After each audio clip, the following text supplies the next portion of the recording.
Brighton, Massachusetts. Woo!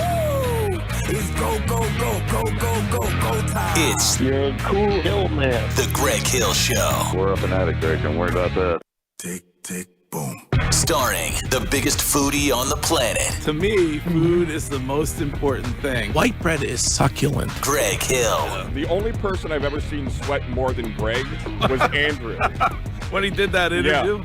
Literally, like sweat pouring from his forehead. Yeah. All right. Well, I like to call him the artist known as the former Prince. Featuring the parlay playboy himself, This tickles my fanny. Does that math make math? I did not know that. Wiggy. You were wait a minute. recycling. It was like, oh, we're doing leads. Hold on, Hey, hold on. hey, Hold on. proof is all. He always carries receipts. Joined by Boston's #1 linguist, Criminal mischief and arson have become this kind of tangent. Pete Buttigieg Courtney Cox. executed to our specifications and has been an outstanding partner. He's No, not. he doesn't. He's not squirmish. Like he's actually very good at squeamish. And accompanied by two big brains behind the glass. Don't put salmonella with your yams. I'm on Shime Island. Talk to me, Daddy. You are both morons. Curtis. Is Oscar Mayer considered national? Like Yes, that's probably yes, the biggest. yes. God, Courtney, wieners on the mind? What is going on? And Shine. I knew. Peppa, baby. Nailed it. What is it? Okay. Whopper, Whopper, double Whopper, triple Whopper. Now, Let's get down to business. it's time for the Greg Hill Morning Show. Martin. Good, hello, morning, everybody. Hello, good morning. Morning, everyone. Morning. Good morning, my neighbors. On Boston Sports Original, WEEI. Got my people. WEEI. When I say Greg Hill and you say show, Greg Hill. Greg Hill. Show. Greg Hill. Show. All right. Woo! It's go, go, go, go, go, go, go time. The games begin. Let's go. Let's go. Let's go. Tick, tick, boom.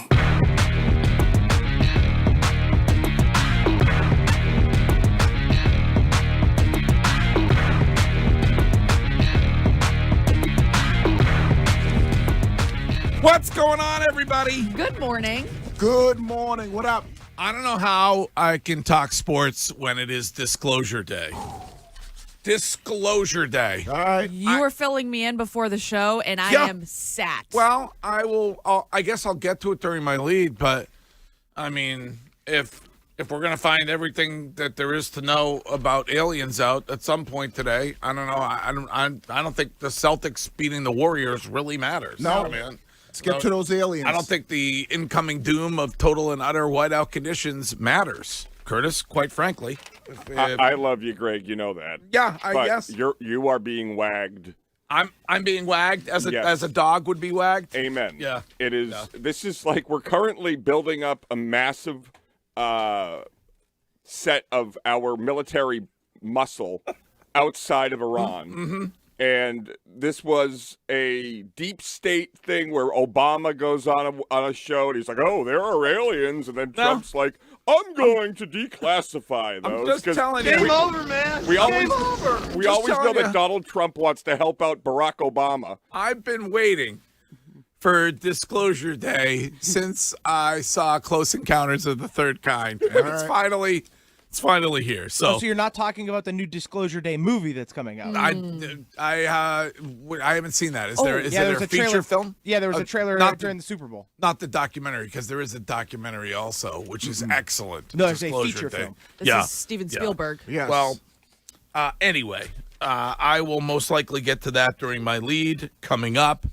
I brought up the Celtics, Jaylen Brown with a triple-double, I believe the 6th of his career, and they handled the Golden State Warriors easily last night, 121 to 110. And I don't know, it's late for me. I don't know, did you stay up? No, I ain't staying up for that game. I've been under the weather a little bit. And Steph Curry didn't play, right? Yeah. That's what I thought. You So, okay? What are you dealing with, cold? I got a little cold. I said that to you the other day, and you said, no, I don't have a cold. Well, so I think somebody gave it to me. Well, who? Me? I don't know. I don't know. It who's started sick with in Curtis. Curtis was patient zero. Yeah, I he don't was know sick. who- He was sick at who it Loon. is. So Then it's I a got little it. bit. And then, But I'm here. I'm here trooping on. Well, we appreciate that. You Thank got it, brother. Thank you. Glad you're here. That's it. And please, if you could, try not to upset Courtney today. I mean, yesterday you sent her into a bit of a thing, and I'd appreciate your respect for her. Listen, this I morning. can't help she walking around here like Helen Keller.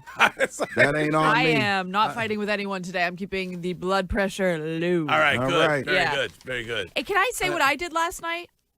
I went and saw the Long Island Medium in Medford. Oh, my wow. Lord. And There let you me go. tell you, it's a beautiful thing. Even if you're not a believer, even if you are somebody who to watch other people. I didn't get read. I'm There was a like believer. Go 2,000. ahead. I'm a believer. Yep.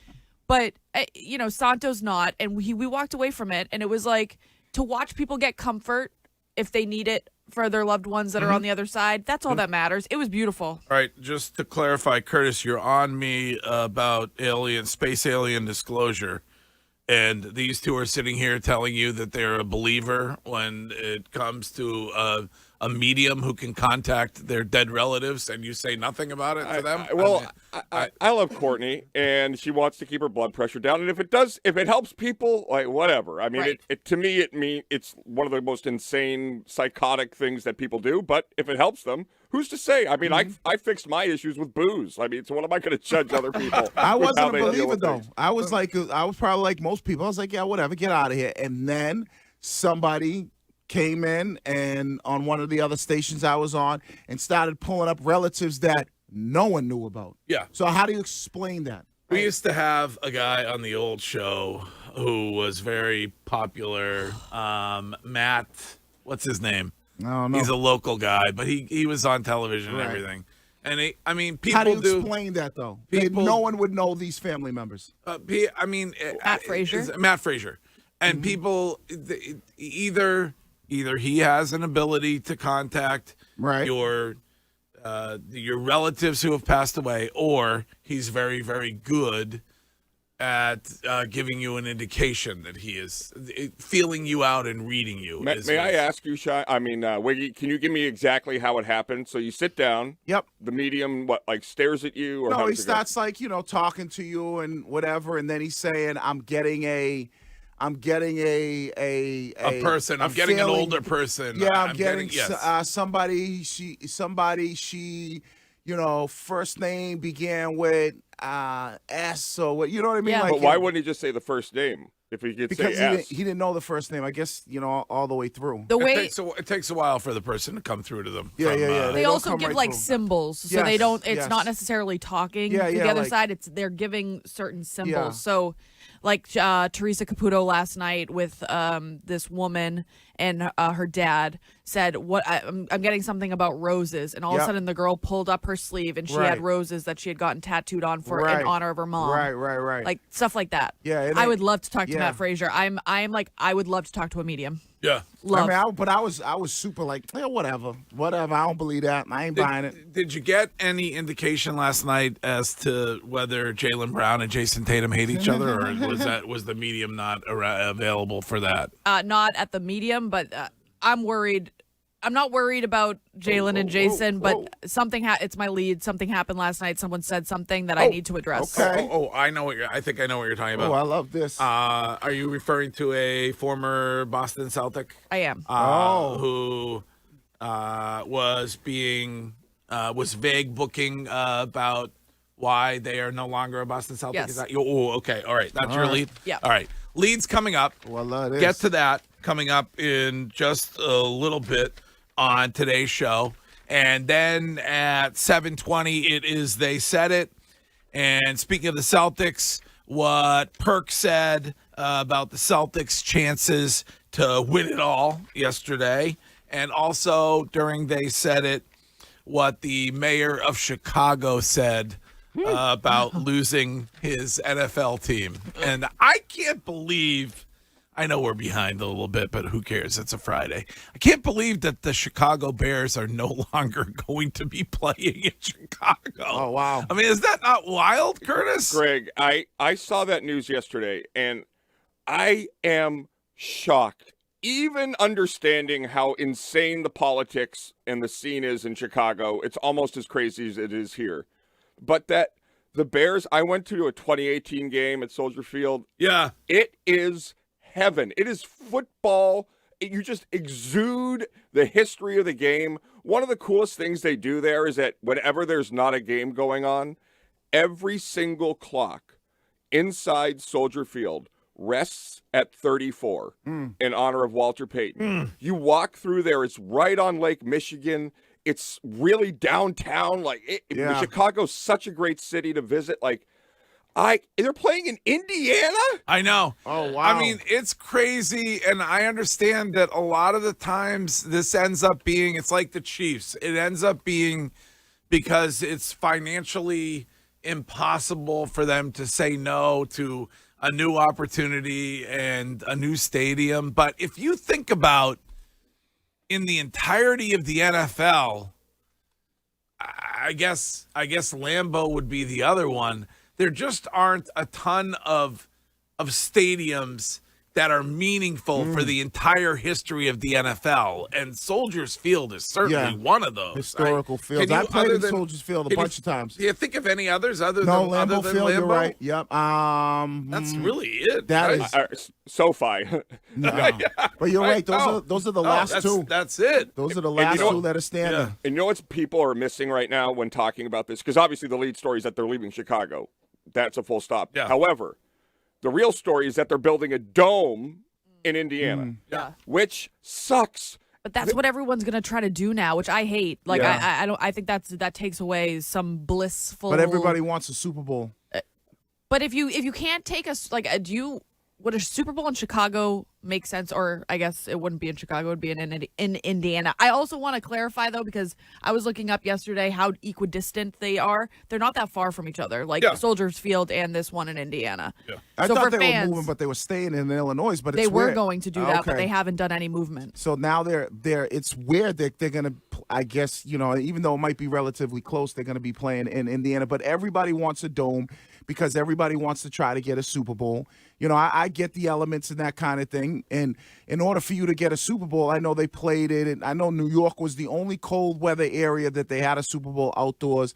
Minnesota's got a dome, but The last time the Seahawks won a Super Bowl. yeah. Well, I mean, the only outdoor, you are correct, the only, of recent note, the only outdoor Super Bowl in a cold weather city was the one in New York. Yeah. That's it. So. Yeah. And if you want good news, though, Greg, because that's my thing, then the Patriots playing outside, if indeed they're able to secure home field down the line, will be a massive advantage because so few teams will be playing in the elements in the regular season. Yeah. All right. Well, a lot to get to on this show today, and certainly I'm sure it's coming up during trending, but a win for the U.S. women's hockey team yesterday, an unbelievable goal to seal the deal yesterday for the ladies. Yep. And that is, I think, hopefully a good sign when it comes to the men's team and what will happen on Sunday. Is that their first one? First gold medal ever? Yeah. No, no, I don't believe so. I think they won a gold medal probably 20 years ago. Okay. When like AJ Malesko was I think like in Japan maybe. Am I right about that? One of the analysts had won in '99, so they've definitely won within the last 30 years. Yeah. So I believe they have won before. So, all right. Ton to get to on the show today, including what is trending from Courtney right now. Now, here's what's trending on WEEI. Well, the Celtics take their first game back from All-Star break, 121-110. The final, Jaylen Brown had a triple-double in the win while Peyton Pritchard led with 26 points. The outlet pass for Keller, a defenseman. Nice move. Cuts to the net. Score! Megan Keller, the overtime hero. The United States wins gold and belong. The USA women take gold. They took down Canada in overtime when Boston College great and Boston Fleet player Megan Keller got the game winner, taking the game 2-1. So a local tie there. Right. The men will try to make it to the gold game today when they take on Slovakia in the semifinals. Puck drop is set for 3:10. We have an exhibition game for the Sox today at 1:05 against Northeastern. We don't have the call for that, but the Sox have the Twins at Lee Health Complex in Fort Myers on Saturday, tomorrow at 1:05, and we have the call for that one on the Shaw's the Star Market, WEEI Red Sox Radio Network. Shaw's, proud to be local since 1860. We'll have the game here in Boston on 93.7 FM and on the Odyssey app. All right, baseball is back, and Wiggy, your guy, the big stash, getting the start for the Red Sox tomorrow. Let's go. He is. They don't seem to have that number 5 spot decided yet, Curtis, rotation wise, and Peyton Tolley is one of the guys. So we need to get him next week. He joined Ken on the Ken and Curtis show at the Red Sox Winter Weekend. Yeah, he is awesome to talk to. All right. He's like a new aged Farley. All right. Well, work my magic. I love a big stash. Yeah, we will do our best to get him on the show next week. Do you think with Ken's upcoming role of doing play-by-play, he's going to listen to the game with like an extra critical eye, where he's going to be like, I would have done that call better? Well, probably be listening with his ear, but maybe his eye. Yes. Yep. I don't know what you were talking about. Yeah. Yes. Well, because at first if I was Ken, I would want to watch the game and then on mute and then do my own calls as practice. Okay. But he can't do that on the radio. So little pregame. All right. anyway, Yeah. that's what's trending. Okay. We've got our leads coming up All right. next. Okay. WEEI.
must be some kind of way out of here, said a joker to the thief. There's too much confusion, I can't get no relief. Businessman there, drink my wine, plowman dig my earth. None will ever own the mine, nobody of it is worth. Hey.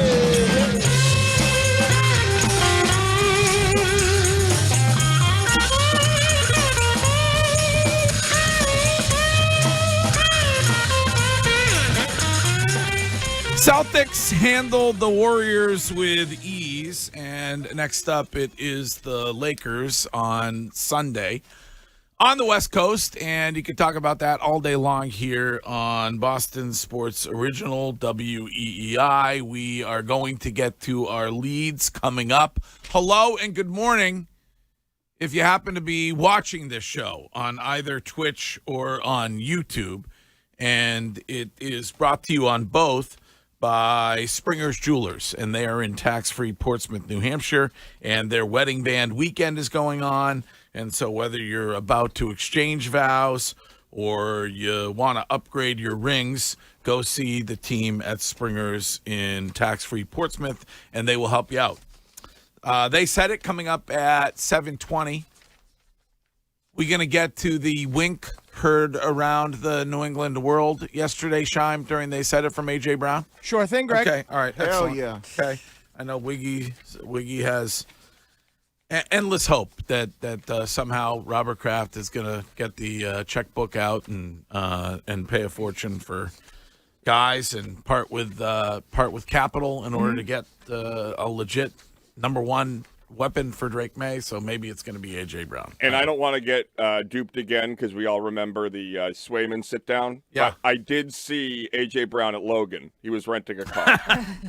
Well, hope he understands that there are delays due to the government shutdown, and Lord knows what's happening with the weather. Now, I think we've lined up dueling weather smokes for 8 o'clock this morning. Is that correct, Curtis? That's correct. Okay, all right. So, Snowdown Showdown between Channel 7's Jeremy Reiner and our own chief meteorologist, Chris Curtis, at 8 this morning. Ken's favorite segment of all time. He loves the weather He stuff. does. All right.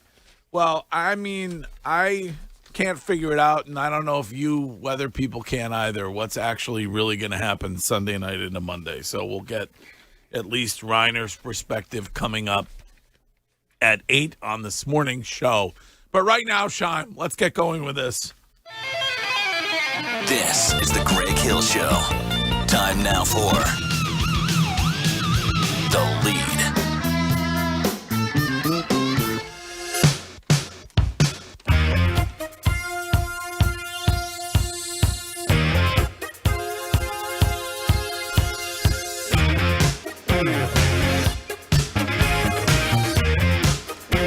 Shime. Interesting choice. Let it breathe. Let it breathe. Interesting choice for you. I would have no idea that you would know this song from the Jay Giles Band. When you left me all alone, you left me crying on my own. Tell me what you gonna do. Tell me pretty baby, 'cause I'm still in love with you. Come back.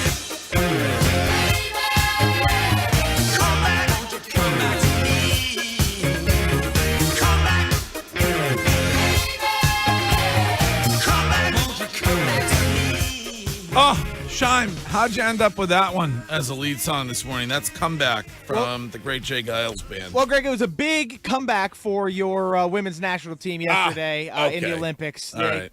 Unbelievable late-game heroics to secure the gold medal. That goaltender has been unbelievable. Aaron Frankel, also a Boston Fleet member. So, Really? Yes. All right. Your local goalie. I mean, stood on her head throughout. I believe she saved 97 of 99 shots. Correct. She faced. Correct.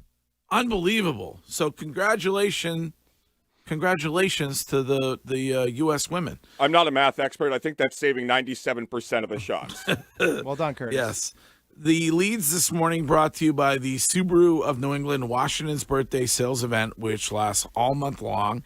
And you can find your local Subaru retailer when you visit SubaruofNewEngland.com. Hi, Sean. Hey, Greg. Good morning. So, yesterday, the United States women's team in hockey won the gold in dramatic fashion, and now today we get to see the U.S. men's team face off against Slovakia in the semifinals as they try to get into the gold medal match.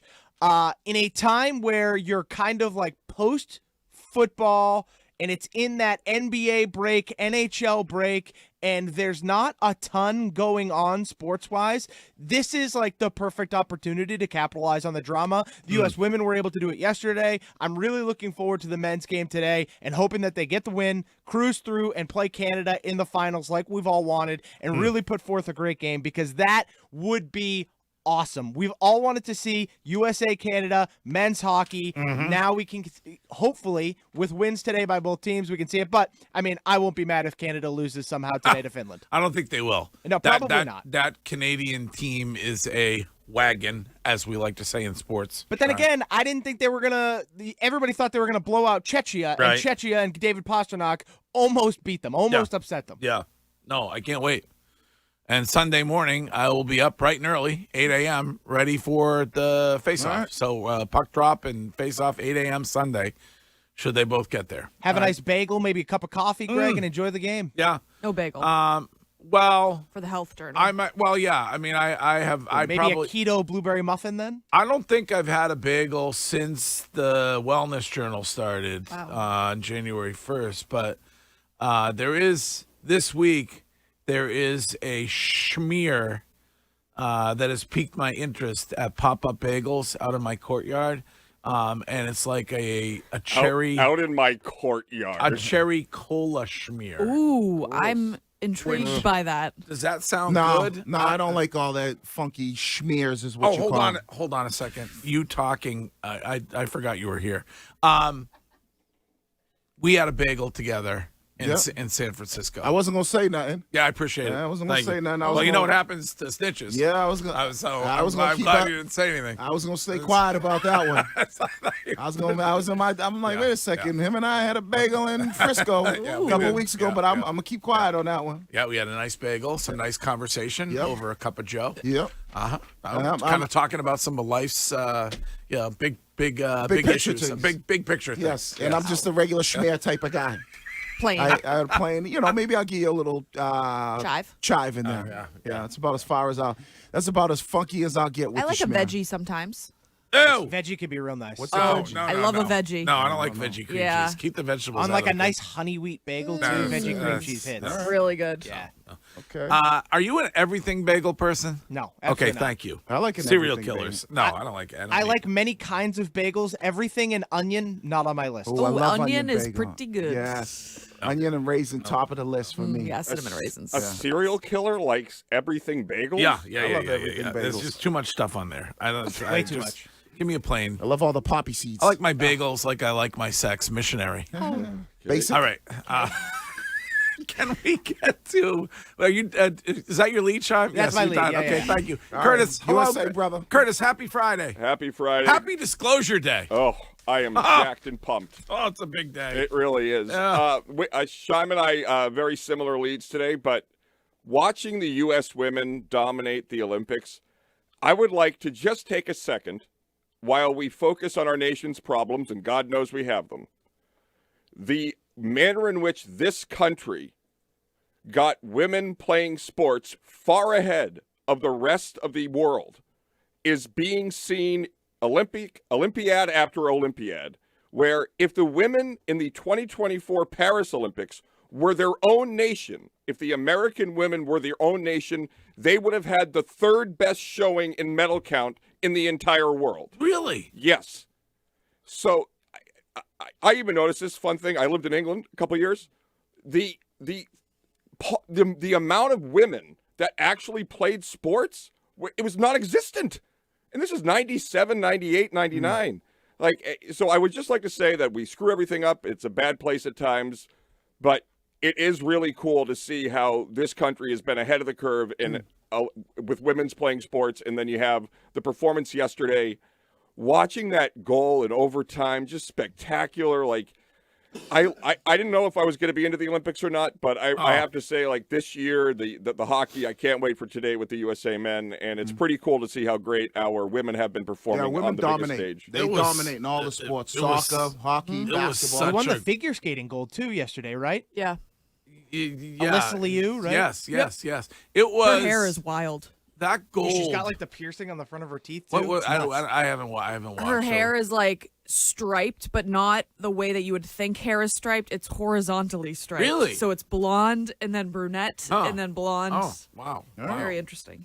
Yeah, that goal was beautiful. Like, absolutely de-pantsed the defender with the drag, and just a beautiful, beautiful goal. So, now, Curtis, what do you make of the decision that ESPN has apparently made to go away from Sunday Night Baseball on ESPN in favor of a women's sports night? He loves it. I think it's a great idea. Good answer, Curtis. I have an op-ed today in the Globe.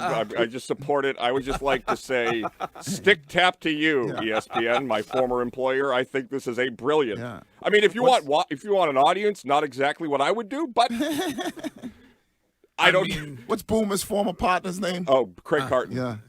But, Curtis, based on your lead, you're going to love it. I love it. Well, I do love it. I just wouldn't want to watch the professional. Like, you said that lady that scored, what was her name from BC? Megan Keller. So she plays in the hockey league. Have we ever seen it? Boston Fleet. No. Yeah, I've been to a Scheim handful has. of games. Yeah, Scheim goes. Right. Well, but because I mean, it's like down the street from my house, too. So it's an easy, it's convenient. And his fiance's a big women's hockey And fan. Yeah, she Curtis, has he season walks tickets. to the games, but that just means he parks like Right. a little bit further and then walks from the car. That was one of the big whoppers of all time. So what are they going to show on ESPN? It's going to be women like WNBA. Oh, okay. Instead of baseball. Aren't they potentially locking out the women's WNBA? I don't know. I haven't heard about that. There is a potential lockout. Yeah, then they turn down. They want more money or They something. were wearing the shirts again. Yeah, so. All right. Thank you very much, Curtis. Yep.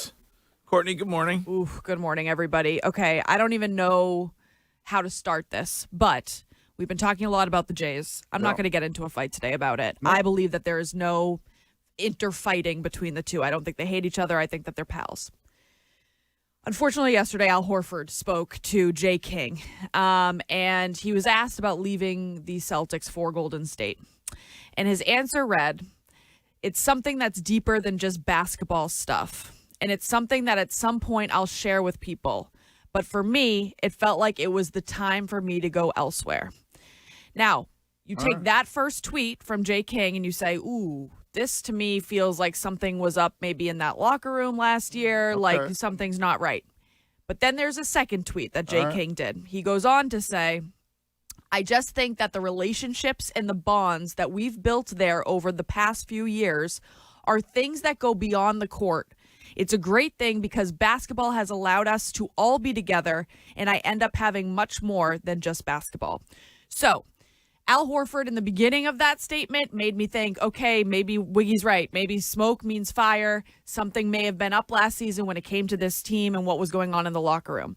But then to end it the way he did and say that the bonds go far deeper than what you see on the court, to me only backs up my statement that what we see during a basketball game is not exactly portraying the entire relationship between these guys and the team that they're on. Okay, what did he mean by his original statement then? Please Well, he said explain that. he said he is going to talk about it at some point. All right. So whether Al Horford's writing a book, doing a docu-series, I don't know.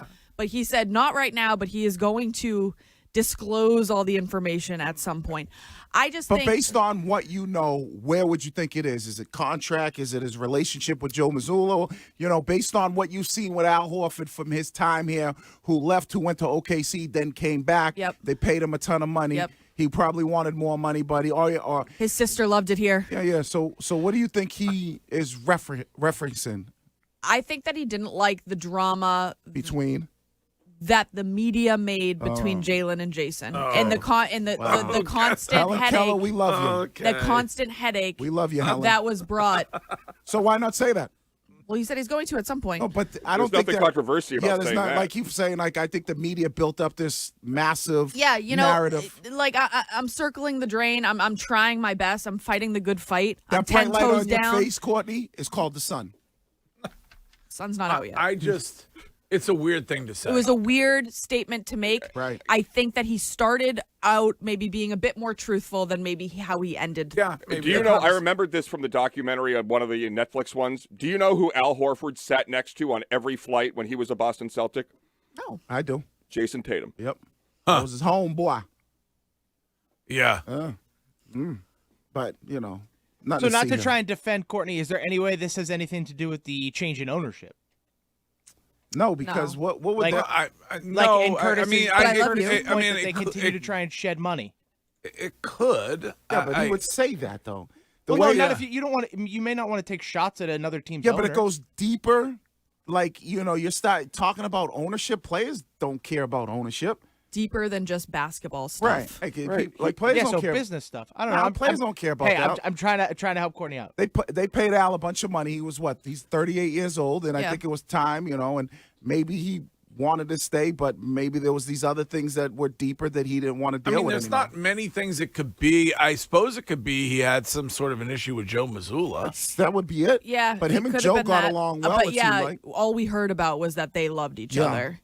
In the front office here, and I know there's a new owner overall, but Al Horford and Wick Grossbeck, Wick would sit with his dad Tito at Oh, the yeah. games. Yeah, like- Wick is still involved right, to some that's what, degree. like Yeah, there's yeah. no, in my view, Tatum and Horford were buddies. There was oil and water going on, and Horford's like, I won here, I've done everything I can, I had a great run there, but it's just not worth the headache. Like that's to me, that's just logic. Huh. Okay. Does that mean that interesting. Brown's taking over? Do you think? Yes. That's why Tatum's not back, because he doesn't want to ruin the chemistry, because Jaylen Brown is not going to subjugate his ego and accept the role he had when he was Robin. Right, he might have accepted to what we saw, but maybe what Al's saying is behind the scenes there was a lot more bumping heads Right. on Yeah. the roll. Like So a Rondo thing. Yes. So does he blame the fact that they, prior to the injury of Tatum, that they were about to get eliminated anyway, that they weren't going to go as far because of some sort of Head Rift. bumping. some sort of Rift. issue between the two of Right. them? Yeah, it could be. And It in the time period that we are in right now, where there is a lot of focus on the Jays, when Jalen's had the tweet and the Instagram post, and Jason's made the comments he's made, and he's coming back from injury, will he, won't he? It's an interesting time for Al Horford to make that statement. Do you think that the locker or Jaylen Brown has the support of the locker room? I do. Like, do you think that it is like that's another reason why Tatum is hesitating, because he knows that like Derek White and Peyton Pritchard and Sam Hauser are now like Jaylen Brown guys and not necessarily in his corner? No, because D. White's not having the year that he had last year with Tatum, and D. White and Tatum, they're boys. They're all like, you see them always together. Like, so I don't know about the other guys, but I feel like every time I've seen Tatum, him and D. White are always clowning, whether they're on the bench. Last year, But the team is significantly different than it was last season. Yes. First personnel Very much wise. so. And you would agree, Wiggs, that Tatum, Jaylen Brown was a more popular guy in the room. He's the guy that's in the union. He's the guy, like, whenever I'd see those Netflix things in the back or wherever, there'd be Tatum and 7 other guys. And Jaylen Brown and 7 other guys, and then Tatum and Horford would be sitting together like 4 rows ahead. Yeah, Jaylen, I think he's well respected, well liked. I don't know about all the dynamics. I just know from watching, like on the plane together, kind of all those little things. And people were saying this. I heard Jones and Keith talking about this, or maybe even Courtney might have said it yesterday. People were saying like, well, they're still early to tell us. These guys have been playing together for 8 years. Yeah. Maybe it just has run its course. Yeah. Like, you don't realize how long they've been together. Right. And Horford, we all agree, is one of the smarter guys in the NBA. He understands what's going on, especially given his relationship with Tatum. Mm-hmm. He could have gotten something out there that would have put water on the fire. Right. And Where he it- ain't going to kick up no dust. Right. Well, can you respond to these people? I saw people on social media yesterday who were pissed off that you even brought it up as your lead. And here's a text that says, every day I get in my car. Thank you for that, by the way, and for turning us on. And you guys talk about how Tatum and Brown don't like each other. Wiggy, you have to be better, man. Oh, this is a Courtney lead. No, I know, but They're still but on you yours, kind though. of started this. Courtney's one on this show who says that they do get along Yeah. and doesn't think there's any fire that goes along with. No. She doesn't even think there's any smoke. But so- her lead was potentially there being smoke. No, But- that there was something going on Right. last season. Was it with the Jays? But That's you- not what he's saying. But And you don't they're- bring up a lead. But if Wiggy, you- just address why, like, because this person is like, "What's wrong with you?" Uh-huh. Maybe you should respond to comments like this. Like you are. You're just pointing out that you think there's something going on. Yeah, I mean, I'm like, listen, I've been a basketball fan all my life. Basketball is my favorite sport when it comes to just being a fan. I've always loved the Celtics, and I think what's happening, and I've seen it in the NBA, and I heard Rich and Jones talking about this yesterday, and I have been saying this. When you have, excuse You me. have also 5 different names for that show. Yeah, I know. So far. Yeah. But when you have two superstars that are both alpha males, eventually it runs its course. Yeah. Unless one's willing to step to the side, which never happens. Yeah. Find me 2 superstars that potentially play together for a long period of time. Right. And you're going to miss out on championships. Yeah. All right. Anyway, that's that from Wiggy. Great lead. Courtney, thank Thank you. you. Rest of the leads, including mine, on Disclosure Day, coming up next. The Fort Myers first pitch. One day.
in beautiful, safe Brighton, Massachusetts. Next week, weather permitting, we have 4 shows from JetBlue Park with the Boston Red Sox beginning on Tuesday. And we will endeavor to speak to everybody that is down there and that you are interested in on our shows next week from the fort. And a couple hangouts for you Florida people who listen to this show on the Odyssey app. Tuesday night, 5 to 7 p.m., happy hour. I think happy hour is still allowed in the Anything Goes state. We will be at the Margaritaville Resort, and the License to Chill bar or whatever. And that's 5 to 7 on Tuesday. Wednesday, we will be at Ore and Iron in Fort Myers, also from 5 to 7. So cannot wait to get down there as long as we don't get a blizzard. And we will offer dueling weather smokes for you at 8 this morning. It'll be Curtis v. Jeremy Reiner from Channel 7. And we'll see what the two of them think when it comes to the snow that may be coming our way. Can I tell you my favorite thing about this show for me? Yes. Recently, it's just sort of gone up a notch where guys and gals in the weather community will DM and say, really enjoyed that forecast. I don't know how you saw that. They have no idea. This guy, Tommy, yesterday was from, like, Waco, Texas. He's like, wow, I really enjoy your discussion about the AI modeling. I was like, yep, that's really our thing. Yeah, well, you do have access to the very best and the latest models. Right. So. All right.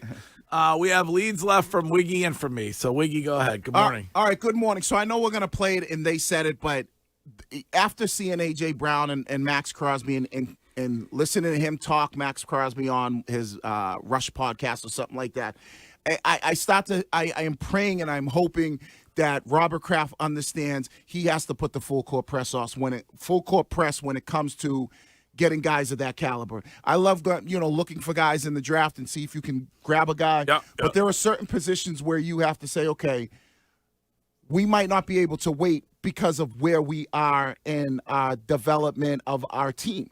And when you start to see guys like, some of the top players in the league talking about, hey, New England is now a destination. It is full court press time. I know we're only a few weeks away from free agency in the National Football League.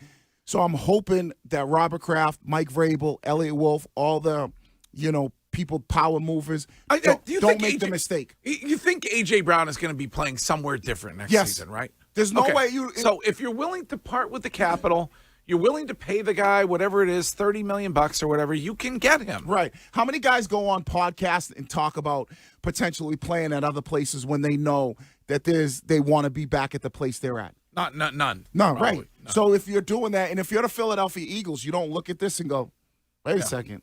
We don't want him. Yeah, we don't want a guy who doesn't want to be here. Yeah. So I'm telling you, this offseason is going to be critical in that sense of what you're going to do when it comes to full court pressing some of the top guys in the NFL. And I'm not talking about the Tyreek Hills, the Mike Evans. I'm talking about real players that we would be like, oh, man. Where do you think Robert Kraft is this morning when it comes to spending?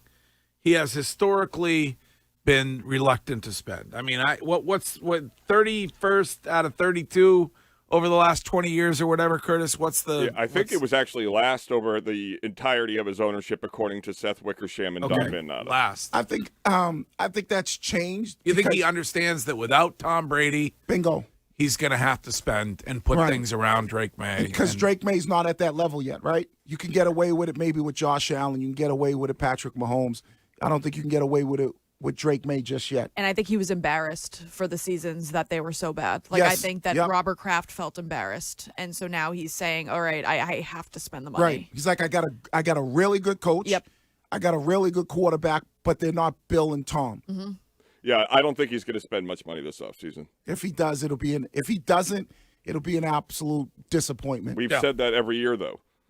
Every year we get to this point, we're like, they need to spend. And then outside of last year, they had to spend to be compliant with the CBA. But like Greg said, the difference is the reason why you didn't is because you had Tom and Bill. You don't have that no more. And you've seen success without those two. And I feel like success is, I got to spend. I spent on Milton Williams. Yeah. So I got to spend. Okay. We should take a break. I've been waiting for this day for decades. It's Disclosure Day.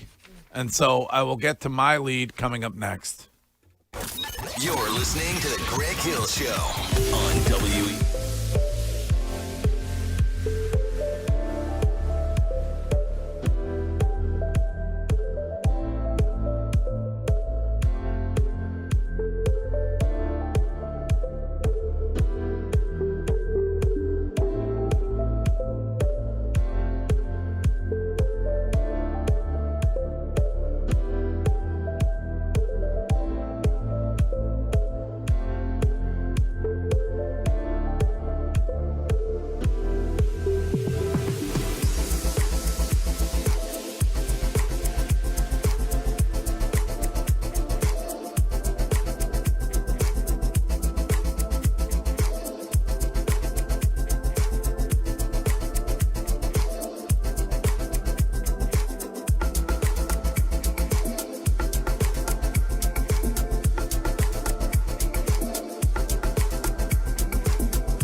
It's Hockey for the USA today, Sean. You're a great speller, Greg. Thank you. 3:10, 3 o'clock start today. And you got to win this one, and then you get the opportunity to win the gold. So the USA women have done it. Now it's up to the guys, and you can talk about that all day long here on Boston Sports Original WEEI. We are going to get to They Said It in about 20 minutes or so, and that includes what Perk said about the Celts' chances to win it all this season. He is bullish. I'll give you a hint. So that is coming up, among other things, during They Said It. Let's open the Window World of Boston weather window for Curtis before the weekend. All right, Curtis. Some snow tonight? Yeah, about 2 to 3 inches of snow in the area this evening. The timing of it is what the problem is because it'll be part of the commute home. Tomorrow, it's going to be a few flurries early in the morning and then just cloudy. The real looking at Monday. Okay. Sunday into Monday is when the storm is going up the East Coast. It literally is 20 miles one way or the other from an all-out blizzard to like 2 to 4 inches. Okay. So a lot of the modeling this morning says expect more snow than yesterday, so it's, I guess, moved slightly to the west. But we won't know really until tomorrow morning about the full potential. But we'll give a guess today with Reiner. Okay, yeah. Well, we'll see where your archenemy Jeremy Reiner is on the blizzard. Right. And other things at 8 during Dueling weather smokes. And the Olympics going on in Milan, how great would it be if you had to carb load and you get to go out and eat pasta in Italy? I'm wondering if I hope we're going to get out of here. I don't think so. My flight is Monday flight-wise. night. Huh? My flight's Monday night, so I would love the weather smokes to let me know the chances on that one. Okay. Monday night is more likely than Monday morning. All right. Well, there you go. Well, we're flying at like, what, 1 o'clock, 2 o'clock, something like that on Monday? I'm flying at night, too. Oh, you are? Yeah.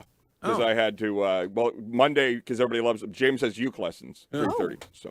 So Greg's alone? Well, I'd like to dart down there Sunday if possible. Who's going to help Greg get through the check and, Right. I have a companion. So. Okay. Right. Ken. Yeah. Oh, Ken. Is Ken going to be with you? No, maybe I he think will. Ken's leaving later on in the evening, too, because he asked me to share an Uber. But Greg, all he has to do is just call up the airlines, and they'll have somebody there with a wheelchair to help him. Right. Yeah, that I is don't need a wheelchair. Well, all kind of help need a you wheelchair. through. Right. They'll help you with everything you need. I need somebody in advance. Number 1 or number 2? Lindsay can do this for me over the weekend. I just need somebody to help me get my ticket into my wallet. I'll do that my iPhone. During the show on Monday, I can do that for you. Okay, you can do that. That's Yeah. the only help Yeah. I require. Are you only bringing the Louis Vuitton carry-on that's usually overfilled, or are you going to bring like a rolly? I probably need a rolly. I would say. Well, he's wearing one. But that's still a carry-on, though. I'm down there for the whole weekend after because it's the Red Sox Partners Weekend. And then Linz and I have a wedding to go to Saturday while we're down there in Palm Beach. Oh, I've which heard about this I'm wedding. trying to figure out, like, should we rent a car and drive over there? I think it's a couple hours over like there. Curtis, 3. you know Yeah. Florida better than I know. 2.5 hours across the state. Okay. It's you will literally see nothing. But Okay. Palm Beach, great. You should go say hello to my mom and dad. Go get lunch in Jupiter. Oh, Are you staying at the hotel where the wedding is taking place? No. It's ridiculously expensive. It's like literally, I kid you not, $3,500 a night God to damn. stay at the place where that wedding is. Jesus. So no, Great thank hotel, you. though. Any guesses of what the wedding would cost there? then? Holy hell! Yeah, it's nuts. I will be at a Damn. Motel 6. Wasn't that what you paid, Courtney, when you stayed in like Ojai Valley? I don't recall. Yeah. So the person having the wedding doesn't pick that up? What? What do you mean to pick up the? They're not going to pay for everybody to go to their wedding. So, damn, you got to spend $3,500 a night to go to this Well, if person? you want to stay at the hotel where the wedding is, but there are plenty of great hotels down there. I'm with Florida. Shime on this. Have that thing in Peabody, call it a day. No, Yes, people sir. Don't want to have it. I mean, no offense to Peabody, but There's a hotel right over there. You probably get $1.15 a night. Yeah, no. Jesus. All right. Anyway, you could get a whole house full of windows installed for $99 a month from Window World of Boston. That's no money down. Just go to windowworldofboston.com. Okay. My lead left this morning, and I was very intrigued. If you listen to the show on Monday, then you know that I was very intrigued over the weekend when former President Barack Obama was on a podcast and was asked whether space aliens are real, and he said, yes, they are real. And so I was even further intrigued yesterday when the current president of the United States on Air Force One was asked about that reveal from the former president by Peter Doocy. And here is the way that went. Something that got a lot of attention this week. Barack Obama said that aliens are real. Have you seen any evidence of non-human visitors to Earth? Well, he gave classified information. He's not supposed to be doing that. You know? So aliens are real? Well, I don't know if they're real or not. I can tell you he gave classified information. He's not supposed to be doing that. He made a big mistake. He took it out of classified information. No, I don't have an opinion on it. I never talk about it. A lot of people do. A lot of people believe it.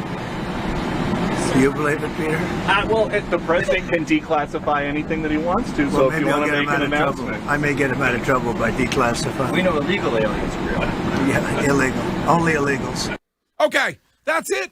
Disclosure Day is here. He is telling you that when Barack Obama said, yes, space aliens are real, he was committing a crime. He was revealing classified information. Right. And so not only did the president say that yesterday, but then took to social media last night and said, based on the tremendous interest shown, I will be directing the Secretary of War and other relevant departments and agencies to begin the process of identifying and releasing government files related to alien and extraterrestrial life, unidentified aerial phenomena, and unidentified flying objects, and any and other information connected to these highly complex but extremely interesting and important matters. Thank you for your attention to this matter. He didn't say the part at the end. I just added that. This is it, ladies and gentlemen. They live among us. They have visited us. We are probably in possession of craft and bodies and tiny little green people and things. And so I just want to know where you are on it. I know you're not as excited as I perhaps am, but where do you stand this morning? I'm excited for this. I just wonder where you stand when it comes to do you believe, Barack, that Area 51 is not related to the aliens at all? Or do you think these documents will come out and say quite the opposite? I think there's probably a bunch of different places where they have stored the alien spacecraft and the bodies. Yeah, of course. So do you think, all right, so because I saw this thing on social media, and if you're the alien person, I'm going to ask you, do you think the aliens are like kind of like the dinosaurs, that they did come here, but this was millions of years ago, and they're only ancient aliens theory. Right, they're only relics because they helped build the pyramids. Like they assisted with building the pyramids, for instance. Maybe because I saw a thing where a guy said, like the scientist guy, for us to get to another galaxy, it would take us 14 billion years, if we were moving at 66,000. I don't know, whatever the damn satellites. The speed of light. Yeah, no, like eons. Light years? No, because you're talking about Neil deGrasse Tyson, and he was talking about how fast it would take to get, I believe, to Andromeda. Yes, but it wasn't a different galaxy, not a different planet. Right, so it's right. very different. Very different. Is that the guy that bit off Evander Holyfield's ear? No, but it wasn't Neil. It wasn't that Neil dude. It was just some other scientist dude. So if aliens, kind of bad of Shime to assume that the one scientist Wiggy was talking about happened to be Neil deGrasse. Well, no, because Tyson. I saw the same video and it was Neil deGrasse Tyson. That's why I just assumed it was Neil deGrasse Tyson. So Greg, do you believe that the aliens are not alive and these are just like bones? Yeah, I don't think we're holding any of them prisoners of war or anything. Okay. I don't think we have any that are alive. Right. But I believe that we have alien spacecraft that have crashed here, and I believe we've examined that spacecraft for technology. Hence why we have been able to advance our technology rapidly when it comes to our aircraft. Secondly, I think we probably have bodies. I would assume we have bodies. Greg, I hate to put holes in your argument, but for a guy that doesn't believe we landed on the moon, this is quite a leap.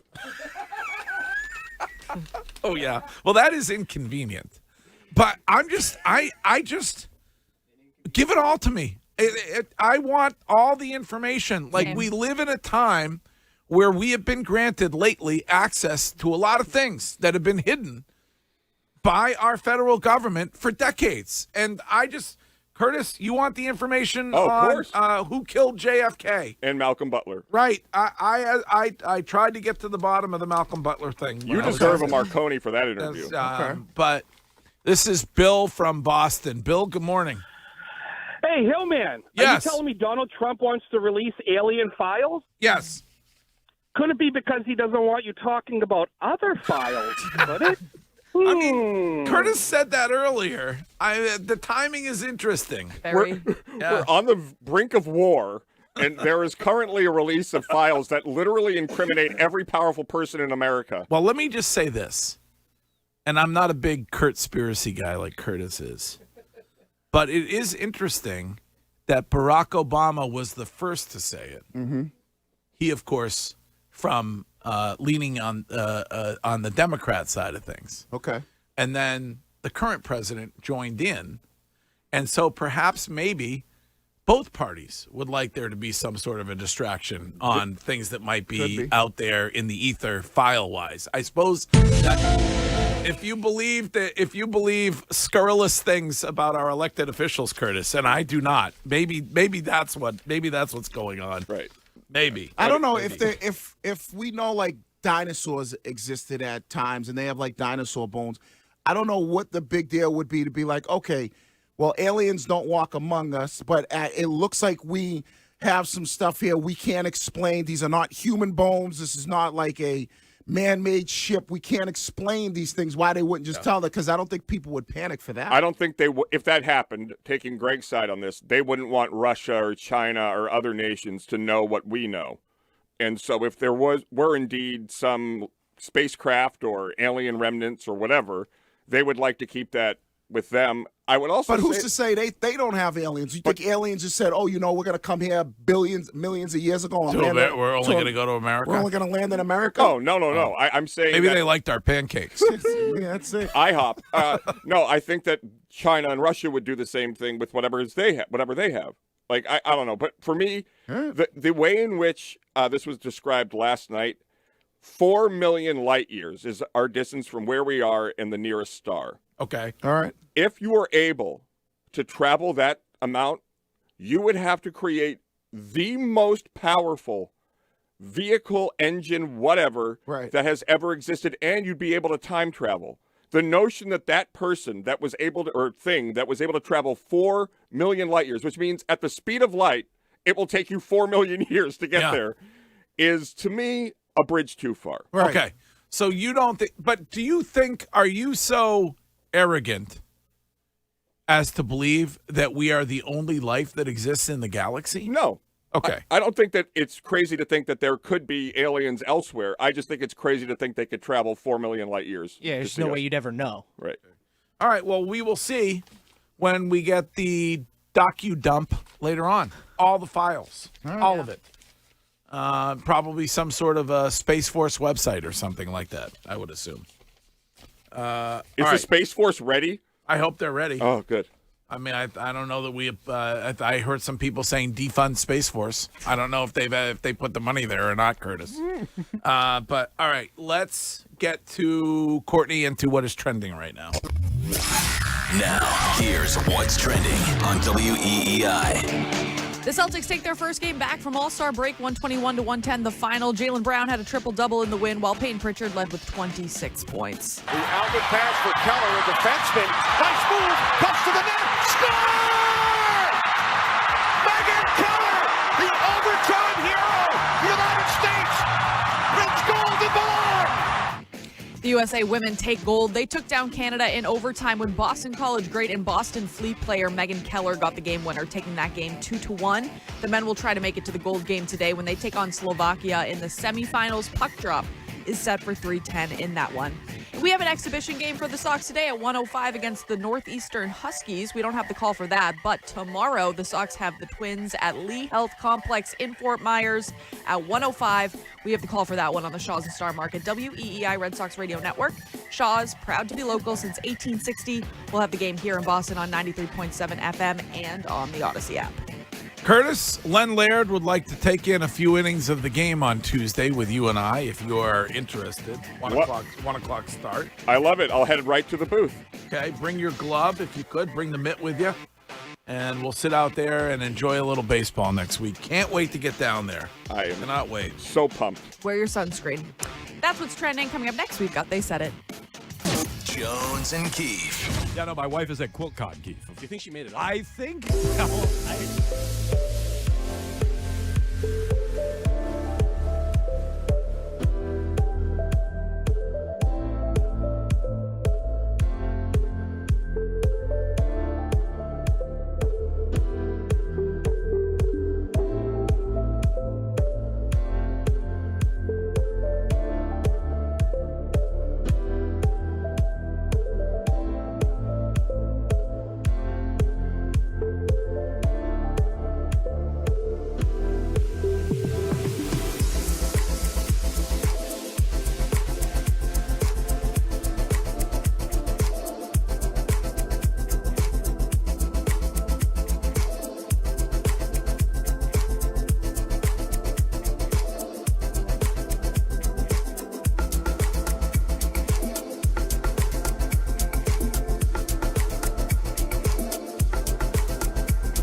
Well, everybody's here on a Friday morning, including our mom-to-be, and we're on record. I think I'm on record as March 7th being the day, but we'll see what happens. Yep.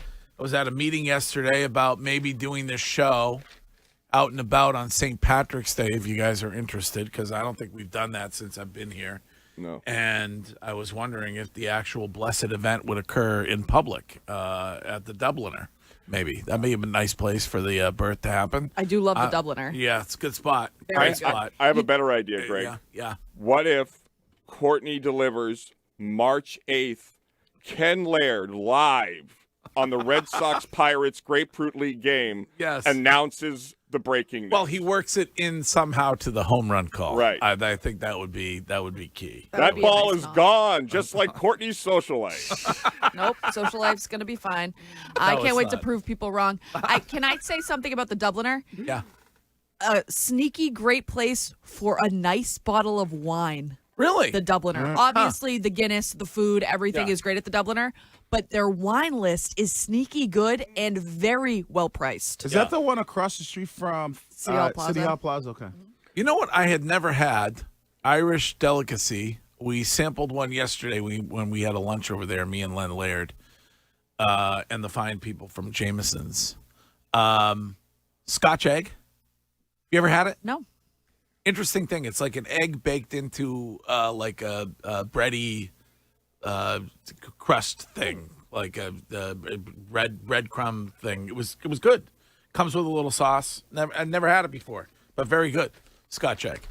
All right, Shine. Let's get to it.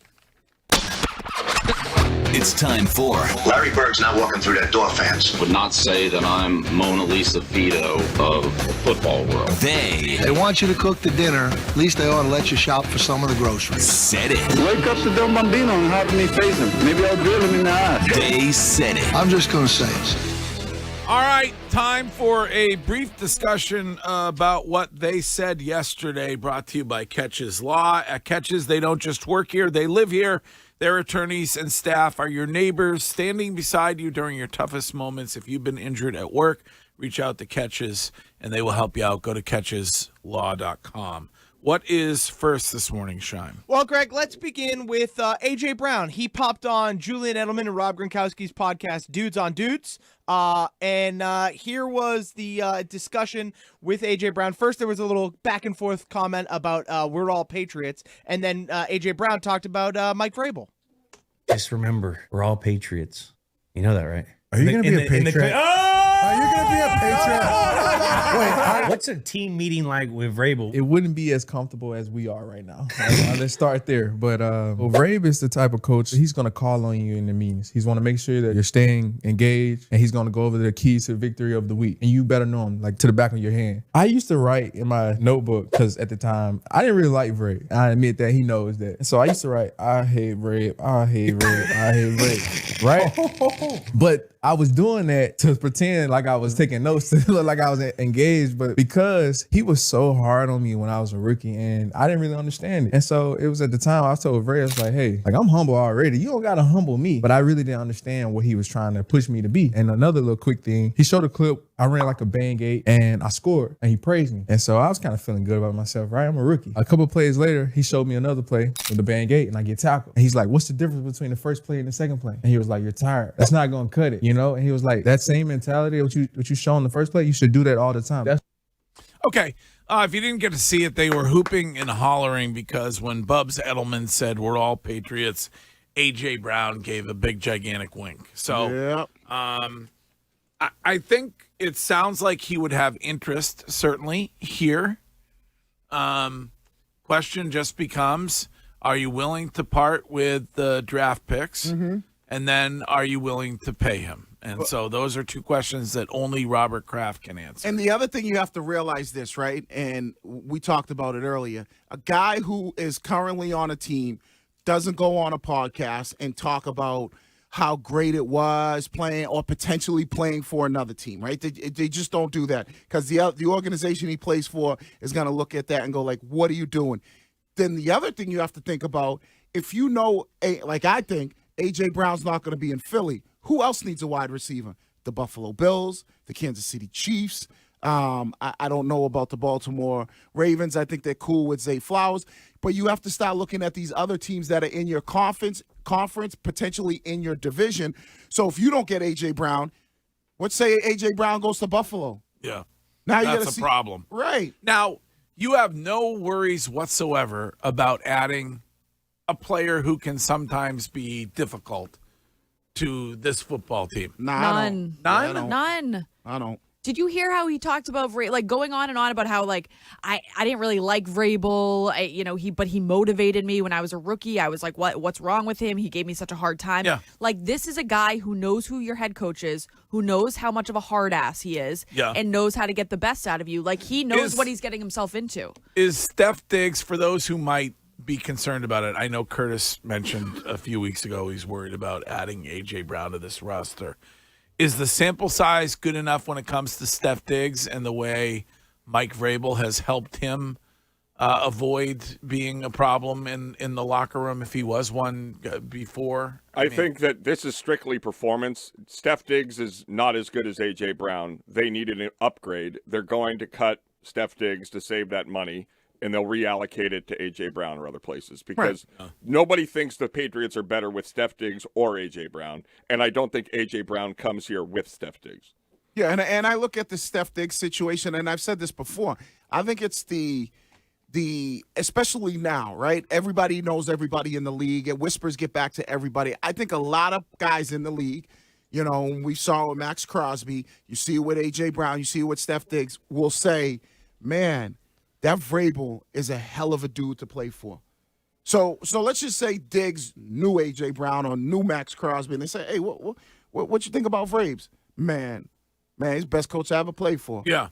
And then says, this is how he act. And then it's like, so guys, I think it's Vrabel's reputation can control any issue, whether it's a Tyreek Hill. I know Shime talked about it. Like, guys are walking into that locker room knowing it's Vrabel's culture, and then there's enough guys in that locker room like Splain and Milton Williams to make sure no one gets out of line. Yeah.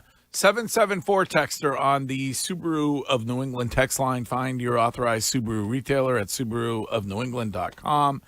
Says, I believe the embarrassment of the Super Bowl loss will outweigh the thriftiness of Robert Kraft. That's what Courtney said. Do you agree? Yeah, I mean, my embarrassment was more talking about the seasons with Gerard Mayo and the end of Bill Belichick. But yeah, I think that Robert Kraft really does not like to be embarrassed. And I think he has unfortunately been that way for until this season for a few years. Right. And so I think he's going to pull out the wallet.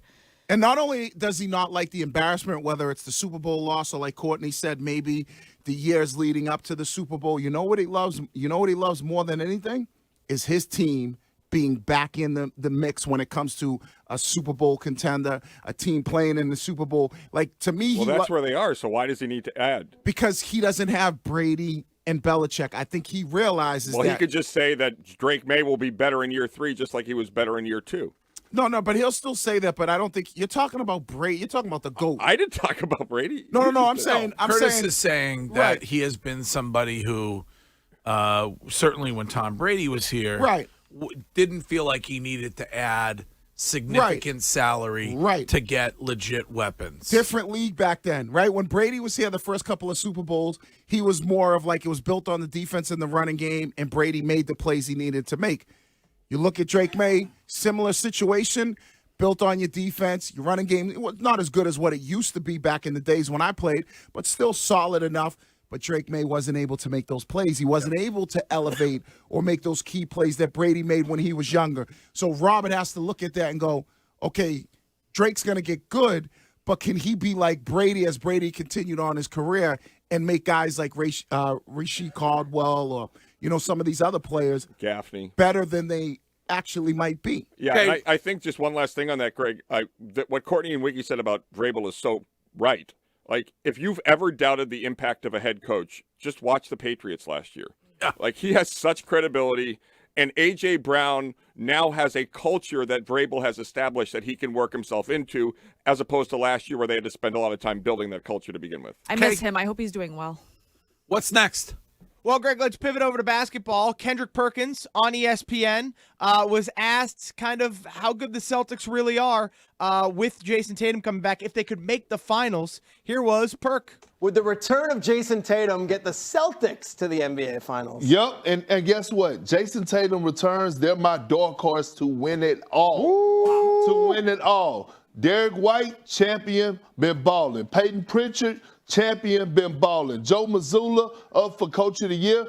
Jaylen Brown is the best two-way player in the game. He's the only player in the NBA that is top 5 in scoring and top 5 in defense when it comes down to field goal, opponent field goal percentage. This team has a culture. You get JT back even if he's 75%, and it's going to be hell and hot water for the rest of the year.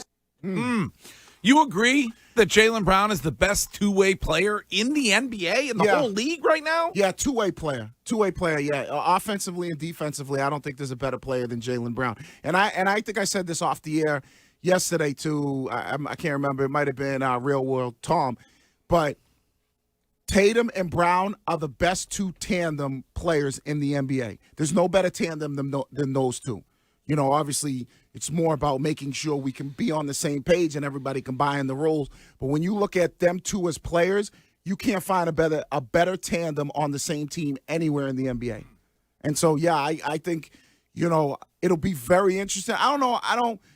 I want to agree with Perk on winning a championship, but, the Western Conference got some teams. It's very good. Yeah, man, they got some Very teams, good. whether it's OKC, Denver, the Lakers are playing good, the Rockets. So, I think you could probably beat all those teams, 7-game series. How are you going to match up with some of San Antonio? How are you going to match up with some of the bigger guys like that they have, like the Joker? How are you going to match up with him? But I think they can easily win the East. Okay. All right, what's next, Shine? Well, Greg, you guys are going to be down at spring training baseball next week, hopefully, weather permitting. And one of the guys you guys might even be able to run into is Tristan Cassis. He met up with Tom Caron and was asked if he's heard from the Boston fans coming back from his injury. Here was Tristan Cassis. Did he do this interview with the full facial mask on? Yeah, no, mask off. A mask off. Mask off. Okay. Mask off. Okay, Normal like Tristan Zorro. Cassis. Okay, all right, go ahead. Yeah, I sure have. I've been getting all the messages, good and bad, and I love how passionate this fan base is. I do everything for the city. Those 6 letters on that jersey mean everything to me, whether it's Red Sox or whether it's Boston, and it's the motivation behind every single morning I wake up, and every swing that I take in the cage, every ground ball. I just want to bring a championship back to the city, and they always preach to us like there's that there's nothing like winning in Boston. I want to experience it. I haven't yet. So there's a lot to look forward to, and those are my goals. Okay. All right. You think they feel like, because in baseball everything's about projections and potential, and I think Bresbot said this a couple of years ago. Do you think that they feel like Casas is their power bat? Well, I don't know how they feel. I do know that those who are diehards speculate that he could give you 40. Right. So if he's healthy and in the right mindset, right, or yeah, whatever. that's asking way too much. Like when he was healthy last year, he wasn't good. Right. And so I mean, he's not even. I don't think he's going to start on opening day. Like it's probably going to be Contreras over there at first base. So he might just DH because the only time he was really like he showed signs was 2 years ago towards the end of the season. And and it was ball off a projection after that. I think the following year, that's when Bresbot was like, oh, we expect this guy to be, 40 home runs and 100 plus RBIs. he has to prove he can hit in the majors again before you can count on him to have anything close to 20 plus home runs. Red Sox fan on the text line should have traded him 3 years ago. Probably. His issue is that he stinks and that he thinks he's very, very good. Yeah. Well, I mean, you have to have confidence. Of course. Oh my God. He's just insufferable at times. Like he's not interesting. If the most interesting thing about you is that you paint your nails and wear a mask, you're kind of a bore.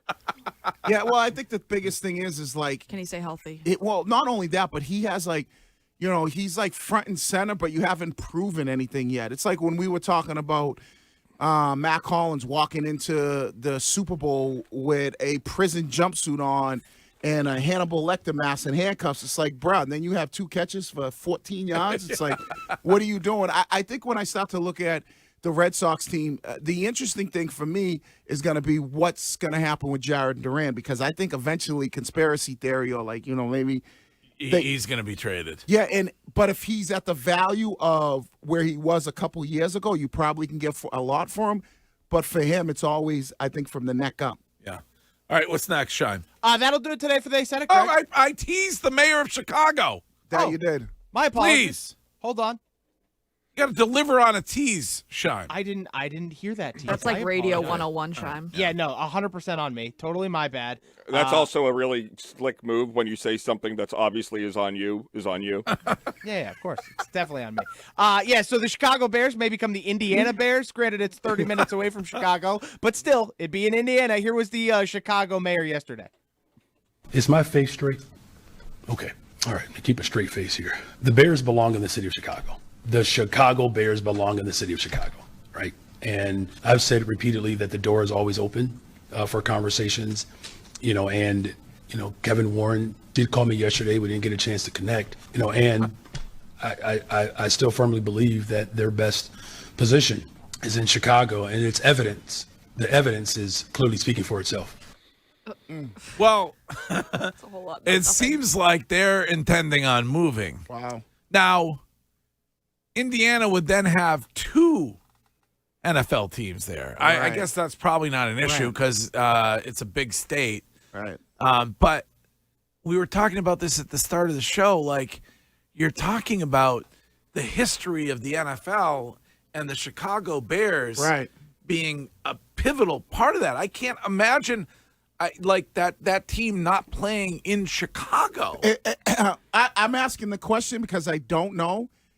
Is there another sports franchise that is a Chicago or whatever name of a city but plays in another state? Well, the 49ers, you guys were just there. Don't they play in Santa Clara? Oh, in a different state. In a different state. Right. Well, it's going to happen with the Chiefs. The Jets and the Giants. Yeah, they both play in New Jersey. Jets and Giants. Yeah, that's a good one. So I guess maybe people will then forget about it. Like, I get what you're saying, but I guess Curtis is right. Well, it's just the history of – it's like Fenway Park. And like Soldiers Field it goes back to the early days of the game. Right. And they would not be there any longer. Yeah. I mean, but Curtis might be right. That might be Curtis. Is that an old head? Yeah, I think take it is. to care about the stadium or Commanders don't play in Washington D.C. either. Yeah. They play in Maryland. They're moving back to DC though, I believe. But they haven't. But Correct. Curtis's Fair point to the Jets and the Giants, they got these unbelievable fan bases because I played in New York, but they are in New Jersey technically. So, and I think New York people and don't New care. Jersey though, like I'm sorry, it's the same thing. Yeah, in but my mind. some people could say I'm not sure, but maybe that's what the people say. Like Illinois and Indiana, depending on where that is like the same thing. I don't know. the city is a bit of a disaster, so some of that is probably on him. Like I guess, but I don't know anything about the mayor or anything about that other than they're probably not the most well-run city. I would just say this is the McCaskey family trying to leverage their fans so they have to pay less for their stadium, and that is pathetic. The notion that any taxpayer anywhere should pay for an NFL team stadium is beyond insane, and that's what they're trying to do here. They tried to leverage them by doing that thing. Mike Thomas was telling me that it's like 30 minutes north where they were looking, and that didn't work out. So now they're trying to leverage with this Indiana thing, and it's just what's crazy to say, Curtis, is because it's not even that they would be getting a new stadium in Chicago; they would just be renovating it because Chicago's probably like Boston. Where could you put a new stadium? No, I thought they were going to get a new stadium. No, I'm telling you, in the city limits. Where could you put a stadium? They're going because they're getting a new stadium, is what everybody's saying. But Curtis's point to leverage them, the Chicago people, to pay for a new stadium in Chicago, it would be more leveraging them to pay for the renovations because they couldn't build a new stadium in Chicago. You know what I'm trying to say, Curtis? Yes, there's no place to put it. So you're leveraging the people to renovate, which is going to be a lot less than building a new Curtis, stadium. as a taxpayer in the city of Boston, how do you feel about paying $130 million for a new stadium for a women's soccer team to play in? Actually, did you see it's up to $300 million? Oh, no, I didn't see that. Let me get that. Talking about White Stadium? Yes. Yes. Yes. So here we go. White Stadium is set to cost $325 million. Yes, but I think the taxpayers are on the hook. They're not on the hook for the whole thing. $100 million. Yeah, I think we should really build women's soccer stadiums. Like our schools, the Southeast schools look like they haven't been renovated since Whitey ran the town. The problem is with the White Stadium is they're not letting the kids in the Boston Public. That's because that's where we played a lot of our football games. And, Eastie Southie, we played at White Stadium. You had a lot of track and field events, but they're saying... No, the problem with it is it's $130 million of taxpayer money. No, I know that. When there are kids who need to eat, there are people who need help. It's lunacy. Snow that needs to be plowed. It's absolute lunacy and that is the pet project of this mayor. It's weird. All right, They Said It. We are going to get to today's news with Courtney next. You can watch the Greg Hill Show live stream every day on Twitch and YouTube. Presented by Springer's Jewelers. With locations in tax-free Portsmouth, New Hampshire, Portland, Maine, and Bath, Maine. Visit...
Oh, for a week? Probably steak. The news. I like steak. I like a lot of foods, but I think steak is very good. With your host, Courtney Cox. If you are standing in their way, they're going to mow you down. The news is brought to you by Northeast Men's Health, the experts in men's sexual health, with 6 locations across New England. Learn more at northeastmenshealth.com on WEEI. What do you think they would say if I stood up when I won't go? Police are warning about a planned takeover of the South Shore Plaza Mall in Braintree tonight at 7 p.m. This is when the youngins just go wilding out, if you will. Okay. So they saw this gaining steam on social media. Uh-huh. And so they put out a statement that read, the Braintree Police Department became aware on Tuesday, February 17th of a planned event through a social media post advertising a, quote, Braintree Mall takeover scheduled for Friday at 7 p.m. Our primary concern upon learning of this post was public safety. Yeah. Events promoted in this manner can attract a large and unpredictable crowd. So they have said that they have a plan in place to mitigate risk. Well, how am I supposed to get my Orange Julius? Wait, is this like the Purge? So what about all these people who own businesses down there? Like, so they're just out of luck? Like, they're just going to come and cause issues? Like you can just announce you're going to do something illegal, and they're like, okay, we'll just do it by 9. Well, because is it actually illegal if they're just saying like a takeover, like, oh, let's all just go have fun, and then one thing leads to another? I mean, you got to be nervous if you have a store. It's not like a flash mob. No, you could promote it as one. Yeah. It's a bunch of youngins going to hang out at that mall. Right. I really miss the COVID doctors and nurses dancing. Have you ever done a flash mob? No. I did in college. I'm sure you did. There was a flash mob in Maine at the Roadshow. Oh, that's true. Yeah. There was at least one dump out, certainly. Yeah. All right. Neighbors are shaken in Southie, Curtis. This story is scary after a man woke up to a stranger standing in his bedroom early Sunday morning. So the guy was in bed with his girlfriend when she woke up, noticed a guy standing there. He chased the guy out. The man... Well, then they found out that a neighbor of theirs said that the same guy was looking through his window. Dale here. At 4:30 a.m. before taking off. We can hear from the victim, Stephen Lansing, on WHDH. Like midnight, laying in bed, heard this crunching on the snow as someone walked. It gets louder, and then all of a sudden, I hear like my window just go, and like, that sound of like the window going up. I look at the window, and someone's head just pokes through the window, through the blinds, and just looks at me. That is It's terrifying. the freakazoids, man. Freakazoids. Oh, wait a minute. Maybe it was Curtis. Opening the window or the Boston weather window. Maybe. You can never be too sure. Well, that's awful. I hope they find whoever it is. Yeah. That's scary. Make sure in Southie, there's so many sliding doors. There's so many windows lock people your- have. Make sure that they're locked. Yeah. Okay. Very sad news. Eric Dane passed away yesterday at the age of 53, a year after announcing his ALS diagnosis. Oh. So best known for his roles, of course, in Grey's Anatomy and Euphoria. The family released a statement saying, with heavy hearts, we share that Eric Dane passed away on Thursday afternoon following a courageous battle with ALS. He spent his final days surrounded by dear friends, his devoted wife, and his 2 beautiful daughters, Billy and Georgia, who were the center of his world. They have said that before his death, he had filmed season 3 of Euphoria, which comes out on April 12th. So He was McSteamy. Correct. I would argue, Curtis would probably say it's The Office, but there is no show that people watch entirely through season after season after season more times than Grey's Anatomy. Still on TV. Yeah. Is it? Yes. Yeah. I mean, Julia Hill has probably watched the entire, however many seasons there are, 1,000, 5 times. I have only watched a few episodes. It's not a show that I ever really got into. It's real good. Yeah, and the episodes I've watched Isn't have it been like phenomenal. just any other hospital show? Like, what do you mean when we say it's real good? Well, I mean, like, The Pit is amazing. Yeah. I really enjoyed it. It was But The Pit is just, like you say, The Pit's amazing. It is. That's just a version of Grey's Anatomy. Yeah, They're I all like didn't- this. It's like I the didn't exact, get in- I didn't they're get all in- a version of St. Elsewhere. Like, It's all those, like, the same thing with all those cop shows that they have Yeah, on the... you're right. It's the But I same would say exact- Seinfeld, man. Seinfeld, You've watched it many times, Many times. And I bet there are a ton of people that have kind of, like, it's still being... It's still on and obviously just constant. Always Sunny and Veep are also two that people. I love Veep. Really? Oh, Veep is hilarious. Yeah, Veep is excellent, but I wouldn't think that that's one you go back to and watch it's- again Or like and Parks again and Rec. again. And all is Sunny, aren't they still doing new episodes with that one? I think they're still doing. That's the one with Danny DeVito, right? Yeah, I think they still do new episodes for that one. So that one's technically not in that world. Always Sunny is my screen name in Twitch. I mean, certainly Sopranos. I know a lot of people who've gone back and done Sopranos all the way through a couple times. Really? Yeah. See, But wow, that's a interesting. giant time Because commitment. the Seinfeld, because it's comedy, so I don't mind. It's a 30-minute. I don't know if I could go back. Even like Breaking Bad, I love Breaking Bad. Yeah, you couldn't go back and do it. Yeah. No, I've All done right. 24 a million times. We got to take a break. We're going to find out what the weather is going to be like this weekend and whether we're getting a blizzard or not. When we go Snowdown Showdown, Dueling Weather Smokes next. You're listening to the Greg Hill Show.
Joining us now for Dueling Weather Smokes on this show, a snowdown showdown. It is the chief meteorologist at Channel 7, Jeremy Reiner.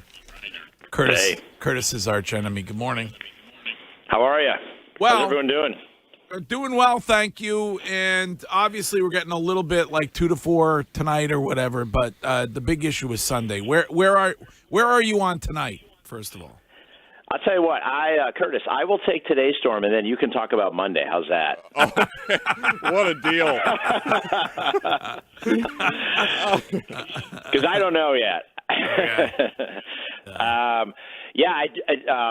If you want to start with Sunday night, Monday, we can do that. Yeah. So there's going to be a storm coming off of Carolina, the Carolina beaches on Sunday morning, and then from where does it go is still the challenge. The problem is that the most reliable weather model on the planet for the last 3 days has said that this is not an issue, and then the American model says, hold my beer, I'm going to give you a nor'easter. So.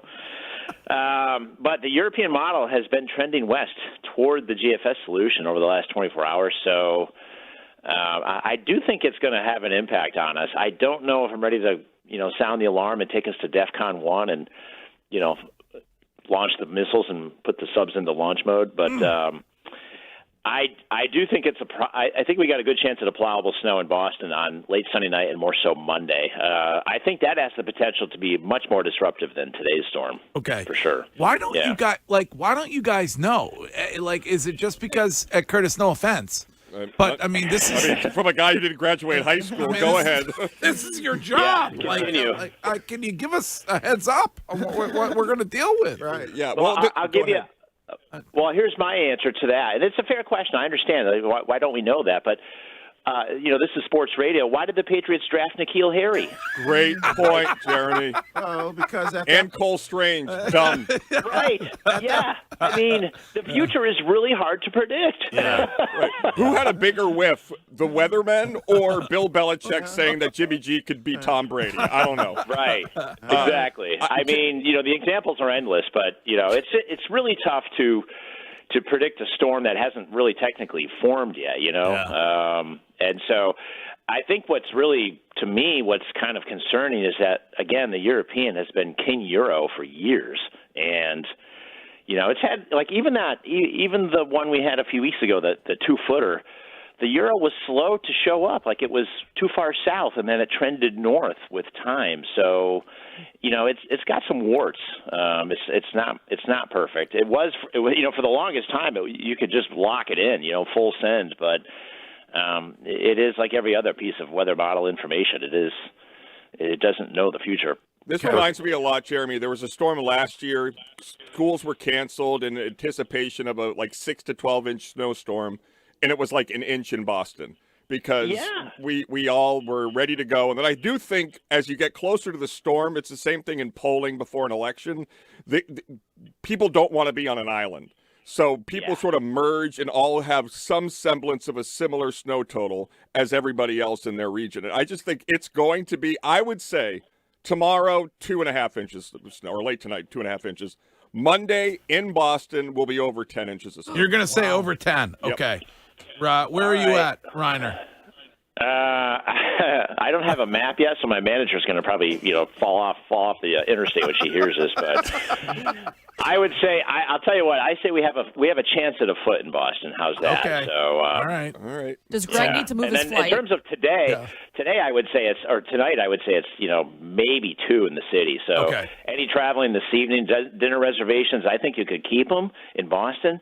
Just allow extra time coming into the city this evening. So all right. The biggest question is flying out Monday night. Yeah, Does Greg need to move his we're flight? flying to Fort Myers for next week and doing the showdown. Oh my! What time? It's you going out tonight? It's Friday, Monday, 2:00 or something. Oh man, dude, that doesn't look good. Okay, all right. So I got to change that. I think that's trouble. Yeah, okay. But yeah. And What if about not, Monday blame night? Curtis. What about Monday What about night? Monday night? Yeah, so I think if it gets us, it probably is winding down at that time. But I don't know what Logan would look like and other flights and your plane coming in. So it could be even Monday night could be Tough. Can you get out Sunday? Yeah, I'm going to have to do that. We'll have to leave a day early. I'm going to have to go to Florida early. Jeremy, before you leave, I'm curious. Greg's lead was about Disclosure Day. Where are you on aliens? Do you believe them? No? Yes? What's your take? Yeah, I think so. I really do. I think the rest of the universe looks at us and goes, "Oh, stay away from that planet." So. All right. Well, you're a big Star Wars guy, Jeremy. I was going to ask you about the Mandalorian trailer because I know that must be high on your list.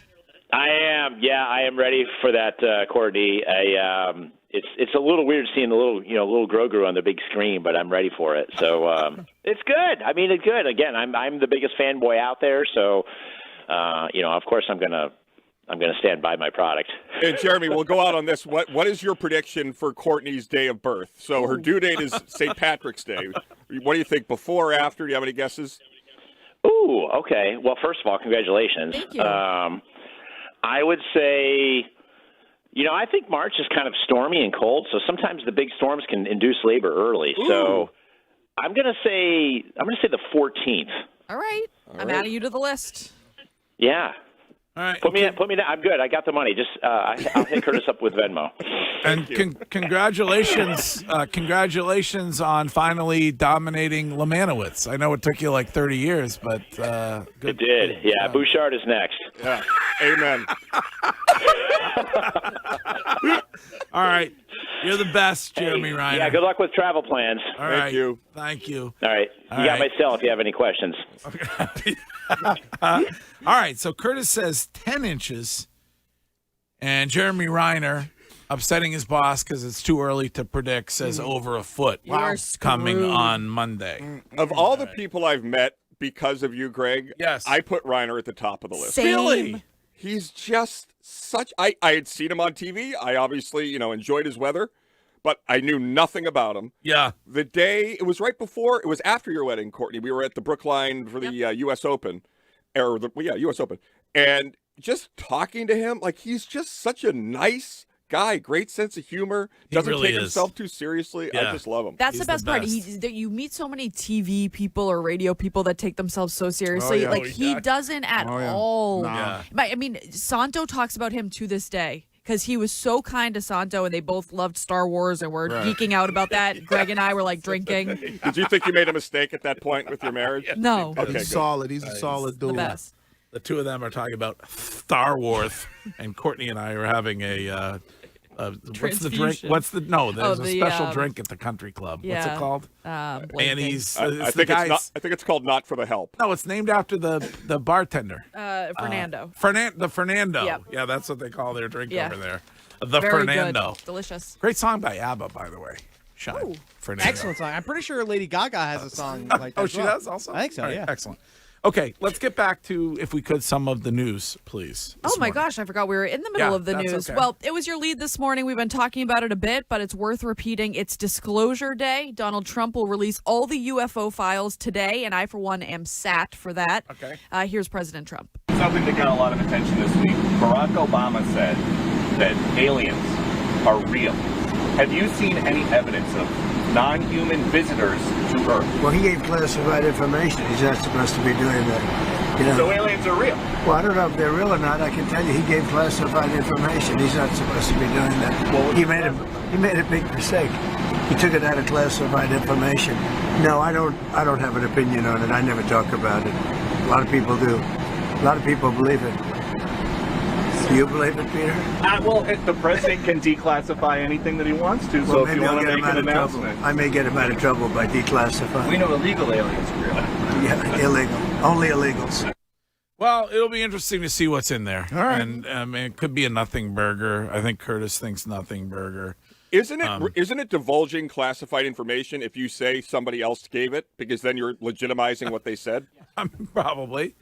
I guess. I mean, you're not actually giving the information out. Right. I mean, Barack Obama went so far as to say that they are definitely real, and then kind of walked that back a little bit. Right. But, It'd be interesting to see if they were just like bones that they found from maybe in their mind millions of years ago, or if there's like some I hope alien that there are crap. photos. Like, I want photos in these files of alien bodies. I don't think you get want them photos. to bring an alien body out and present it to you in some kind of a live press conference? I would love that. Or maybe there's an alien here. I would like to meet him. Right. I don't think. I mean, maybe we're holding. You're saying we're holding alien beings hostage in a Ain't no way secret we're doing prison that. or something. No, maybe somewhere? they live among us and they know exactly who they are. Oh, they have been they are waiting for. guests. They've been waiting for disclosure day so that they can declare themselves to be out as an alien. Right. Is what you're saying? Come out of the closet, so to Yeah. speak. Okay. Right. Could Like, what if in the files it says like Ken Laird, Brookline, Mass? I would Alien. say totally Alien. logical.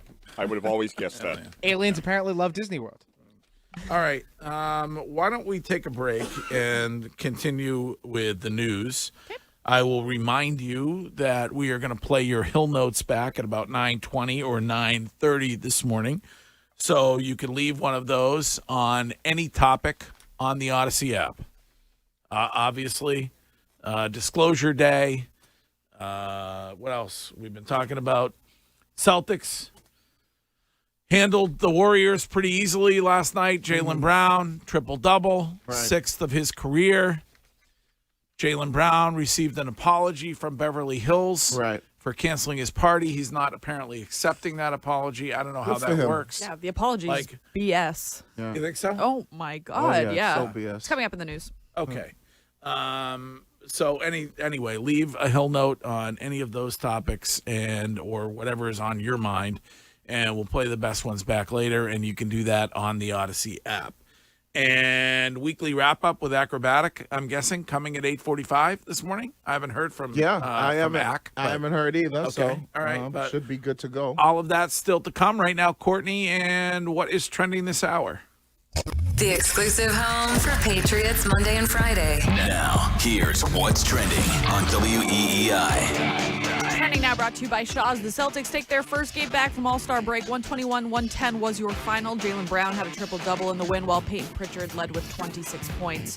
The USA women take gold. They took down Canada in overtime when Boston College great and Boston Fleet player Megan Keller got the game winner, taking the game 2-1.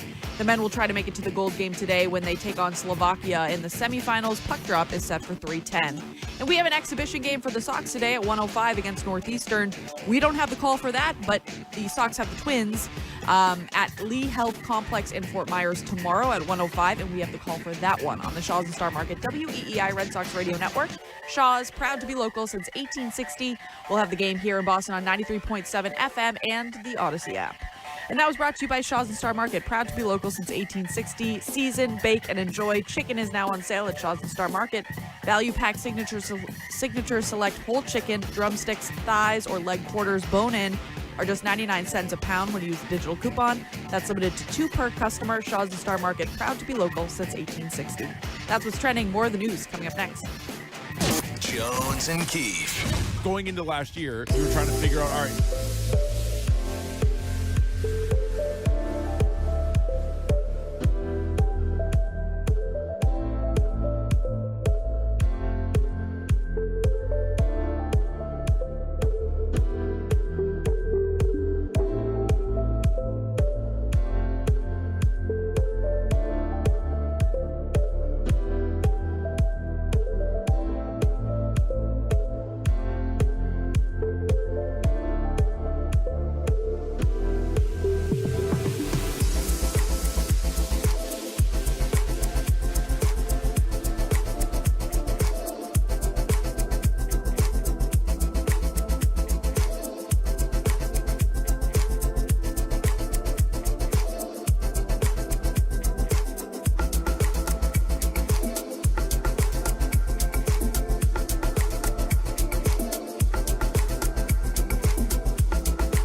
change in my pocket going jingle-lang-a-lang. Wants to call you on the telephone, baby.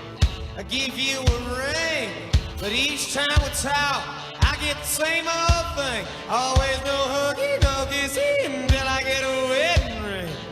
My honey, my baby, don't put my love upon no shelf. She said, don't give me no lines and keep your hands to yourself.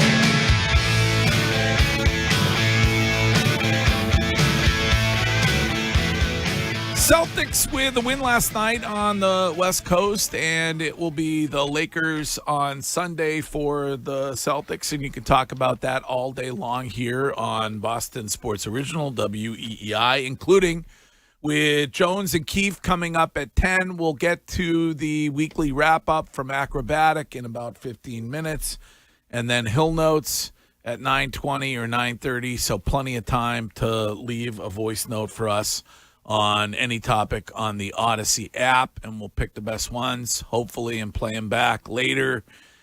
We were in the middle of the news. Before we get to that, though, Joe, who is from Hull and has been patiently waiting on hold. Joe, good morning. Good morning, everybody. I have a quick question for Miss Courtney, if that's okay. Of course. Miss Courtney, let's say the day comes for Junior Santo to come along, and Santo is a freak snowstorm that day, and he is unavailable for whatever reason. Who on the team would you pick to help deliver your new child? Excellent question. Yeah, that's And easy. We're keeping it 100. Yeah. We're going to find out how you feel about your coworkers, your teammates right now. Yeah, it's Shime. Shine? My girl. All right. Yeah. Why? He likes punishment. Because Wiggy has said he doesn't like to look in the nether region when Yep, that I'm is not doing happening. it. Curtis passed out when Yep, Jess twice. gave birth. Right. And Hello. you're kind of squeamish when it comes to girl stuff. I'm not squeamish when Kinda. it comes to girl stuff. Kinda. What are you talking about? Like sometimes when I start saying something, you're like, ooh. Well, that's because you're a coworker. Like, it's an uncomfortable thing when you start to talk about your you'll be period or something she'll like be that. giving birth. If you can't handle a period, Right. then you certainly can't handle a baby crowning. Right. And so in my mind, Shime, I think, is he would get down to business and Right, be right. like, Courtney, we just Right. got to do this. Right. And we'll never talk about it again. Right. And I'll go get the hot towels. yeah. Yeah, I'm not gonna lie. I'm kind of offended. Like, You I, shouldn't be. It's just, it's I was there participating in the birth of 2 children. I mean, I have the experience. yeah. I didn't pass out like Kurt. So but that's fine. If you want to go with Shine, that's fine. Okay. It's okay. I mean, isn't this like not being asked to help someone move? It's kind of a win. Yeah, you're probably right about that. I just think Well, that I think at your age, with the glasses as well, like there's a Imagine lot he'd of be taking his putting his glasses on top of his head so he Yeah. can see. It feels like the age shot is dunking on him, Courtney. I don't think that was unnecessary.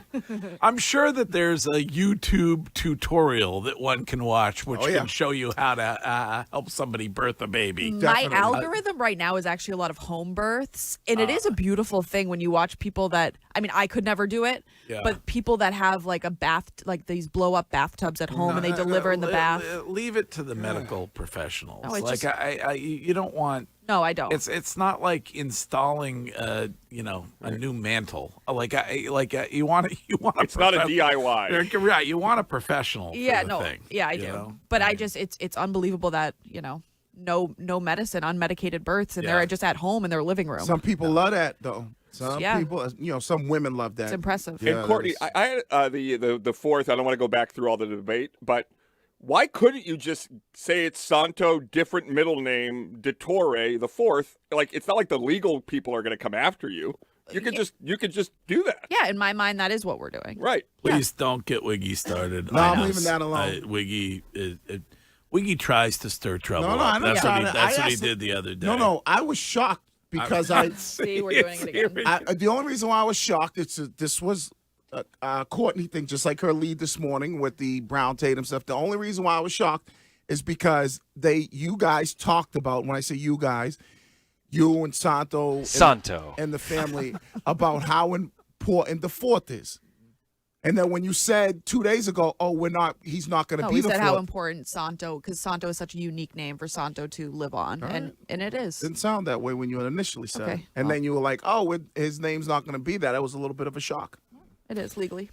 All right, let's get to whatever is left when it comes to the news this morning. So you teased it. Beverly Hills has apologized to Jaylen Brown after they shut down his event last weekend during All-Star Weekend.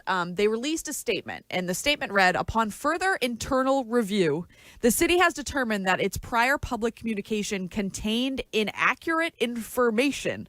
Specifically, no permit application was submitted nor denied for the event, and the residence does not have any prior related violations on record. The city takes full accountability for the internal error that resulted in the inaccurate statement being distributed and working to ensure it does not happen again. Well, that's not good enough for JB. It wouldn't be good enough for me either. I believe he lost hundreds of thousands of dollars on this event. He said on X, "Thank you for the apology at Beverly Hills PD, but damage is already done, and I can't recreate that moment again. And what about resources/partners lost? In a moment that was supposed to be celebrated, you embarrassed me and my brand. Yeah. Huh. Good for Jalen. He's right. Why do you think they chose this particular event to intervene and cancel? I think I guess something to do with Jaylen Brown. Like No. that's what he is kind of indicating. I don't know what the dynamics of the other events look like in that neighborhood, but I wasn't there. You mean the demographics? No, if you want to use the word demographics, but I Wiggy, said it's dynamics. It's All-Star Weekend. I would assume that all kinds of brands and players are renting houses and having parties at them. Like I would think so too. So how did they just randomly pick this one and shut it down? That's why I said I don't know what the other houses on the block were doing, what the other parties looked like, Right. what the other music sounded like, what the other people that pulled up to go to the party looked like. It all plays a hand in that. And obviously none of us were there, but just watching the body cam footage or Jalen's camera guy's footage, like Jalen is looking around at all the rest of the street. There were parties going on. Seemed like there was music going on at those ones. He's like, we had shut our music off. Right. We were getting ready for the panel part of this. Right. I don't understand why we're getting targeted. Simple. What did Jaylen Brown's party look like? Yeah. Versus what? Well, he's right though. If he spent hundreds of thousands of dollars and lost it, he ought to go. He ought to go after him. Right. I agree. Yeah. Danica Mason, an Australian reporter, has apologized. If you haven't seen this on social media, buckle up, because she unfortunately was smashed during her live broadcast from the Olympics. Oh, okay. First, let's hear what the original broadcast sounded like. Okay. Like literally, the price of coffee over here is actually fine. Where are we going with that one? But anyway, let's get into today's spot. We're going to start off with some actual Brisbane Broncos gearing from the actually their trip to the the UK rather, because Reece Walsh has stolen the show. He, of course, did that in the last year's Ashes series, crowning for 4 tries and claiming England's fans just 3 months following that UK club challenge. All right. So, oh my God, Barnes was reportedly in Santa Barbara training with the Memphis Grizzlies. Absolutely dismantled. Curtis, you've been there. Oh, I sure have. You've been there. Brian Hoyer, the quarterback of the Cleveland Browns. And obviously it got clipped, was everywhere on social media. Yeah. She has taken, in my opinion, responsibility for it. Okay. She said she misjudged the situation. She attributed the one glass of wine she had. She just had one glass of wine. One glass of Was wine. it an altitude problem? Altitude. Oh, okay. Cold, Yes. and she said she didn't have dinner. Get And so past that. Okay. that probably all led to. I would say that altitude may cause you to get a little bit more drunk, but it doesn't make a glass of wine make you sound like I did. You led the Dodgers to the World Series. All right, what's the big deal? I mean, people having an issue with it? Well, she was on. She's doing her job. It was a live broadcast. It's the Olympics. Yeah. It's the Olympics, man. Well, she's excited about the Olympics. She's probably saucing up. Where's she from? Australia. Australia. She's probably happy about her Australian, country doing well. Yeah. Get a couple drinks. Yeah. Let's go to Florida. And now, It's one of those only in Florida type of stories. another edition of Come to Miami. Florida. Not like the rest of us. The people of Polk County like guns. They have guns. I encourage them to own guns. On WEEI. Oh, they done closed Florida. So 37-year-old Justin Allen was arrested. He tried to get revenge on his ex by smashing up her SUV with a hammer. Unfortunately, he picked the wrong white SUV to smash up. That's never a good thing. Yes. Was it an exact same vehicle, Yes, or did he not but- know her vehicle well? I mean, you should make sure that the license plate at least matches. Yes. We have some of the arrests. Okay. Get out of the car! Get out of the car! I'll verify that. Get out of the car, get on the ground right now. So yeah, unfortunate for him. Great for the ex. Really? Really great for the ex. She got lucky. Yeah. This is an interesting story out of Austria. An Austrian climber was found guilty and is being charged with gross negligent manslaughter for leaving his girlfriend at the highest peak in Austria where she froze to death. Oh, now, he says she told him to go get help, that she became too weak and said, I can't continue on. You need to go get help. They were hiking together. They were hiking together. Highest mountain in Austria. Correct. Okay, It was a grueling day. Okay, so like storm or something like that. Yep, and he said she told him she lacked strength to continue. Please go get help. And Greg, I think it's smart. This is why we don't hike. Yeah, no. Yeah. So this is very interesting. It gets so weirder. he's being charged with a crime because he didn't save her. Well, so yes, but he left her on a ridge that had strong winds, exposure, etc.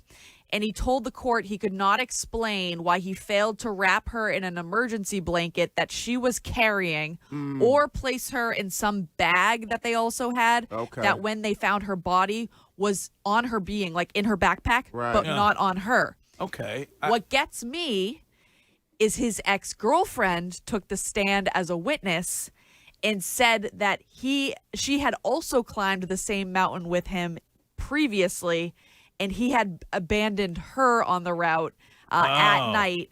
And really? She said that it was like left her distressed. Right. Oh, yeah.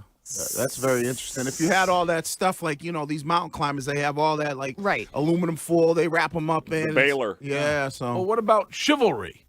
Classless. Yeah. Classless. Correct. Put her in a sleeping bag or something. But in what scenario would it be better for her to stay at the peak? Right. Well, she was too weak, maybe, you know, he couldn't carry her. But you're an experienced hiker, and you have all of the resources on you to, like, try to prevent that from happening. He didn't say, like, we got to wrap you up, we got to put you in a safer area. But also, it's kind of on you. Like, if you undertake a hike like that on a difficult mountain, right? And you can't, the person's not expected to die because you can't complete the hike. Yeah. I don't know. It's a That's weird one. difficult. Because she should have been like, hey, put this blanket on me, stuff me in the bag, or whatever, the sleeping bag. All right, I'll hold it down here. Make sure you hurry up. But that was her risk. Like, she was undertaking the risk by going on the hike with the guy. No, that part I understand, but clearly. But, like, if she had the stuff, why couldn't she just put it on herself? Correct. Because maybe she might have been so, at that point in time, so weak and so tired she couldn't have done. I mean, let's be honest. Come on. He left her there to die. I mean, 100. That's kind of what I was getting at. Yeah, it Because, doesn't take I mean, a rocket scientist to figure There's that a one way out. to get her down the mountain with you when you go try to But get even help. if you can't get her, might not be. Like, Well, I understand. Like, I put yourself in that position. Yeah. And your number one obligation is to save yourself so you can go try and get help for her. But Greg, what Courtney alluded to, if that was really said on the stand, and I have no reason to doubt it, then that removes all of what you're saying. Because it happened with another girl. Yeah. She was left while he left, and she now looks back and says, thank God I lived. Yeah. If she was all wrapped up and did everything like all the I get Greg, I get what you're saying. He might not have been strong enough to carry her down the hill, or maybe the hill was too rigid where you couldn't carry somebody. But if you wrapped her up and you did everything to say, hey, I'm going to make sure, and then when they find you, they know that, like, all right, you just didn't leave somebody out here to die with all this stuff. That just shows me more than anything. We're going to end with Greg's biggest ick. And if you forget the ick bracket, it was the flip-flops. So, well, it's not my ick. It's Lindsay's ick. Yeah. But it's your biggest ick, meaning like it's the biggest ick about you. Yeah, I love flip-flops. You can pry them out of off my cold dead feet. Well, like what? You shouldn't be heading on any Norwegian cruise lines because they are under fire right now after they announced a new dress code. So passengers dining inside 6 of the ship's more expensive, nicer restaurants can no longer wear flip-flops or shorts. Well, that's ridiculous. I think this makes all the sense in the world. No, it's a cruise. Like, what's the point of paying? The customer's always right. So if a customer wants to go to dinner who cares? Do you care what anybody else is dressed like when you go to a restaurant? I do not.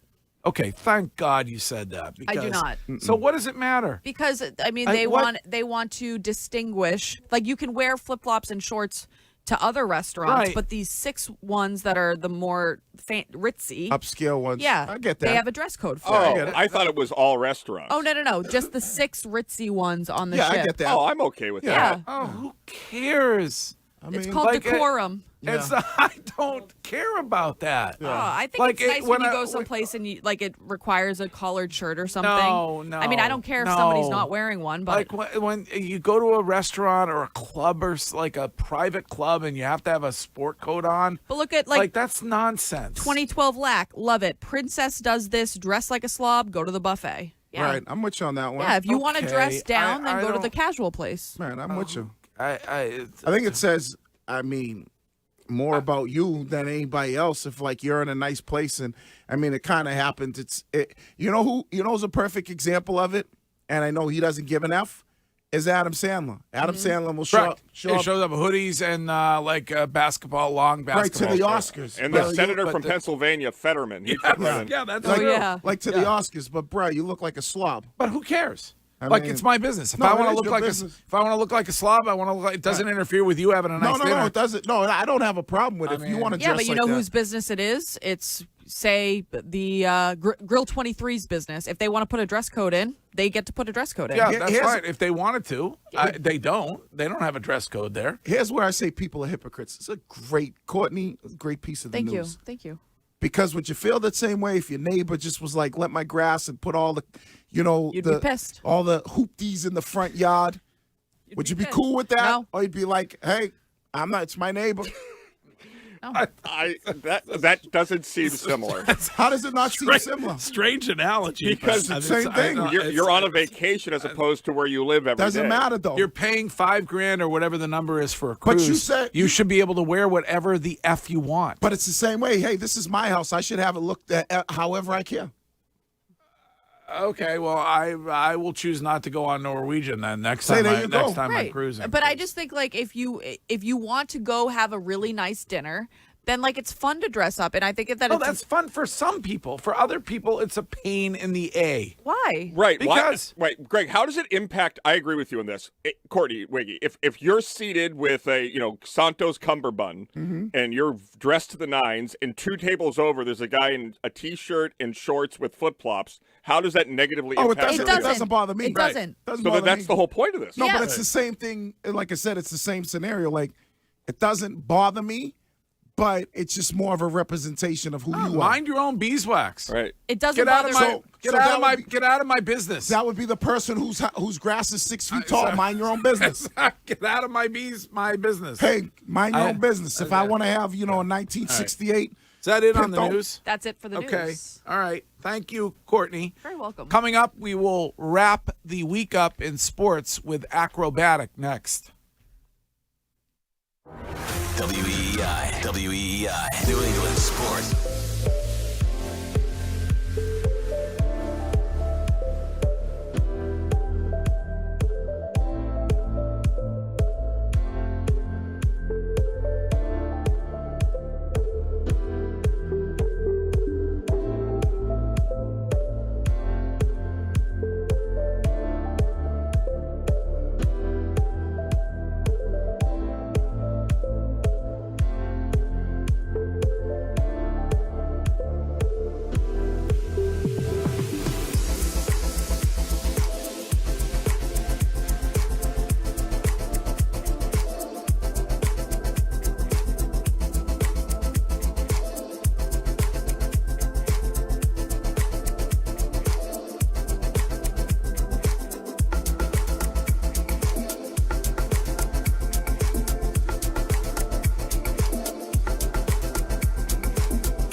Mama, Papa coming for you.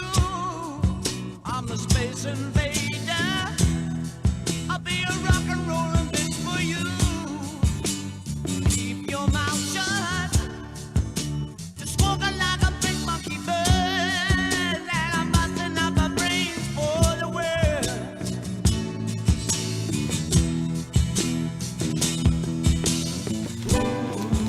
Well, depending on the weather, we will be in this studio on Monday and then off to Fort Myers, Florida, and 4 days of shows at JetBlue Park next week, Tuesday, Wednesday, Thursday, and Friday with your beloved Boston Red Sox and a couple hangouts while we are down there. Tuesday night at Margaritaville, the resort in Fort Myers Beach, 5 to 7.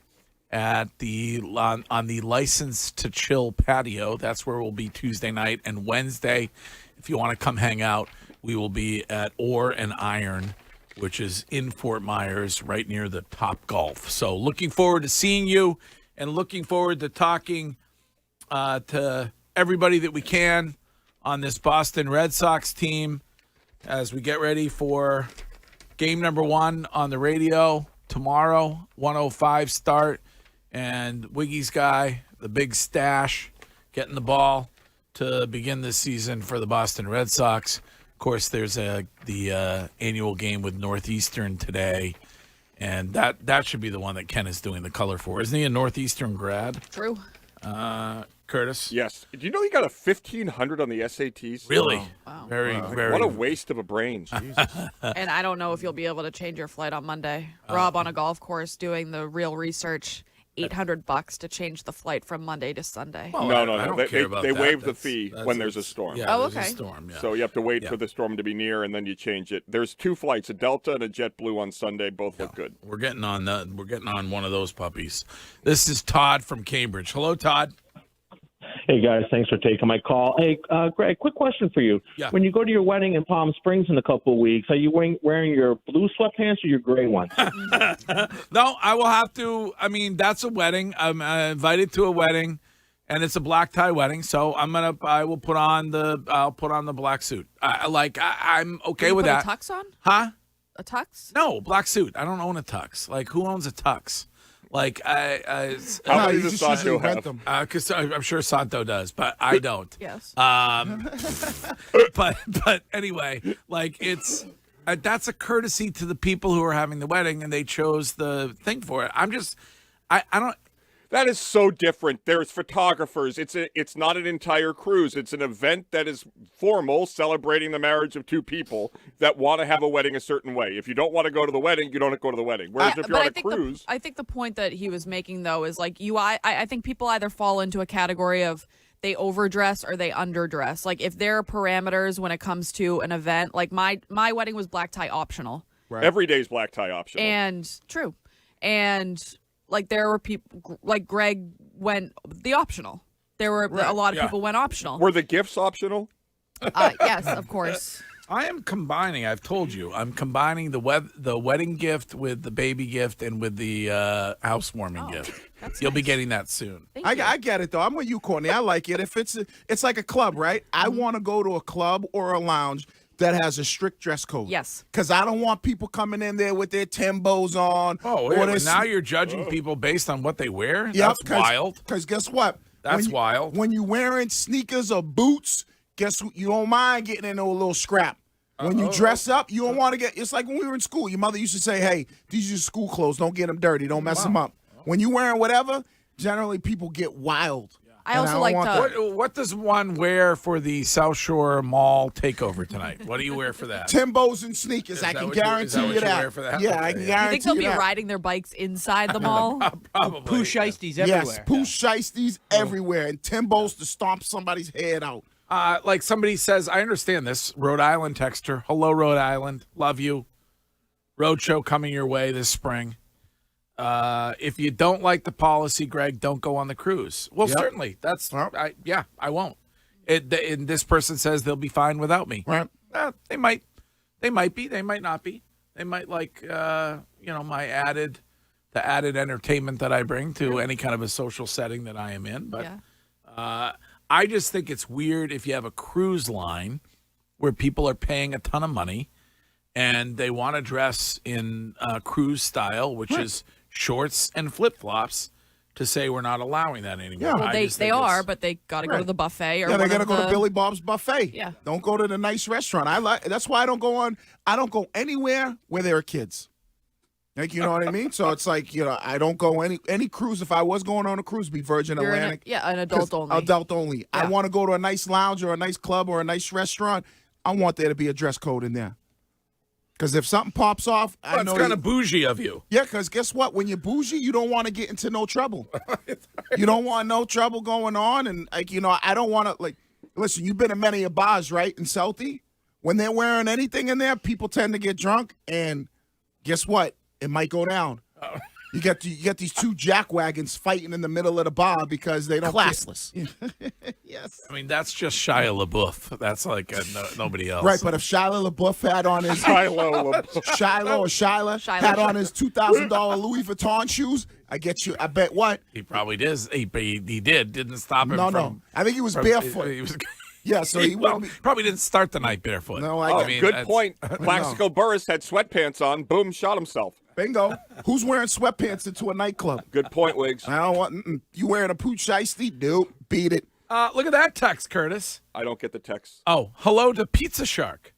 Who knew that Pizza Shark, everyday listeners of this show, and they appreciate the jingle love yesterday. So there you go. I gotta try Pizza You Shark. can wear shorts and flip flops in there. They say during the road show, one of the road shows, come to the Chatham location, and we'll check out the Pizza Shark. Greg, I have an idea for us. I just did it. 22 hours, 1,470 miles. If we leave tomorrow, we can get there by Monday. There you go. Oh. Just drive down. Okay. I'd watch that. In this scenario, are you John Candy or what? Steve Martin? Is he Steve Martin? Nope. Ken is driving. We're in the back. He's not to talk to us. Okay. I have my hand between two pillows right now. Yes. All right. It is time for us to wrap the week up with Acrobatic on WEEI. Like we do every week at this time, the Greg Hill Show on WEEI in association with ILoveBostonSports.com and Acrobatic bring to you. Yeah. Let's go. All-star break, I can't have material. You thinking that, then you don't know me at all. Here we go. See, on this mic, I don't play around. I shut it down like the cops tried to do to Jaylen Brown.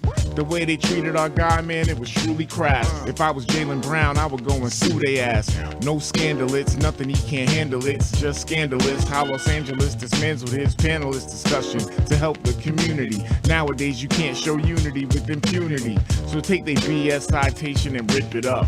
Those police are probably mad because the Clippers suck. All-Star Weekend did not impress this MC. On TV, the arena looked like it was half empty. Event started early, the fans wasn't for that. On top of all of that, they switched it to a week format. A whole tournament, the thing was a mess. Keep it hip-hop style, y'all, East versus West. All-Star Weekends for chicks who wanna holler. Hit the clubs at night and find themselves a baller. So if you're just a scholar or you low on your dollars, the most that you can try to do is be a little taller. And while they finish the Olympic brackets, the Bees are back in action Thursday against the Jackets. They only got a few players in Milan, so when the crew is back together for the stretch, it's gonna be on. And I'll bring you another weekly wrap-up shortly. It's always been my honor to break down your sports week. I'm not expecting like Santo and Courtney, but you know Axe a hard-working man, support me. Turn it up! Wow, support him. We should. He's unbelievable. Acrobatic. Ack is the man. That's why my guy makes the cheese. Because of spitting rhymes like that. All right. Cheese? Well, yeah, cheese. Money. You're not down with the lingo? The cheese? The cheese, yeah. You are certainly not. I heard the cheddar. I haven't heard the cheese. Yeah, and I maybe would have gave you the chicken. No. The You were thinking about cutting the cheese. But I don't think anybody. I don't think anybody ever said, "Hey, let's go get Acrobatic cheese. about it. Oh yeah. Ask him. Curtis New is right, contract, the a lot of cheddar. cheese. Yeah. You see him? Did you see him when we were at New contract. I need that mozzarella. Did you see him when we were? Give me the provolone. Did you see him when we were at Ernie I Box? need the Gouda. Yes. Rolled in there with the Dubs. Right? Did you see the You Dubs rolled on in the there with the vehicle? Dubs. Yeah. You recall rolled the in there with the cheese. Dubs. All right, we will be right back. You're listening to the Greg Hill Show on WEEI.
Hill Notes coming up in 20 minutes, so you still have time to leave a voice note on the Odyssey app, and that can be on any topic, and we'll play the best ones back coming up.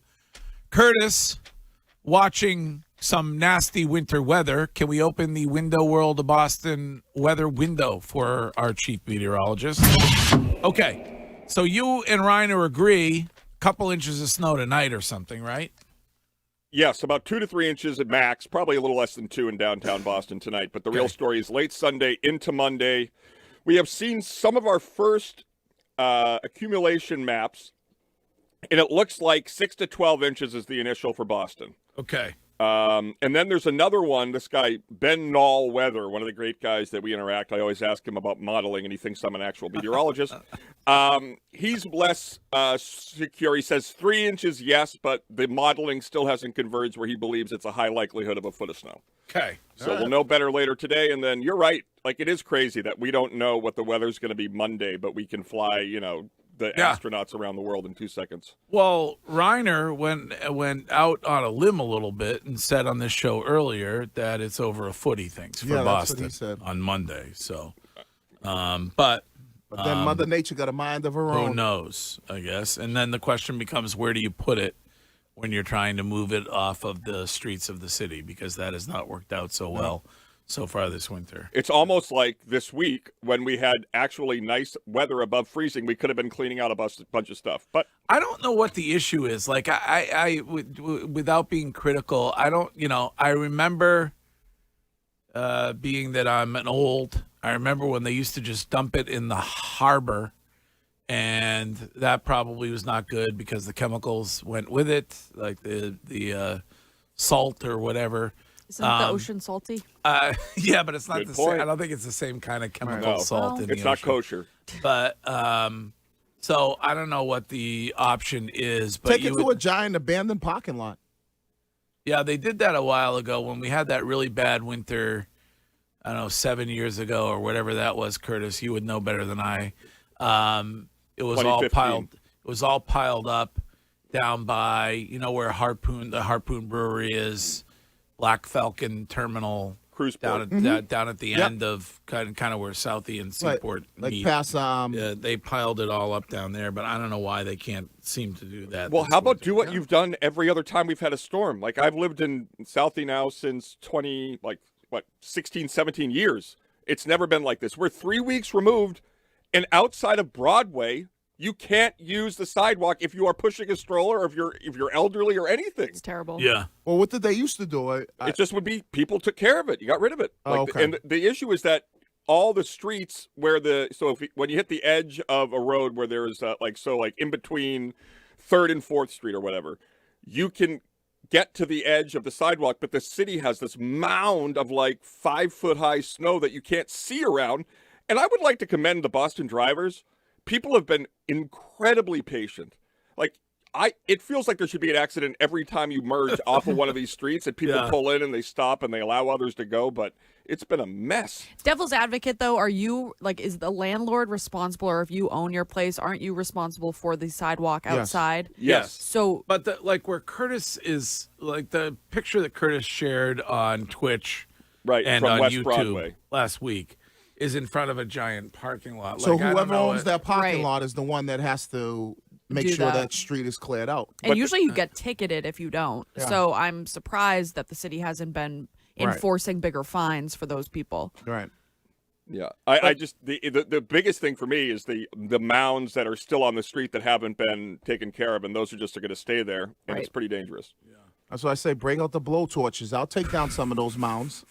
We are in Fort Myers next week, 4 shows at JetBlue Park, and our Red Sox spring training coverage on WEEI is brought to you by McFarland Energy, the heating, cooling, and bioheat delivery pros that Eastern Mass and all of Cape Cod depend on at McFarlandEnergy.com.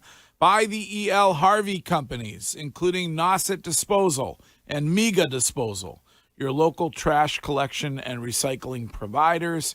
By Aviva Trattoria, Italian-inspired, American-made, with fresh, whole, locally sourced ingredients. And by Shaw's and Star Market, proud to be local since 1860.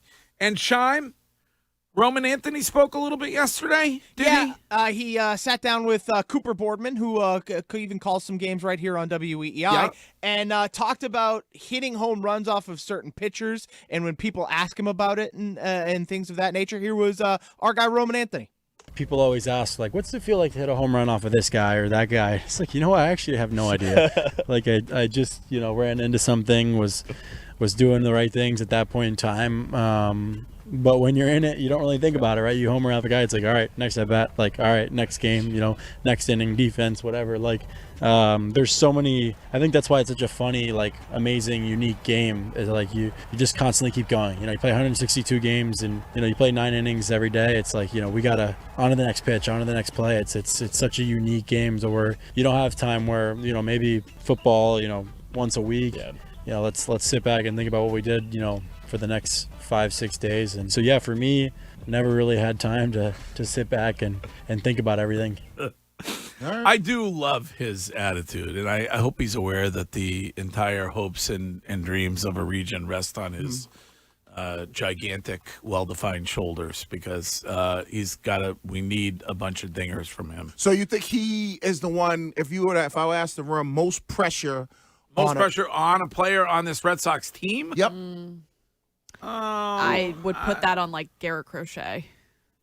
That's who I put all, like, the pressure of the team on him. I mean, I guess. Roman Anthony's still so young. Like, yeah.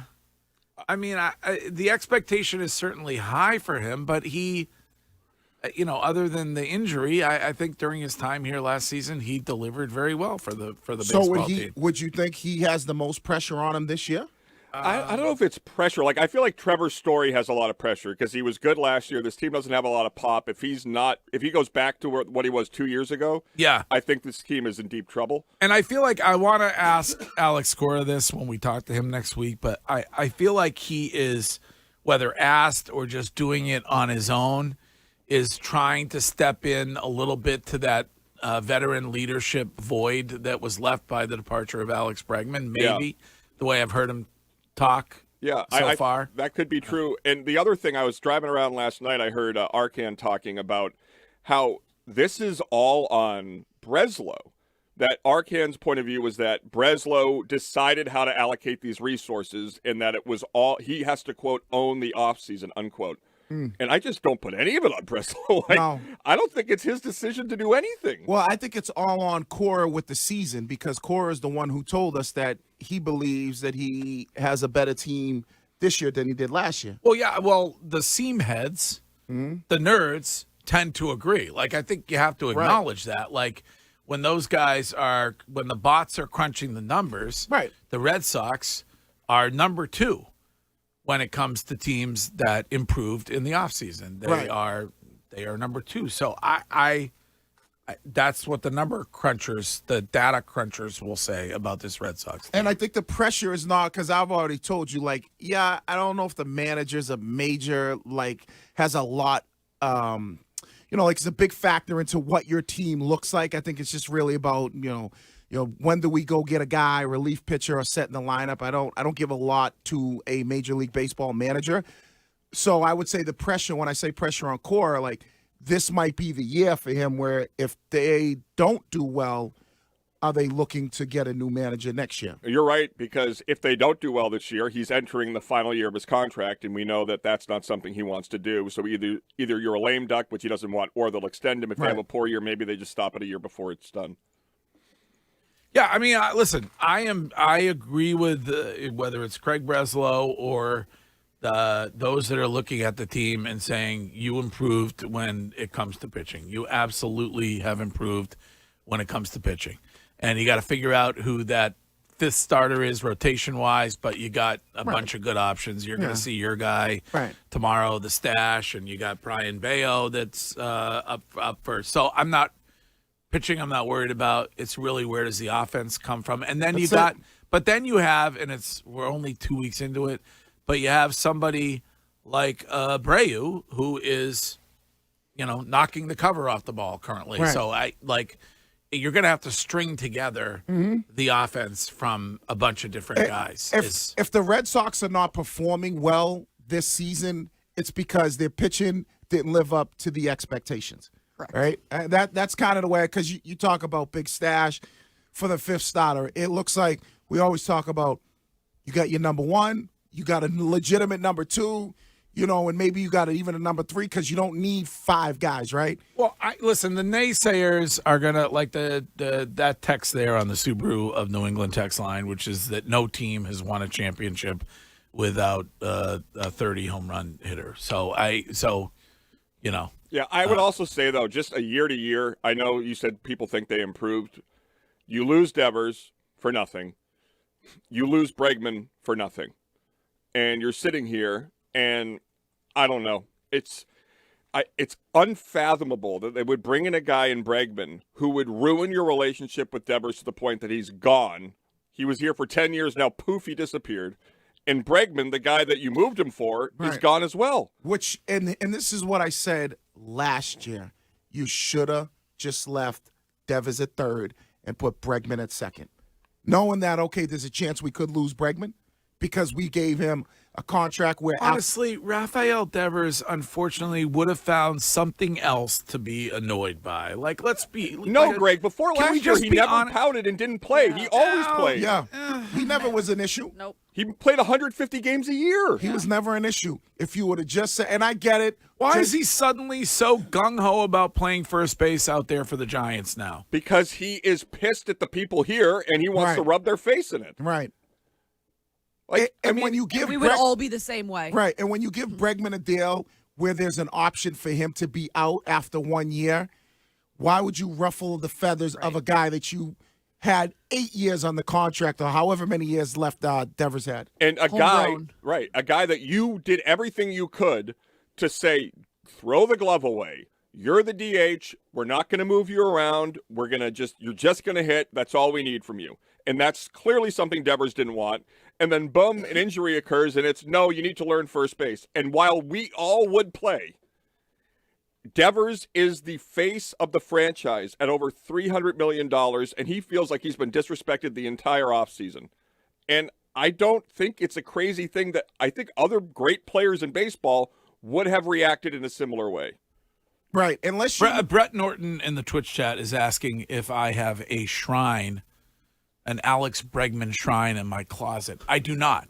You love Bregman. You love some Bregman. Yeah, I did. Yeah, you're like, give him $40 million for being like... He's a lunch pill guy like myself. Hey, tuck your chin in.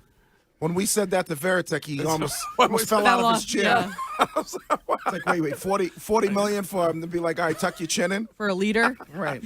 For a locker room guy, clubhouse guy. It wasn't tuck your chin in. It was barrel positioning. Okay, if barrel you know position. anything about the game. Well, guess what? Veritek probably said, "Hey, your barrel position is a little bit effed up. Like you're a little tight on the barrel." Well, then save that. Pay Veritek some money then. It's like, and by the way, Devers loose and lower barrel grip. I mean, you don't get those kind of tips every single day. Devers played 163 games last year. Because he was traded and played an extra one with the Giants. The year before, he played 138, 153, 141, 156. Right. The guy was not someone who didn't actually suit up and play. Cora should have, from day one, should have said, hey, listen, Bregman, here's what we're going to do. We're going to move you to second, and we're going to keep Devers there. And I bet you if they do that, even if you lose Bregman, you still have Devers, and now you're saying, okay, where's my 30 bombs going to come from? And there it is. They could come from Roman Anthony. Like, everybody immediately discounts that Roman Anthony could get you 30 this year. He could. Devers has hit 30 home runs. How many? Does Cassis hit better with the shiesty on? Do we know? Do we have any any indication on that? He looks better. Is he going to wear that thing during his at bats? I don't think you're. I mean, allowed. I think that would be. Nobody's. Is it allowed? I doubt it. I think you could. Really? Right. They wore him in the cold weather games. They wear the poo shiesties out there. Who was the guy, Rip Hamilton, who kept the mask on even though his nose was no longer fractured? Yeah, Yes. from the Detroit Well, Pistons. you might be thinking of Hannibal Lecter. Oh, that's true. Yeah. I think you should do that. Might as improve, well. Might improve the swing. I have an idea. You guys wear poo shiesties, whatever they're called, when he's interviewed with us. We will. Absolutely. Look like you're getting ready for the town part 2. All right. Well, 4 days in Fort Myers next week, and I hope you'll be here for every hour of it. Here is Courtney now with what is trending. Now, here's what's trending on WEEI. Trending now brought to you by Subaru of New England. Some reported Patriots news. The Pats and Matt Collins completed a contract renegotiation. The team paid Hollins a $400,000 signing bonus to potentially cover a missed incentive due to injury from the 2025 season. So he had a $400,000 reception incentive at 50 catches. He finished with 46, but missed those last 2 games. So okay. All right. Pat's doing something. And Devers, 4 of his 9 years, he hit over 30 home runs.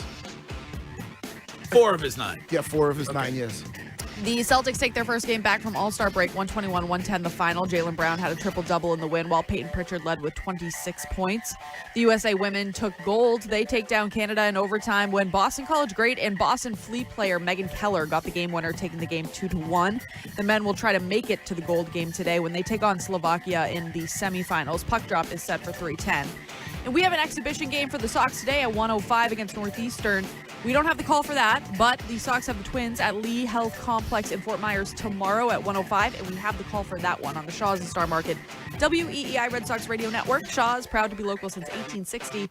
We'll have the game here in Boston on 93.7 FM and the Odyssey app. Curtis, if we stay for the game on Tuesday after the show, we were invited up to do an inning with an inning or 2 with Will, if you would like.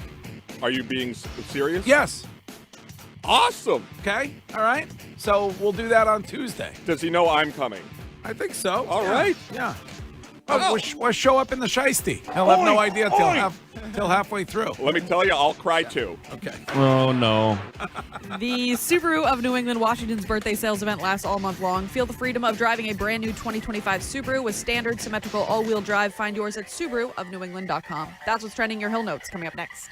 WEEI.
It is disclosure day. Find out whether Jones and or Keefe are deniers or believers coming up at 10. Could we go to Twitch, YouTube, HQ quick and check in with the Mituation? He has not connected to me, Greg. Oh. What's he doing down there? I don't know. texted him that you were coming to him. I also texted him. Oh. I gotten a response. Wonder if he's watching The View or something when he's supposed to be running the video for the program. Might have been talking to Ken or something, you know. I bet he's looking at videos of Punch the Monkey. Have you guys seen that? No. Oh, What is my that? gosh. Punch the Monkey. Punch the monkey. Yeah, all over X right now. This monkey that was abandoned by their mom and had this stuffed animal of an orange orangutan and dragged it around the zoo, just holding it like it's its mom. Finally, another monkey has shown Punch love. Oh, really? Yes. Okay, and what now, zoo was this at? Do you know? Are you aware? Or Yeah, no? I did Okay. know, but gosh. All right. Let's check in at Twitter and YouTube HQ with the Mituation. Good morning. Good morning, Greg. How's it going? What's going on down there? Oh, we're killing it over here. How Skepticism. How are the numbers today? We're doing pretty good. It's been for a light sports week. You know, we got 400 on Twitch, like 1,700 on YouTube. YouTube's been killing it lately. Thank you to those of you who watch this show on YouTube and on Twitch.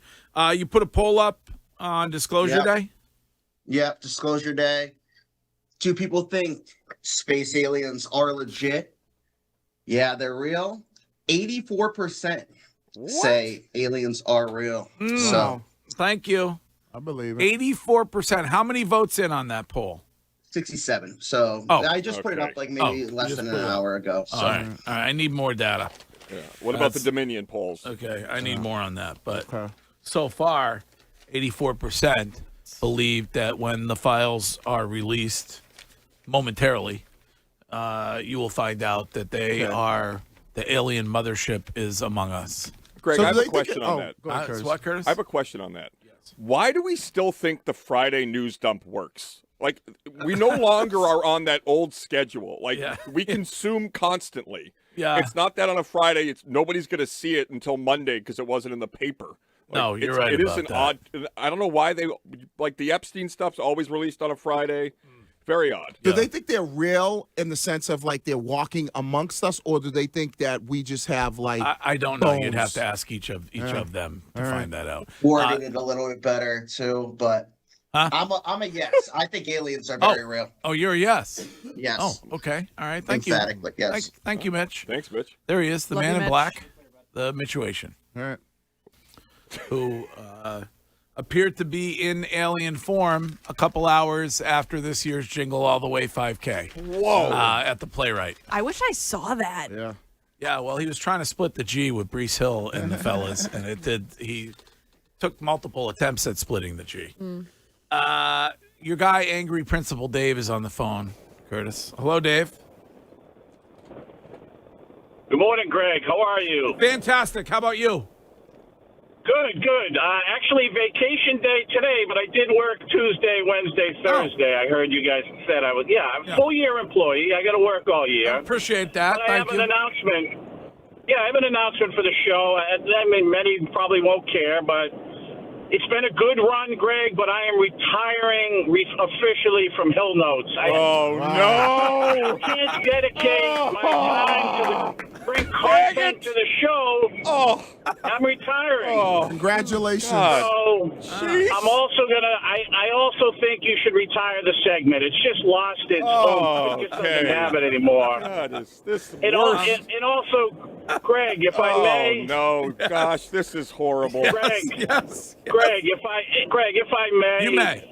I gotta compliment you, but then kind of throw a dig. Okay. I get it why you're now throwing numbnuts this little bone so he can do an inning or two of a preseason game. Yep. But you're caving in. You and Ken caved because you don't want to hear him whine all week. I get it, but you continue to enable his behavior, and that's just not good as a leadership. Right. Hell of a Hill Notes Don't do career. that for Really great. numbnut. Yeah, what's your? You're gonna leave us one last one, so we can remember it forever. Hall of Fame guy. I left one yesterday, and I got censored by Shime again. So it is what it is. APD Hey, first have a ballot. great trip, Coco. Good luck. Thank you. Good luck. I think you're going this weekend. Oh, jeez, that would not be Yeah. good with the blizzard coming. Oh, boy. Oh, my Lord. Imagine if you were trying to drive to the hospital in the middle of the blizzard and you two got stuck on the highway. And then you had to give birth right there in the car on the highway with the assistance of the state police. No, that'd be That would be very stressful. They probably listen to the show. We got Right. a lot of law enforcement who listen to the radio show, so that would be a good thing, I guess. Yeah, I mean, if you are a nurse, thank you for all you do, or a doctor, and you are in my delivery room, just pretend like it never happened after. Yeah. Like, and if you listen to the show, It's a good story to tell. well, Not really. like You don't want Courtney people- tour. Like, I don't need anybody No, knowing God in that. heaven. Like for Well, that's the HIPAA. kid. You know, when the kid. No, I'm saying when the kid gets older, you'd be like, I ain't gonna believe it. We had you in a blizzard.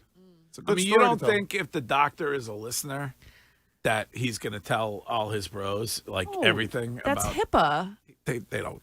Do you think they care about Yes. that? They No. don't care. Yes. Be like, I used to know a doctor who would tell me all kinds of emergency room stories, like Oh, the yeah. worst possible things. oh yeah. Things I don't need to think about. I would assume that it's probably that. I don't want to scare you, but Make sure you wax now for sure. you can't be. You can't.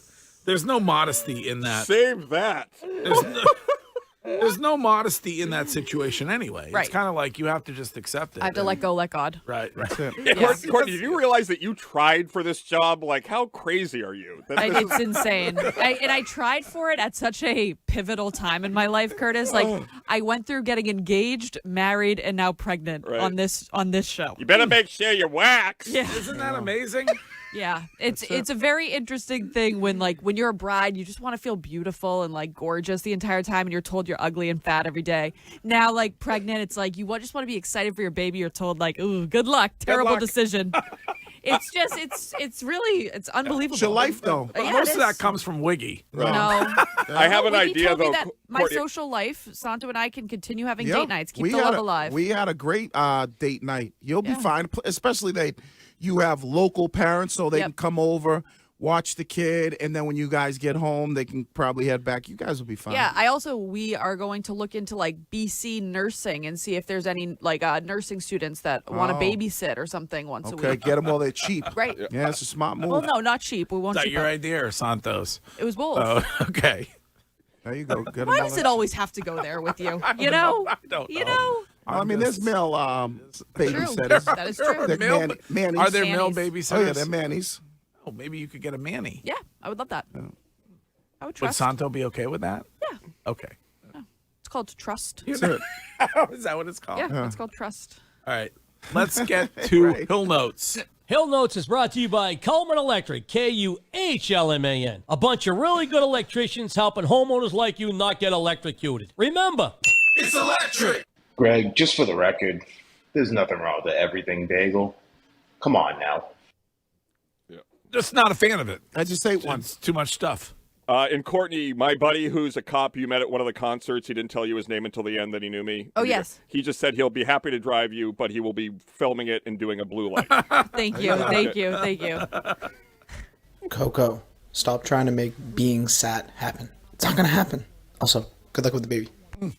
Making being sad happen?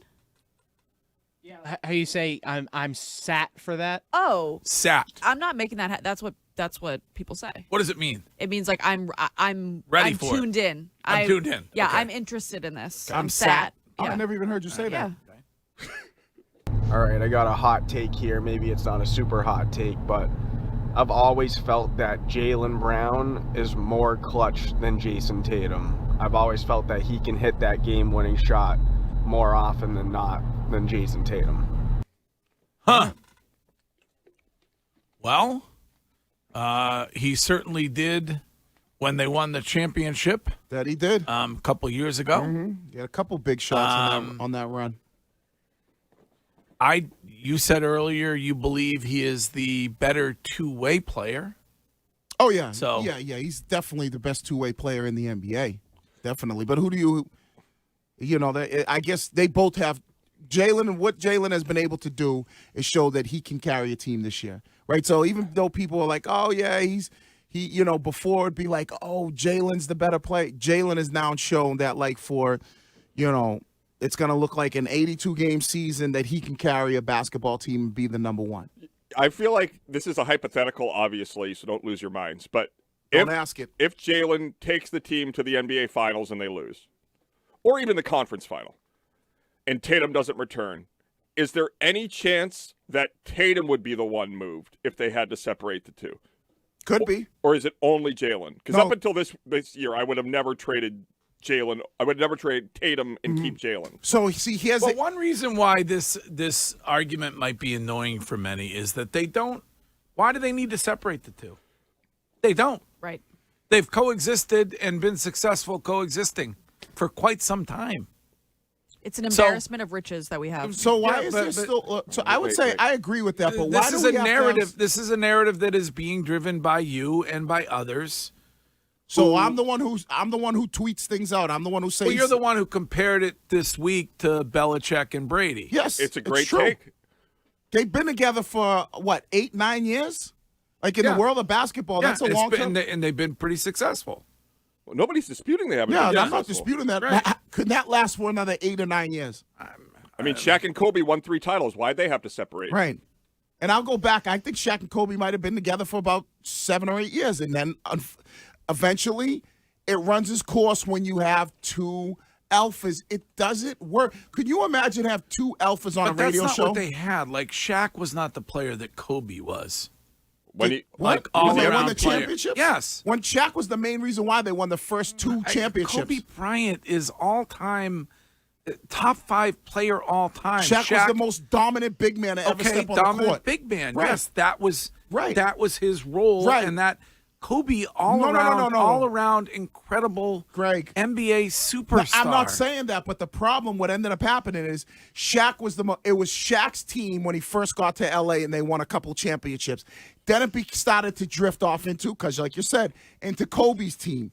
And then that's when they couldn't deal with it. Shaq was like, wait a second, I'm not taking the backseat to Kobe Bryant. And Kobe Bryant's like, well, it's now my team. You got to take the back seat. And eventually that's how it played its course. 8 years together. 8 years. Boom. And and then go back and look at the first 2 championships of the Lakers.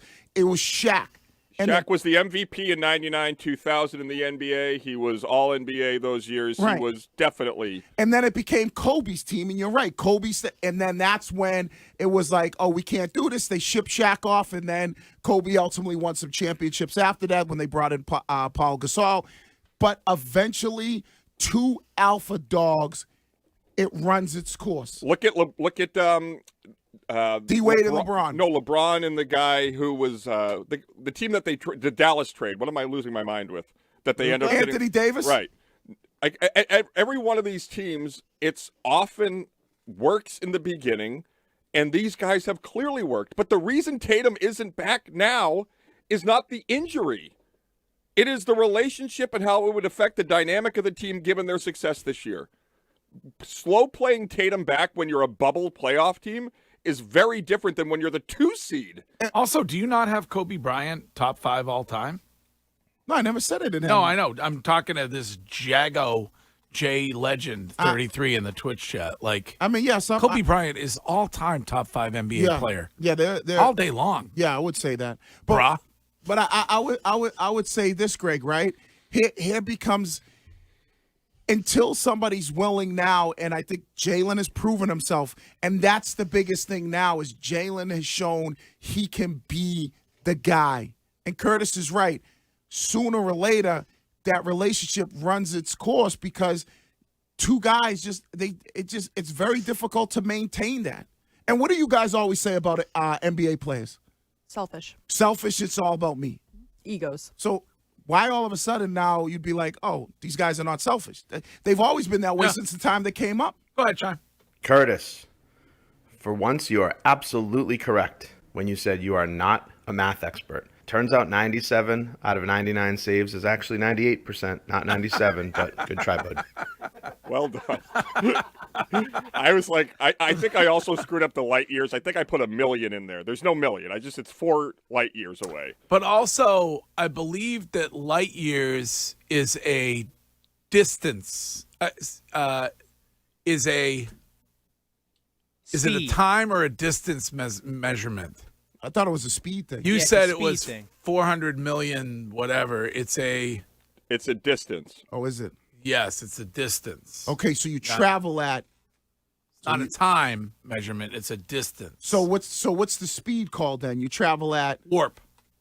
We call that warp speed. No, it's the speed of light. Right. I thought you traveled. Yes. So, kind of breaking news that I just heard that Justin Jefferson is demanding a trade. I'm just kidding. I just wanted to get Wiggy all excited. Oh, I got so excited. Well done. Wiggy's guy. I love Justin Jefferson. I know you do. Yeah, just like you love that Saudi money.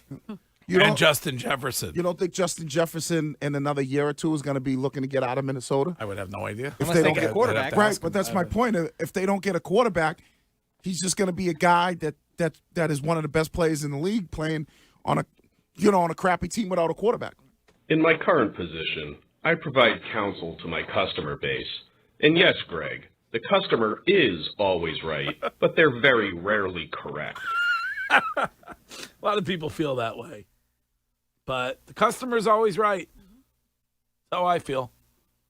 That'll do it today, Greg. All right, Shine, thank you. Hill Notes brought to you by Coleman Electric. If you need an electrician, call Coleman. It's electric. The Fort Myers first pitch. One day.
watching the sun bake.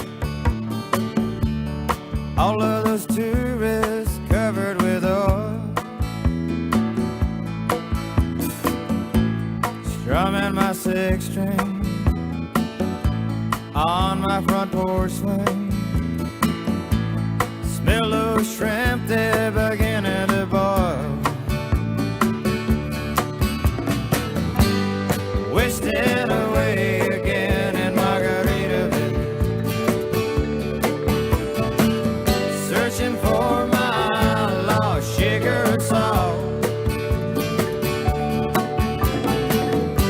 Some people claim that there's a woman to blame, but I know it's nobody's fault.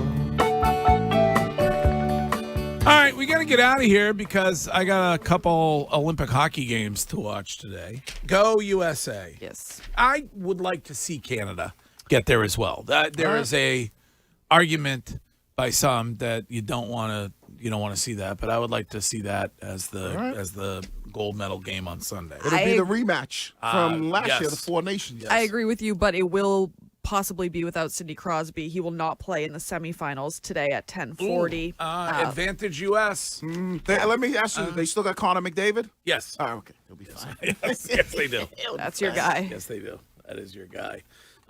Jones and Keefe coming up momentarily, and you can not only listen to them, but you can watch them on Twitch or on YouTube. And that is brought to you by Springer's Jewelers, and it is wedding band weekend up there through tomorrow. So if you are about to exchange vows or you want to upgrade your rings, go see the team at Springer's in tax-free Portsmouth, New Hampshire. And Margaritaville, appropriate. I have no idea whether we'll be here on Monday or some of us will already be down there on Monday. I don't know. The travel agent's got a big day ahead. Oh, he does. I mean, some people are texting in saying, why do you keep talking about a blizzard? Weather.com says 3 to 4 inches. I don't know if they missed the experts, Jeremy Reiner and Chris Curtis, on this show earlier, but they do not agree with weather.com. But that's such a weird impulse. Like, so don't listen to us. Just go to weather.com. Why the text? That's like, we have the inability to just keep moving. I don't want the snow, so there would be no reason that we are attempting to blow up the potential snow numbers. Right. I feel like it's a public service and an obligation. Correct. When you utilize the public airwaves to share the potential for a major nor'easter on Sunday or Monday, whatever it is. How much faith do we have in the weather people, though? How much faith? Yeah. I mean, I'm not you, Curtis. I have a lot of faith in you. Thank you. But I'm talking about the ones on television. Yeah. Just deal with Reiner alone. He's pretty good. He's generally spot on. I feel like being a meteorologist is the best job you can have. Yeah, I understand that. That's been going But on that's for part 50 years where people go, it's- great job. You don't have to be right. Because they're not giving opinions. They're like, you know what? Hey, No, they have a degree in meteorology. Like Right. But we know Mother Nature, she's a fickle bitch. Well, Last minute, she's like, you know what? I don't feel like blasting Massachusetts. I'm going to hang a right and I'm going to go out to the sea. I don't know. Fickle bitch. That's awesome. Well, she is, That Curtis. is great. Well, safe flight if you guys leave over the weekend. Yeah. Well, we'll keep you up to date. Yeah, I'll keep you posted. Yeah, make sure you listen for Courtney. You won't see her in any of the ads about it, but you can hear her Monday. Yeah. I'm just afraid that if we don't get down there on Sunday, we're not going to get down there till Wednesday. Right. No, Because get down there Tuesday. No. Like flights will all be backed up. And Well, you then know I'll how that see you goes. Wednesday. Yeah. Well, I mean that's the problem. Is you might as well not come at that. Yeah, well, it's up to Ken on that one. Well, no control over that. I know how you are when it comes to showing up for events. Like the night before, you get the phone call and you don't make it to a road show. My schedule is for Monday night. Yep. I Family told you. first. That's a Family good first. husband. That is it. Family first. If you All don't right. like it, Well, see you Wednesday. lot to talk. A lot that you could talk to Jones and Keefe about, including Disclosure Day from Al Horford, which is coming at some point. We don't know when. They are next. We'll be back in some form on Monday. Have a great weekend. Thank you for listening. Now the time has come for leaving, fear now we shall return. We were so glad we could make it, but so sad we could.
I did the numbers. Say the Patriots, say Robert says to Vrabel, similar to Belichick was $6.5 million over at the 3-year period. Hey, Mike, I'm going to give you $10 million over.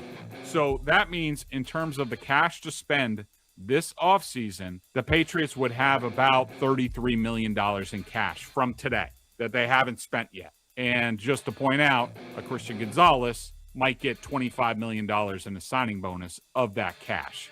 And so that is the biggest reason why the Patriots will not spend a lot of money this offseason. Jones and Keefe right now on WEEI. Happy Friday. Are you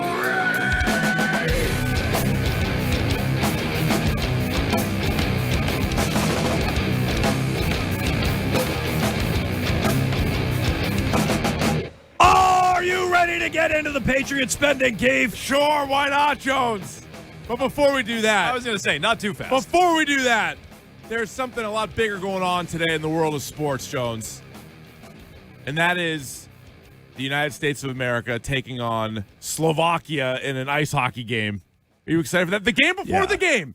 The game before the game, we're all very excited for the gold medal game, but we can't count our chickens. Can't count those golds, as you said yesterday before they hatched. No, that's true. So today we have a big game, semifinal action. It's the Final Four. The 4 best teams in the world are going to take the ice out there in Italy. I'm very excited about it. Thank you, Nick. We are very fired up.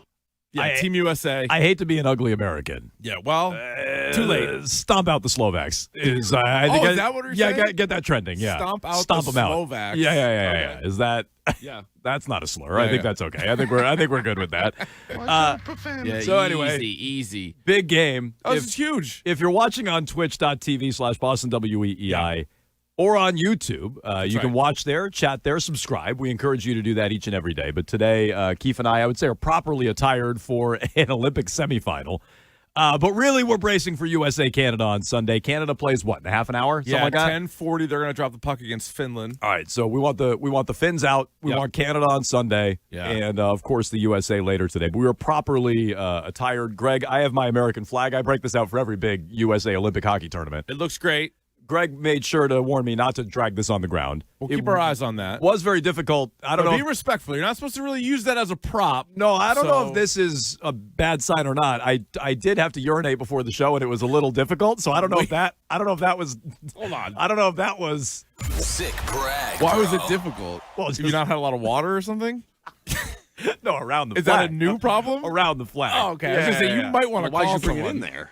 Well, there's not a lot of places to hang a flag. That's how here. a lot of issues start. Walk into the studio before you go over there. You have to walk by it. Do you have a primary care physician? I do. Okay. My PCP is. Give them a holler. She's always very busy when I walk in there. But yeah, no, difficult to urinate with the flag on me is what I should have completed the thought. You need to go outside, hang it up. Hang up the flag while you use it, and then bring it back down and get ready to go. But anyway, it's a big USA day. USA!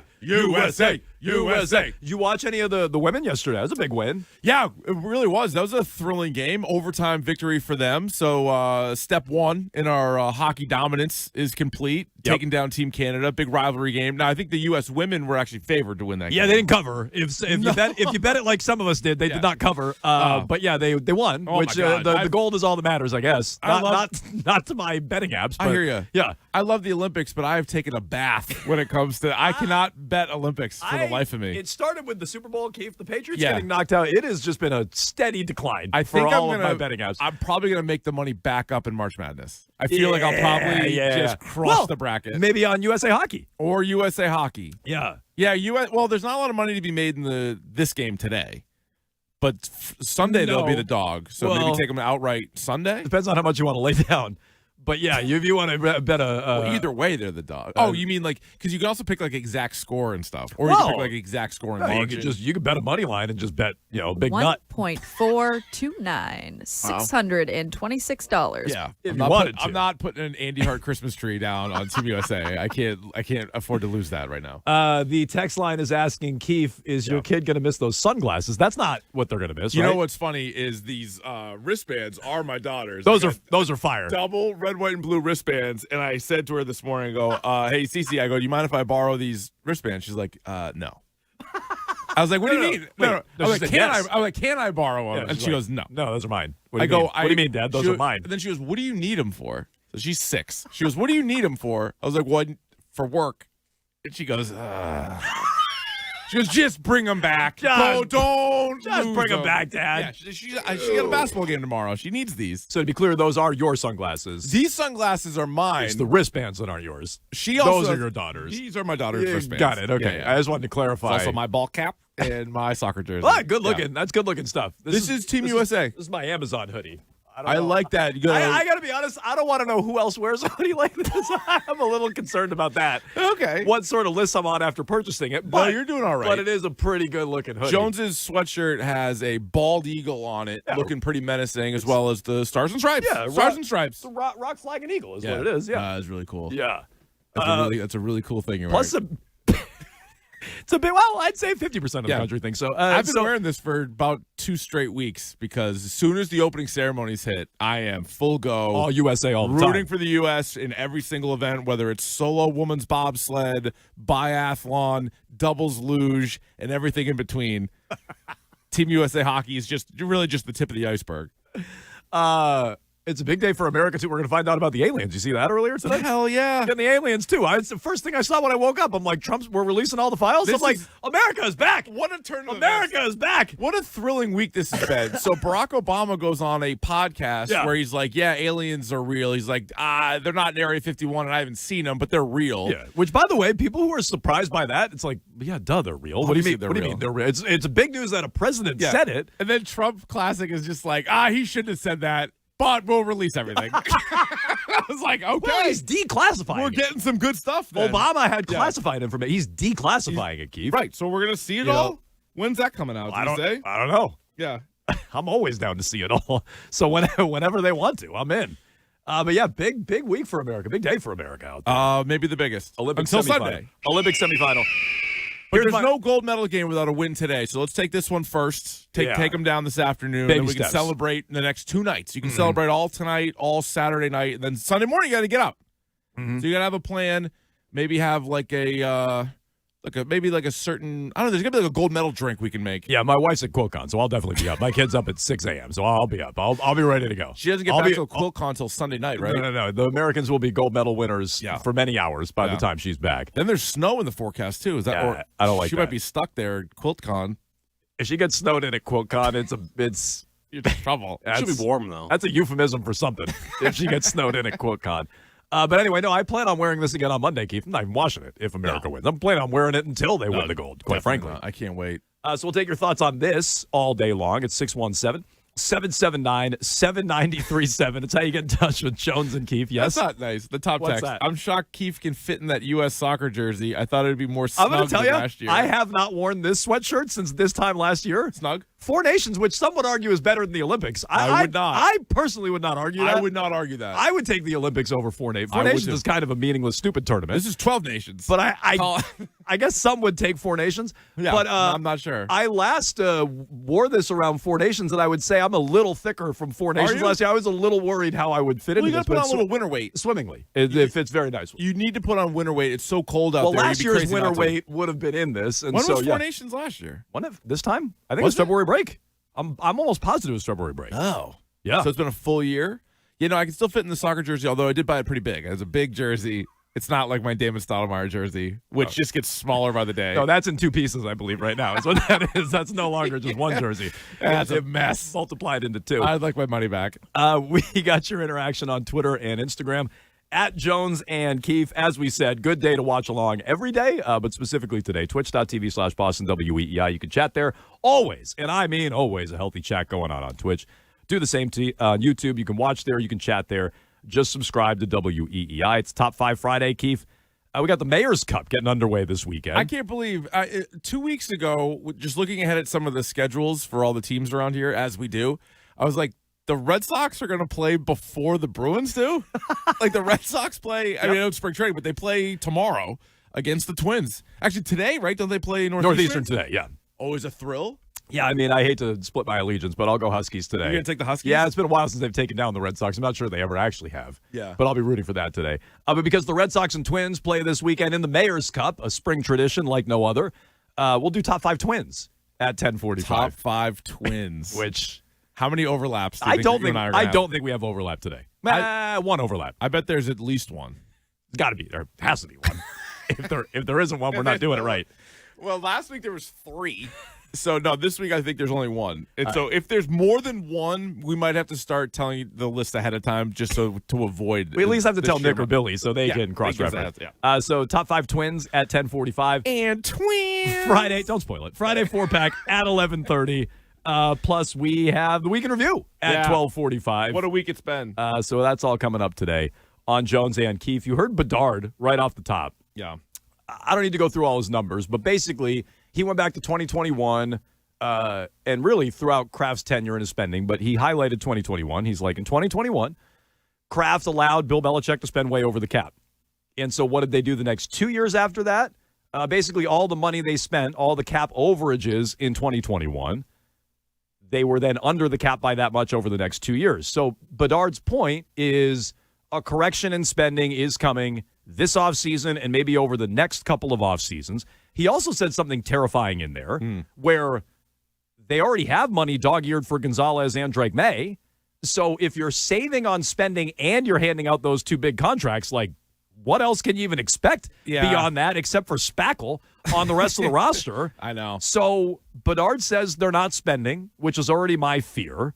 I don't know if you agree with him or disagree with him, but I feel like the context he put it in over Kraft's tenure as owner and specifically the last time they spent big in 2021, where they made the playoffs. They spent a lot, made the playoffs, missed, spent big again, and went to the Super Bowl. I don't know why Kraft would stop spending when he sees those recent results, but it doesn't sound like they're going to. No.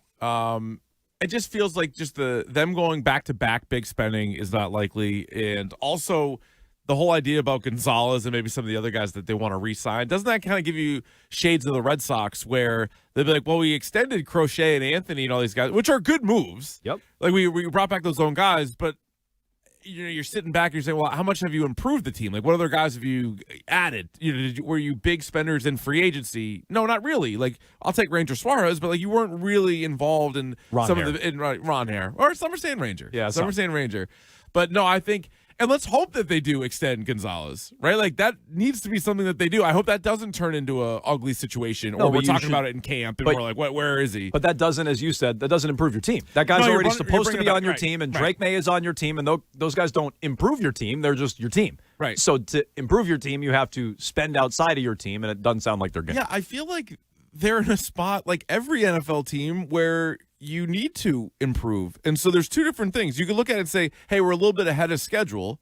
Okay, but it's still year 2 for Vrabel's group to improve the team and improve the roster. Or if you're like, hey, we were just in the Super Bowl. Okay, great, but you lost. So, like, what do you need to do to get back there? So either way I look at it, I would be aggressive. I would try to capitalize on some of the names that are available via trade or even some of the names in free agency.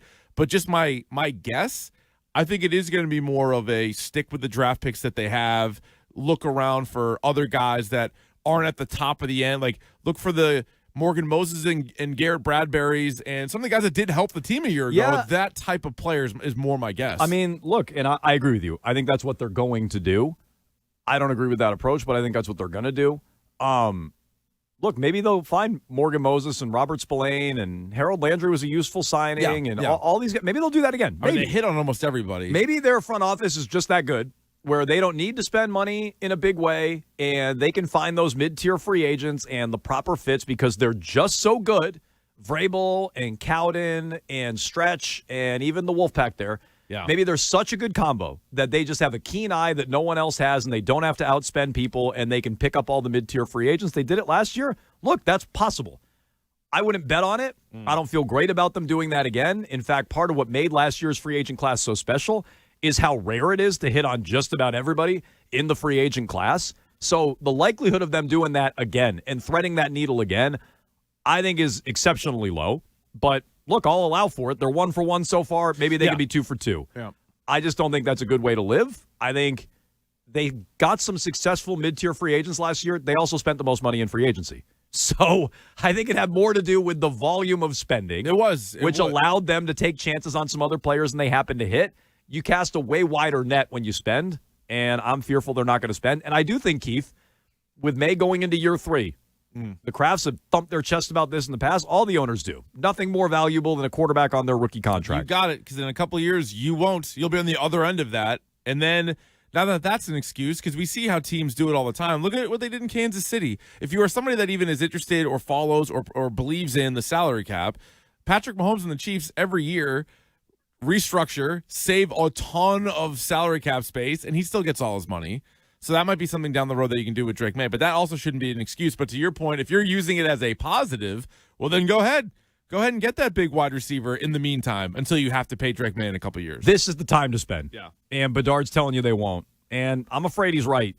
So you see this little spending nugget? Do you think it's a wasted opportunity? I do. Depends on what the Matt nugget Collins? is. Oh, yeah. They tossed him a few extra bones there. Yeah. So apparently Matt Collins missed the final, or we know he missed the last 2 regular season games, but he was 4 catches short of a $400,000 incentive. But the Patriots have given it to him in the form of a signing bonus for the next season.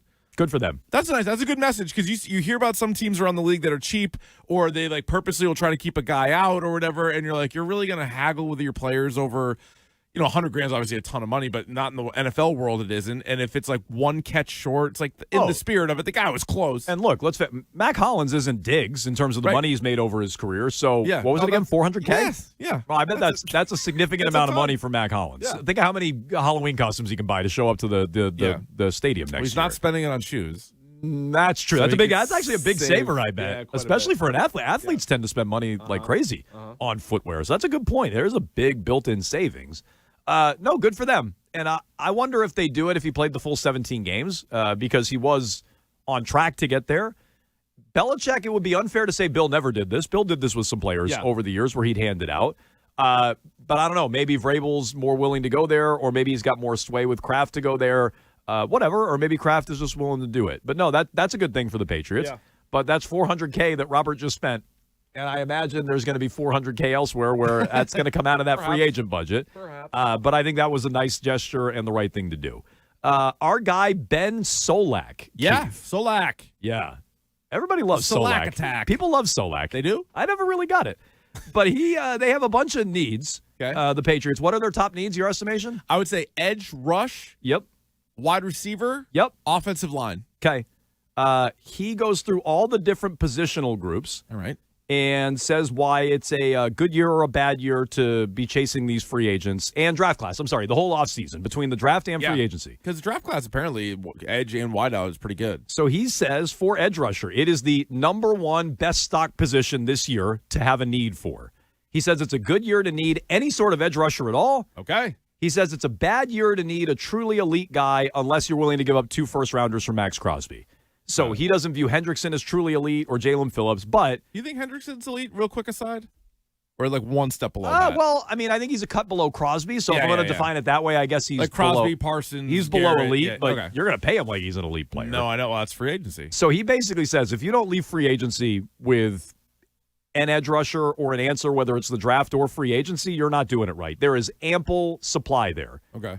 He breaks down the O-line into 2 different groups, but the interior offensive line is number 2, best stocked. He says it's a good year to need a guard and a bad year to need a center. I feel like the Patriots are well covered at center. Maybe they need a guard if they're going to piece together a veteran guard next to Will Campbell instead of kicking Campbell inside, which maybe is the way to middle it.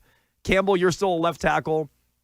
You know what, though, Jared Wilson, you're not going to be next to him. We're going to bring in a veteran. There's ample supply for that.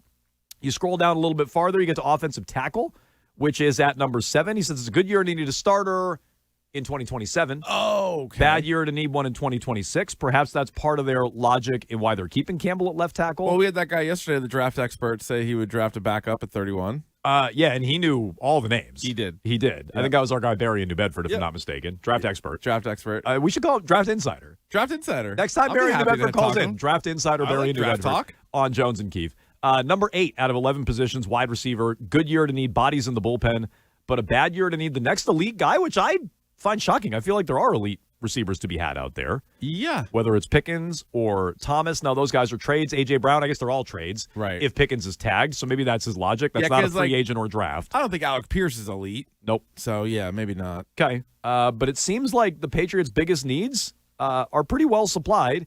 And if you want to keep Campbell at tackle, they do. Yeah, they do. And you need edge rushing help, well, then sign a guard, sign edge rushers. There's really no excuse not to do that, and those are ways to shore up your team. Yeah, and I even like the idea of even drafting an edge rusher at 31, especially if... Double down, sign one and draft one. Yeah. Because right now you have pretty much 2 open spots. That might be the only position right now, and we hit on this a little bit yesterday, but the only position on the team that you don't have, average NFL quality players penciled into that spot. And part of that's because Chason may leave, so you don't even have him. Landry's good, but how often is he available? So then after that, you have a real drop off. The other spots you can at least play those guys. So yeah, I hope they're aggressive. I hope they make a trade, maybe trade a 2nd round pick, but then use your 1st round pick, whatever it might be. But we'll see. I'm going in kind of not expecting a huge fireworky offseason. Okay. What do you guys expect out of the Patriots? And will you be disappointed if they don't follow up a Super Bowl appearance with a big offseason? 617-779-7937. All your thoughts there here on Jones and Keefe. We will get into the Red Sox coming up. We got Celtics thoughts. Big win for them out on the West Coast. And Al Horford with some very strange comments about his time in Boston, which we want to get to. Plus, updates all day on Team USA, who plays at 3, and we'll be keeping our eyes on Canada coming up because we hope that's the matchup for the USA on Sunday. Rock, flag, and eagle. Keefe and I are properly attired for the day. No Sidney Crosby today for the Canadians. Oh, is he officially ruled out? He's out for the game against the Finns. Look, I guess that's bad news because I want Canada to win. I want Canada to win, and I want them at full strength. And I want hashtag no excuses. Hashtag no excuses. I don't want Curly in Boston calling in and making excuses about why Canada lost. No. Don't want to hear it. 617-779-7937. We'll get to all your thoughts on that all day long here on Jones and Keefe. How do the Red Sox handle their starting pitching depth? There's a lot of it. I want to get to that right after Trending with Billy. Now, here's what's trending on WEEI. Trending now is brought to you by Cause for Kids. Yesterday, the U.S. women's hockey team won the gold medal with a 2-1 overtime victory over Canada. Rock, flag, and eagle. Megan Keller scored the game winner 4:07 into OT. Today, it's the semifinals in the men's tournament. Canada will face Finland. Puck drop is at 10:40 this morning. And the U.S. will take on Slovakia with a face-off time of 3:10. U.S. versus Slovakia can be seen on NBC and Peacock. The United States has moved into second place in the medal count with 27, 9 gold, 12 silver, and 6 bronze. The Boston Celtics returned from the All-Star break last night and got the 121-110 win over the Golden State Warriors. Peyton Pritchard led all scorers with 26 points. Jaylen Brown had a triple-double in the victory with 23 points, 15 rebounds, and 13 assists. The C's road trip continues on Sunday night in Los Angeles, taking on the Lakers. Today, the Boston Red Sox take on Northeastern. First pitch is at 1:05. Tomorrow at 1 o'clock, the Sox take on Minnesota Twins from Hammond Stadium on Shaw's and Star Market WEEI Red Sox Radio Network. Shaw's, proud to be local since 1860. We'll have the game right here in Boston on 93.7 FM and on the Odyssey app. First pitch is at 1:05. And tonight, Boston College hosts UConn. You can hear the call of the game on WEEI AM 850. Pre-game coverage begins at 6:45, and puck drop from Conti Forum is at 7 o'clock. Donate now at causeforkids.com. That's cause with a K to donate your car today. I'm Billy Lanny. That's what's trending now on WEEI and WEEI.com. The 40.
WEEI. Which guy on the field do you think is under the most pressure this year? Oh, Crochet. I mean, Crochet, right? And we all – that's a weird answer, right? Because we just assume that he's going to be good. But if he's not good, there's a ton of pressure put under him, right? I mean, he's the straw that stirs this drink. If you don't have Crochet, it's a completely different conversation. And the other one, the more obvious one, is Jaron Duran. Jaron Duran is absolutely sort of this fork-in-the-road crossroads for his career and for how he's viewed in baseball. He can be the dynamic top 10 MVP guys of 2 years ago, or he can be the guy that couldn't hit lefties for the second half of last year. So I think those two guys jump to mind.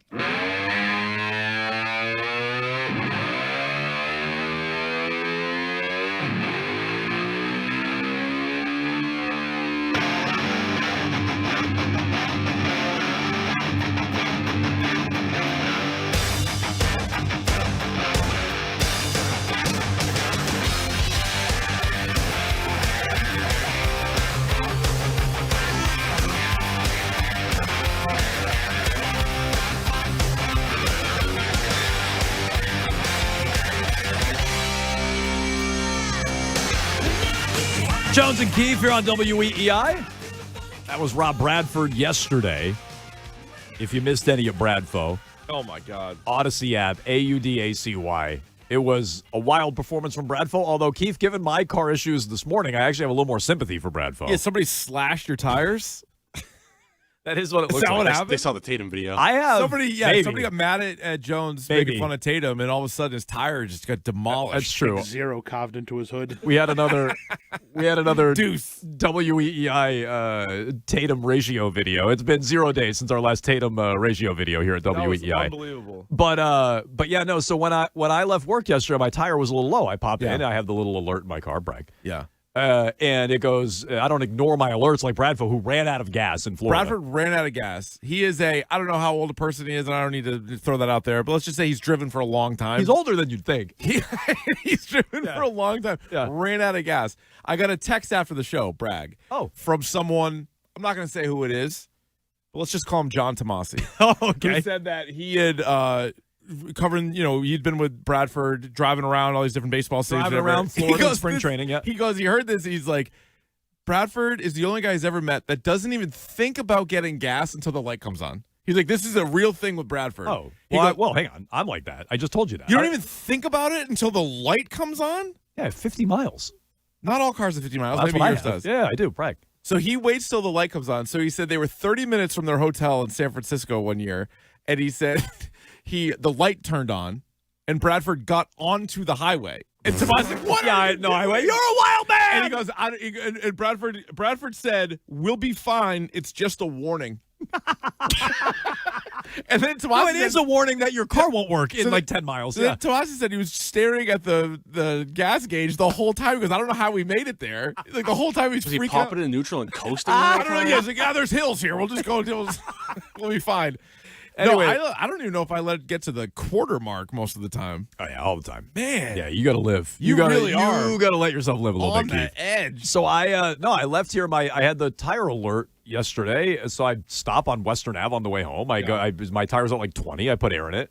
I park the car. I go get Lucas. I'm doing stuff at the house. I later am walking the dog. I walk past the car. I'm like, let me go look at that tire. Does it look like it's like flattening out? Flat, like flat, like rim on the ground flat.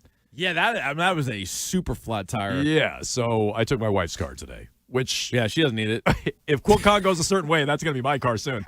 The way that's going, taking it back. But anyways, that's a tough go. I declare prima nocta on that car.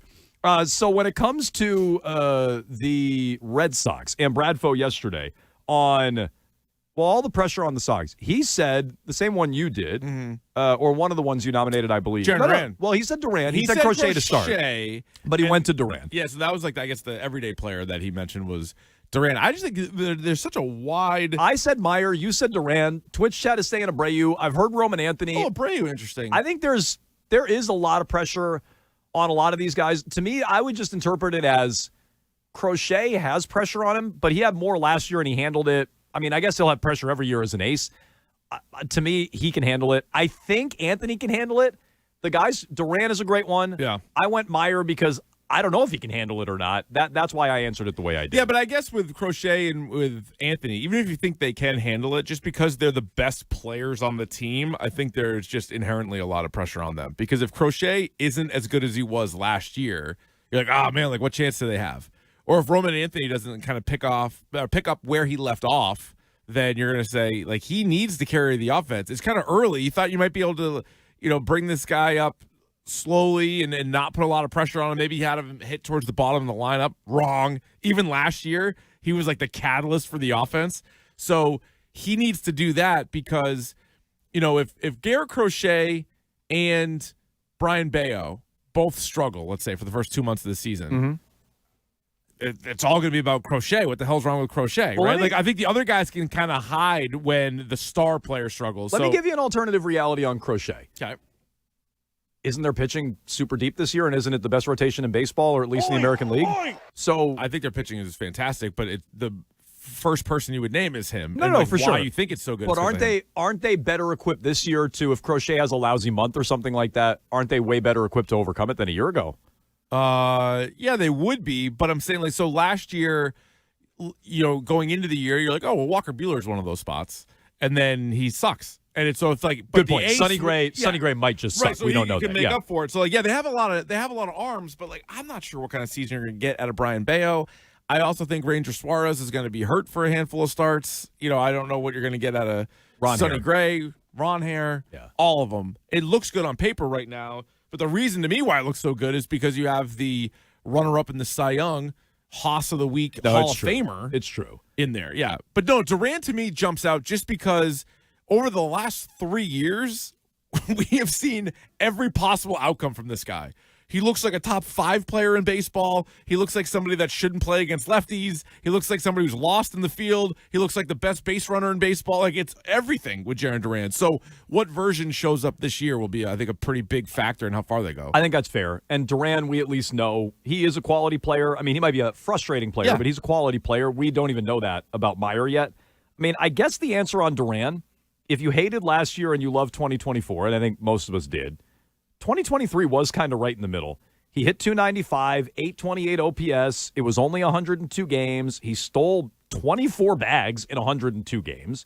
He had 8 homers and 40 RBIs. So, he's on pace for a pretty good... If you could get that, if you could get his 2023 over 140 or 150 games, now you're talking. And I think that's a reasonable expectation for Durant. I think and we've talked about this off and on, we'll see what Cora decides.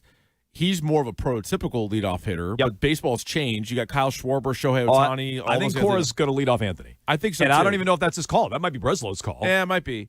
But I think if everyone's healthy and at the best version of themselves, a Durant, Story, Anthony, lefty, righty, lefty should be the way to go, but it probably won't be. It probably will be Roman Anthony at the top and then kind of figure it out after that, I guess. Cotillo had an update on the Red Sox pitching depth. You tell me if this is good or bad. All right. The Red Sox view their number 5 starter. So I guess we're talking Crochet, Ron Hare, Sonny Gray, and Bayo. Those are your top 4. The Red Sox view the number 5 spot in the rotation as a true opening, according it's a battle. to Chris Cotillo. I think we have 5 number 1s. Well, we might. He says Johan Oviedo, Cutter Crawford, Patrick Sandoval, Connolly Early, and Peyton Tolley. 5 guys competing for one spot. He says all have minor league options except for Sandoval, who I've read is a trade candidate this offseason. He was the latest of the let's grab an injured guy, Tommy John guy. Let him rehab for a year, then he's back guy. On the team, rehabbing last year. You never saw him. Yep. But he was your latest reclamation project a la Giolito the year before. Right.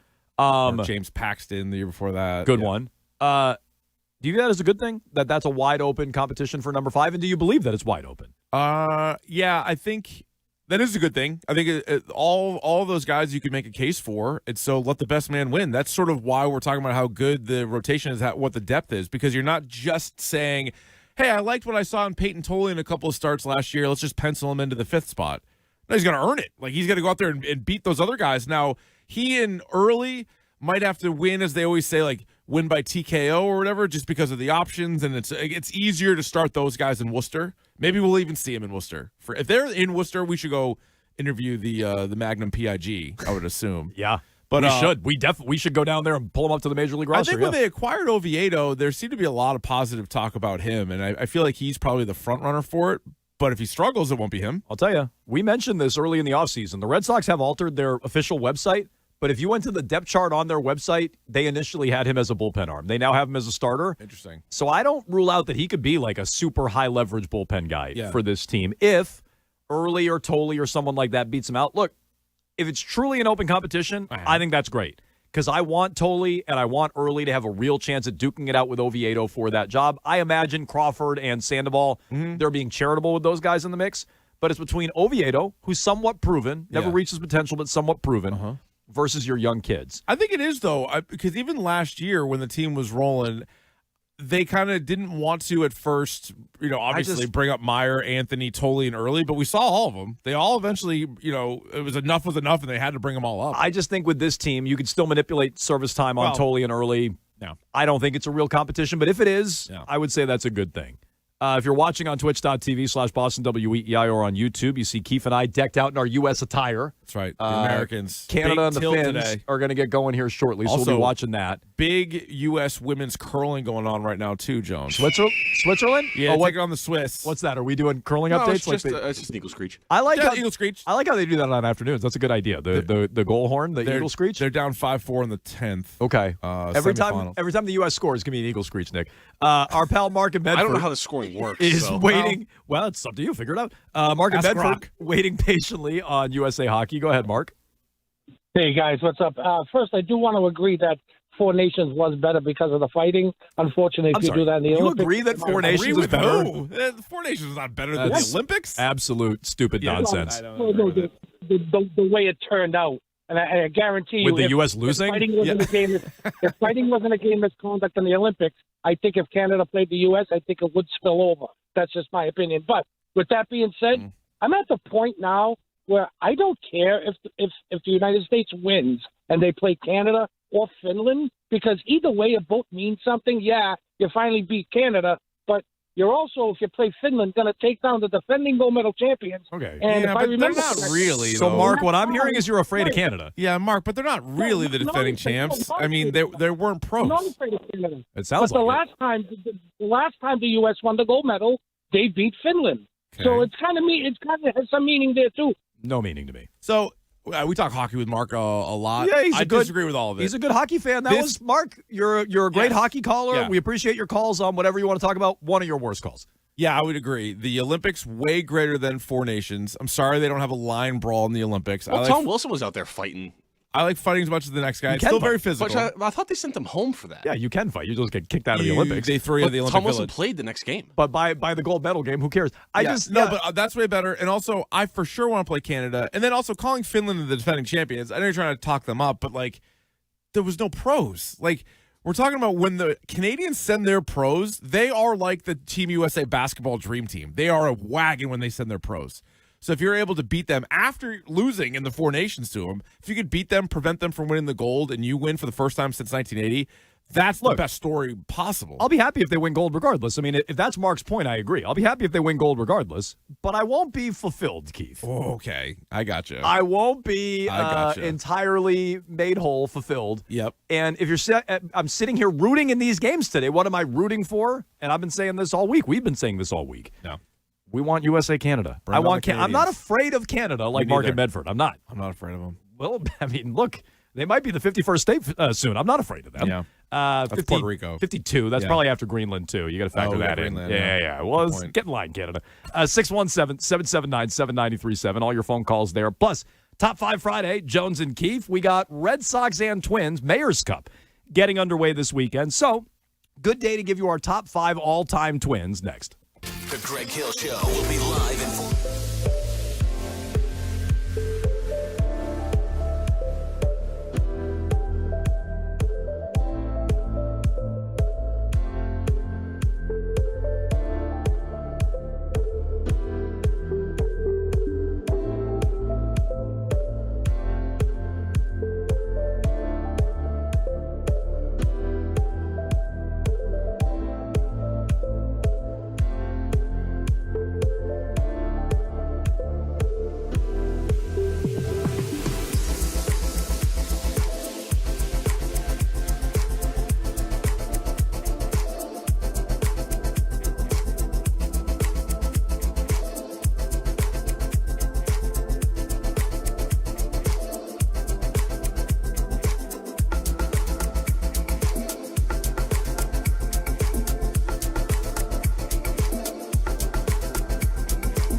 original, on the go, wherever you go. Just download the Odyssey app.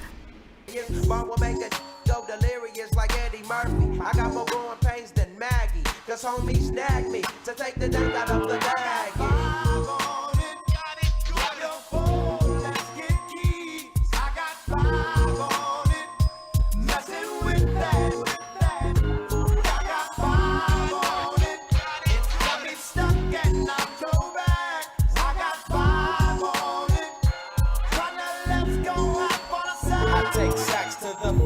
Top 5 Friday, Jones and Keefe here on WEEI.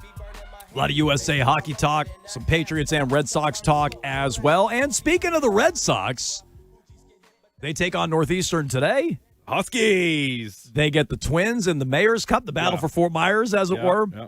Over the weekend, it is a spring tradition like no other. Move over, Masters. Yeah. Red Sox and Twins in the Mayor's Cup. So we figured today for top 5, we will count down our top 5 all-time Twins. Keefe usually goes first on the clock. Yeah. I'll go first, top 5 here All right. today. Let's count it down. Nick. Number 5. Kent Herbeck, nice player, a couple of World Series for the Twins, one-time All-Star in 1982. Yeah. He also famously pulled Ron Gant right off the bag. One of the sketchiest moves you'd ever see in a World Series. Hoss?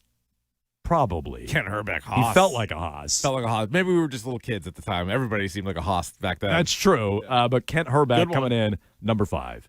Number 4. Tiki and Rondé Barber. The Barbers. Rondé Barber, Hall of Famer. Tiki, not a Hall of Famer, but a cut below that. Like 2 really good high-level twins in the NFL.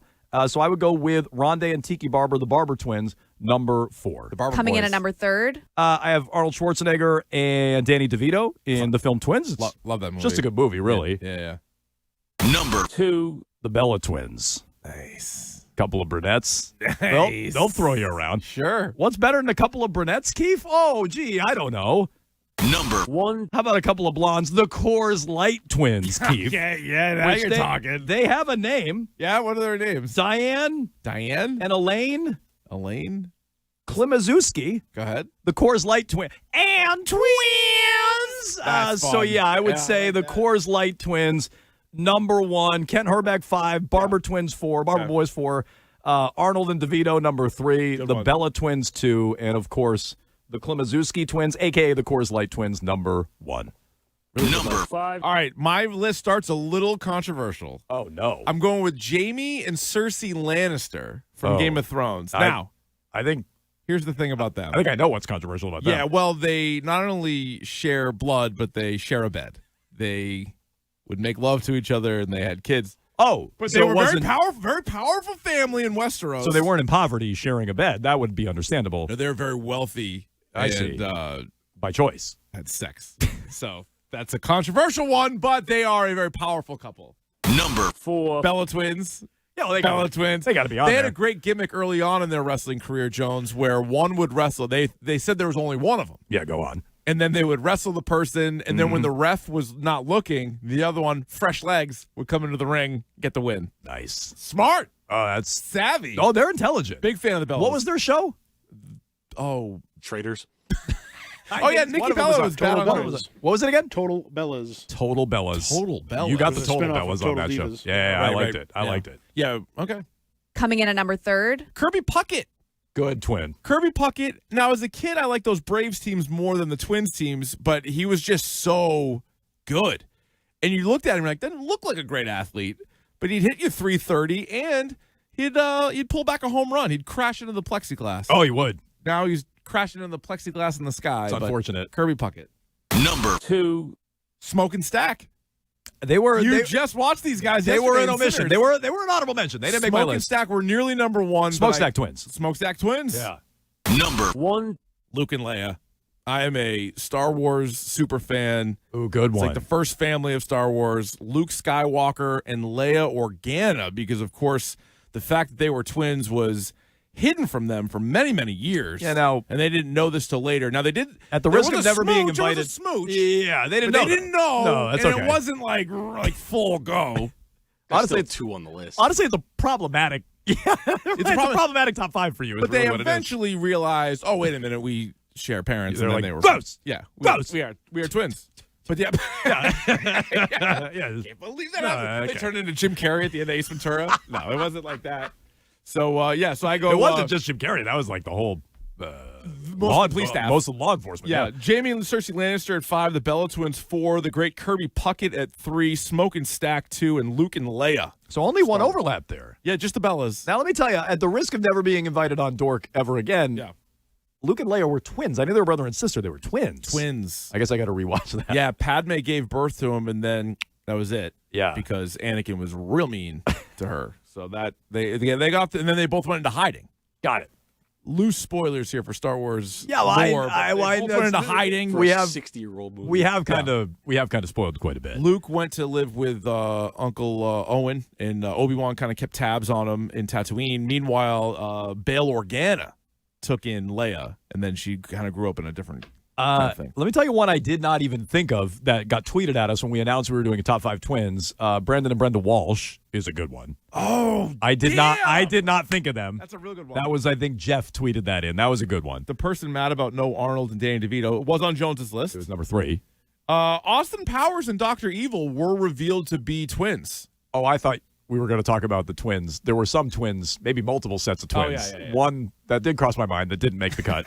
I don't know if that's allowed on the air. What about Marcus Morris and Markeith Morris? Morris twins were an honorable mention. We didn't have the Olsen twins. No, we didn't have Tia and Tamara. They were great. What about Lindsay Lohan's characters in The Parent Trap? Yep. They were also separated twins. Did not. That was just one Lindsay Lohan. One Lindsay Nice. Lohan, but 2 separate characters. Yeah, 2 one had a separate. British accent, one had an American accent. Harvey Horace Grant. Oh, the Grants. Yep. Harvey. The Cavender twins didn't make your list. Cavender twins. A ton of Cavender twins in the Twitch chat. That's Those good. horn dogs. They're Cavender twins were all over the Twitch chat. Oh, the Shining twins. They were scary. I assumed that was going to be on your list. I was surprised it wasn't. The Maguire twins. Okay. Are the Canseco's twins? Canseco. Ooh, that's a good question. I don't know. when I was and Jose. No, I but thought the they were. Maguire twins I'm talking about are the big guys on the motorcycles in the Guinness book. Are the Gallagher's twins? They are not. Wow, No, that would have been a mistake. No, they just died on the same day. They weren't born on the same day. One search said that. Yeah. They allegedly were smashing watermelons in the sky. I don't know if Ozzy. When I Googled it, it said they were twins. I thought they were just brothers. When I Googled it, they were twins. Oh, maybe they are then. Yeah. All right. Anybody else? The Sedin twins? No one's going to have them. No. Losers. No, get out of here. Speaking of sharing a bed. Let's see. Winklevoss twins? Oh, yeah, from Social Network. I created Facebook. Zuckerberg stole it. That's true. Yeah. Pulled the carpet right out from under him. Anybody At else? the end. Smokestack twins? You got any other omissions? Any other tough omissions there? Yeah. No, I'm glad you went with. Wow. Big miss by us. The text line has this a lot. McCourty twins? We could have had them. Right in front of our noses. Damn it. These lists are tough to do. These lists are tough. Wow, so many McCourty twin texts on the text line. Whoops. Yep. They were twins. Right there. Look, Jason wasn't even here that long. Turns out Terp's a twin. Yeah, Terp, when I texted right back and said, I What about feel me? slighted. I am a twin. He was 6. To which I said, you sure? I didn't realize you were a twin. I didn't know that. Didn't know that about you. I don't tend to know a ton about my coworkers. No. I know just enough. Yeah, I know their names. What about Dylan and Cole Sprouse? Who are they? They're like Big Daddy. kid Sweet actors. the Sweet Life Oh, of Zack those and Cody. Frankenstein? Yeah. Yes. Frankenstein? Wasn't that his name That's in what the he movie? wanted to be called. Yeah, that's what he wanted to be called. Yeah. Wait, yeah, so that's the guy from Secret Life of Zack and Cody? Sweet Life Yeah. of Zack and Twins. Cody. Sweet Life. That's the It's not same a secret. actor? Well, there's 2 of them. Then one of them was in They're Riverdale twins. for like a bunch of seasons of Riverdale. Huh. Yeah. And then in Riverdale, there were characters that were Cheryl Blossom's a twin. Double mid twins. You could probably just have a top 5 of just the double mid twins. Patty and Loads Selma of twins. those. Oh, yes. From are The they? Simpsons? Yes, they are. Interesting. Yep, good one. Good one. Good one, Bill. Yeah, we got it. McCourty twins. We got it. The text line has been over. Robin and Brooke Lopez. The text line is smoking from so many McCourty twin texts. We got it. The McCourty. We Yeah. missed it. Okay. Yeah. I felt bad about the Walshes. Never mind the McCourtys. Yeah. Okay. Well, we'll get that up shortly at Jones and Keefe. What? Jason and Jeremy London. They burned hot in the 90s, the actors. Okay, one of those is on Party of 5. Yeah, sure. I don't know which one, but One one was of them in was. Dazed and Confused. Was it the Yeah. same one or were the? I don't know. No Oh, idea. they're They're twins. twins. I can't tell them apart. Yeah. I don't even know. Okay, the Londons. Yep, the Londons. Ashton Kutcher apparently has a Okay, twin. well, so this is interesting. Giselle has a twin. Okay, Ashton Kutcher, I didn't know was a twin, Yeah. but I don't even count that. Like, if I don't know who your twin, like Terp, like, sorry, Terp's brother. Terp's famous. Terp's twin, not Yeah, famous. right, exactly. Like, if I don't know the twin, that doesn't count. Like, I had no Yeah. idea Ashton Kutcher was a twin. Vin Diesel has a twin. His twin's brother, his name is Paul Quinn? Vincent. Oh. No, Paul Vincent. Quinn Diesel. It's gas. Pete Gas. Okay. Send in what we missed besides the McCourties. Yeah, we got it. Again, that hasn't stopped yet on the text line. Send those in. Again, 617-779-7937. Let's get to the Celtics. Yes. Last night, big performance for them. Woo! Started up the second half. No hangover for them. Jaylen Brown with a triple-double. Meanwhile, Al Horford, that sneaky sneak. What's going on there? Has some very, very interesting comments. We'll get to all of that next. Jones and Keith on WEEI.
Perk, I ask you, as they play the Warriors tonight without him, would the return of Jason Tatum get the Celtics to the NBA Finals? Yep, and guess what? Jason Tatum returns. They're my dark horse to win it all. To win it all. Derek White, champion, been balling. Peyton Pritchard, champion, been balling. Joe Mazzulla, up for Coach of the Year.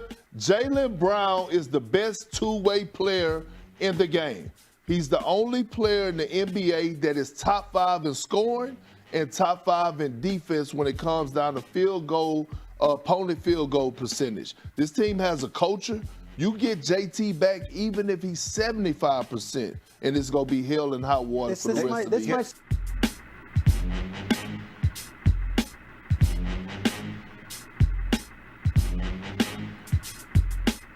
That's Perk. Thinks the Celtics are a dark horse in the East, especially if you get Tatum back. What's Perk angling for here? Is he trying to get He's trying to get back on the in the duck garden? boat. Yeah, no, just on the duck boat. On the duck boat. Yeah, on a future He wants to get his championship jersey duck retired. boat. Yeah. There wasn't. He's got a chance. I mean, everybody else has. He it. did even.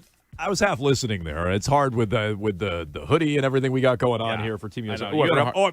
I forgot my glasses. You couldn't even go to the bathroom earlier. Sorry. Yeah, no, I did. Yeah. I don't know if that was the smartest thing with the flag on. But he even tossed out a comment from Mazzulla in there, didn't he? Yeah, he did. Yeah, he even gave him credit. Yeah, what is he angling for? What's happening with Perk? He's trying to get in somebody's good graces here. I don't know what's going on here, but I don't trust it. He's taking the opposite approach of everybody here at WEEI. True. With all our Tatum videos. Everyone's going the other way on it here. Yes, yeah. So he zigs when everybody else zags. Great snub, by the way, on the text line for Twins. Oh, Top 5 Twins should be Top up 5 Twins. at Jones and Keefe, if not yet shortly. Terp is on the West Coast, so I don't know if he's awake. He's a twin snub is what he is, but that should be up at Jones and Keefe, yeah. So you remember the movie Beer Fest when Landfill sadly passed away, and then his twin brother Gil showed up and was like, "You can also call me Landfill." It's like it's a great moment in movie history. So yeah, that's a good one. The Landfill twins. Here we go. Some other twins. You'll like this, Keefe. Go ahead. On the text line, I would say there's lots of good ones. Yeah. Twin Towers. We missed the Twin Towers. Yeah. Whether that's Hakeem and Sampson? Well, I was going to say Hakeem and Ralph Sampson, or as they suggested, Tim Duncan and David Robinson. Oh, the Admiral. You could do that. Yep. Twitch chat said Shania Twin. I would say that was close. Ooh, Finland just scored. The good run. I got the game's on Peacock, which is annoying. So the Yeah. TVs in here don't have it. Oh, but we don't- I have it on my phone. I don't get that on the TVs in here? No. We don't have that? We have smart TVs? Wait, what? Every TV has a We smart have, TV. we have one TV that is just a dedicated Red Sox opener countdown clock.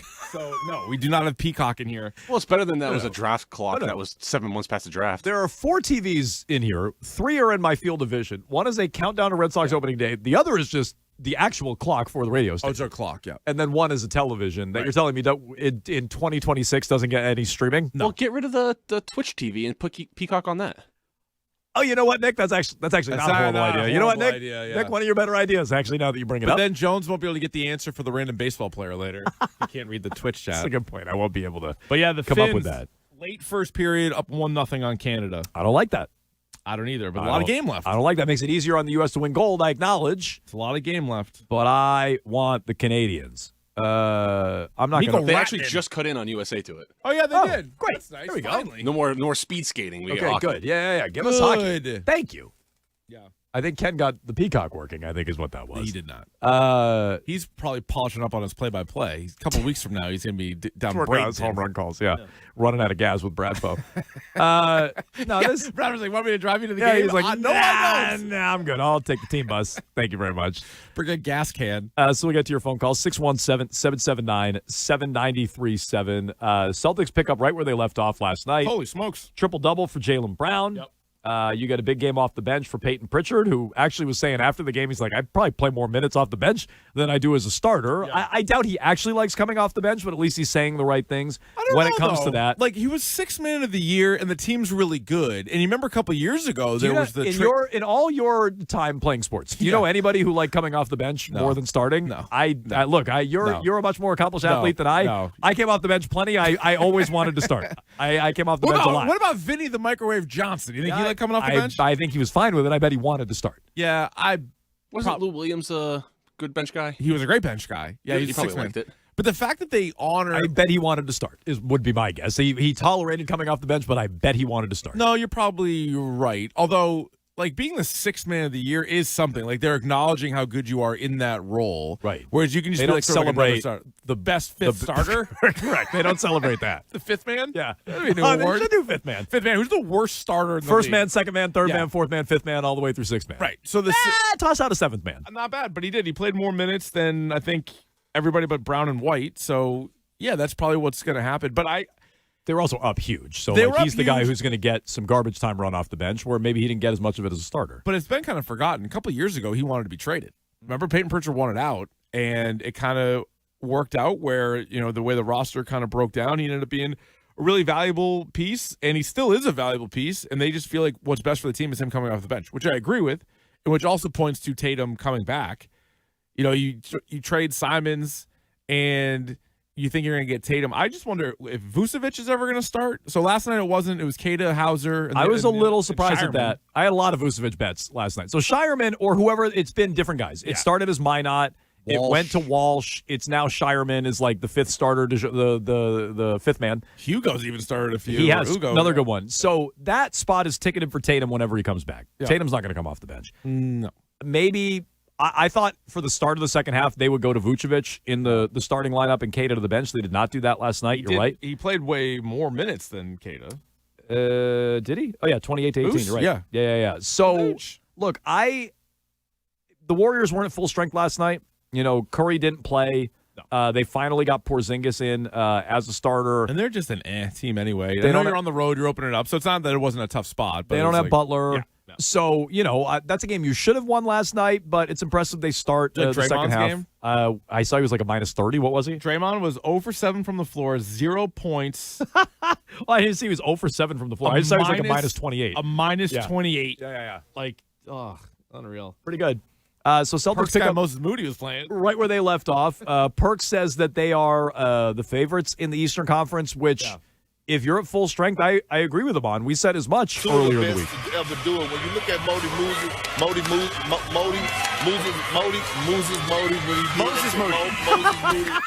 That would have gone forever. For God's sakes. Yeah. Moses Moody. That would have gone forever.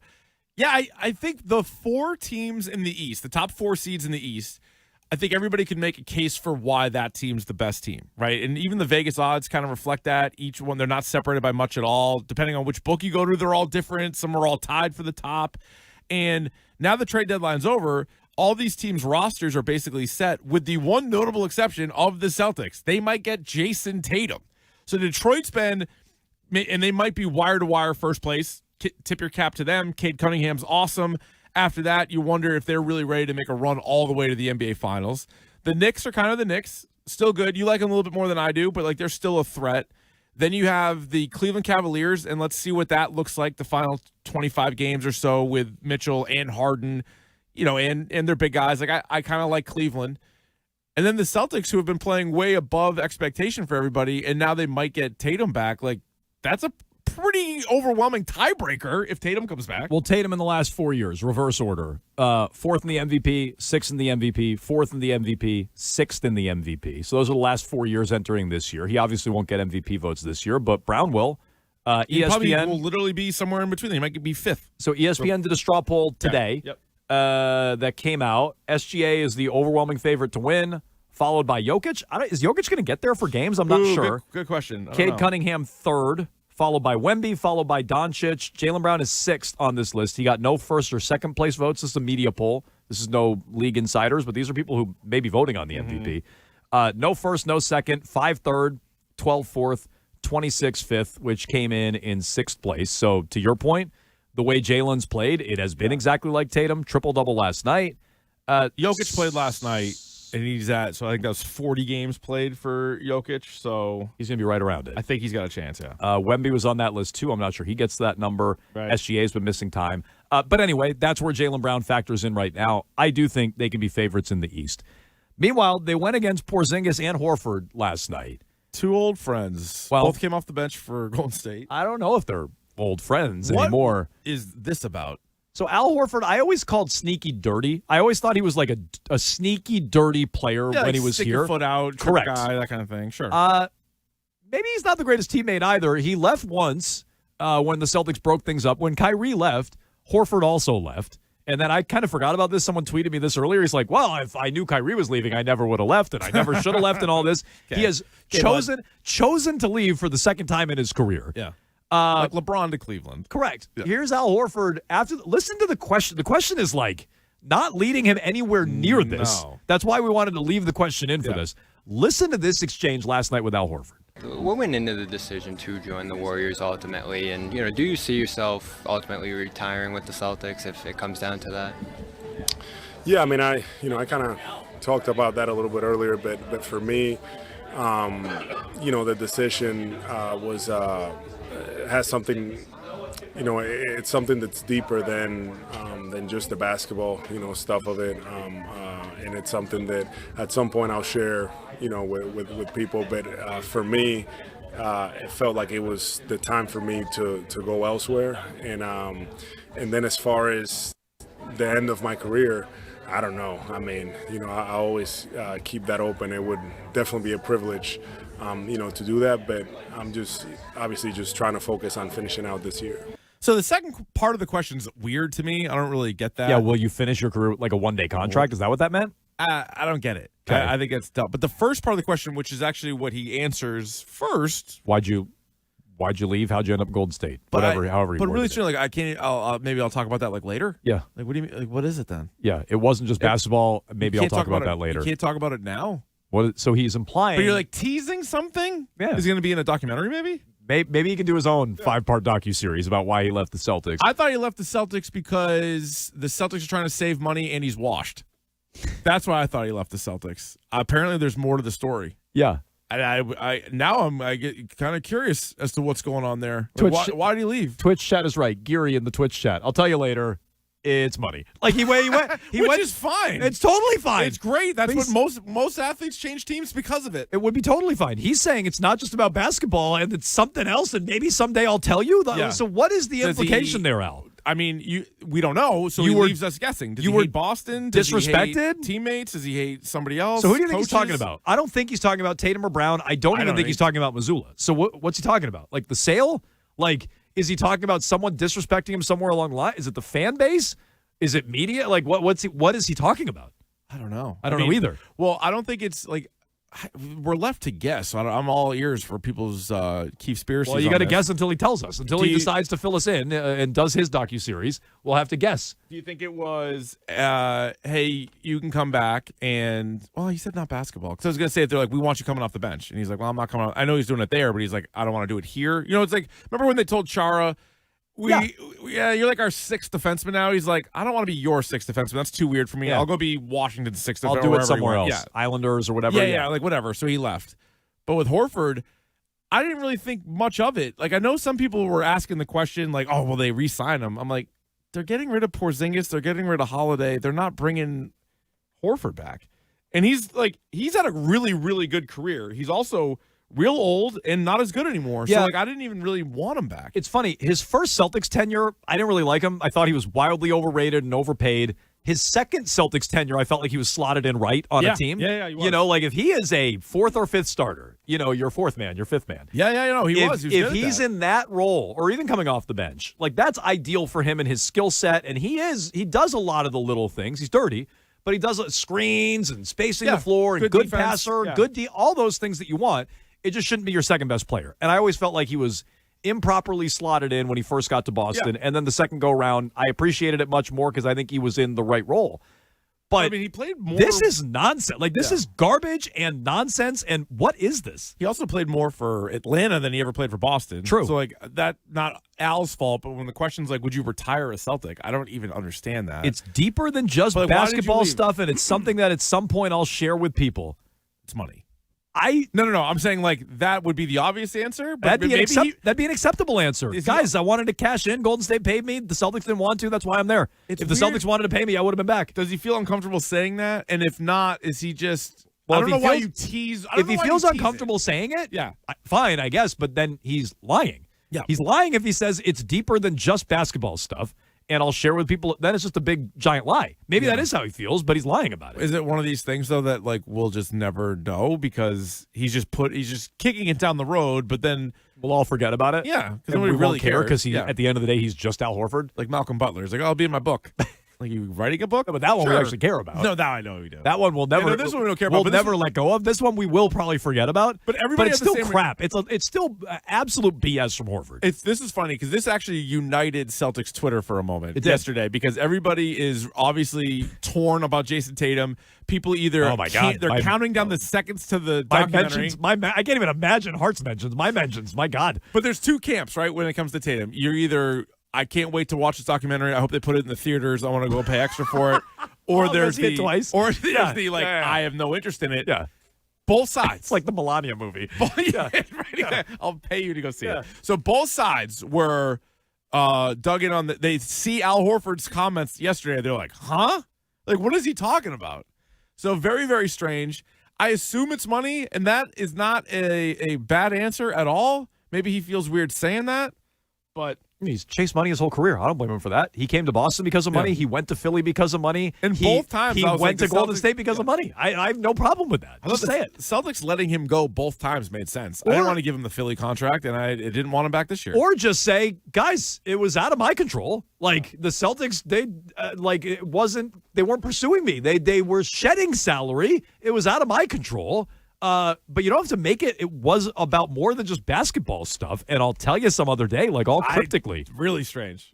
Did you see my tweet about this earlier today, Keith? It's a real zinger. I was surprised this one wasn't a viral tweet. It might be. Sometimes they're late viral breaking. Al Horford is what I think we should refer to him as. Not Horford. See, you're doubling down, though, because you already called the skater the quad fraud, and now you're just doing whore fraud. Oh, so you're it's right. just So all I'm, fraud. now Yeah, I'm just the fraud guy. You're right. Now it's Oh, not you're an right. original. Maybe I just had quad fraud in my head. That's why I went with You were Al thinking Horford. quad fraud. I already forgot about quad fraud. I was pissed. They showed him last night sitting in the stands, and nobody said that. Quad fraud? Nobody called him quad fraud. Well, that's There he is, the quad god. I'm like, still? Yeah. That nickname's at least on probation. Maybe take it easy. I think God would have won the gold medal. Not to get religious on you. At least the bronze. He would have at least got a bronze. On the podium. Yeah, God's on the podium. God would have at least at the podium. Please. Frauds are off the podium. You're right. I have dipped into the fraud well Too much. a few too many times. That's too much. That's a good point. Al Horford. It should catch on. Get it trending. I don't know. 617-779-7937. Don't tag me in that. I don't want to be in the mentions. I wouldn't want to Leave be me either. alone. Not today. We have a Friday 4-pack every Friday on Jones and Keefe. We'll get to a 4-pack of questions right after trending with Billy Laney. The exclusive home for Patriots Monday and Friday. Now, here's what's trending on WEEI. Trending now is brought to you by visitfortmyers.com. Yesterday, the women's hockey team, U.S. hockey team, won gold medal in a 2-1 overtime victory over Canada. Megan Keller scored the game winner, 4:07 into OT. Today, it's the semifinals of the men's tournament. Canada-Finland is underway now. Finland is up 1-0 at the end of the first period. The U.S. will take on Slovakia with the face-off time of 3:10. U.S. versus Slovakia can be seen on NBC and Peacock. The United States has moved into second place in the medal count with 27, 9 gold, 12 silver, 6 bronze. The Celtics returned from the All-Star break last night and got the 121-110 win over the Golden State Warriors. Peyton Pritchard led all scorers with 26 points. Jaylen Brown had a triple-double in the victory with 23 points, 15 rebounds, and 13 assists. The C's road trip continues Sunday night in Los Angeles, taking on the Lakers. Today, the Red Sox take on Northeastern. First pitch is at 1:05. Tomorrow at 1 o'clock, the Sox take on the Twins from Hammond Stadium on the Shaws and Star Market WEEI Red Sox Radio Network. Shaw is proud to be local since 1860. We'll have the game here in Boston on 93.7 FM and on the Odyssey app. First pitch is at 1:05. And tonight, BC hosts UConn. You can hear the call of the game on WEEI AM 850. Pre-game coverage begins at 6:45, and puck drop from Conti Forum is at 7. Hey, Red Sox fans, it's time for spring training in Fort Myers. Cheer on your favorite team at JetBlue Park, then explore the area between games. Turning your love for baseball into a relaxing vacation just feels right. Start planning at visitfortmyers.com. I'm Billy Lanny. That's what's trending now on WEEI and WEEI.com. WEEI. WEEI.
You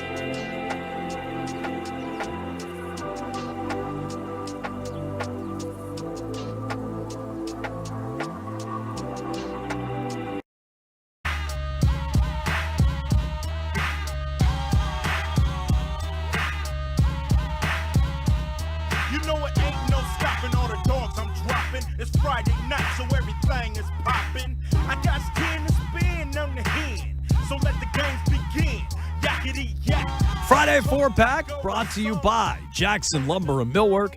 You can visit Jackson Lumber and Millwork for all your residential, remodeling, or commercial building materials and supplies at Jackson Lumber and Millwork, providing solutions and delivering results since 1946. We'll get you an update on Canada and Finland. Right now, the Canadians down to Finland. Start of the second period. Which is a shame. So we'll make sure to update that. We also got thoughts on USA Hockey. If you're watching on Twitch and YouTube here today, Keith and I are properly retired for an Olympic semifinal. We're ready for the big game. Soon to be a gold medal winning United States. Ooh, gold Sunday morning. Beating Canada at their own game on Sunday morning is what I'm hoping for. Set the alarm.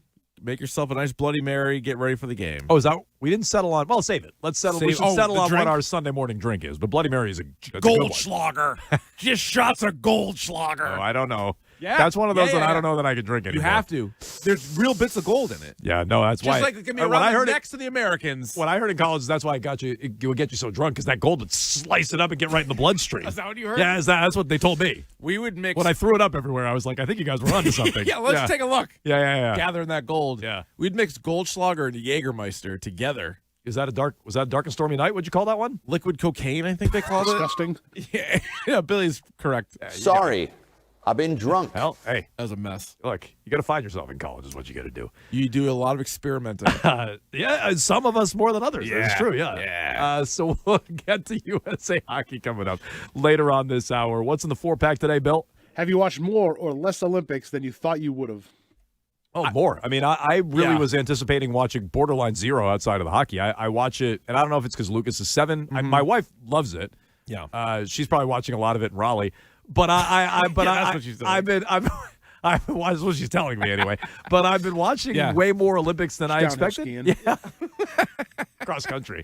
But so I think it's been quite good. Yeah, I've watched a ton, and I always go in hoping to watch a ton. I actually think the timing, because the time zone's different, right? It's the primetime stuff is all taped, so I haven't really watched a lot of it from like 8 to 10 our time. But we have it on every day in the show from 10 to 2. Our shift helps. lends Yes. to it quite a bit. Yeah, I do agree with But that. then when you get home, you can put it on while you're doing other stuff, and then all of a sudden you pop your eyes up and you see like a snowboard crash, or you see like some ski racing or whatever. So like it's still live from, I don't know, till 5 o'clock or so. Yeah. Because even the hockey game, this is what I know Team USA was complaining about. They're live at 3 o'clock most of the time. Today, 3 o'clock, 3:10, and then so the game's over at like 5, so it's like 11 their time. I've watched a ton. It's been fantastic. I've enjoyed most of it, as I usually do. Yeah, you're a big Olympics guy. I'm a pro Olympics Always guy. have been, and Yeah. even you were watching more than you thought. Yeah, because of the time. Like I like that it's been on live every day that we've been in from 10 to 2, and then I go home and pop it on there too. So yeah, eating it up like a pot roast. Text line claims. Okay, I don't know if this is true. Well, could be. Guys, did you know the coach of the women's team doesn't receive a gold medal? They don't recognize the coaches? Is this true? Just the players? I guess. It's a players award. All right. We'll have to fact check that. Yeah, I don't know how true that is. Get Grok on that. Yeah. Okay. What else do we have, Bill? What is the worst Olympic event? I would default to anything that's just a pure race. So like, oh, interesting. But especially like the downhill ones. So like the alpine, skiing, snowboarding, where it's just a straight race, like the snow cross or whatever they call it. Yeah, I want like it seemed like early X Games stuff. Yeah, but I want tricks. I want if you're want a cool trick. If you're on the skis and the snowboard, especially, I don't really want a race. I want tricks. So I would go to something like that. I guess I don't hate the speed skating. Now that we're talking it out, the Nordic, like the Nordic race or whatever, the Nordic sprint or whatever, actually was awesome. But I guess the downhill just races to me are pretty boring. I got you. I think it might be like that ski mountaineering thing, What's which that? is sort of new, which was like cross country skiing, but they're going like up direct hills.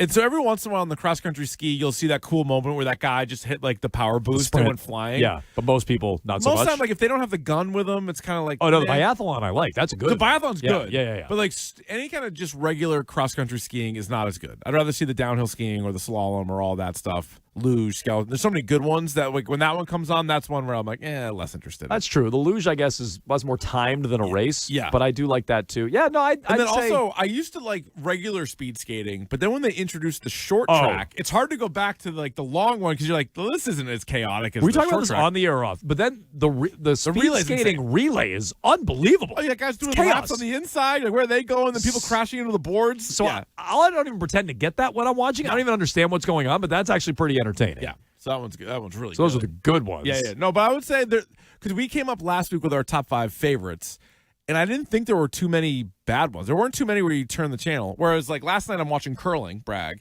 and my wife's like, I hate it. Curling's great. My wife said, quote, I hate curling more than football, and she hates football. Oh, man. So I was like, well, I don't know what to tell you. There's a lot of curling on right now. There's really not much else. It's been on every day. We're trying it to started kill, before the Olympics, before the opening ceremony. We're trying to kill time before traders. And I'm like, curling's kind of the only game in town right now, so that's what we're watching. Text line says anything that has judges is worthless and completely arbitrary. I would say they're not fair, but like I don't know. You like the figure skating last night. Alyssa Liu winning was great. Alyssa Liu was spectacular, and so I watched the finals of the women's figure skating.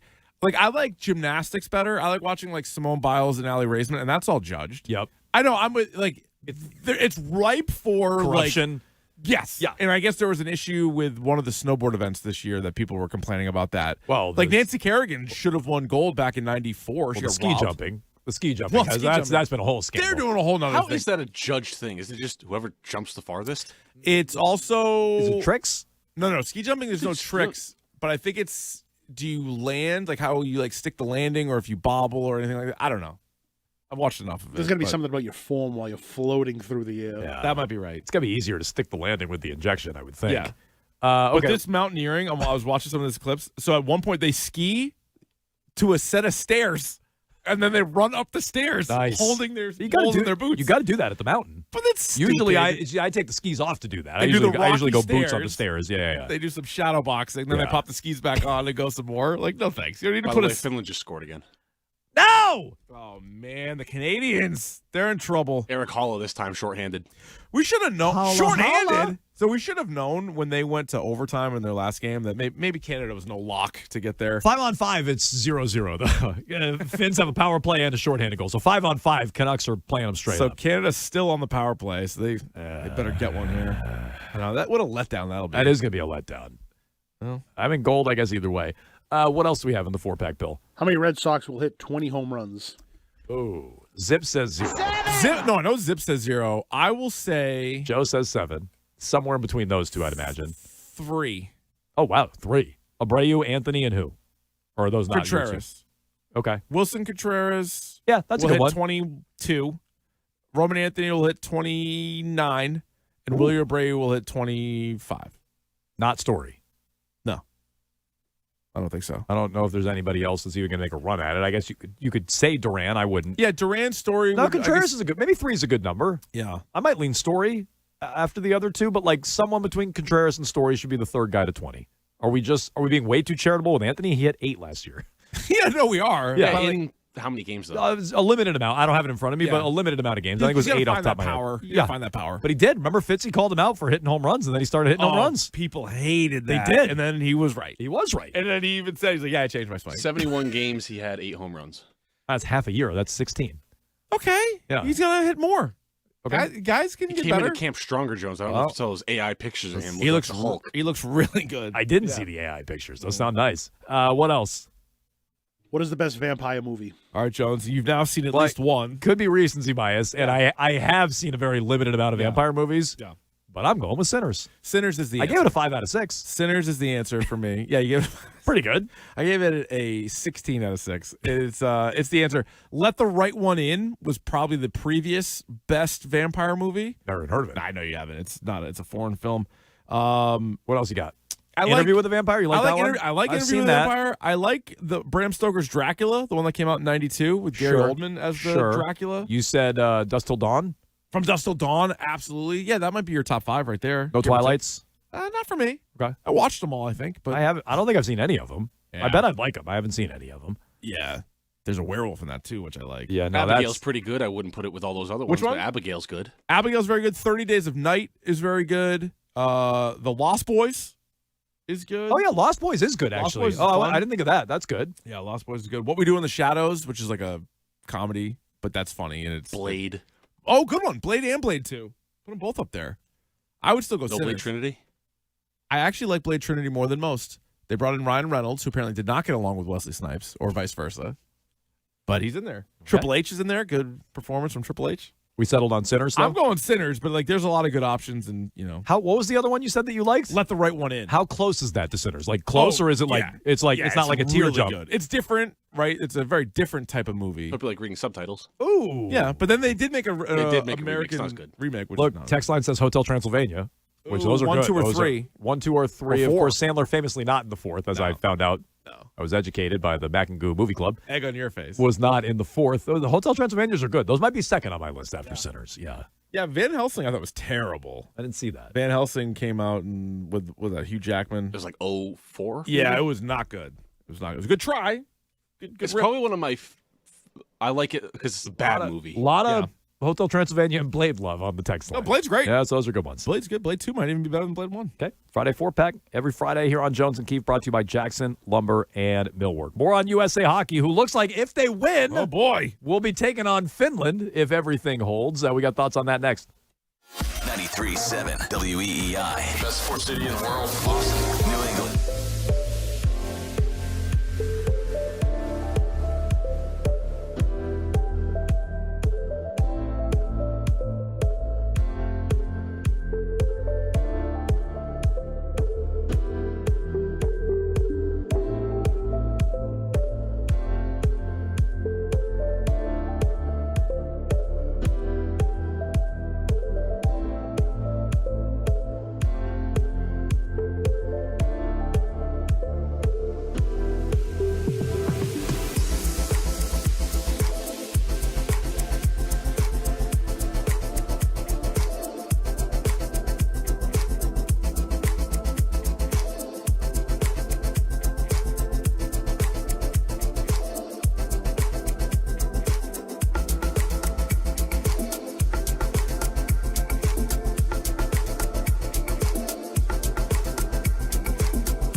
right, gold for the women, Keith. Congratulations. Great game. Good win. Great game. Yeah. The winner was a filthy goal. Yeah.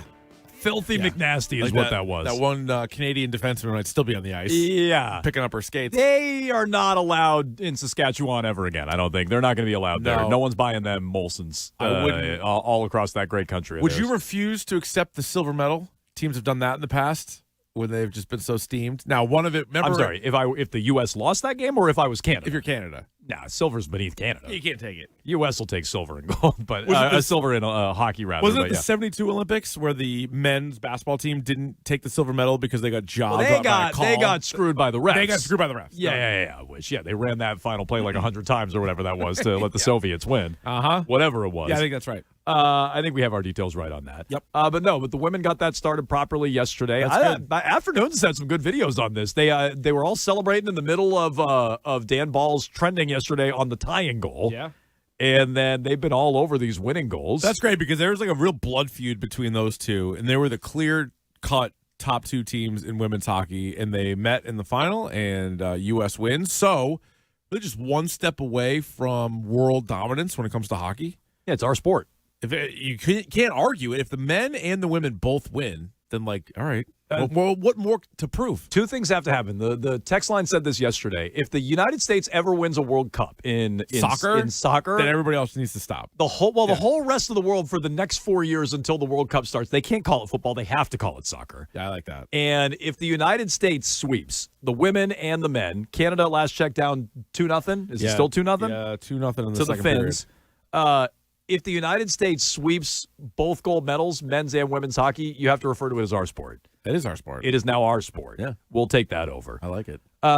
Meanwhile, Canada seems ticketed for the bronze medal game. The text line did point out USA, Canada for the bronze. Tough. If the U.S. loses to Slovakia today, Keith, do we still...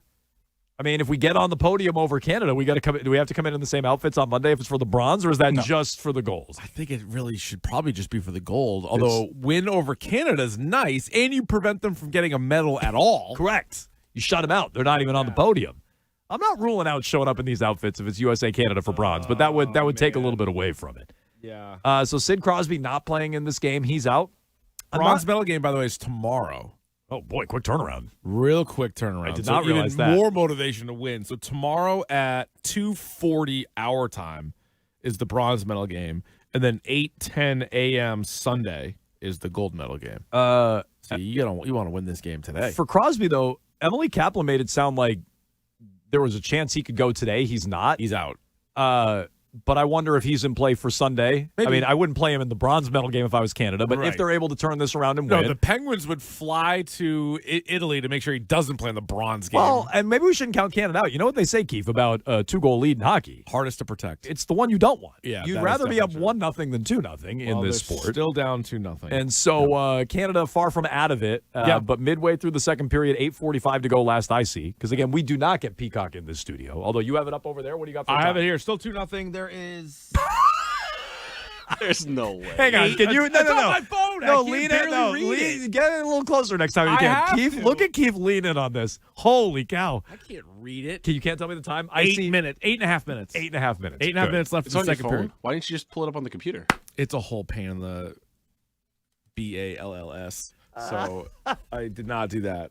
All right. Well, they keep cutting in on CNBC or whatever I have it on over but there. Yeah, they don't show it on TV. It's 2-0. Do you like my Sportsbook Rhode Island? Oh yeah, what's your parlay? My parlay. Tell my the pick people. of the week is a Jack Eichel goal. Yep. Combined with an Austin Matthews goal. Hell yeah. Because you know what my problem was? I did too much of them trying to cover spreads and things like that.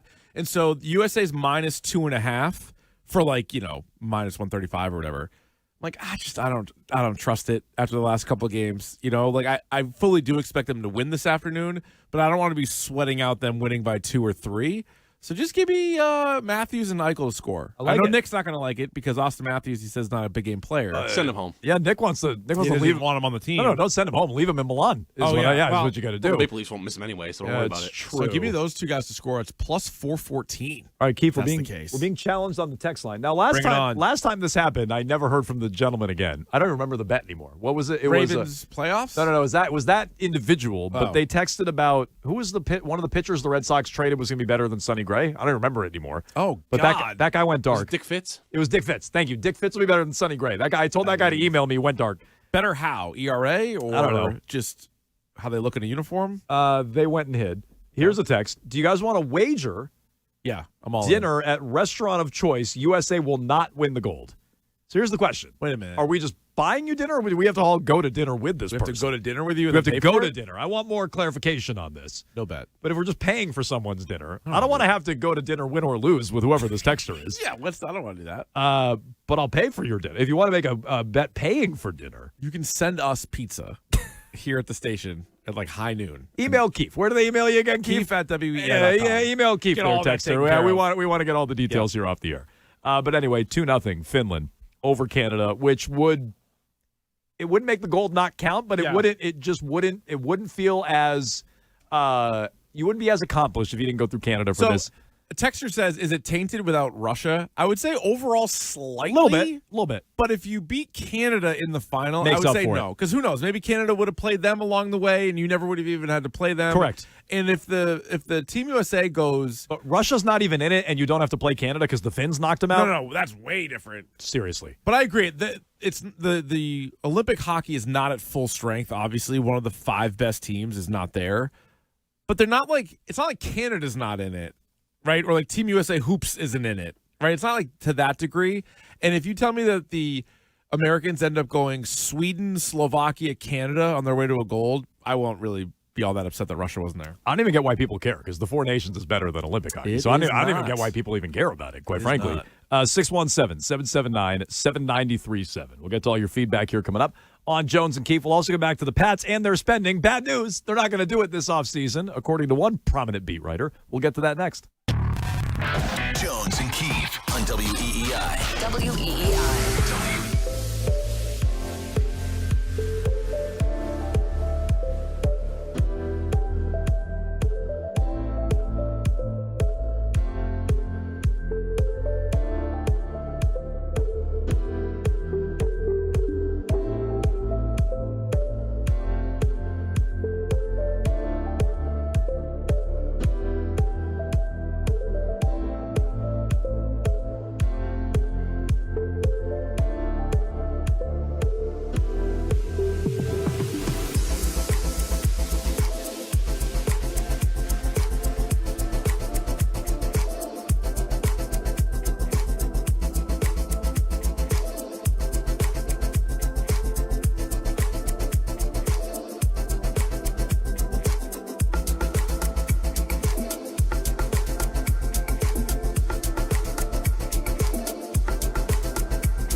Star Market, proud to be local since 1860. Watch us, love us. Just follow WEEI on Twitch. Jones and Keefe. On WEEI.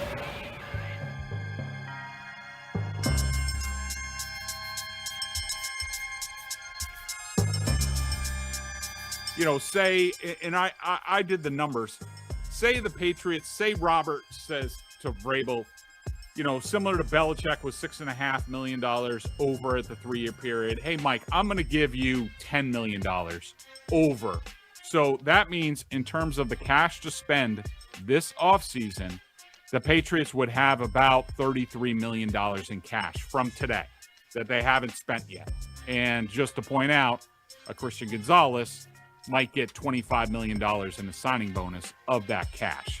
And so that is the biggest reason why the Patriots will not spend a lot of money this offseason.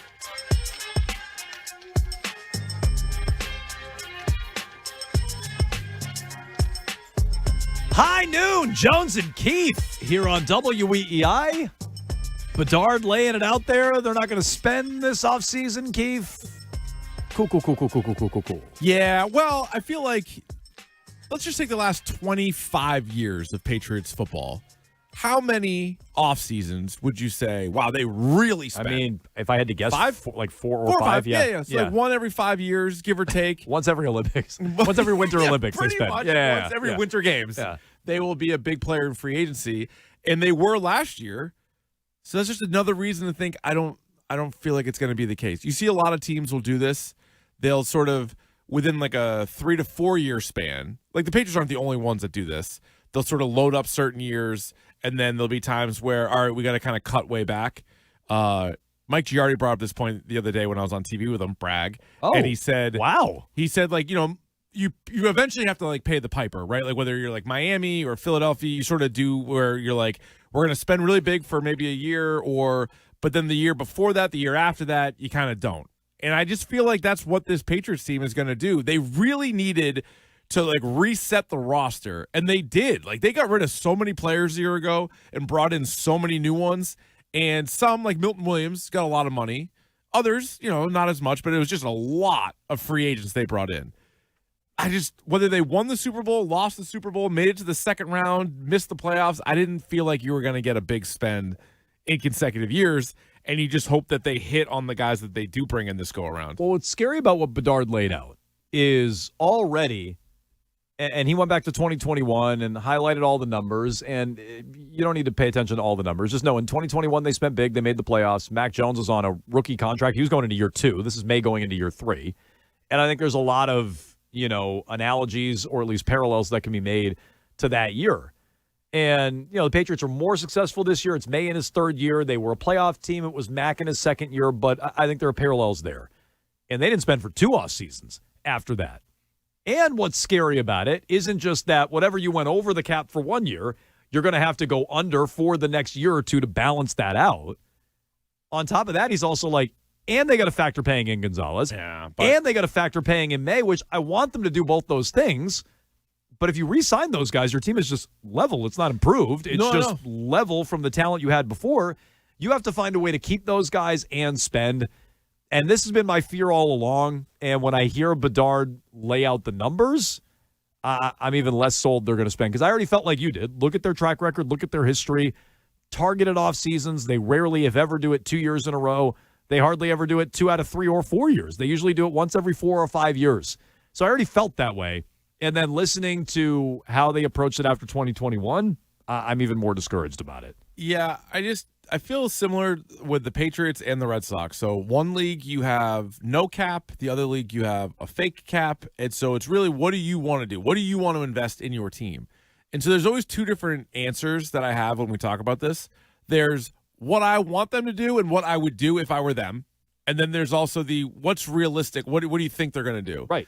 And usually that second one. Right, like Campbell's a good example of this. We both moved Campbell. Yep. they're not going to. So, like, no, I would trade for Max Crosby. I would trade for A.J. Brown. I would probably treat it like a maniac. I might be out of the league in 2 years. You'd be like, why did you do this? But, like, I am of the let's go out and get some of these guys. Let's improve the team. You were in the Super Bowl. You got outclassed by that team, but you were still in the Super Bowl.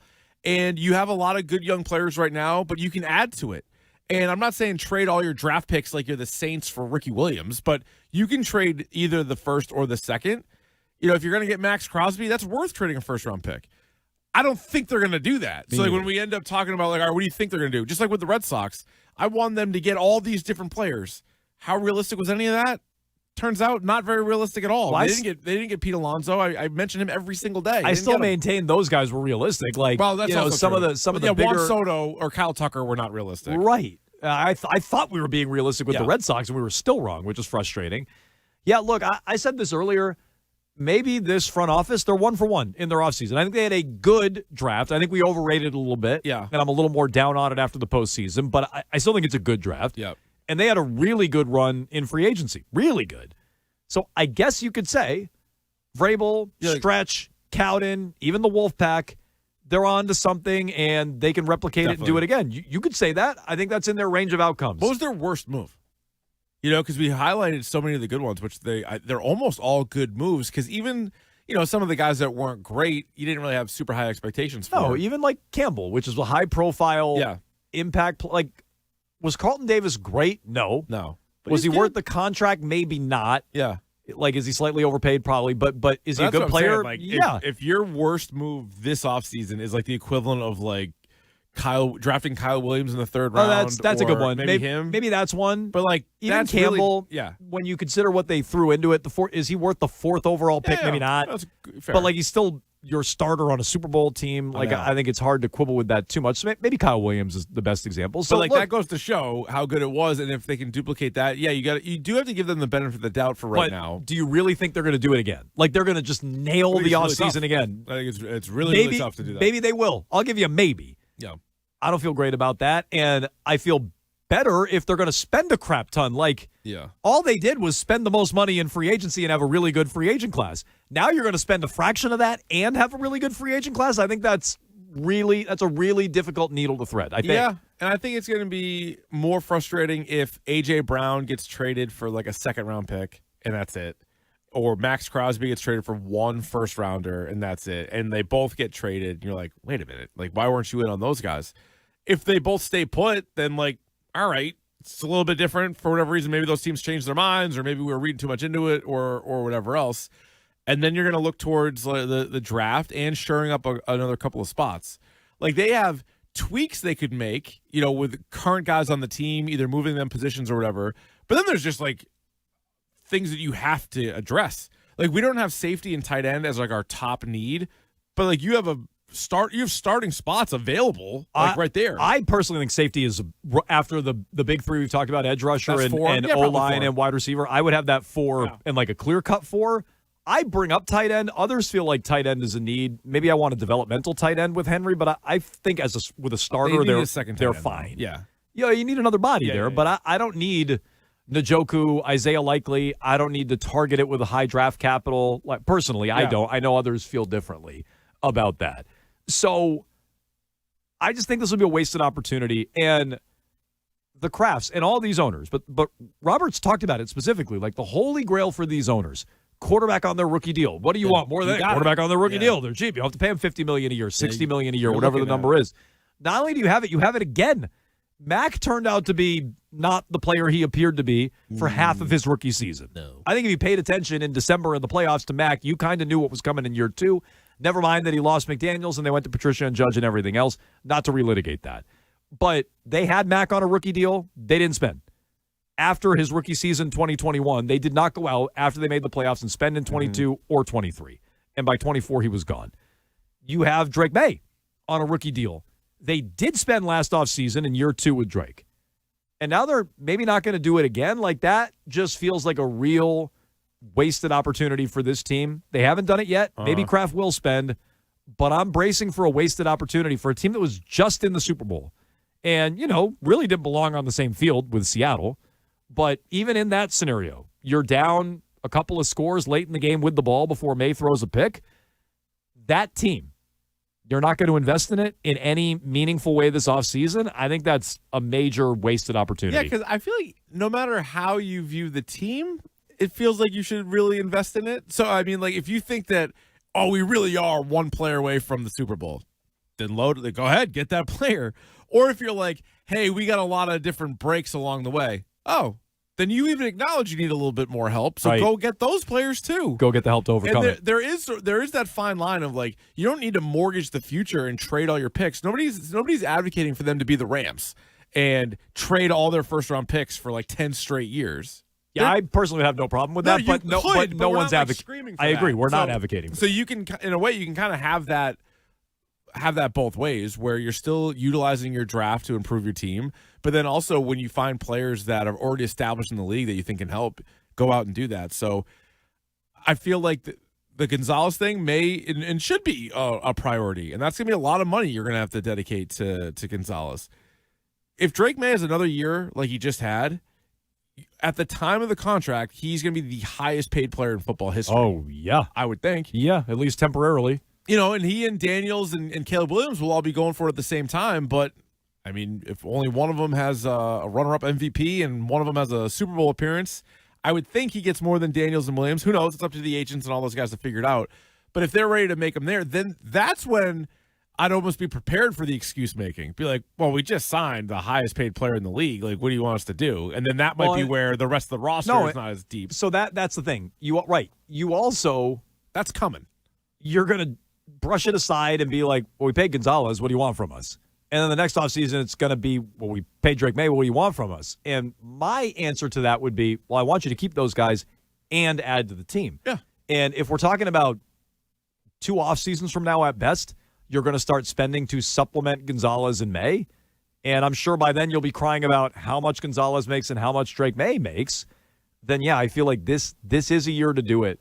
And I'm with you, Keith. I'm not asking them to even trade a first-round pick. No, they don't have to. I personally have no problem with trading 31. I'm not even demanding it. I'm not even asking for it. I'm certainly not asking you to trade 2 first-rounders for Crosby. I wouldn't mind a second-rounder for A.J. Brown. Something like that to me is pretty reasonable and a good blend of what we're talking about, adding to the team but not overpaying with draft capital or really even a contract. I'd be okay with that. And I don't need you to go spend the most money in free agency again. But I also don't need you going way under the cap with your cash spending this year because you have to pay Christian Gonzalez, and that's all the money you want to shell out. Right. 617-779-7937. I mentioned this earlier. This is Ben Solak. Over at ESPN. What do you think of his work? You like it? It's great. I always felt like he ate paste to me. Yeah. But this is Solak. I like the long pauses. Over at ESPN. He went through and rated all the different teams, positions this offseason and how well-stocked they are. So you want to be high on this list for a well-stocked position. Low on the list, for instance, is quarterback. Mm-hmm. He's like, it's Fernando Mendoza and nothing. That's it, huh? Yeah, because a couple guys are going back to school. And he's talking about free agents and the draft class. He is excluding trades. So, like... Yeah. No A.J. Brown, no Max Crosby. Well, and at the quarterback position, Kyler Murray doesn't count and things like this, right?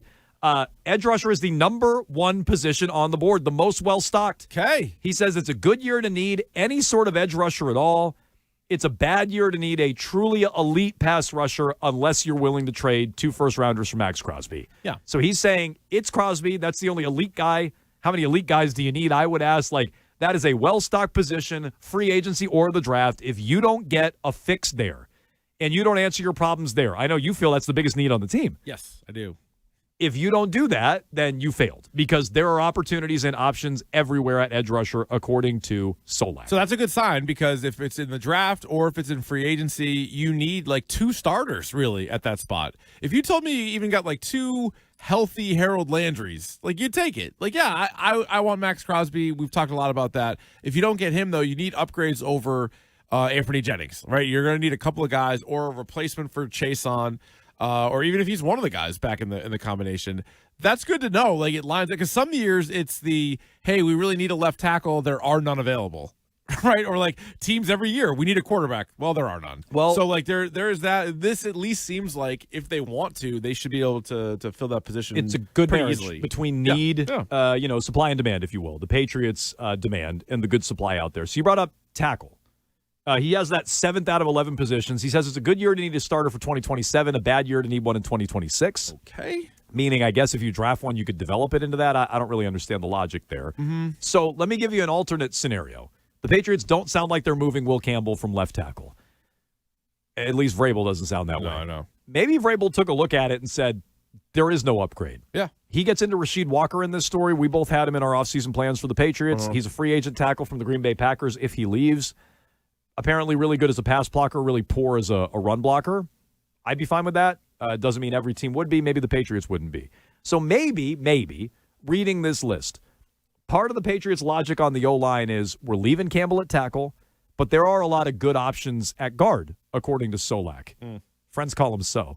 They're number 2 on the list. It's a good year to need a guard, he says. All right. So, all right, maybe that's part of their thought process. And I just think to Vrabel's time in Cleveland, it was only 1 year. Wyatt Teller, Joel Bitonio, maybe they're going to rebuild the offensive line by saying Campbell, for now, is our tackle. For now, he may not be the answer long term, but he was their rookie year.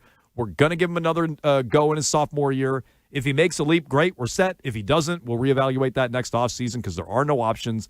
It's a good year to go get a veteran guard next to Will Campbell, and maybe that, by proxy, will help him. His arms aren't going to get longer, but maybe getting a veteran next to him who's been through it and isn't going to fall for some of the games that he and Jared Wilson did as rookies next to one another. We'll sign a veteran guard, plug him in at left guard, and now Wilson kicks over to center, and that's how we fix the O-line. Yeah, I feel like that's a happy medium, right? Where like you're not just running it back the same way and being like, all right, the rookie left side is now year 2 left side, and we're just going to hope for the year 2 jump and they're going to be better.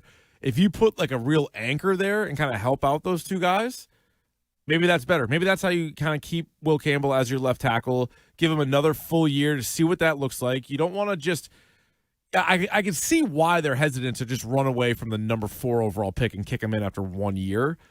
But if you just run it back the same, then like I don't know how much better is it going to be. So if you give him a Joel Bitonio, I kind of like that. We had a text earlier about that, being like, why don't you get like a veteran guy, like a Morgan Moses, or even a little bit better than that version of it, put him in between the 2 young linemen, maybe you'll get better results. That does mean Bradbury's out of a job, right? Yes. That does mean either he's a depth player on this team or he's battling for the center job with Jared Wilson or whatever it is. But, maybe you bruise some egos there, you demote a starter. Yeah. But I'd be willing to do that to upgrade the offensive line. I guess my counter to anybody who feels that way, I know you and I agree on Campbell. Yeah. But all right, it's hasty to move off the number 4 pick in year 2. It is.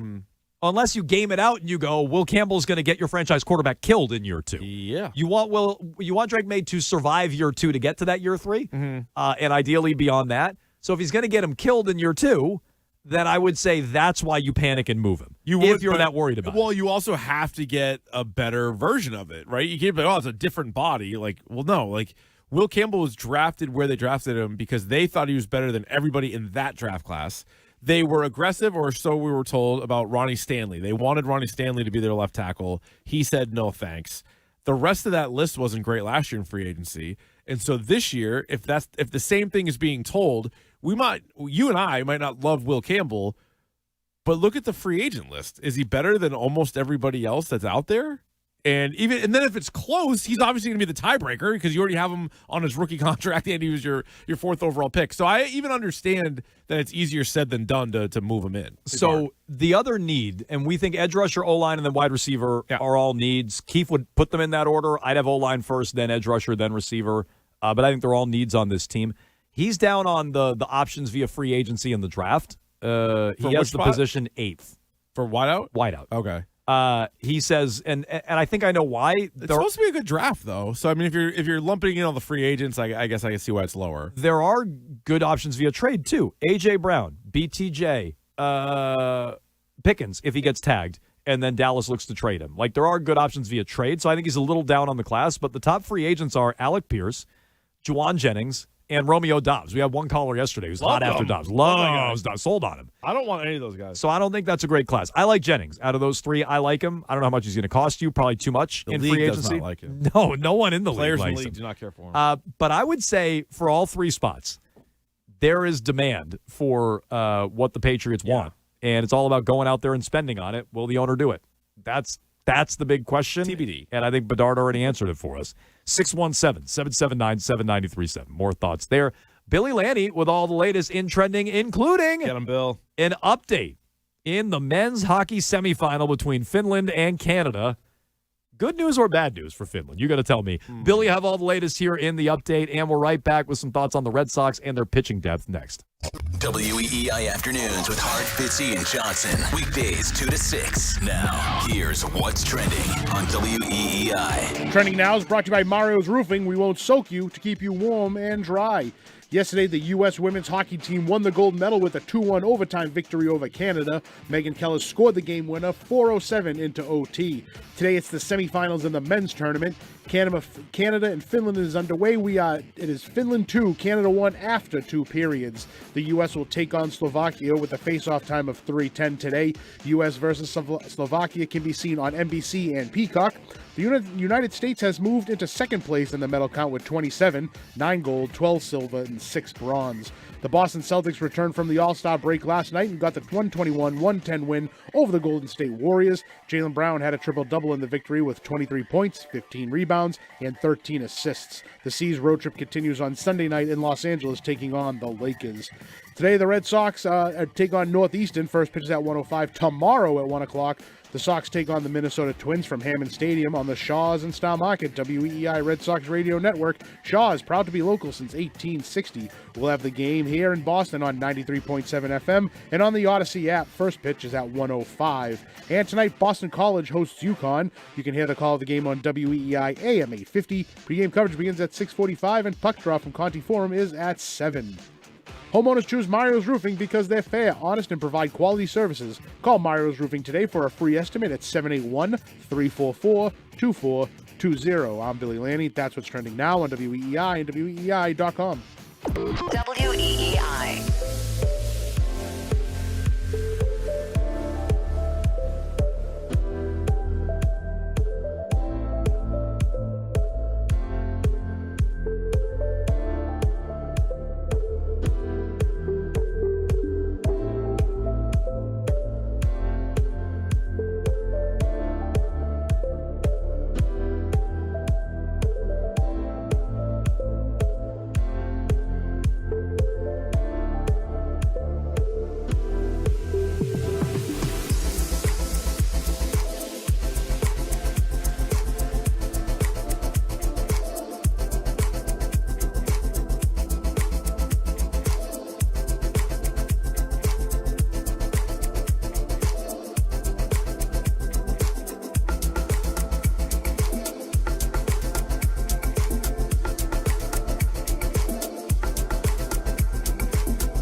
Which guy on the field do you think is under the most pressure this year?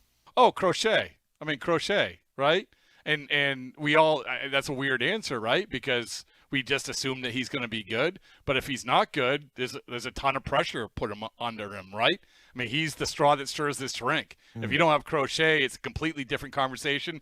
And the other one, the more obvious one, is Jarren Duran. Jarren Duran is absolutely sort of at this fork-in-the-road crossroads for his career and for how he's viewed in baseball. He can be the dynamic top 10 MVP guys of 2 years ago, or he can be the guy that couldn't hit lefties for the second half of last year. So I think those two guys jump to mind.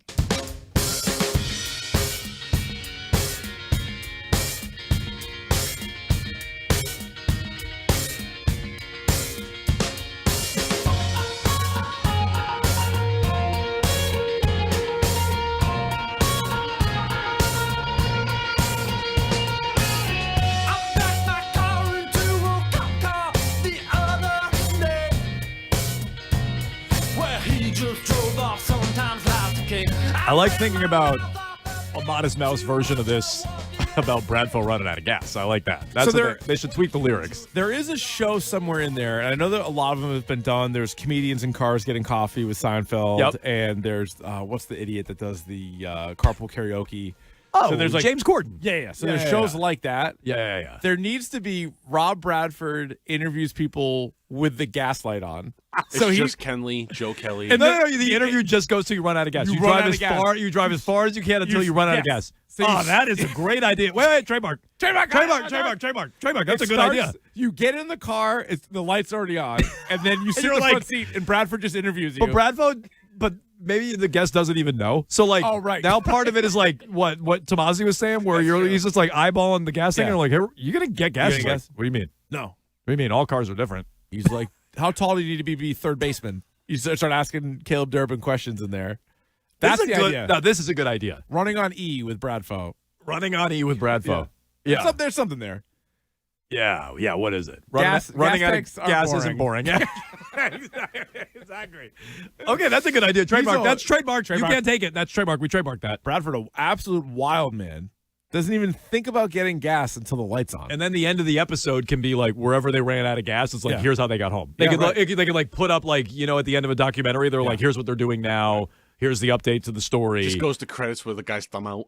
Yeah, it's like John Tomasi got eaten by a crocodile, and it's not like something like that. And it's just like lost in the Everglades forever. That's right. Bradford's also down in Florida, I think, Tim for the next 2 months. He stays down there. Yeah. He just moves into Florida for spring training. Ken could be the first guest when they're driving to Bradenton. That's a good point. Talking about their home run calls, how that's going to go. Yeah, looking forward to that. It's going to be a pretty exciting spring training, it sounds like. That's a really good idea. So they're doing a game that they didn't want to send anybody to, and Bradfo's probably driving. That's right. It's amazing. So there'll be no broadcast. It's amazing. May not be broadcasters. Broadcasters are like incredibly fascinating to me, play-by-play guys. It's like they grind their whole career.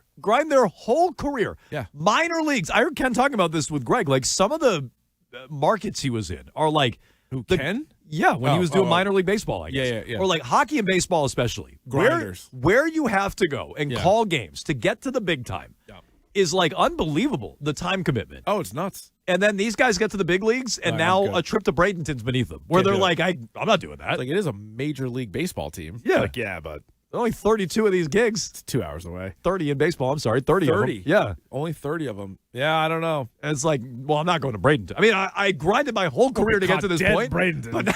But now I won't take a bus to Bradenton? Yeah, I don't know. I guess that's how it works. But then you could get Wally pipped. What if Ken goes and calls the game of the century? What if Ken just has an absolute great call? Well, that's why he has his Fenway call ready, Keith. The man's moving and shaking is why. I'd be nervous. This is a good point. If he interviewed Caleb Durbin, it could be in a car seat. Oh, come on. We're still waiting to see what Durbin thinks of the Scrappy Doo nickname. So we don't need to pile on the guy. Do his feet reach the ground in the car? Yeah. They don't touch the floor. Well, they might not. But that's all right. That was a really good free idea you just gave away. He's that's a really good podcast. Oh, I know. It's a great idea. So if you got move over 2 Minute Grill. What do you got? So I got again in my car, Bragg. I got 50 miles till I run out of gas. I don't think it flashes on under 55, but above 50. I feel like it's kind of random. I think I'm at like 30. Oh, that's good. You don't actually have a range. It's just kind of random. Well, no, when the light comes on, it tells me right down to the mile when I need to get gas by. But I'm telling you, when the light comes on, I feel like it's not always the same number. Like it's like 54. 51. Like, I feel like it's something like that. It's not always the same number when it comes on. Oh, I think mine might be 30. That's why it's like you got to keep your head on a swivel. So now, find yourself a way station. 30, I guess, are you driving on the highway? I guess this matters. But it certainly matters. How long's the podcast? I mean, each one's different. They would all be different, I think, based on the guest. You get a different car every time. time. Or if you're going up or down hills. It is like Yeah. Seinfeld. Yeah. You know, comedians in cars getting coffee. It is the same idea. It's all the same. Well, but There's really only he's four always showing ideas. off a new car. So like Bradford could get in it and be like, "Hey, here's the new Ford Taurus." And Bradford's like, I don't know how far does the this one gas go? We're engine gonna find thing out. works. I can't read the gauge. I feel like he only should admit that to the audience. Oh, true. You don't tell that to the guest. The guest gets in being like, maybe they're like polite at first. They're like keeping it to themselves, and then they're like, "Hey, Brad, you can guess they're I know, Brad." but the problem is the show is going to be an instant success that you're not going to be able to hide it from future guests. Good They're all point. going to know what It's like they're Hot doing. Ones. At some point, you know you're going on to get your mouth burned. It's just like Hot Ones. Yeah, you know what it is. Billy, how's your Hot Ones journey going? Are you still watching all those? I am. Yeah, is it Enjoying good? Really good. Yeah. They're quick, in and out, maybe 25, 30 minutes at the most. Yeah, for an that's what episode. Bradford's going to do. You don't want to be you don't want to be driving on E for like an hour. I don't know that you're going to keep the audience. Who's the best guest that you've seen so far on there? Man, some of them are really good. Yeah. I watched an Action Bronson one yesterday. Oh, no That was kidding. pretty good. He was doing a little wrestling talk and stuff like that. It's tough because like you can't feel the heat, but like you can see by the reaction that sweat. this is Yeah. intense. Because there's one like I mentioned, it isn't really like mildest to hottest. They kind of like build Stagger. up to it, and then towards the end it gets like They walk you back down or step you back 'cause it's down. like the Yeah. third one to last one is the one that like cripples people. They like lose their minds. Have you Oh my ordered? God, it's I insane. asked you this before. Have you ordered any of the hot sauce? I haven't. No, You haven't yet. So Oh, you're they not- sell all those hot sauces? I think they sell, all of them. I think, or I think they always most of give them, them to the anyways. guests too. So like whoever's on, like, here you go, you can take these home with you, because there's been a couple of people that are like, I want nothing to do with these. It's a good gimmick. Yeah. Please keep them. And the guy does great interviews. The questions are great. Like, Nice. Everybody they interview, I was surprised by the questions he asks. That's pretty good. Talented guy. He is. The texters are saying again, if you let your engine light come on, it's bad for your car. Grow Listen, up. don't worry, Look, it's not- whatever. I don't do it. I get my car. I woke up today with a flat tire, but I understand tire. cars. This You don't- thing wasn't flat. You don't have This to thing was explain cars. slashed. You don't have to explain cars to me. It's like Jones ran into Ghostface last night. This thing got absolutely torn apart. Yeah, maybe I'll send the picture to David. We can get that up on Twitch or on socials. It was a good thing my wife's out of town. I could use her car. Texter says we could do bragging with Bradfo because that's not a bad one. He is one of the per minute top brag guys we have at the station. Well, they suggested he could get Schlerathon, but that would just be an endless loop of Stink. brags. Yeah, it'd be just a brag off. One-upping. They'd just be one-upping each other with Say brags. Hart, Bradford, and Stink.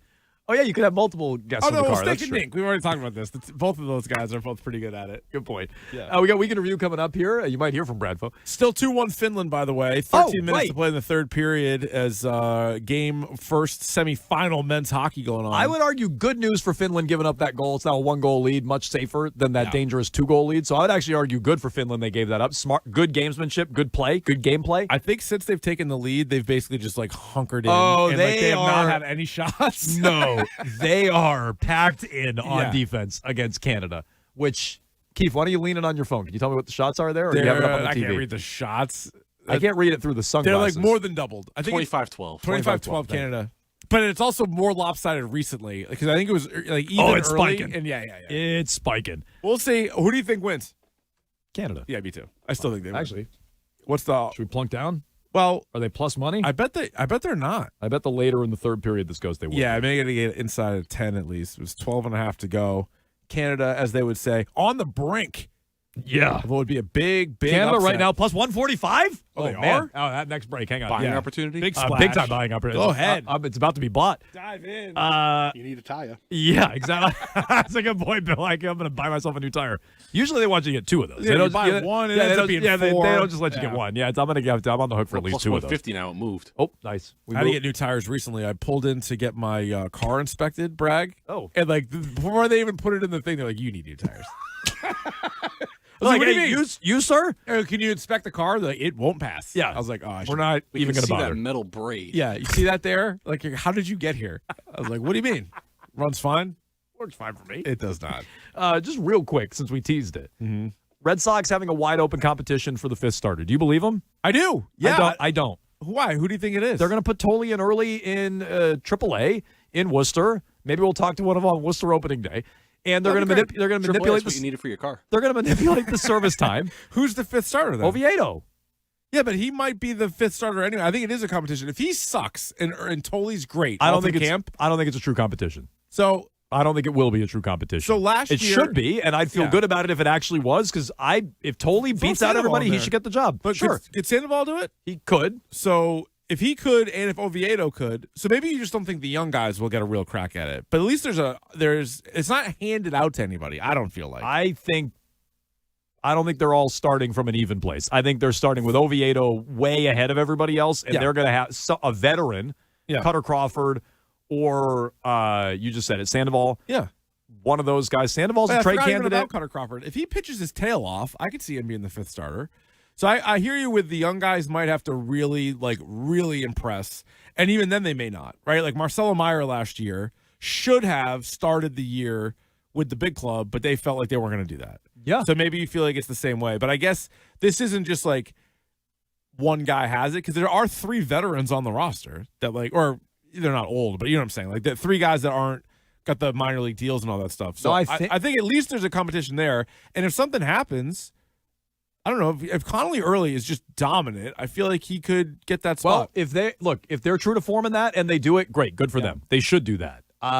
I'm not buying it. And I think the only one who's out of minor league options, just to close the loop, is I think Sandoval's the only one out of minor league options. I think you could send Crawford or Oviedo to AAA. I don't think they'll do that with certainly Oviedo, but I think you can. Last year, the other competition that really wasn't a competition was the Christian Campbell one. Yep. And because he had gotten the contract, so he was like the automatic starting second baseman. But in reality, it was all close. He didn't play well, but neither did David Hamilton, neither did anybody. Correct. So it was like, all right, that was the tiebreaker. So I could see that. Like if Oviedo and I think he would have won that either way, but we have no way of knowing because they all stunk it up. Right. That's what I'm saying. Yeah. So like if Oviedo and Tolley have a similar camp, they're both healthy, they both are up and down, then they probably do side with Oviedo or Sandoval or one of the veteran guys. But I don't know. I think Tolley, if he goes out there and is dominant, he's got a chance. Okay, we got final 10 minutes, Canada and Finland, unless they go to overtime. Unless we're getting more free hockey? More 3-on-3 free golden goal overtime hockey. And then they would go to a shootout. Eventually. In the semifinals. They would. Gold medal, no shootout. So anyways, we'll keep our eyes on this. We got more thoughts on the Celtics coming up. Odd comments from Al Horford. We'll circle back to those. Plus, on the way next, Week in Review. The Greg Hill Show will be live in Fort Myers in February. Stay.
View The guy sucks! The guy sucks! Get him out of here! on WEEI. Oh, what a week it has been here on Jones and Keefe, WEEI. We were off on Monday, so our excitement began on Tuesday, where we're trying to get a nickname off the ground. We are the Nickname Show. One of our favorite new players on the Red Sox is Caleb Durbin. Oh, yeah. Talks about him off and on throughout the week. And now you fast forward to a year later, you have one third baseman who's going to hit 10 home runs. And he makes like $5. And he's under 5'7", as we found out. A little bit of a guy. He was measured in yesterday. Bradfo tweeted this out. 5'6" and a half. Let's give him the half, Keith. No, he needs every half inch he can get, don't we all? Dealing with Scrappy Doo now. People do want to get the Scrappy Doo nickname going, I think makes sense. I think it was trending over the weekend. It may have been trending, so if you guys want to refer to him as Scrappy Doo, that's who we're talking about now. Chad Durbin. Caleb Durbin. Caleb Durbin. Was Chad Durbin He was a reliever, I think. Random baseball player. Let me at him! Let me at him! Caleb Durbin. That's Caleb Durbin. Led the league getting hit by pitches, which is crazy because he doesn't take up a lot of space No, on there's Earth. not a lot of surface area there. And yet he's like leaning into pitches, I guess. So at 5'6" and a half, I'm giving him the half. Okay. I want every half inch counted. Always have. Are you surprised he can make the throw from third? I haven't seen that yet. Little guy. Well, statistically, he's a good defensive third baseman. I've read that he did that for Milwaukee last year. I've never actually seen it. He has the build of a second baseman. A second grader? Like a high school second baseman. Yeah. So middle school second baseman. that's your Bregman solution. Now, update to that story. Yeah. The next day, you were right on Tuesday to say he was 5'6", because that's what he was measured as. The next day, he was measured at 5'6" and a quarter. Yeah. He's shrinking. He's shrinking. He's Benjamin Button is what he's. Benjamin Durbin is what he is. He's going in reverse order, closer to the ground every day. Yeah. Also, we found out that it's just Jones and his son this week. His wife has left him for the week. She may never come back. For all I know, she may never come back. Yeah, she is at a certain convention, though. Yes. One that I was unaware of. QuiltCon. Yeah, no, my wife is at QuiltCon, Keith, of course, which I know you're a fan of all the cons. Oh, yeah, I've been to a lot of cons myself, Yeah, Bragg. So yeah. she's at QuiltCon? QuiltCon. Did you hear about this, Nick? Raleigh, North Carolina. Yeah, that's where Kat So is. does it just go to Quilt, or what are we doing? It's a here? quilt convention. Yeah. She's helping a friend at a They go look at quilter. blankets? Is that what you do? Yeah, well, a quilt, not a blanket. Well, let's not be an imbecile here. Jesus, Let's not. You sound like a buffoon, is what it is. It's a quilt. Yeah. So how long does that run? Is that She comes back. She told me she comes back Sunday at 10 p.m. I'm like, wow, that's a late quilt. That's a lot of quilting. That is a lot of quilting. So that's where she is. Okay. So I have time to watch movies. It's a whole new world out there, huh? Oh, yeah, Nick. There's a lot of different interests in the world. There's a whole other world. Oh, I out thought there. you meant Nobody like has anybody. I thought you meant like single Jones. It is a whole new world. Oh, I'm sorry. QuiltCon. Yeah. I've never heard of it. No, I was unfamiliar with it until my wife was like, "Hey, I'm going to this with our There's friend." probably a con for everything. Do you think she made it up? I think. Well, you know what? I haven't fact. I'm like, whatever. She's gone for a week. Don't care. It's the worst lie ever. Yeah. It's like, yeah, I'm going to a QuiltCon. She just looked It's like at the first thing she saw. Yeah, Raleigh, North Carolina. Yeah, quilt. George Yeah. Glass. You're like, okay. You're like, I'm not going to look into this at all. I'm just going to trust you. No, I do. I trust her implicitly. Can't call in next week with a review of QuiltCon. I also am interested. We in could this. get a live QuiltCon review if you want. It's 4 days. Yeah. That's insane. 9 to 5:30 every day. Yeah, Nick, That Joe's math, like, that math doesn't check out. not 4 4 days. days. Joe's like, I just told him 6 days. Thursday, Friday, Saturday, Sunday. Well, she left yesterday. She's back Sunday. Wait, what day does it start? Thursday. Tomorrow. Thursday at 9 a.m. Today's just a free day. God, now. damn it. What a mess. The reality setting in on the timeline for that was Tough. that was just That was tough to see that in quite real a moment time. to realize Tough to witness that. to witness a marriage evaporating in real time. The betrayal. Yeah, it's true. By the The way, best did we, you could come up with was quilts. did we mention that Canada Finland tied? It we mention that on No, the air? we didn't. Marchand was 2-2. right. Marchand was right in the middle of it. I think he interfered with the goalie. Shea Theodore got the goal, but Marchand was right in the middle of it. I think Marchand. Speaking of a scrappy dude out there scrapping away. I think he tripped the goalie. He slew-footed the goalie. But yeah, 2-2, under 7 minutes to play. So we may get some free hockey there. By the way, by the time we even went to break, I couldn't even get my bet in. They had already scored. I didn't even have time to get in my plus 150. Oh, that's sad. I know. I'm sorry about that. Damn it. Yeah, you should have had that. We found out earlier this week that in a couple of short weeks, Ken Laird is going to be the play-by-play man for the Boston Red Sox in a spring training game with our friend Rob Bradford. And so Ken went on with the Greg Hill Show and provided some home run calls. Third baseman Mikey Romero steps in for the first time today, and here's the first pitch from Skeens. Hit in the air to center, well struck. This one's got a chance, back to the wall, and Joe, I believe it, a Sox homer from Romero, and it's 1-0 Boston. And here's the first pitch from Skeens. This one is launched. Center field, O'Neal Cruz backing up, looking up, pelota, como estas? A solo blast from Contreras, and it's 4-3 Boston in the fourth. Swung on and driven. This one's a long way to left. Send it to Lansdowne. Send it to Mantown. A 3-run drive from Sedan, and the Sox blow it open in the seventh. Here's Roman Anthony stepping in to open up the fourth. It's scoreless, and the pitch from Skeens. Swung on and drilled. High, far. That ball has a boarding pass, and TSA pre-check. It's out of here. Well done. Yeah. Sox are all over it. What was it? Do you have a favorite? Mantown. Probably Mantown. I like that one the best. I like when he goes Spanish. That's good. Yeah. I know a lot of people won't like that based on the halftime show. No, it's reviews. true. He's trying to be topical with Bad Bunny. He's gonna get some hate. Yeah, it's true. He did say he would give us maybe a grab bag type of call. He did in there mention as well. that. Yeah, that was promised to us. That's true. Of course, we had Olympics on throughout the time during our show. We always have the Olympics on in here, and sometimes you can fall for a replay. 2024 Paris Olympics said there were 10,714 athletes. Oh, that was in that's Paris? not even one condom per. Well, I guess it is. There's more actually per male. It is. Yeah, I feel like there's less winter. Oh no way! Oh no, Jones, you're watching the highlights. You just John Sterling that. Thing. I glanced up, but here's Judge. Man, the breaking ball is hit in the air to deep left. That ball is high. It is far. It is gone. Unfortunately, that was a replay of the home run, but it was a good replay. Twitch chat says period was over 6 minutes ago. Jones sees a replay of the goal. We're trying to do a show. We're trying to do a show here. Talking condoms. Yeah, I got distracted. What do you want? Very much so. I know what Jones is going to say. I was reacting to him. Yeah, Keith got a little more roped in on that than I realized. I assumed he was you like, knew what you were doing. Yeah. That's like everybody's Jones. attention because you started screaming about started- intermission. Yeah, he started screaming, and then so I started screaming. That's like when somebody retweets like a That fake happens. thing. and That you're like, happens well, from I time to trust time. that guy. I trust that guy's sourcing his reports. You're saying you're faking it. There was also a big Tony Clark story. He has resigned in shame from his position with the MLB. Nothing fake about this. No.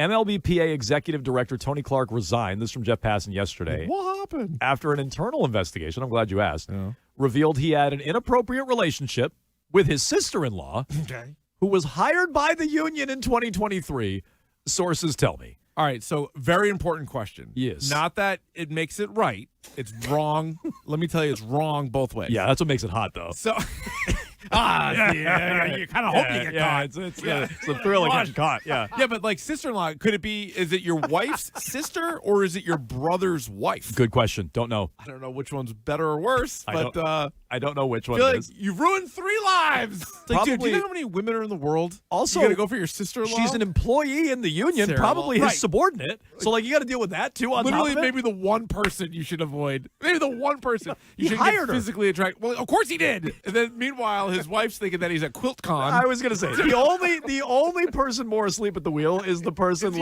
letting their wife's significant other go to QuiltCon. Yeah, it's all the warning signs are right there. Hey, Right in front of your face. Hey, baby, I think I'm gonna hire. I think I'm gonna hire your sister at the union. Your sister likes what do you think baseball, about that? We're gonna work a lot of late hours, me and your sister. have to, though. It's And good just job. She's at the union. Good job. So bro. you know, I'm not sleeping with her. where were we at our children's birthday party? Big Tony. Well, don't worry about that. We were putting up streamers. Tony Clark, how dare you? Seriously. We also have the Bradford running out of gas, but we got to move it along here. That was also in. We've talked about that. We've talked about that a lot. I'd say actually. extensively It's gotten today, a lot yeah. of coverage. Yeah, So let's yeah, get to our brag of the week. Okay.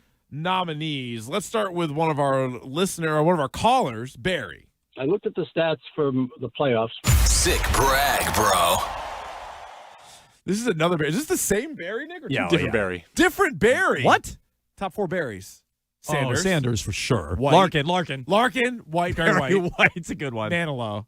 Raymond. Barry Raymond? No, Raymond Barry. Blue.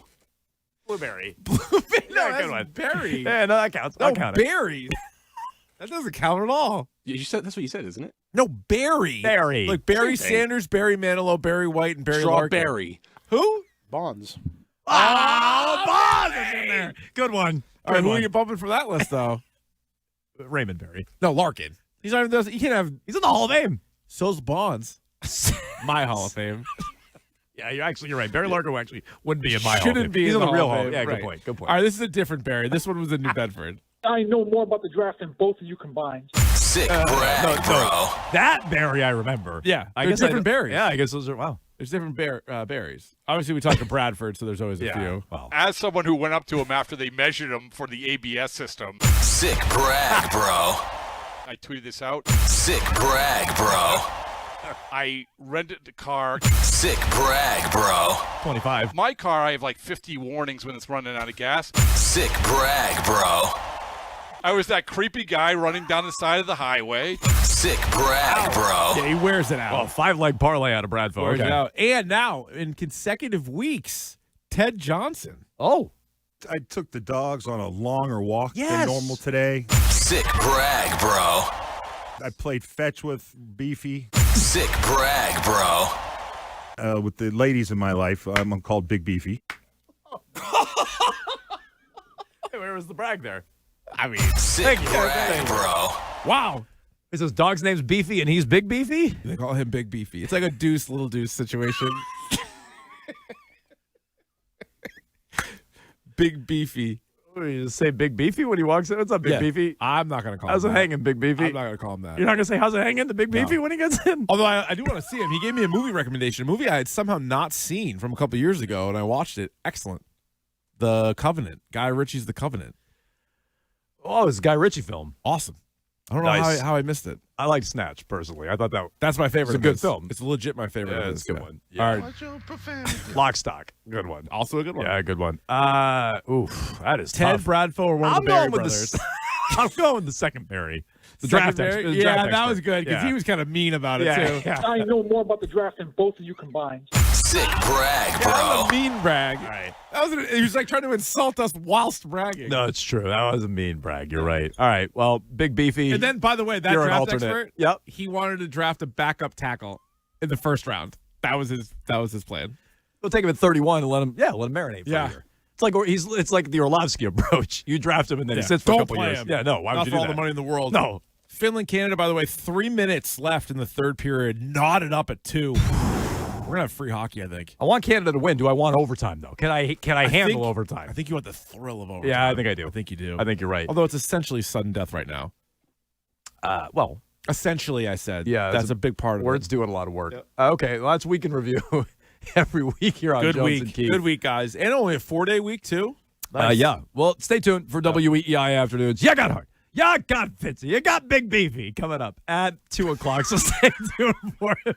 Plus, we'll get you the latest on the Celtics and Al Horford next. Jones and Keith on WEEI.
Jones and Keefe on WEEI.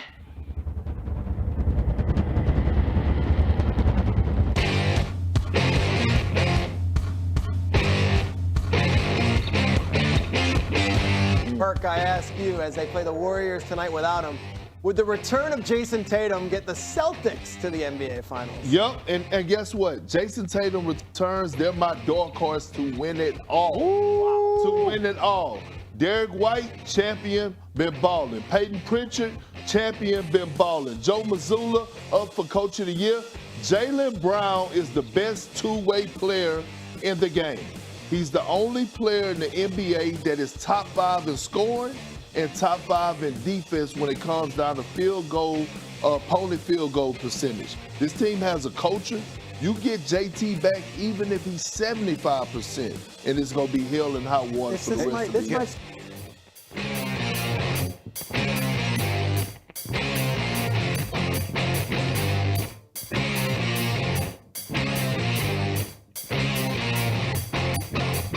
Final hour, Jones and Keefe here on WEEI. Woo! That was Perk. We'll get to the Celtics in a moment. However, Canada in front, 3-2. Or are they? Well, I think they are. The goal is being challenged right now.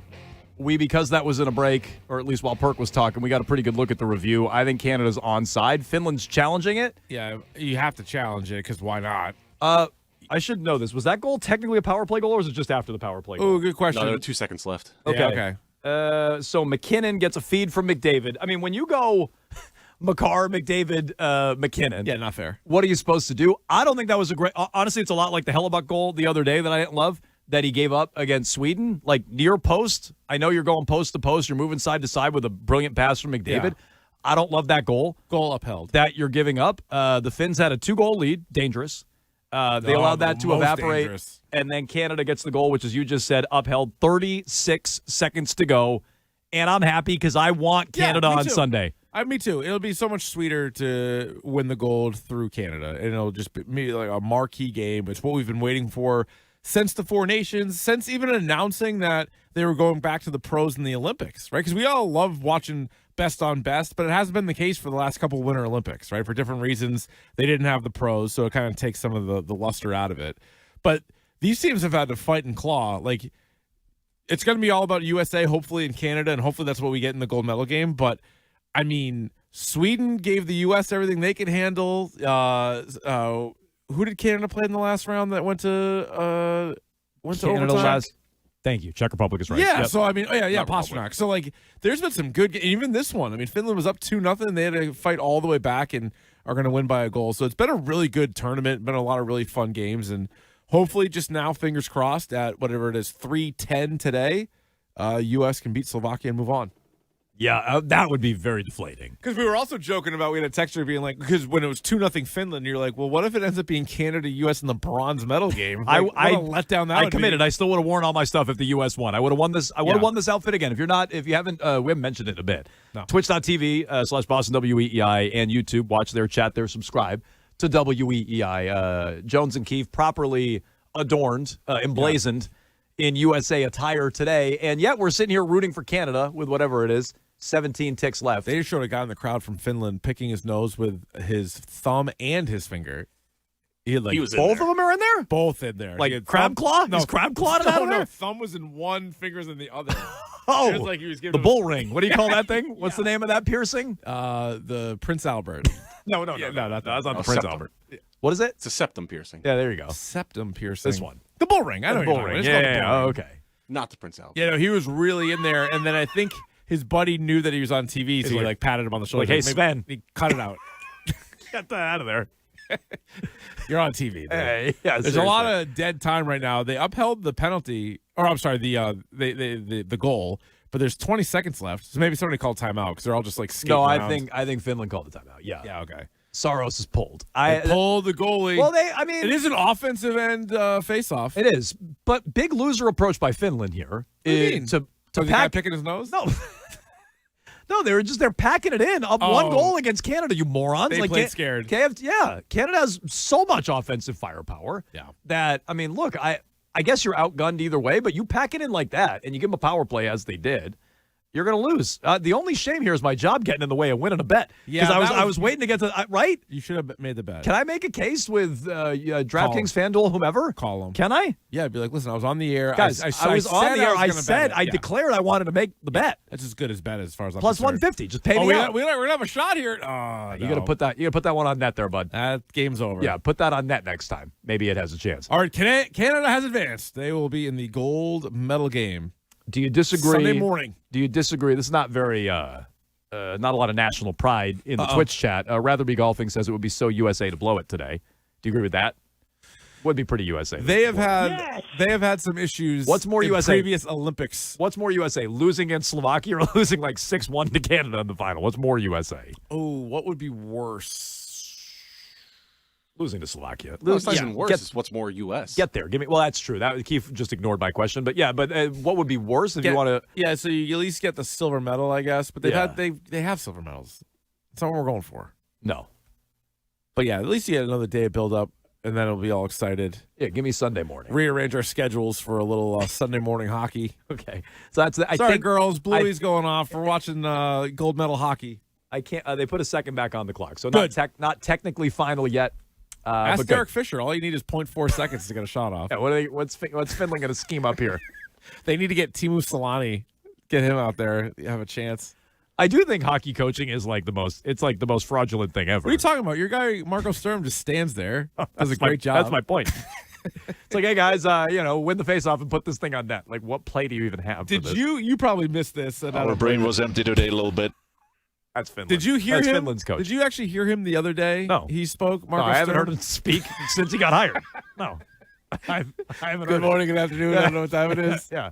What did he say? He was just like, we've been playing so well, and now we have this long layoff. They And cry he's about like, everything. Honestly, 100%. hockey players. Good afternoon. I don't know what's going These on guys anymore. never stop crying. We play back-to-backs. Yeah. We have to. Well, you can't win the first home Love game to be after the a road Olympics. trip. The Olympic Games are too late at Yeah, night. yeah, We now don't we get back got to Olympic Village. Now we got a break. We had all this momentum. I mean, we made it all the way to 8th place in the Eastern Conference with all this momentum, and now what? You want to break us up?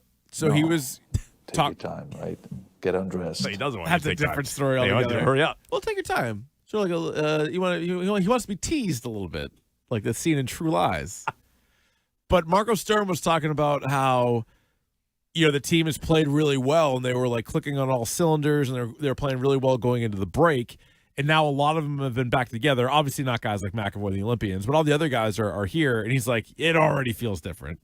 He's like, it's already a different feeling. You're like, all right, great. Okay. Well, So now Canada, they have the built-in excuse that it's going to be this long layoff, and that's why they're not going to be as good. Oh, I'm sure that's coming. I think you're right about that. Well, Canada's punched their ticket That's to right. the final on Sunday morning. We'll see if the U.S. can do that later on today. We'll take your phone calls on it, 617-779-7937. Also, Keith, we played Perk coming back. Thinks the Celtics are dark horses in the Eastern Conference, which I agree with. I think with Tatum and Brown, Tatum's 80%. He said 75, 80%, whatever. Yeah. If Tatum's back at that level, I think you are the favorite in the East. I would pick you against every other team in the East. The Knicks, the Cavs, the Pistons, who don't know how to win yet. I'd take you over all those teams, assuming Tatum's back at 75, 80%. By the way, we got another Flex Celtics game on Peacock. You see this? Wait a minute. What?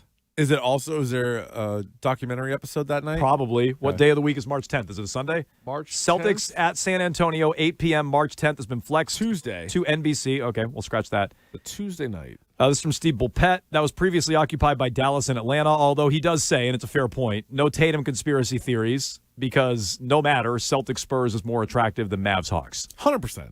Yeah, I But just the other say game they're flexed they're out was- flexing it now because we know Tatum's coming back. But yeah, that's the more. It should have been on TV anyway. Celtics and Spurs. He's right about that.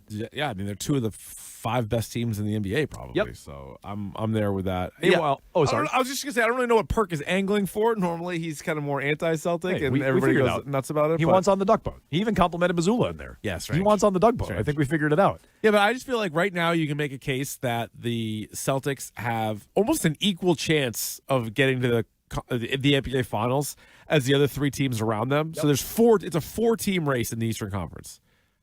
So if they add Jason Tatum back, if you think it's close, even if they're not your pick right now, how do they not vault to the top? Fair point. So I'm with them. So last time they were on the duck boats, Horford was there. Perk was not. Celtics beat up on the Warriors last night without Steph Curry. Final score does not tell the story. They were destroying Golden State until that fourth quarter. Al Horford prior to the game. He came off the bench for the Warriors. He's been coming off the bench for the Warriors.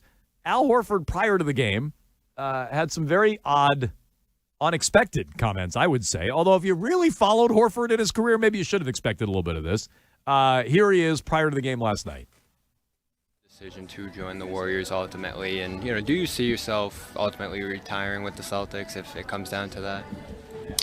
Yeah, I mean, I kind of talked about that a little bit earlier, but for me, the decision has something. It's something that's deeper than just the basketball, stuff of it, and it's something that at some point I'll share, with people. But for me, it felt like it was the time for me to go elsewhere, and then as far as the end of my career, I don't know. I mean, I always keep that open. It would definitely be a privilege, to do that. But I'm obviously just trying to focus on finishing out this year. Okay. Really strange. It is, so right? A couple strange things. The second part of the question I don't really get, and I don't know why is that. Horford's very polite in answering both parts. But let's just fixate. Was he? He's like, I kind of already talked about, to Bobby Manning, he's like, I kind of already talked about that to start, but not about the retiring with the Celtics part. But the second part, I feel like is so strange. Yeah. First of all, I don't really. Maybe just ask him separate questions next time is what you're saying? Yeah. Like one-day contracts to retire as a member of a team, I think is the dumbest thing in sports, but whatever. People do it. But he also spent more time with the Hawks than the Celtics. It's not anyway, whatever. But to say that there are deeper than just basketball stuff for as why you left, unless money can be included in that, which maybe it is, right? Because that's not like playing time. That's not, because I think a lot of people thought he left for really a number of reasons, and everybody was okay with it. Jason Tatum was hurt. The Celtics didn't look like a title contender. He only has a couple years left in his career. Maybe they'd ask him to come off the bench, and they wouldn't be able to pay him what he wants. I don't know. Any one of those is a good reason to go somewhere else. Agreed. I don't think anybody faulted Horford for leaving, but then he kind of last night opens up a can of worms being like, wow, it's actually deeper than that. Maybe one day I'll talk about it. Maybe I'll tell you someday. Like, what was it? What are you talking about? Why? What? So what do you think it is? I don't think it's about the players. I don't think that. I don't know. But I don't think it's about the players. He likes those guys quite a bit. Me too. As far as I know, he liked the time here in the city. I know that gets brought up sometimes. Well, maybe it is something like that. I don't know. I That's don't not think my it's. guess. I don't think it's Missoula, and I don't think it's the players. I mean, his siblings, I don't think. They got in the middle of it all on social media, but maybe is it something about that with the fans or media or whatever? But when he says it's not about basketball, that can't mean role on the team, and it also, at least I think you have to eliminate that. It also can't be. I didn't think they were going to be a contender because that's basketball. That's what I'm saying. Yeah, I agree. I don't think you can count that because maybe he doesn't want to say that publicly because it's sort of insulting to Jaylen Brown and Derek White and Peyton Pritchard. I don't think it's any of that. I think I'm with you. I think it's money. I think it's money. And so does he not want to say that? When Which Al, is so weird. Al, we know your whole career. I don't fault you for this at all. It's how the Celtics got you in the first place. Right. Money. Yeah. It's why you left to go to the Sixers the first time. Money. Take it. It's why honestly you got dealt around the league because of your crappy contract. It's how you came back to the Celtics because your big money salary matched Kemba in a salary. You were matching salary dumps. It's how you even came back here, and it's why you're in Golden State. Money. So maybe he doesn't want to say that. But to be like, wow, it's about more than just basketball. Maybe I'll tell you someday. There, kid. I don't really get it. I don't appreciate it. And I think it's nonsense and BS from him, who I always thought was a sneaky, dirty player when he was here. I didn't think he was a liar. Yeah. No. I didn't think that. No. Although I was reminded that he did claim he never would have left Boston in the first place if he knew Kyrie was leaving. So great. You're wrong. You're a liar. Maybe he has lied before. But anyway, I think that's nonsense. And I think what it's really all about is the Celtics didn't want to pay you. Yeah. And you might have an issue with that. That's fine if you have an issue with that. So you went to Golden State, maybe to ring chase, maybe because they paid you well. Whatever it is, say that. It's not about basketball, and I'll tell you someday. I feel like the Celtics didn't want him even more than he didn't want to be back. Well, didn't want to pay him? Yeah. Yeah, me too. The driving force is that Bill Chisholm wants his investment back. Right. That's the driving force. He got rid of other players now, and I don't think any of these players have really come back to bite him. Like Drew Holiday, Kristaps Porzingis, and Al Horford, based on like age and injuries, I don't know what you were going to get out of all three of those guys anyway, let alone what you would have to pay them. So I think it was kind of like shocking that happened and Tatum got hurt. So now it's like those four guys that all got big minutes are all gone. But like, as far as who would have been really good this year, it only would have been Tatum if he was healthy. I don't think you saw these guys last night. You see Horford and Porzingis. You dying to have those guys? Porzingis, Holiday barely play. Horford's a bench player. Yeah. So like, it was clearly a money dump, but at the same time, it didn't really affect the team overall because it's not like those guys are all stars. And then even with Holiday, we talked a lot about how you went from Simons to Vucevic, so you actually got some good value there. And then Horford, I think time was up. The guy had a really good career, really long career. I mean, he's pushing 40 years old, so it was time to move on. This just made it a little strange. This got every Celtics fan was just like, what do you mean? What is this? Both times we talked about this, people text like crazy about Lou. It does really tell you that good take. Average Al. Yeah, oh yeah. Good branding on a take, Keith. Just get people don't forget about it. Because anytime Al Horford scored like 12 points, people would be like, what do you think of him now, Lou? He'd be like, I don't know. Probably hit 10 and 6. I have to be like, I have to bend the knee. I kind of think above average Al. He was more than halfway. Drapes really didn't care for it. No. Drapes was mad about it. But like, if you brand something properly, yeah, that's why when we get this Bradfo podcast, Keith, we got to brand it, which we trademarked already. Yeah. Running on E. Oh, no, gas tanks aren't boring with Rob Bradford. Either one. Yeah. I think they're both winners. You know, it's like when you have a good idea. Yeah. I learned this from watching Sinners the other day. Kugler and Michael B. They didn't have a name for the film. No, people are just like, good idea. We don't need a name for it. But if we nail the name, Lou style, people are going to remember it. Average Al is one you don't forget about. Do you think Scrappy Doo will take off and then people will associate us with Scrappy Doo? Yes. Okay. Yeah. That could be the next yes one. to both of those, yes. Yeah, the Average Al thing was still living in people's heads, apparently. I mean, we're getting texts about it. Text line's blown up both times we talked about it just with Lou. 617-779-7937. That's how you jump in line for WEEI Afternoons. You got Hart. You got Fitzy. You got the Beef Man. So stay tuned for it. Billy with all the latest here in trending. Big Beefy. And when we come back, it's time for Grab Bag. Don't always go to show. You don't know what you got till it's gone. They paved paradise, put up a grab bag. Ooh, grab bag, bag, bag.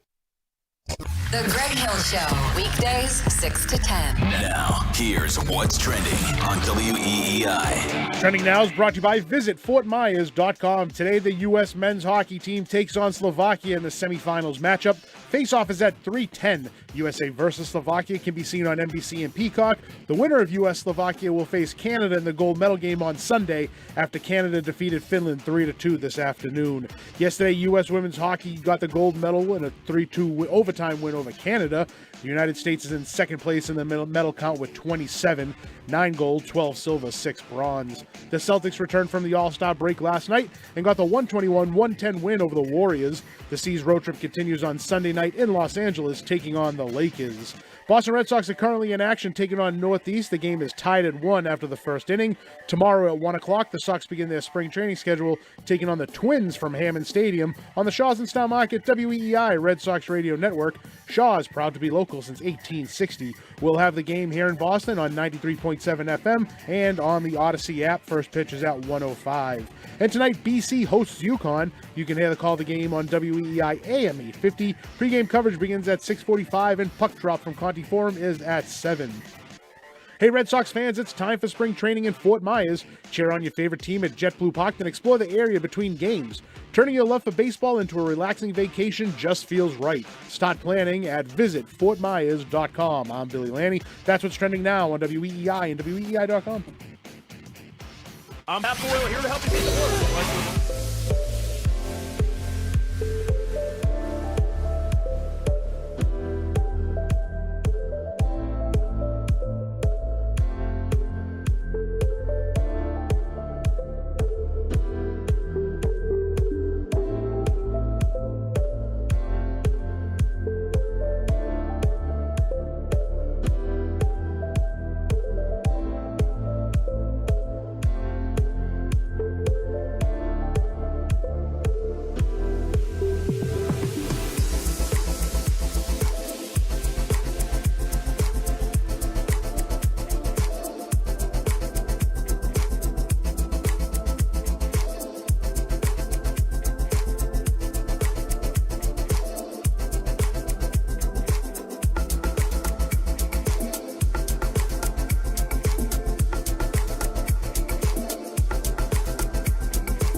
It's time for grab bag.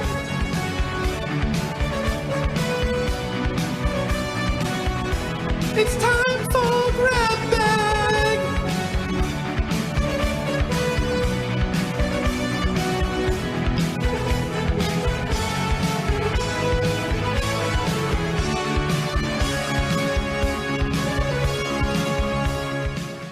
Time for Grab Bag. Grab Bag is brought to you by Awaken 180 Weight Loss. Jones, you ready for a little grab bag action here? I am. Olympic hockey. Do you normally ask that? Yeah. No, I got thrown off. I thought there was more of a tail on that bed. No, it's pretty quick. We were talking Northeastern Red Sox baseball. Yeah, Northeastern and Red Sox are playing right now. And I was just talking about how one day, so my buddy Bragg, who played at Northeastern, got to play against the Red Sox, but a separate friend of mine during college was just sitting there watching the game. And all of a sudden, our friend comes running out of the bullpen, and he spit his beer out. He's like, wait a minute. What is this guy doing out there? So it was a really it was a thrill for everybody. Yeah, he was Leo meme. I know this guy. I went to high school with that guy. Yeah. But, yeah, so they got that going on. They open up the Mayor's Cup action against the Minnesota Twins tomorrow. So we have Red Sox baseball tomorrow. Mm-hmm. I feel like it's earlier and earlier every year. I know they play in February, but you usually think like spring training baseball is March. But no, it's like a full week prior to that. And in honor of them playing the Twins, by the way, our top 5 Twins are up. Thank you. At Jones and Keefe yeah, so on check Twitter those out. And Instagram. Not as much overlap as you'd think. Only one. Yeah. A bit of a surprise. That is. The best part of Jones and Keefe is grab bag at 1:30. Final couple of days of the Winter Olympics. Canada came back from a 2-goal deficit to defeat Finland in the first men's hockey semifinal today. So Canada is on to the gold medal game. Finland will play for the bronze. Team USA takes the ice 3-10 today against Slovakia. And if they advance, of course, they would set up an 8:10 a.m. puck drop Sunday morning for the gold. How's your confidence level right now in Team USA versus Slovakia first? High. Okay. It's high for gold, but it's very High for gold. You can't be lose. This is a High little for bit gold. Yeah. It's a little bit like the Patriots against the Broncos when they were playing Jarrett Stidham. You can't don't lose to Jarrett Stidham, don't lose to Slovakia. Okay? Don't do, especially when you know it's Canada in the final. Don't do that. That'd be choky. What'd you say they're favored by? 2 goals, 2.5 goals? Yeah, 2.5. Puck line? Puck line. Yeah. Don't lose this game. Speaking of golds, Jones, the country of Norway won their 17th gold medal, breaking the Winter Olympics record. Wait, what? That's the record at the Olympics? 17 golds. That feels The very previous low. record? That feels very low, doesn't it? Well, I don't know. What is it in the Summer Olympics? I feel like they get in like the 40s. Yeah, but between Yeah, but it's 100 swimming events. swimming and this is track and true. field. Fair point. Swimming but yeah. and track and field, there's so many events. Yeah, there's less athletes, less events in winter. The previous record was 16 gold medals in the 2022 Beijing Olympics by Norway. Man, So they're something's good. going on in Norway. You got to figure out, you got to just shadow these guys a little while. Also, last night, women's figure skating, Alyssa Liu took home the gold, first time since 2002 that a woman has won the gold medal for the United States. I watched that. It was very good. I also watched some of that. I had to flip over to Traders, but I watched some of that. Yeah, I mean, Traders was also pretty good. Alyssa, tell me if this is a brag. Alyssa Liu's father said he invested. Yeah. He estimates between $500,000 and $1 million to further his daughter's skating career. That is definitely a brag. Yeah, it's definitely a brag. You have $1 million on skating? Well, I mean, first of all, you have $1 million. Brag. I don't think he just gave someone $1 million and like make my daughter a figure skater. I'm sure that was parsed out over many years, but yeah. She has a pretty wild story. Like she was like the world champion at like 13. And like gave up skating, right? Gave up for a few years, came back, won the world championship, gave up again, then came back. And she's only 20 years old. and she won the gold. So, yeah, pretty impressive. 20 for a figure skater, though, is like 100. Yeah, it's like ancient. Yeah. Maybe this will be it then. Maybe she won't come back. I don't want anybody else. When I think about you, I grab my back. Whoa, I don't want anybody else. Oh no, oh no, oh no. While we were keeping tabs on what Shredder was up to. Tonight I dine on turtle soup. MLB Network's projection model for the top 10 players at each position. Well, Buster Olney is doing that with more of a human element. He is a human baseball expert, and so he's breaking down position by position. So today, Jones, top 10 second baseman. I missed this one somehow. Did he tweet it? I didn't even see it. Okay, good. I don't know. But I'm looking at it right now. Your top second baseman in baseball, Ketel Marte of the Snakes. Near Red Sox. Nico Horner from the Cubs. Another near Red Sox. Also a rumored Red Sox, They were in on all these guys, yeah. Jazz Chisholm. Not a near Red Sox, but okay. The next 50-50 or 60-60 guy, Jazz Chisholm. Yeah, and then let's see. Not Red Sox, not Red Sox, not Red Sox. No Red Sox in the top 10. Oh, boy. Wasn't expecting one, to be honest. There's no Red Sox in the no honorable mentions either. No. Oh, boy. So they had a starter in the top 10, Garrett Crochet at 4, a reliever in the top 10, Aroldis Chapman at 4, plus Garrett Whitlock, honorable mention. Mm-hmm. Honorable mention at catcher, honorable mention at first base. Nothing at second base. Correct. Okay. So they almost got the first and second guy. They have the worst first baseman in the AL East, and they have at best the fourth best second baseman. That checks out. Duck boats. I don't think the Rays had anybody there either, but that's what we're dealing with in that one. All right. This is frozen and okay. I have a structured settlement and I need grab bag. We talked about the Jaylen Brown situation out in Beverly Hills where he had an event shut down by the Beverly Hills police, and Jaylen was obviously upset about it. Well, Beverly Hills has issued an apology. Yeah. They said, my bad. Well, they said he applied for a permit and it was denied, which is not true. There was no permit. They were throwing a party at the house, and they decided to break it up, which apparently, who owns the house now? I'm trying to remember. I feel like it's like a shoe mogul, like New Balance or something like that owns the home, and they've had many events there like this, and so they apologized to Jaylen, which I do give Jaylen credit for this. He's very measured in like the videos that were going around on All-Star Weekend. He's like, this is bullcrap. Yeah. But he's very measured in it. He's like, we did not apply for a permit. I don't know what they're talking about. He asked the cop directly. The guy's like, it's above my pay grade. Mm-hmm.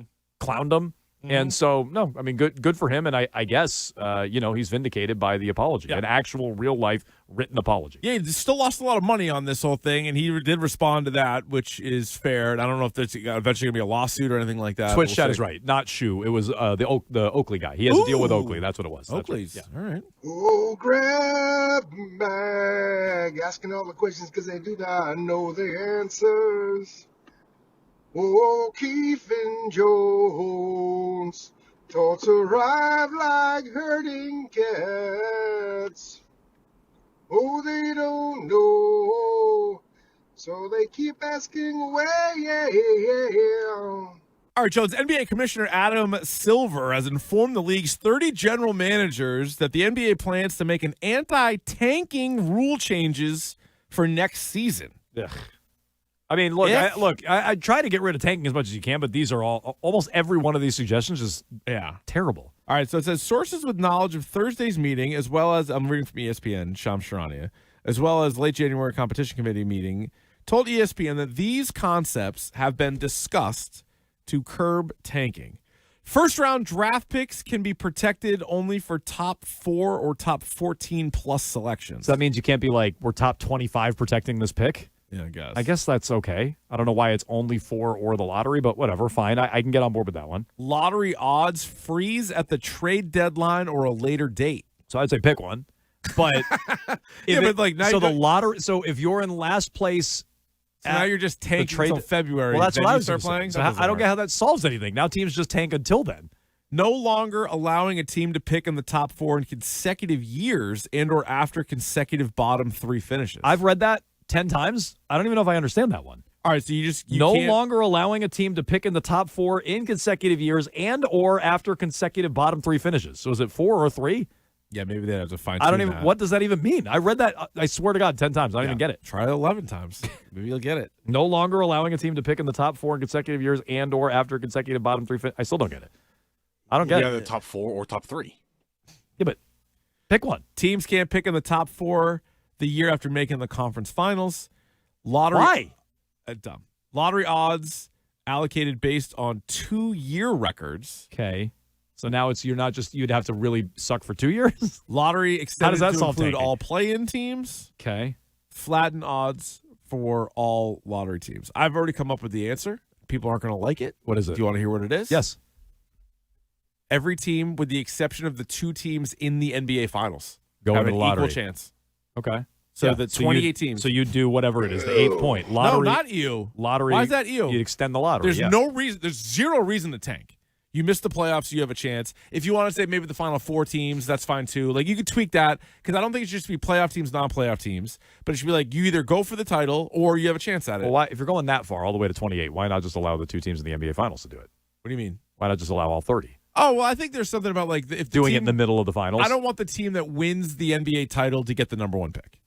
Right, like, especially, say it's a year you win the title, your team's loaded, then you get, like, LeBron. Like, I don't want that. But so, like, you're the only 2 teams. You're, like, sort of like the Super Bowl. You're going to pick 29 and 30 next year. Everybody else has a shot. I would do that in football, too. The NBA, rather, just tries to do everything by throwing more rules at it. Like, you know what doesn't More really rules is work? good. I like more rules. More rules does not. We've learned this in fantasy football over the years. Rules. The more stuff you try to, more rules and more like tweaks and more things you try to control by creating rules and laws out of it, the less it works. Like, just if someone's blatantly tanking and cheating, penalize them, dock them a draft pick or something like that, and then move on with your lives. Like, creating all these stupid people are still going to exploit these rules, and now they're just confusing the crap out of everybody. Putting the X-rated into X. These guys are stupid. Has Bob Ryan tweeted. What do you think, Jones? Well, I do know the answer. Jackson came in and said he tweeted. I don't know what it was, but Jackson, I know he tweeted. Yes. He did twice. So there was a guy named Vince Langman who took a picture that said, Team USA's Alyssa Liu wins the gold medal in women's figure skating. That guy wrote, does anyone care? Yes. Bob Ryan responded, Don't be an ass, Vince. Oh, he didn't answer the question, though.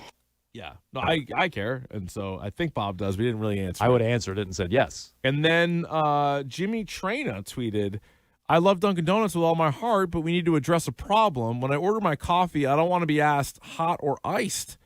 Hot should be the default, and you should only specify if you want iced. I actually agree with him on that. Thank you for your attention to this important matter. Yeah. Bob responded, I presume you are trying to be funny. Otherwise, ... I don't get Bob's response. I don't really understand some of his responses. But I stand with, if I say I want a coffee, it's implied that it's hot. If I say iced coffee, then I want it iced. But if I just say I want a coffee. You want a coffee? Default should be hot. You want hot or iced? I don't feel like I should need to I be feel like asked. it's the other way. If I say I want a coffee, it's iced. No. Wait, you think it's going to auto be iced? Yeah, no, for me, if I say I'm getting a coffee, it's automatically iced. Well, for you, but if you ordered it, the server should know that you just No. prefer I iced always coffee say to hot. iced, but I'm just saying, like, the general coffee is iced. Well, no, that's my point. I only order iced coffees, but I always specify that. Yeah, right. You're and like, then if I would like an iced coffee. I agree with the guy. If I too. don't say iced coffee, I would expect that would be on me. Yeah. When they hand me a hot coffee, I'd go, ooh, I actually meant iced. That would be my fault. But if I'm ever ordering for somebody, I wouldn't, like, say somebody else wanted a hot coffee, I wouldn't tell the person, like, can I have an iced coffee and a coffee? I would say, can I have a large iced and a large hot? Well, that's probably true. I probably would say that just to be safe. But if I had to lean one or the other, a coffee implies hot. Yeah. Yeah. And it grabbed me by my hair and was shaking my head like you would shake a bag of microwave popcorn. Sorry, that was in the grab bag drops because I searched for it by bag, so that one came up that way. That's my mistake. I'll play this. Grab bag. You gotta get with my friends. Make it last forever. Friendship never ends. All right, best NBA performer from last night, Jones. Was it Jaylen Brown? No. Triple-double. Great 23 night. points, 15 boards, and 13 assists. Jalen, if you want a written apology, I'll give you one. But no, it's not you. Was it the other Jalen? Brunson, 33 points, 6 boards, 8 assists. Good year for the Jalen's, not him. Was it Benedict Mathurin, 38 points, 5 boards? Was it good win? No. Kevin Durant? Nope. 35 points, 8 rebounds. Or was it Cade Cunningham, 42 points, 8 rebounds, and 13 assists. Cade Cunningham is the answer. That was a good one. Yeah, he's making a push. Against the Knicks. They beat the Knicks again. They smoked them. Is there room for Cunningham and Jaylen Brown on all-NBA first team? No. Yeah, No, it's it's gonna be Cade. Yeah. Boy. It's time for Jones and Keefe's Random. Brandon Phillips. Eduardo Nunez. Curtis Laskanik. Baseball Player of the Day. All right, we have a right-handed pitcher who was primarily a starter. Are you sure? You sound not totally sold. Hart gave me this energy drink, and I just took a sip of it. He literally said. keel over. He literally said to Keefe, he's like, "That's a strong one." It's a real strong one. That's He's a like, strong I one. start to like shake or whatever. I was like, all right, give me that. Give me that. Start my Friday. All right, let's go with a right-handed pitcher who pitched for 5 teams in a 10-year career. Almost a hint. Montreal Expos. Yep. Oh. Boston Red Sox. Oh. Milwaukee Brewers, Cleveland Indians, Carl Pavano. Toronto Blue Jays. No. Tony Armas. It can't be Pedro. No. Right-handed pitcher. Now, he was a switch hitter. I don't know how often he did that. Was but he Pavano a apparently lefty? was Pavano might have been a lefty. Yeah. This guy was a righty. Okay. And he was a rookie in 1999, and he hung up the spikes after the 2009 season. Sox what year? 99, 2000, Oh, started with the Sox. 2001. Oh, wow. Brian Rose. No. I think the Twitch chat may have already gotten He moved it. on Brian. Juan Pena. Yeah, did. He moved not a lot. Juan He really Pena. flinched. This might give it away. Oh, boy. He was traded with Rich Rundles for Ugueth Urbina. Oh, he was in the Ugi Urbina He was deal. in the Ugi Urbina. Starter, you said? Starter. He was then later traded I remember by the Nationals. Urbina, bad guy, but Oh, wild man. Traded by the Nationals to the Brewers for Junior Spivey, who we've had. that'll as a help. random Yeah, he's player. been at least once. Yeah. I think some would say more than once. Also made $12.3 million in his. You heard me guess Tony Armas. It's not him? I've heard all the guesses. Yeah. I got nothing. Twitch chat had it, but it scrolled way past. Okay.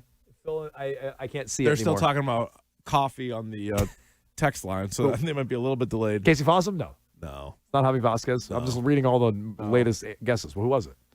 Tomo Oka. He got it. Tomo Oka. He was great. I think he might have thrown a AAA no-hitter, if I'm not mistaken. Yeah, I couldn't tell you that. Tomo. He went 31. Oh no, he went 51 and 68 in his career with a 4.26 ERA. Was like 5 strikeouts per 9. Tomo Oka. Pitched a historic 9-inning perfect game for AAA Pawtucket. Look at that, June Jones. 1st, 2000. How about You that? can't guess Tomo Oka, but he's got a fun fact about him. You know, once you say who he is, I remember. But it's funny. him. It says he retired all 27 batters on just 76 or 77 pitches. It's debated still. Yeah, hotly all throughout. Some that were there said it was 77. Others still maintained it was 77. all over Pawtucket at the Wienerama. They're just arguing about it. It wasn't 76 or 77. No one I'm telling knows. you, it was 76. It was 76 if it was 1. Yeah, the over-under that day was 76 and a half. Something Fish was so close to Providence. Something Fish he was He was going a on good there. pitcher, and he helped him get Ugi Urbina. Yeah. So Again, not a good guy, No, but no. Urbina helped you. Not advocating Oka for probably the a good guy. guy. I don't pretend to know, but Urbina definitely not. He probably was a Rolaids? No, Rolaids. Really? Rolaids relief I would have man, guessed no. Rolaids. No. I would have guessed. 2-time All-Star, though. Okay. A random ball player every day in the grab bag here on Jones and Keith. Stay tuned for WEEI afternoons. You can dial them up, 617-779-7937. Plus, we'll get to the clip du jour next. WEEI. WEEI, New England Sports.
right, back here on Jones and Keefe, WEEI. It is time for our clip du jour. Jones, are you ready for that? Sounds fantastic. What's the clip du jour again? Pardon the pun, but we're getting a lot of mileage out of the Rob Bradford running out of gas story. So he's down at spring training renting cars. He was on with us yesterday, but I had a little bit of an update to that story. I got a text after the show, brag. From someone, I'm not going to say who it is, but let's just call him John Tomasi.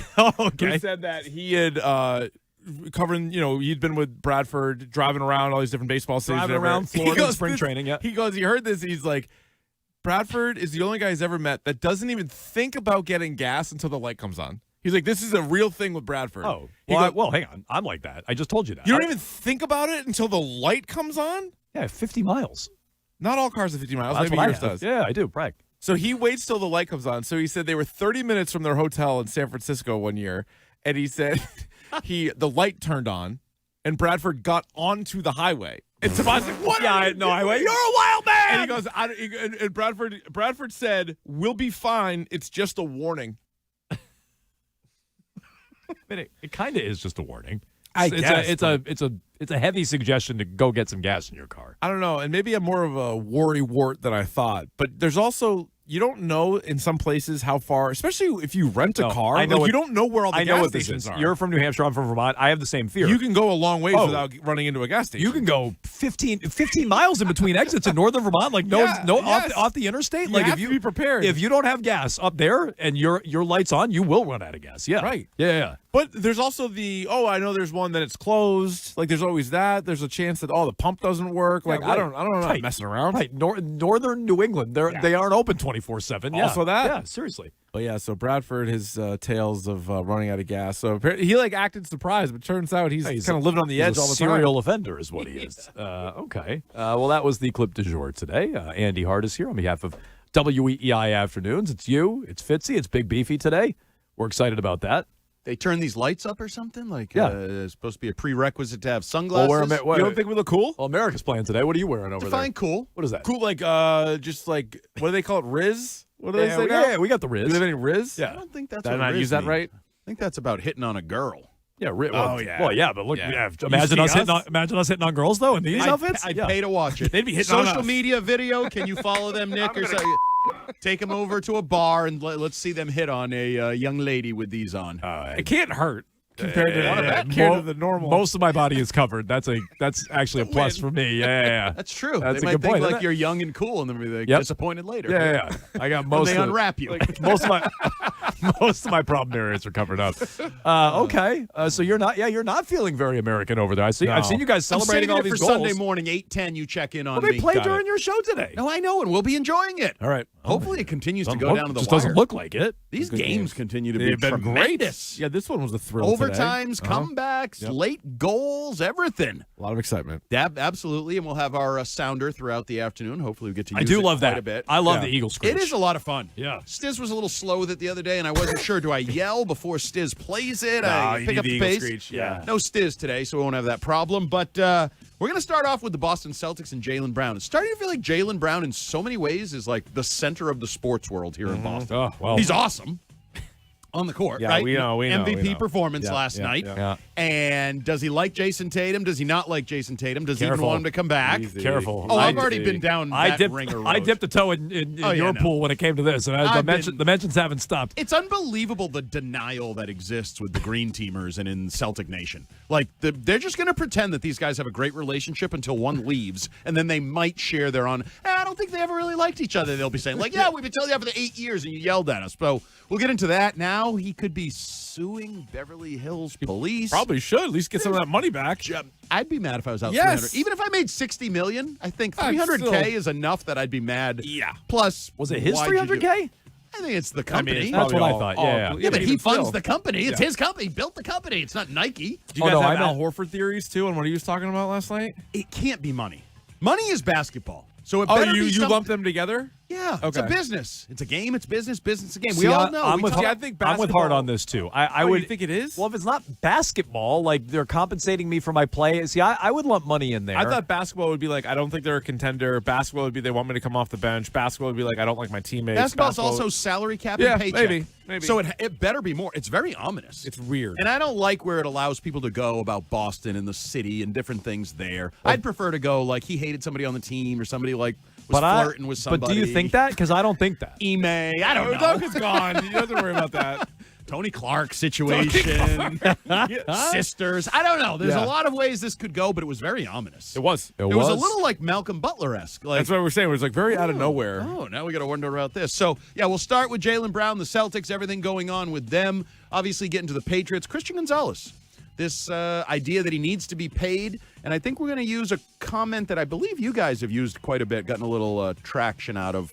When Vrabel was like, sometimes you got to convince a guy that, you know, he's helping himself and the team. Yeah, it's or been a while. helping the team. I kind of forgot about that, one. from But yeah. camp. Yeah, that was So a good one. Gonzo did that. Yeah. I got you to the Super Bowl, and I was the one Sure guy did. that played well in the Super Bowl. Bleep you, pay me. We made it. We made a verbal agreement, right?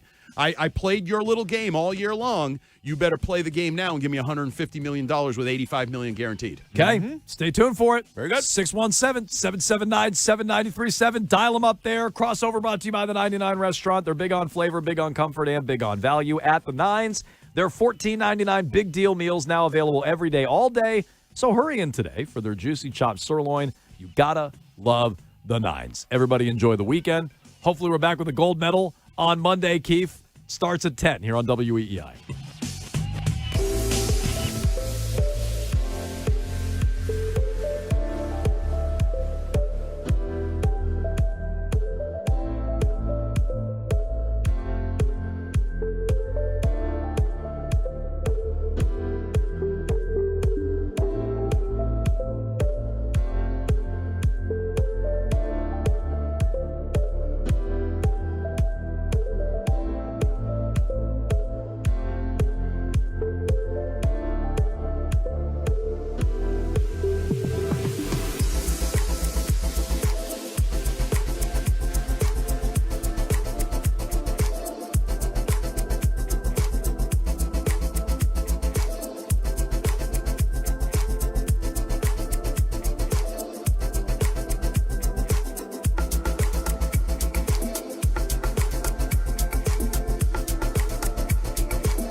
and 3-time Super Bowl champion Ted Johnson on WEEI.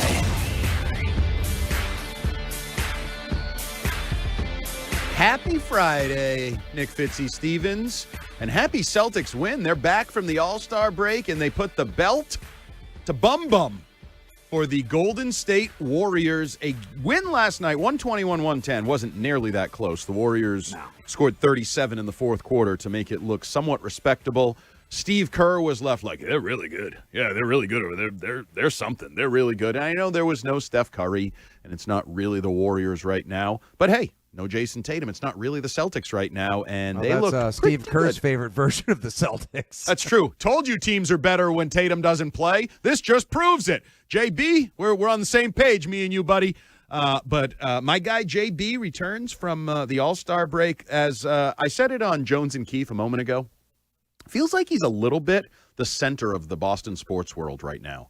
And obviously it's basketball season, and I get that, but the on-court stuff, the MVP chase, race, whatever you want to call that, we'll get into that a little bit later, where he is kind of becoming one of the true, legitimate MVP candidates this season.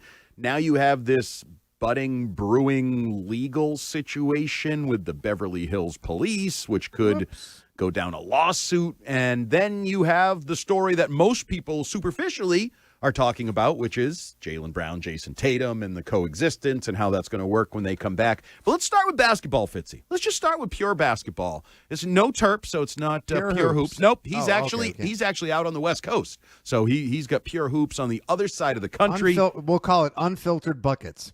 But we were talking yesterday. Yes, Dan Ball, chiming in early. I was going to say, Terp was so excited to go see Steph Curry and LeBron James on his West Coast road trip and is now a resounding 0 for 1. The NBA, it's sometimes fantastic, and sometimes you watch backups because of load management and injuries and overcautious medical situations. But Jaylen Brown, 23 points. You're like, oh, that's nothing MVP about 23 points, Fitzy. Ho-hum. 15 rebounds. Okay, that's more impressive. 13 assists. Wait, I thought he was sticky basketball. I thought when he had the basketball, it was sticky. How do you get 13 assists with sticky basketball? And Peyton Pritchard, the other story of this game, who is settling in nicely to his new old role back on the bench, coming off the bench. 26 points, 10 of 18 shooting, 6 of 11 from 3, and even joking about it like, I play more off the bench. It's actually more minutes when I come off the bench other than that whole like, start the game for 5 minutes and then come out of the game thing. This Celtics team is literally becoming the talk of the NBA because of the off stuff that we're talking about, but also just how good are they? And last night was another example against a borderline playoff team, an 8-seed type playoff team in the Western Conference. But they're buffing up their resume, and people are starting to really pay attention, Fitzy. Did you finish the game? Because I'll be honest, I made it to halftime. Yeah. 74-51. I figured with a 23-point lead in firm control and command, I didn't think they were going to put up another 74 in the second half and finish, winning by 40, waking up to 11-point win. No big deal. It was cruise control the entire second half. Yes, there was no Steph Curry, so I understand it's not maximum firepower, Death Star Warriors. And that was far from an auspicious debut for Porzingis wearing his, 11th different uniform in the NBA. But as far as the Celtics, I've now come to expect this from Jaylen Brown. What has been a really pleasant surprise is watching Peyton Pritchard go back to what he used to know before he had to start, but now he's off the bench, but he actually plays more minutes when he's coming off the bench and just be so comfortable. Like anything less than 18 or 20 points a night from him off the bench is a stunner at this point. He's very, very, very comfortable. His shooting has improved dramatically. They're seemingly a better three-point team, and they haven't missed the offense that they lost when they got rid of the Inferno, when they traded away Anthony Simons. Vucevic has been a great addition as well. And again, I know I'm one of the ones. Maybe I'm one of the hoodie-footy pajama wearers. Maybe I'm a green teamer. But I'm somebody who thinks that adding Jason Tatum to a team that's playing this well when you're winning 2 out of every 3 games, right now they're on pace to win 55 games. That's crazy for a team that lost an NBA starting talent roster, including Al Horford in his weird comments. We'll get to Al Horford and his very weird comments, and we'll get to your Tatum comment there. But let's hear from Peyton Pritchard sort of talking about this idea that he was the sixth man of the year. Then he was a starter. Now he's back on the bench scoring 26 points. It's kind of funny, like the starting thing is like kind of pointless because the way I played probably more minutes than I did as a starter. So I just don't play the first 5 minutes and I check in, and I actually would rather play longer stints like that than, as a starter, sometimes you play like 8 to 9 and then you sub out for a while and come back in. So, but at the end of the day, the way our team is built, it allows, DYJB to handle the flow of that offense, and I come in, and when one of them come out, like always has 2 of us out there. Yes, Dan Ball. Splits just for you in the 5 games he's come off the bench as a reserve, 21.8 points per game versus 16.8 as a starter in 48 games. Yeah, I think this is starting to become like that's what he is. He comes off the bench and he's at his best coming off the bench.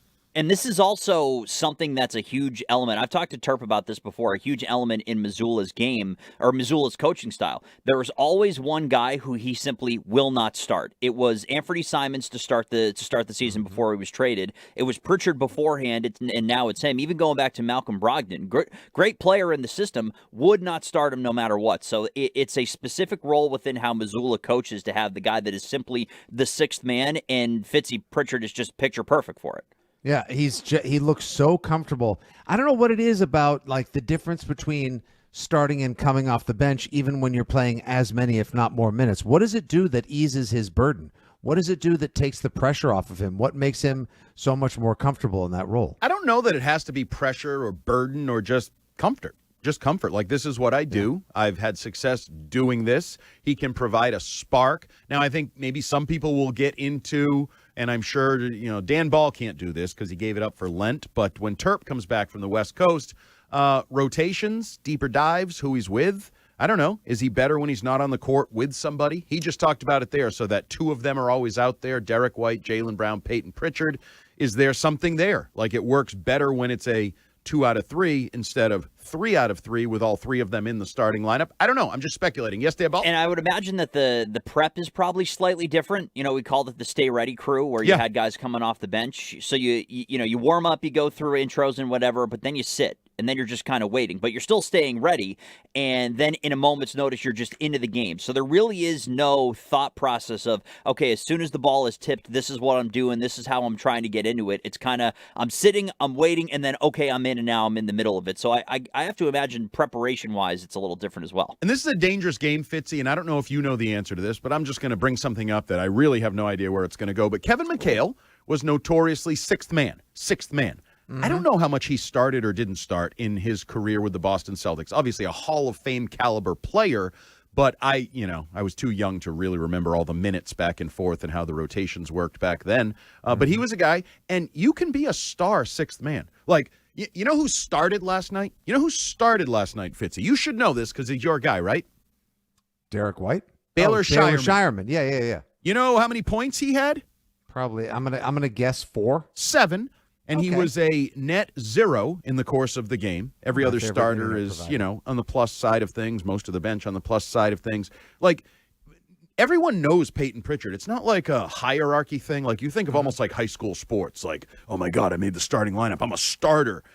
Peyton Pritchard is a star player, right? Coming off the bench as the sixth man. He's got a second contract. Yeah, he's a regional, if not household name amongst NBA fans. I mean, Bill Simmons was even joking, don't get too uncomfortable, guys, but when Nick Wright brought up the idea of the race-based all-star game, Peyton Pritchard can be out there shooting. Like, Bill Simmons is like offering him up as a potential white all-star. This is a guy that is a notable player coming off the bench. So, the fact that he's not starting does nothing to diminish. Adam Jones forgets every freaking thing. How many times does this guy come back to get his keys or his phone or his mic? Like, oh, my God.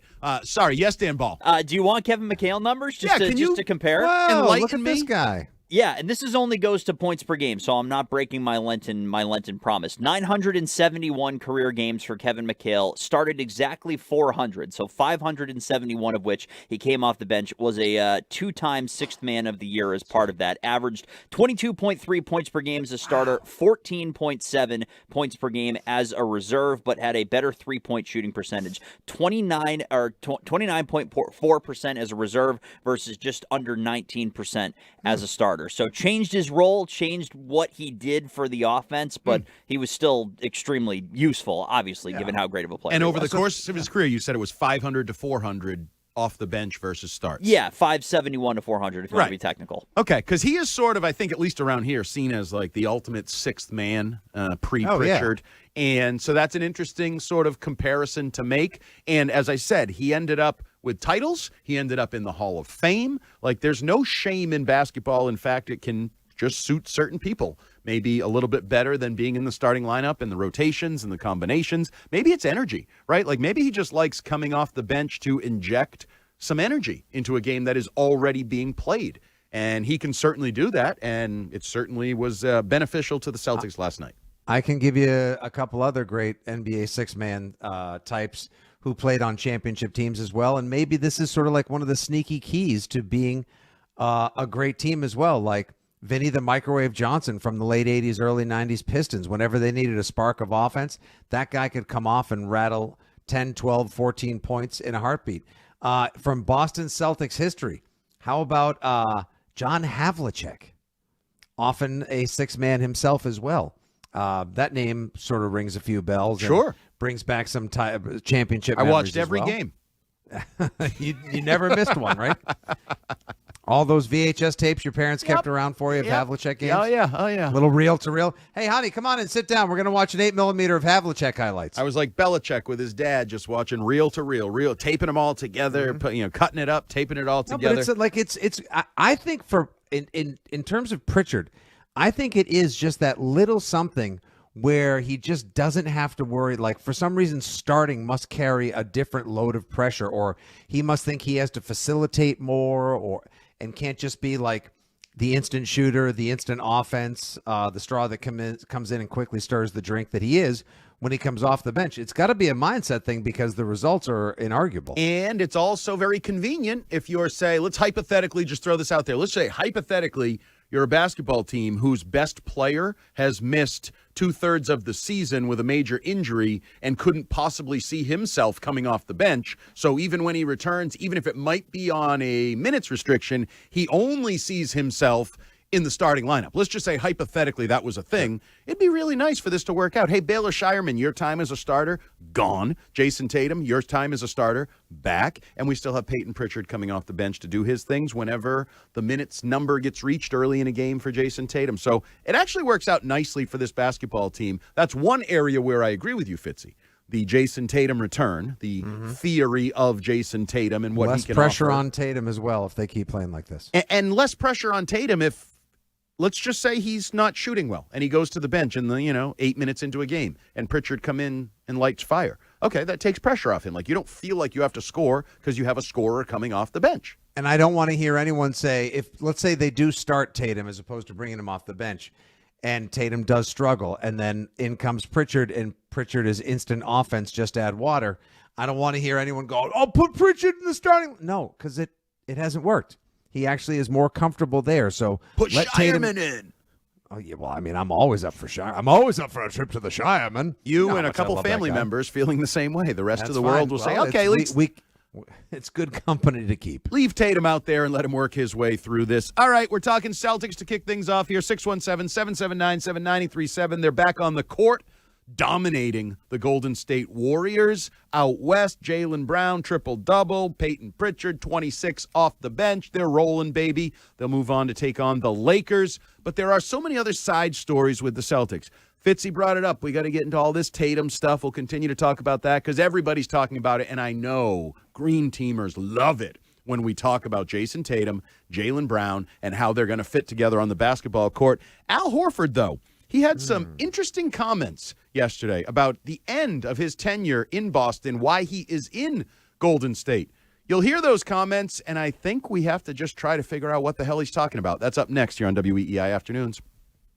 The Greg Hill Show, weekdays 6 to 10. Now, here's what's trending on WEEI. Trending now on WEEI, brought to you by the 99 Restaurant. The U.S. men's hockey team plays Slovakia in the semifinals this afternoon. Puck drop is at 3:10. In the other semifinal, Canada came back from down 2-0 to defeat Finland 3-2. The gold medal game is on Sunday morning at 8:10. The U.S. women's hockey team won the gold medal yesterday. America tied the score with 2:04 remaining on a goal from Hillary Knight. And Boston Fleet captain Megan Keller won the game 4-07 into overtime. Overall, the United States has won 9 gold medals, 12 silver, and 6 bronze. Their 27 medals ranked second at this year's Olympics, behind Norway's 37. The Celtics returned from the All-Star break with a 121-110 win over the Golden State Warriors. Peyton Pritchard led the C's with 26 points off the bench, while Jaylen Brown added an additional 23. Pritchard is averaging 21.8 points in 5 games off the bench this season. Boston visits the Los Angeles Lakers on Sunday night. The Red Sox have begun their spring training schedule with their annual exhibition game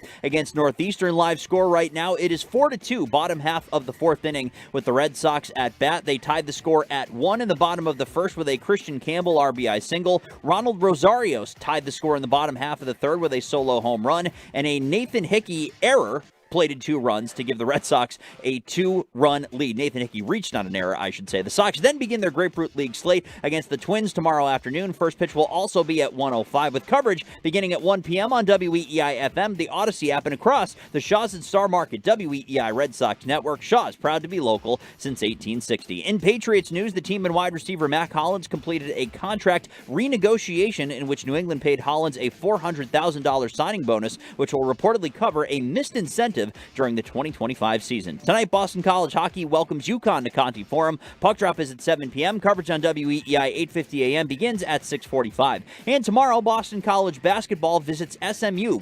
Tip-off is at 4 p.m. Coverage on 8:50 begins at 3:45. Big on flavor, big on comfort, and big on value. The 99 Restaurant's $14.99 Big Deal meals are now available every day, all day. So hurry in today or every day for their juicy chopped sirloin. You gotta love the 9s. I'm Dan Ball on Boston Sports Original, WEEI. More afternoons coming up right after this.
that a little bit earlier, but for me, the decision has something.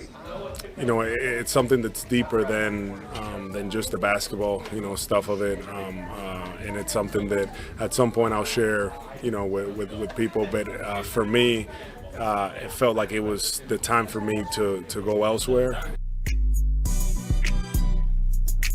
That was Al Horford last night out in California, where the Celtics whooped the Warriors, 121. Warriors didn't come out to play. They got their ass whooped, 121-110.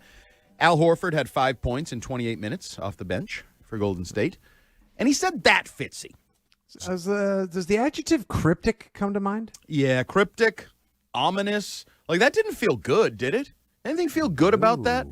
And I know Jones and Keefe were debating this, and they asked me, like, is he just talking about money? To me, money is basketball. In modern sports, money is part of the discussion of sports. So, like, that is basketball. That is football. Like, money, we're all well aware of it as fans. We know how much you make. We know there's a salary cap and an apron and a second this and it's part of it. Mm-hmm. So that's basketball. Sure. So this goes deeper than basketball. And it's weird because he said plenty of nice things about the teammates and the relationships and everything while he was here. Mm-hmm. But this makes you, what is it? So, like, did you have something immediately jump to your mind? Was there like I bet you it's X? Joe Mazzulla challenged him to a fight, dropped one of his 3 cards, and Al Horford couldn't handle it. He was tired of watching him do jiu-jitsu. I have no idea. Like, there literally is no anything that came to mind. Like, honestly, like when he left before, there was all of the, the first time he left the Celtics, there was all the scuttlebutt of he didn't like the way the locker room had turned with Kyrie and they were turning into a dysfunctional mess. And he was tired of playing older brother who had to clean up after everyone. So he just decided to hightail it out of town. And then he realized, just the same way Vrabel said, it's not this way everywhere else. Appreciate what you got. Philadelphia stunk, so he found his way back. This time, I thought it was purely financial. So I, like you and many, am stymied. Dan Ball, what do you got for speculation? First thing that came to mind was family. I wonder if there was some other motivation to be out on the West Coast, or if there was a motivation simply to get a change of scenery in some regard, which would be a little surprising given just how much it seemed like he was beloved in the city and vice versa. But my mind went to family first, so it didn't go to any kind of inner team dynamic or where some of the pessimists I saw online were going on this. But why wouldn't he feel uncomfortable discussing something like, can't he just sort of say, like, I'm getting towards the end, I'm on the 17th tee here, like, I just want to be closer to my family and travel less? Like, he could have. That would have solved it, which is why there was part of me that jumped to, okay, so if it isn't family and it's bigger than basketball, but it's not money, or you claim to say it's not just money, then okay, so what else is bigger than basketball other than family? I mean, comfort in the city is always something. Like we were talking about Jaylen Brown. There was a period there where he was verbally expressing his lack of comfort in Boston and things he couldn't do and all of those things. Maybe Al Horford has some of that. I don't know. I don't know the relationship that Al Horford had I know Celtics fans mostly liked him, mostly loved him. Lou Merlone aside, calling him Average Al. He did. And I know. It just reminds me. I always thought Average Al was a little demeaning. Like, it always used to bug Lou and many others. Like, we don't see the value he brings. We don't understand his intangibles and how his contract, he's so worth it because of all the things he does that we don't have our eyes on. Or we could just say this, 3 words. Lou was right. He was an average basketball player. It's fine. His contract was bigger than his contributions at times. And I know the basketball people, you don't know ball. You don't know ball at all. The spacing and the things he does, they don't show up in the box Sets score. People up. My God, this and that. The picks and the defense. And at the time, you remember, though, when he signed, I believe it was July 2016, maybe 2015. It was the biggest free agent contract the Celtics had ever. Like they'd finally landed their will. Right, and so getting past that though, and getting back to what he could possibly mean, bigger than basketball.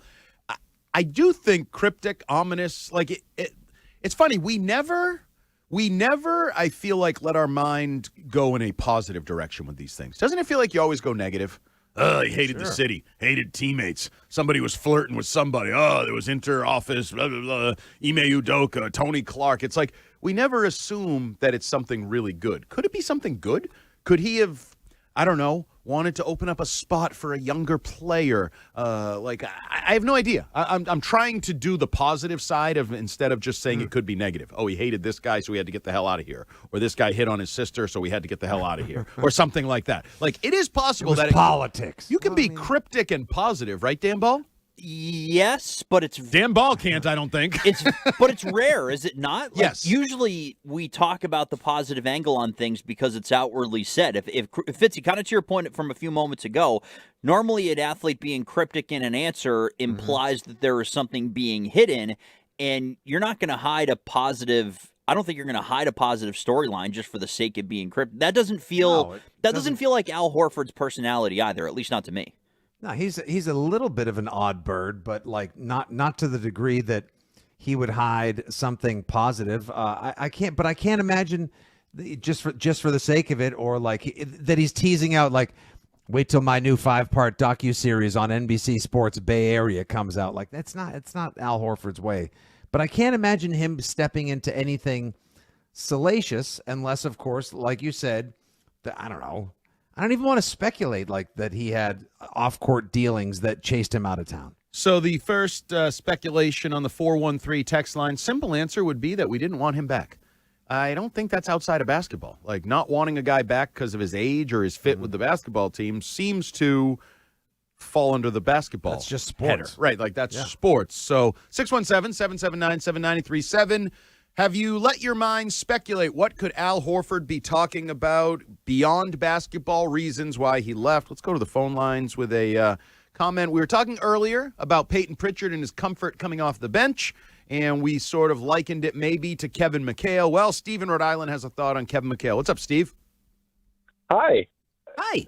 First of all, Dan Ball was right. I'm the one that called him about Drake May 2 days ago, and he was definitely right. My son and his friends fooled me. Your Facebook Steve. Steve from Rhode Island. I'm going to call it a bit. Yeah. Oh, God. I felt like a fool. It happens. We've all been there. Yeah. But I don't remember so many times. I'm an old hat. And I remember Kevin McHale. How many times did he shoot a three? Like, the quarter stat of his shooting threes? Come on. Kevin McHale never shot a three. He's down post. It's ridiculous. I literally, I watched a lot of basketball growing up, Steve, and I don't remember a single Kevin McHale three. Thanks for the call, Steve. Dan Ball, they're poking holes in your statistics. I don't know if you can chew your salad faster to respond to Steve on Facebook. Yeah, I mean, I was reading quickly. I apologize if that caught the ire of somebody. I was reading stats quickly to hopefully add. Steve's just lashing out.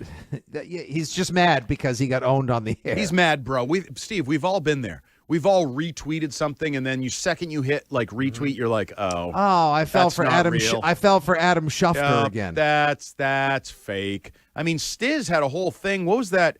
Grand Theft Auto or something? He was all in on like a fake trailer. Like we all get got in this modern era of technology and not being able to tell the difference. I will say on Twitter, I do appreciate the little AI community notes below that tend to give you reason for pause in the modern day. But yeah, Steve, we've all been there. So Drake May did not like your post or whatever the hell you thought the other day.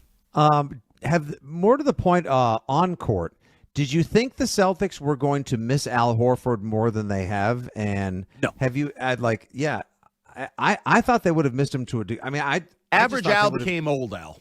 He that did was just real, the reality. Real quick. I don't know about real quick. How old? He's like 40 years old. Like, age. Okay, what are you, an ageist? I mean, no. Ted's a sizist, but I'm not an ageist. But you're 40 years old. If you're not named LeBron or Tom Brady or Zdeno Chara, there's a few outliers, but generally you get old. I mean, this gets back to the Bill Belichick actuarial tables. Why he wanted to run him out of town. When it happens, it happens. Yes, well, especially.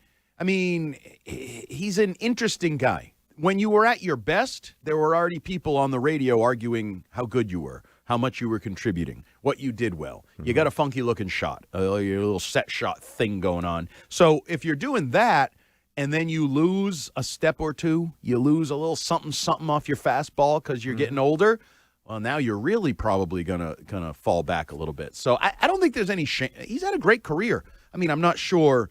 2 decades of basketball. Like, aren't we ready to wrap it up? I'm not sure, as Brian Scalabrine once said, he's the great winner of our generation. Okay, might be a little strong. He won at Florida. He won with the Celtics. Okay. I don't know if he's the great winner of our generation. One title with the Celtics. Oh, now you want to diminish his accomplishments. See, it's reasons like that outside of basketball that drove him from the city of Boston. That's why he left. People like me. Classic Horford. People like me. But, I mean, do we think he could possibly just be talking about, like, they didn't show me the respect I deserved and they were making decisions? Isn't that basketball? That doesn't feel like it's off the court. Yeah, no. And I know people have posed that in various ways, whether it's money or order of operations or how they respected him or disrespected him with sort of handling of the offseason.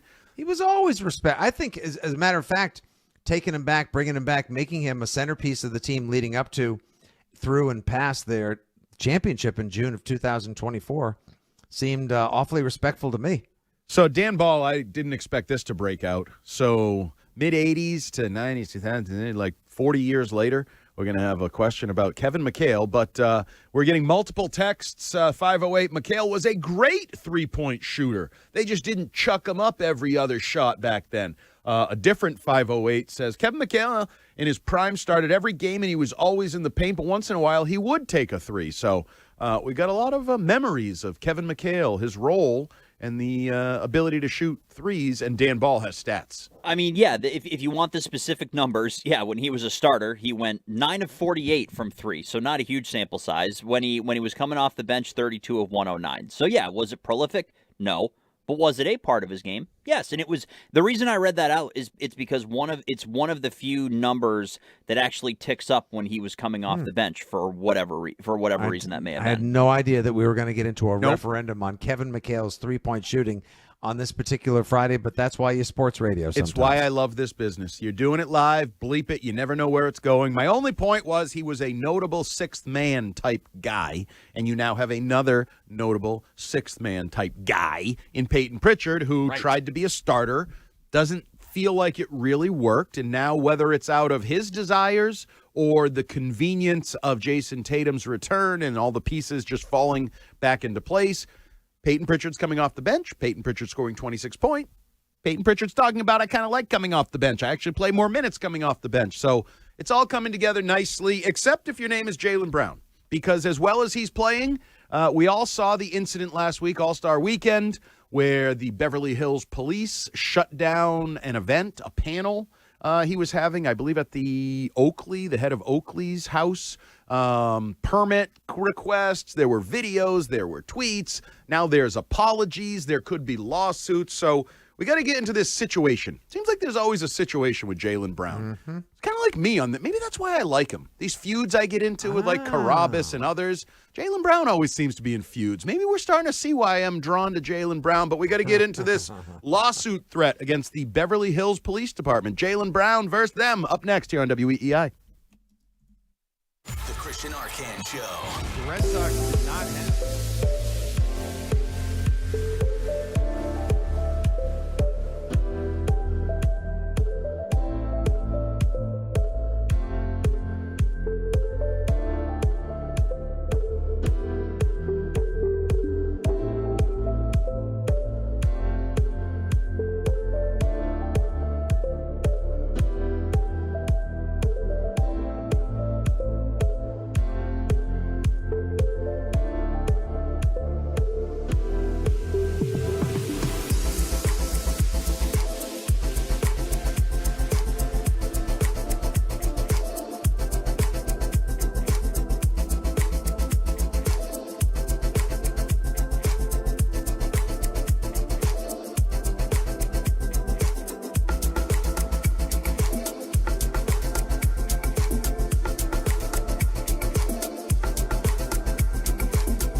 in second, it's Cade, then Jaylen Brown. Then it's everybody else. Okay. That's my Okay. opinion. Brown's been hooping. You're not wrong. You're not wrong. Yeah, he's got my vote. Again, from every reason we said, he's a two-way player. He's one of the most clutch players. He's tough. Like, he's created this whole identity with this team where they're contending. They're the least talented championship contending team that I've ever seen in my life. It's just because they play hard, they're tough. And Cade Cunningham, like JB Bickerstaff has created this entire new identity with this team, and it's obviously led by him. Like Jalen Duren's a hell of a big. He's going to be there for a long time, but they don't even have a clear-cut second option. Obviously, he's the second guy. He's the second all-star, but it is just next man up. It is defend. It is toughness, and it is just everything that this guy does. So, yeah, if I had to vote, it's got to be Cade Cunningham to me.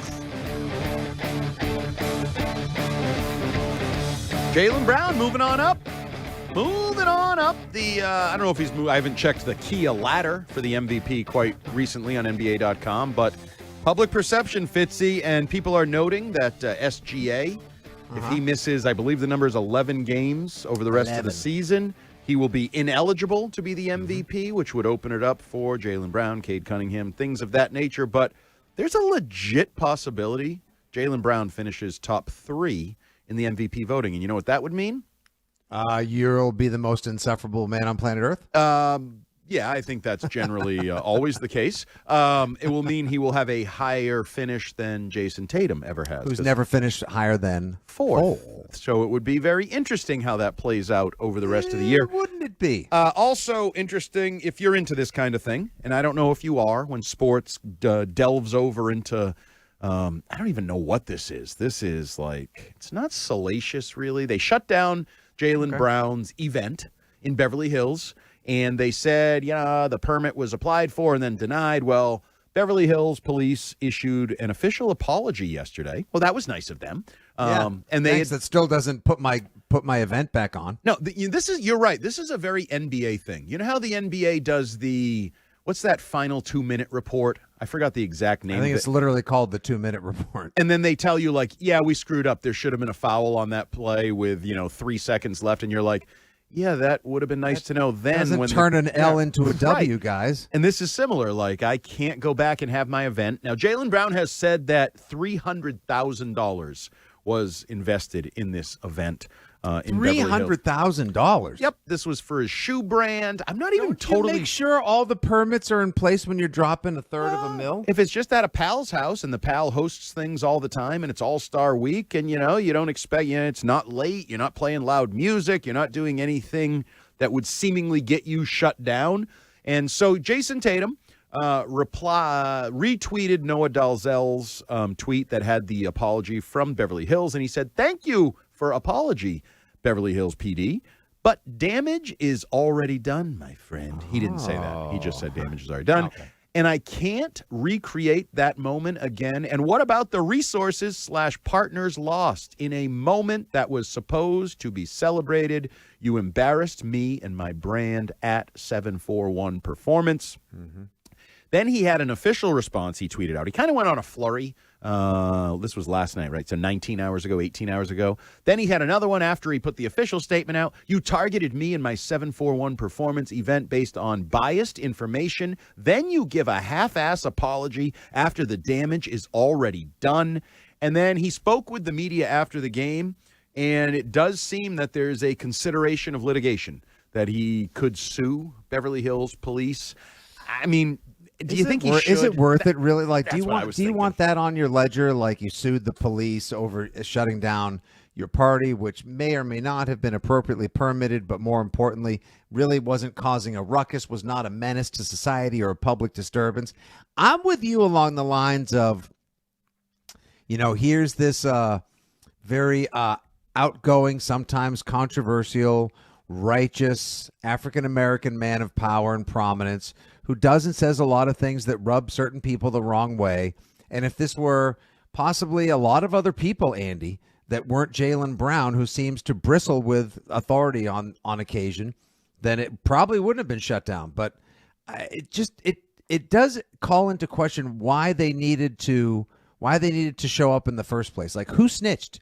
Who said, Excuse me, officer, I believe this get-together up the street, which is causing no harm, no foul to anyone, wasn't properly permitted. Like, why did this even happen in the first place? That's a great question. It's probably a question he's asking, right? And on some level, yeah, like, just what do I have to do? Does a guy wonder at a certain point, like, do I literally cause controversy whether I mean to or not everywhere I go? Yeah, it seems to find him, or does he find it? Vice versa, the question.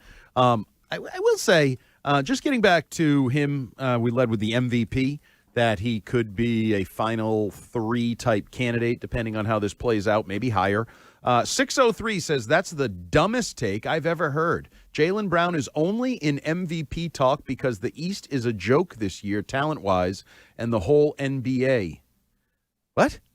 Like, what? He's one of the best basketball players right now on planet Earth. He has elevated his game personally to a whole new level many of us didn't believe he had in him. And he has been, as everyone in Boston media and on the Celtics would tell you, been the reason why he has dragged them up from the depths of potentially a 500 team where people like us were saying that they would maybe be competing for the play-in or a 6th seed at best, and now has them running for the top overall seed in the conference. Good day, sir. So this person also then needs to keep that same energy for Drake May being second in the MVP voting. Ooh, right? Good call. That's what I like. If we're gonna say that Jaylen Brown's benefiting from the schedule, then you also need to tell me that you think that Drake May finishing second in the MVP was not deserved, because those are the exact same thing. And is Jaylen Brown's I taught you well, nickname- my son.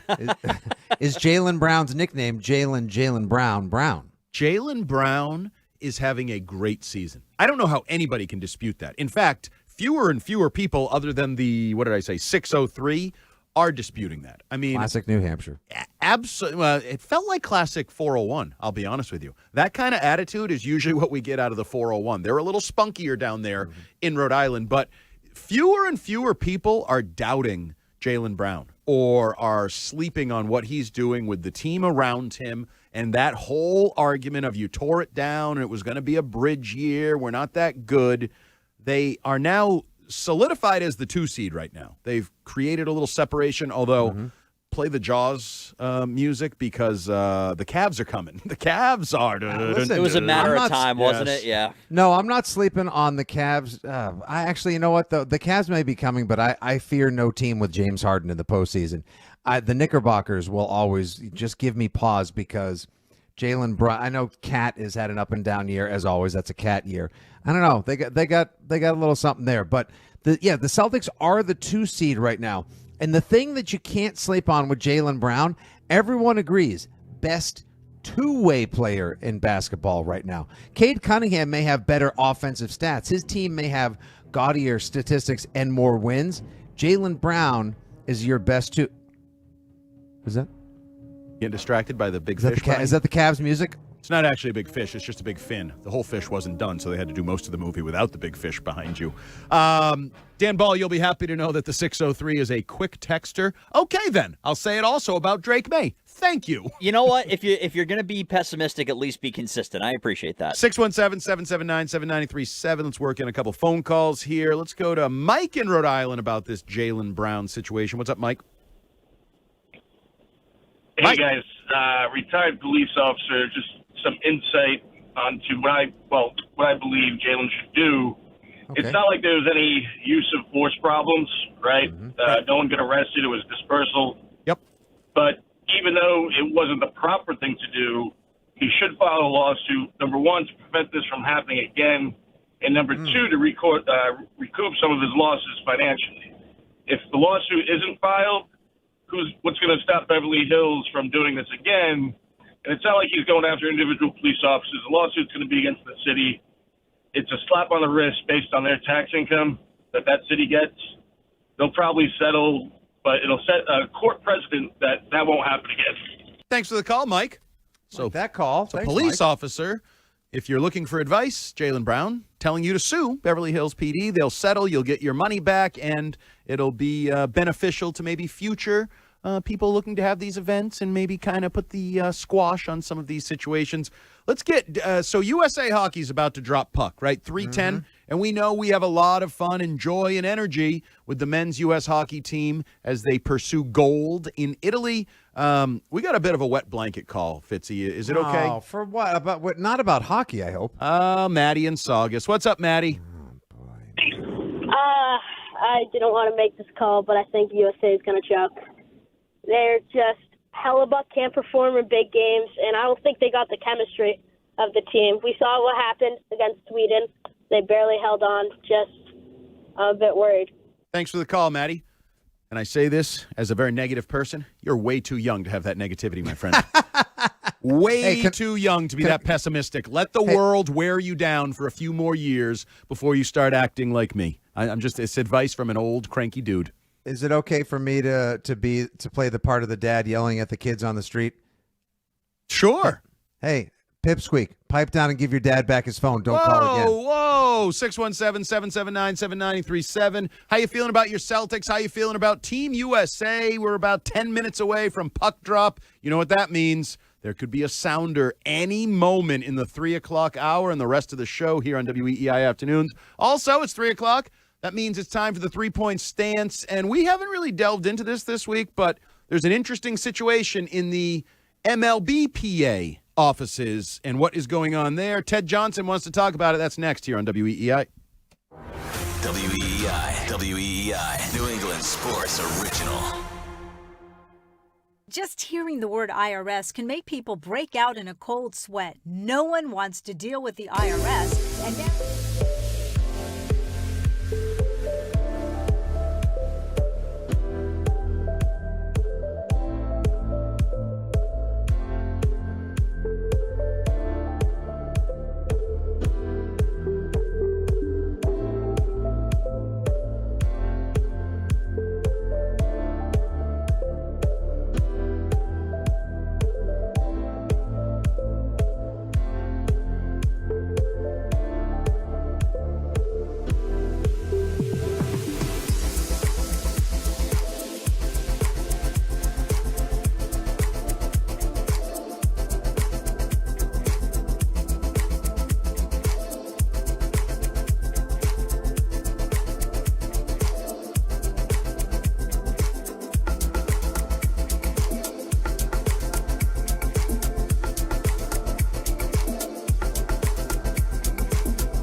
Al Michaels.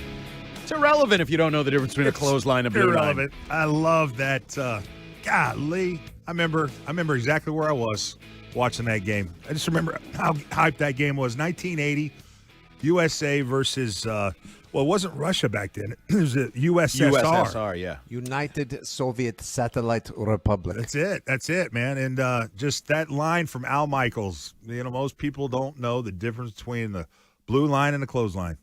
It's irrelevant. Yep, that was East versus West, right? Democracy versus communism. Good versus evil. Rocky's like, this is a good idea for a movie. I should put this in the back of my mind. I can make this work in boxing, and there it was. But, yes, so now, Dan Ball, we are about, how far away? You want to give me a quick scouting report on the game? We're like 5 minutes away. Yes, we are. So it's Connor Hellebuck for the United States in net against Samuel Halavai, a name you know him, you love him. He's a prospect of the Minnesota Wild. Has a sub-900 save percentage between the AHL and the ECHL over the last 2 years, but a 930 save percent or 915 save percentage in the Olympics in 3 games so far. So playing up to the competition. Not as many NHLers on Slovakia versus what you saw 2 days ago against Sweden, but still a very tough test. But this is the team that when we talked to Razor 2 weeks ago going into the Olympics, and I asked him how would you handicap the teams behind the United States and Canada? He said Slovakia would be his bet for the bronze medal. He also said that both of these games today were going to be like 4-0, 4-1 walkaways. Say that. And Canada had to come back and only won 3-2. So therefore, I'm not going to win the parlay that Fitzy suggested on Razor's predictions. Yeah, I'm not getting that $5 back. Just opened the car window and threw that out in the street. Let's hear Razor when I asked him that question. Who he thought was maybe the third best team in the tournament. But is there another team that you think, if not maybe competing with the U.S. and Canada, that'll get the bronze? Sweden's easy to pick. Finland's easy. But again, I go to the randomness of a Slovakia that's hard to play against. Gold, silver, bronze. How does everybody place? I can't go against Canada after watching them again. And it is my home country. That's and fair. Somebody's listening. So I have to stick there. So I'm going to go Canada, U.S., and Slovakia. I'll go off the board. Oh. That was before the tournament started, though. So to be fair, right? So, but he can still be right? No. He can't? Can he? Yeah. Yeah, yes, he can. Yeah, if they lose Canada, to the U.S., they Slovakia. play in the bronze game. Yeah, he's actually still in the race right now. He could go 1, 2, and 3. You're right. My bad. Now, let's hope he's wrong, You're right. and it goes the other way. Let's hope it goes U.S. What'd you see from Canada today? They are playing a risky game. They are taking it down to the final 5 minutes, but they just it's impossible to keep up with them for 60 minutes. It's been proven the last 2 games. You had a win late in regulation today, overtime win before. They look different without Crosby. So Crosby's potential injury status for the gold medal game is a game changer for them. He's not playing. He's got the Will Campbell injury. It's didn't they speculate it was an MCL? I just, knowing Sidney Crosby, he's in his late 30s. This might be his last Olympics. I feel like he'd rather have that leg amputated than not at least get shot up and try to play Matthew Tkachuk style in the gold medal game. Yeah. All right, I probably should have said this earlier. No Stiz today, in case anyone has noticed. He is heading to New York City to see Jason Isbell, who is, I mean, to say it's his favorite musician right now is underselling it dramatically. It's probably his favorite human being on the planet. Listening to Jason Isbell is the highlight of Stiz's life lately. So he's heading there to see I think like a smaller acoustic setting type concert for Jason Isbell. So good for Stiz. Good for him, man. I've never heard of the guy, but he loves it. Like Stiz, and he's been trying to get me to love him, and I like him. He's fine. He keeps sending me songs. He said, how about this one? If you listen to this one, it doesn't make you feel. And I'm like, I like it. I don't like it the way you like it, and that's okay, right? We don't all have to like the same things, but he loves it. So, yeah, I believe Radio City Music Hall, Jason Isbell, good Stiz. spot. So, Zach Coe is sitting in, but Zach Coe, it's time now for the three-point stance.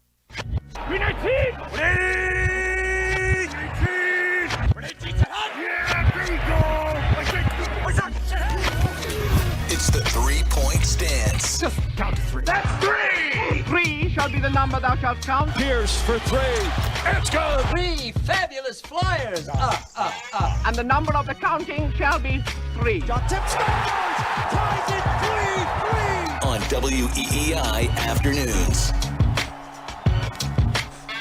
Time for today's three-point stance here on WEEI Afternoons. 3 hosts, each of which will present their stances on the biggest stories in Boston sports and beyond. As the television shows us, the U.S. men's hockey team is taking the ice right now. We're just a moment away from puck drop.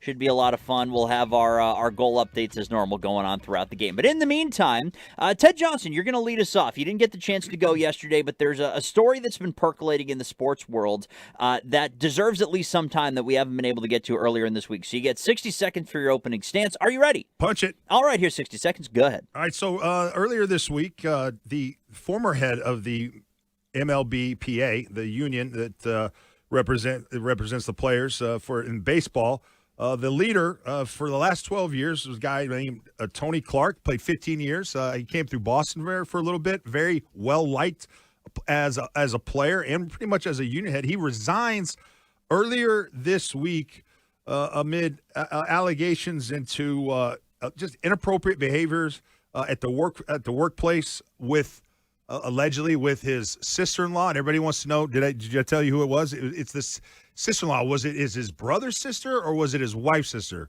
It was his wife's sister. Is who he had the impropriety with. But was also under an investigation into the union's finances and alleged improprieties and misuse of resources as well before this scandal came out. And it just got me thinking, man, the NFLPA recently, they had some similar issues. There's a federal probe in investigating potential misuse of funds for the NFLPA and self-enrichment by the head union officials. Basically, they've blown up the union for our union, the players for the football as well. The baseball union blown up, NFLPA blown up.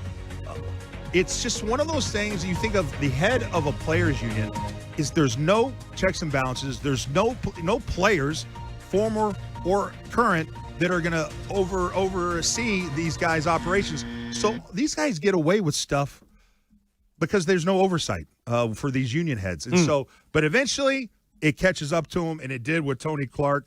And right now they voted in a new union head, baseball did, with the looming lockout coming, a guy by the name of Bruce Mayer, which is interesting because for the last 5 years he's been working under Tony Clark. And it's funny, the NFLPA, they always put the guy that got canned, that was under the guy that got canned, and promote him to the head job. But he's just as slimy as the guy that got fired. So around and around we go. It's unbelievable to me that this stuff happens, but the players aren't going to oversee that stuff. They're not going to look at the books like they're supposed to. So it's a damn shame. I think I just turned into a 14-year-old. There's like 20 jokes just bouncing around my. You said they hired the person working under Tony Clark. You know who else has been working under Tony Clark? It's so funny. So. Did you see the comments Mad Dog Russo said about this thing? He said, quote, "It was due to an inappropriate relationship with his sister-in-law who's in her 50s. What's so inappropriate about that?" He said on Mad Dog Radio. I don't understand. This happens all the time. Why would that be considered inappropriate? Well, because Mad Dog, he hired his sister-in-law. It's inappropriate on multiple levels. It's, dude. Professionally, privately? I had in my old station that I used to work at in Houston. I had a boss. Was that Sports Radio 620? I'm not going to say. 610. I'm not. Okay. You said it. I didn't say it. But they had a boss that had shenanigans going, and it was like the biggest, worst kept secret. Everyone knew. And then eventually, she got moved to another department, so there was no conflict of interest. And when basically it all came crumbling down. So. You cannot have relations with people who work directly under you. Yes, you keep saying that, and you keep luring me into saying something. Also, when he went to his wife, he was like, "Honey, I think I have a job for your sister." I bet you she didn't envision the job he was envisioning at that very moment. It's unreal. It's unreal, man. And aren't these jobs? Could you correct me if I'm wrong? But this is a job. Like if you are the head of the MLBPA and you just do sort of a nice normal job. Yeah. you're in it for forever. 20, 30, and Forever. making boatloads of money. You know what it is? They get in that office, Fitzy, and they go, "Okay, who do I report to? Nobody. Oh, who's so if I spend XYZ, on vacation, who's gonna check my receipts?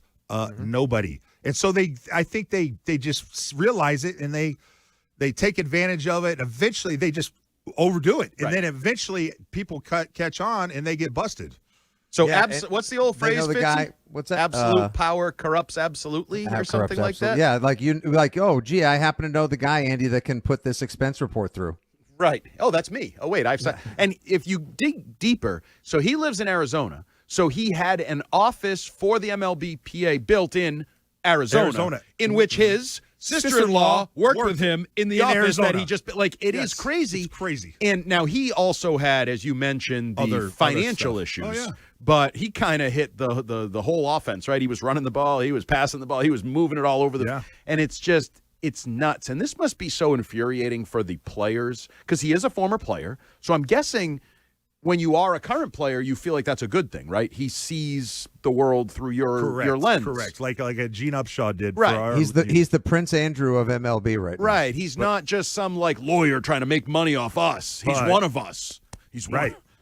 Too much one of us. I mean, that's. I think that's what you would think. But there's been enough historical evidence to suggest that just because they're former players doesn't make them on your side. Right. Like they turncoat.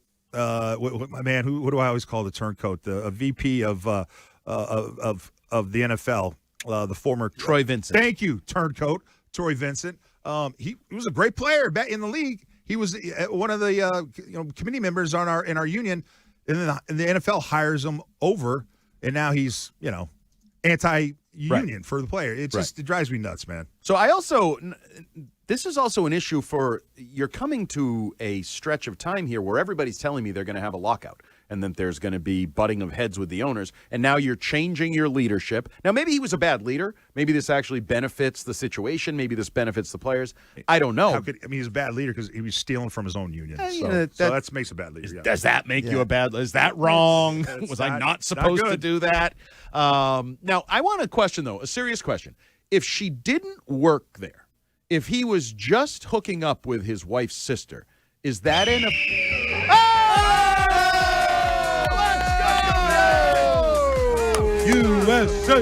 USA. That came out of nowhere. Really did. That escalated quickly. Hey. What do we got for details, Dan Let's Ball? go, baby. We got Dylan Larkin, captain of the Detroit Red Wings. Again, Larkin. That Just guy. Wow. just over 4 minutes into the first period, so the neutral zone regroup. Slovakia's in the midst of a change. Caught him changing, Dude. and it was a quick pass from it Zach wasn't. That's a Werenski. forehand. Yeah, Forehand. Okay. right past the blocker. 1-0. Ooh, baby. Oh, it got deflected a little bit. Might have changed the trajectory of the puck. The defender, I think, trickled the stick in the puck there. And Hockey is hockey. Far be it for me to defend goalies, but I do think it might have changed direction. It was knuckling a little bit, but who cares? Great. This is about USA, baby. 1-0 USA. So they're not going to do the Canada thing where they're chasing and pursuing and having to kind of they're playing on their terms. We're just started. Dan, this might be one of the more earlier goals they've scored in the tournament. Yeah, I believe so. At least in off the really slow starts, typically. Yeah, it's essentially they get to that 30-minute mark and they decide, okay, now it's time to go, and they go for whatever reason. But yeah, you're right. Much better to kind of be able to set the pace of the game right away. Which is not something that Canada has done for men, which is not something the U.S. women did yesterday. I said, okay, well, I don't want to look ahead, but this is a nice start. Play on your terms kind of game here. All right, Dan Ball, you want to proceed here with the three-point stance as we get to Fitzy, I believe? Yes, way to guess about that yours? one right. He's going after you, maybe. Yeah, we're mixing it up today. Fitzy, you ready? Sure. I was, always ready. Are you kidding me? I was born ready. They go always Fitzy ready. Yeah, nice. Fitzy is Irish for ready. Let's do it. There you go. I can't wait to hear all of the prepared details that you're not coming up with off the top of your head in 60 seconds. Go ahead.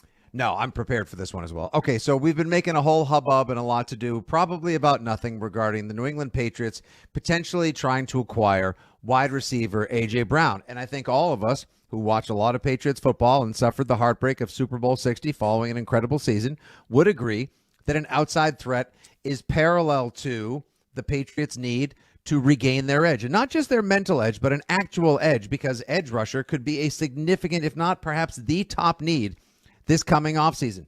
Chasen is a free agent.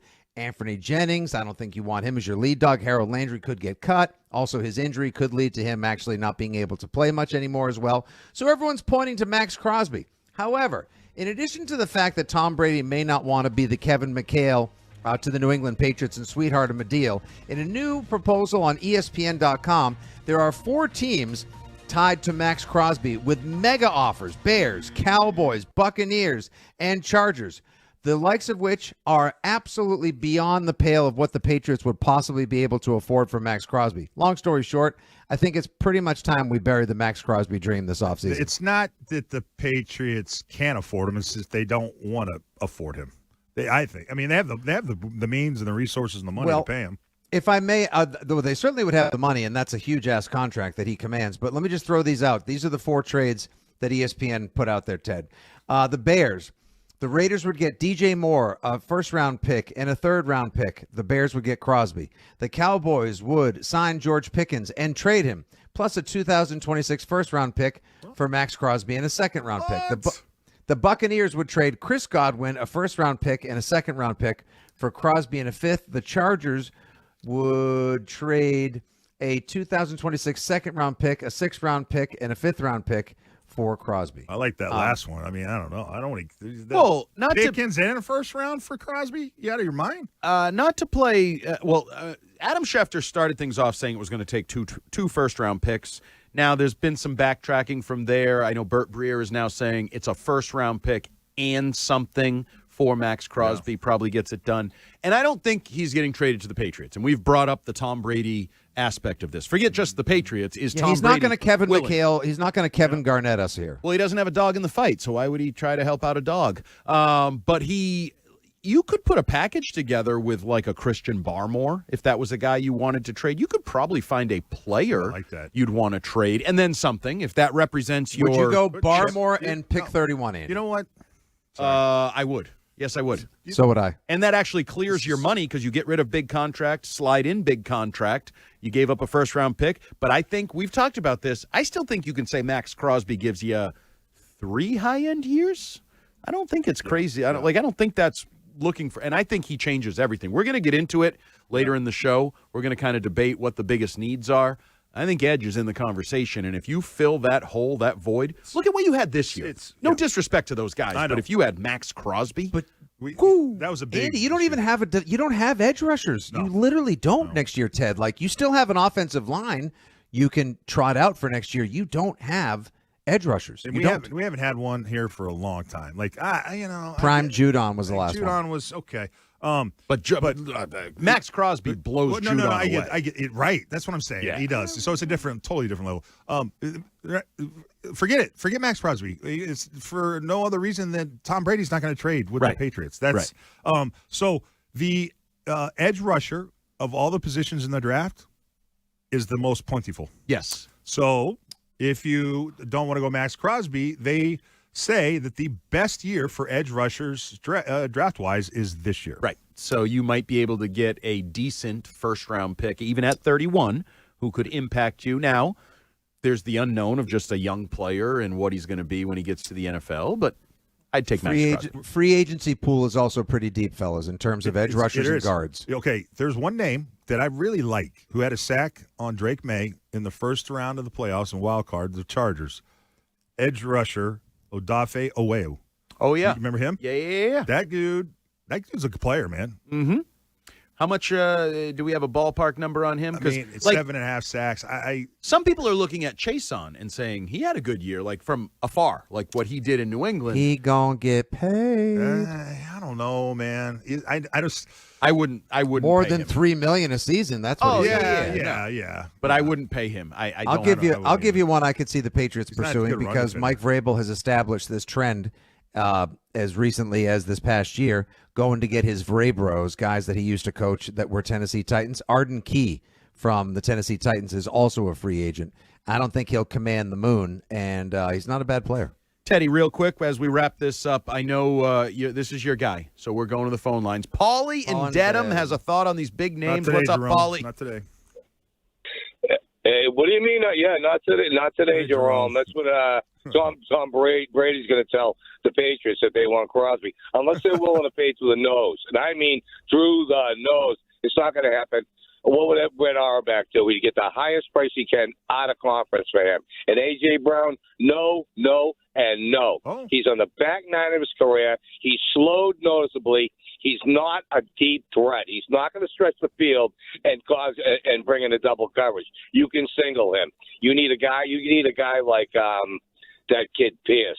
I want free agents, on receivers or edge guys or a tackle. You're not going to get a tackle. I'm looking for a tackle in the draft, the first pick. But get your money, your free agent money out, so you're not digging into your draft capital, and pay the best edge rusher you can find.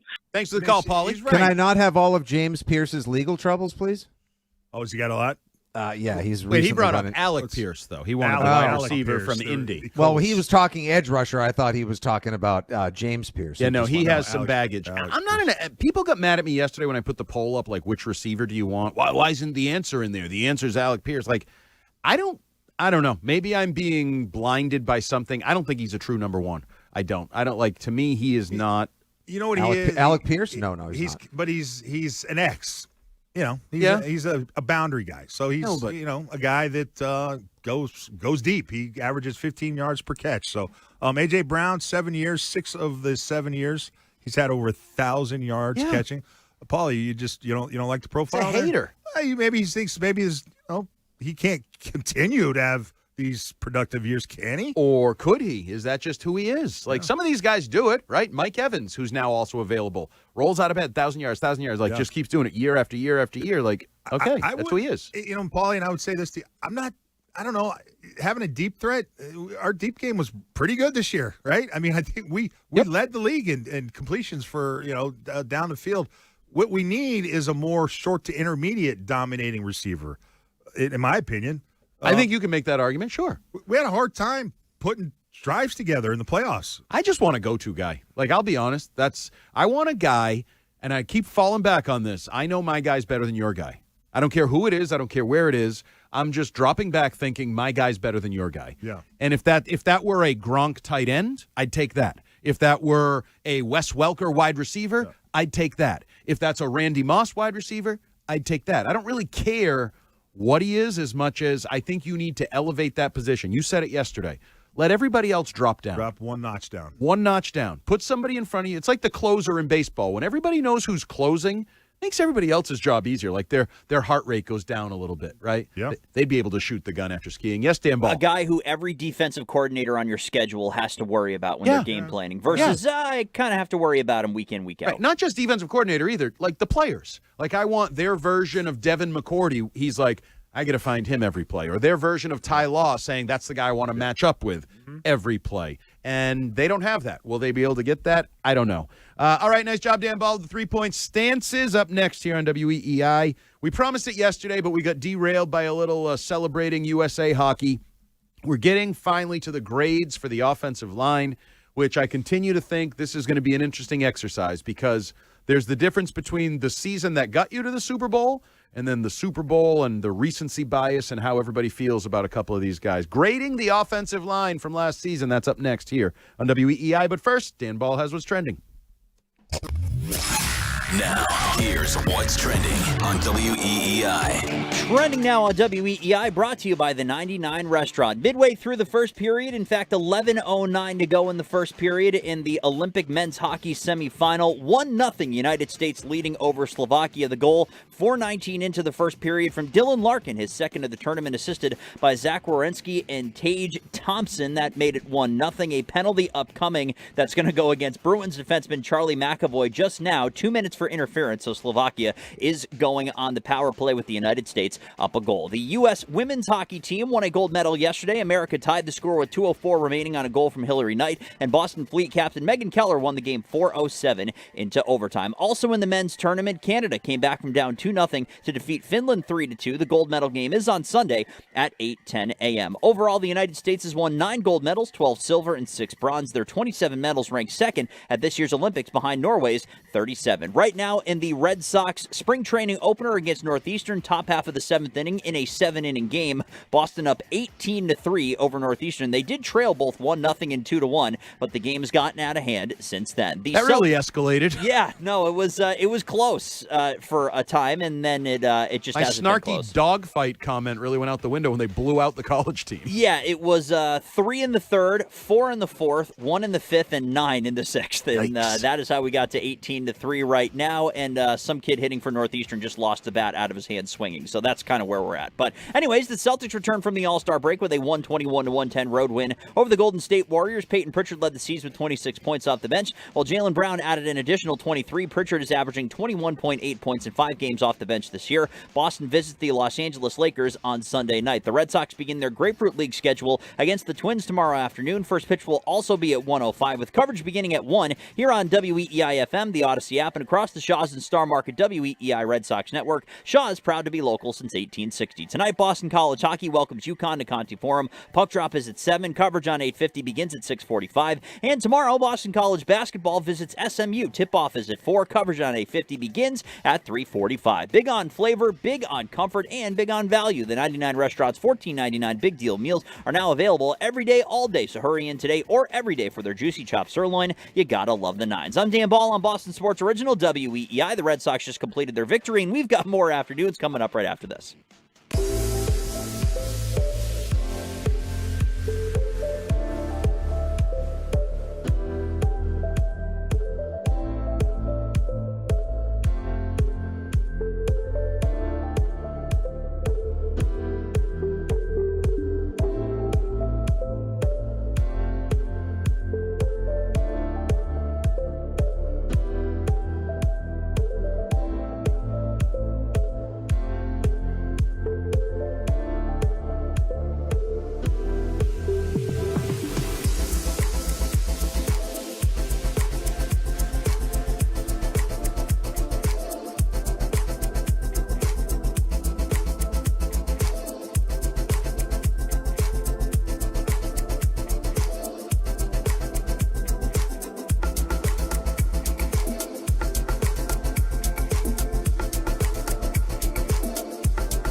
represent yourself and your teammates. And a name on the front is a hell of a lot more important than the one on the back. Get that through your head.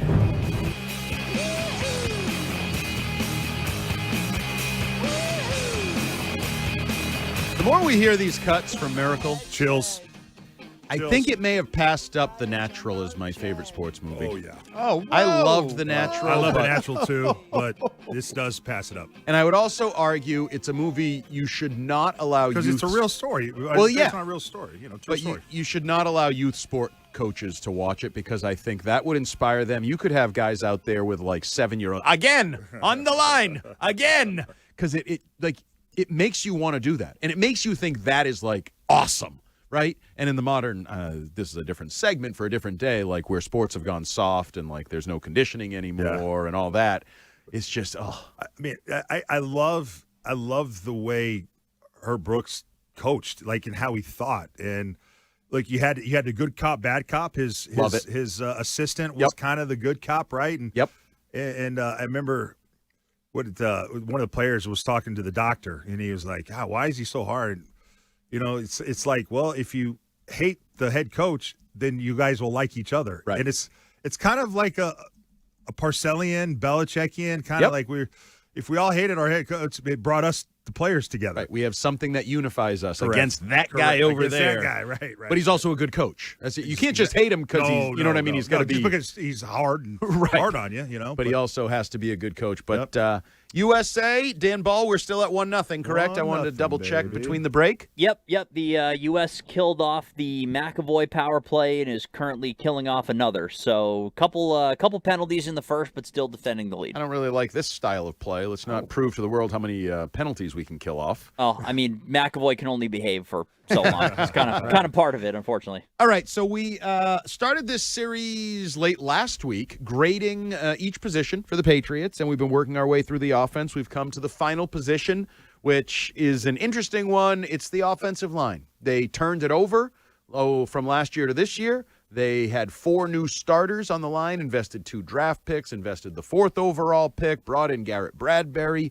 Morgan Moses was a revelation, I would say, as a leader and just a guy there on the right side. Yep. So we're going to grade the offensive line, and I'm going to go with Dan Ball's list. We're going to start with the most interesting guy to get a grade for, and Captain A over here, Professor Johnson. Will Campbell, what's his grade for his rookie season? I give Will a B. Okay. Yeah. Oh yeah. Solid B. He was. Let's see. Will Campbell gave up pressure on 6.3% of pass plays. That was the 12th best among 32 qualifying left tackles. Regular season. I'm kind of focusing more on the regular season. All right. I figured others are doing the opposite. Yep. Okay. I'm gonna just go with the regular season. He's a rookie, and I think a big thing that we're missing. I think what will help Will Campbell out is, we talked about this the other day, is go give me a nasty guard. Go give me some and then move Jared Wilson. You have 2 rookies side by side. I think that hurts Will Campbell. Mm-hmm. If he's working next to a stud guard next to him, I think he will become better. And so I think that just replacing Jared Wilson at left guard is going to make the left tackle, Will Campbell, that much better. So I give him a B, Fitzy. I could not agree. I don't think of any of the assessments I've heard over any of the positional groupings or individual players, I have agreed with something more. And yes, just because for Lent I gave up criticizing the Patriots offensive line or giving Will Campbell the business, it doesn't mean that I am not going to, that I prohibited now from being honest in my assessment. Yeah, he had a terrible postseason.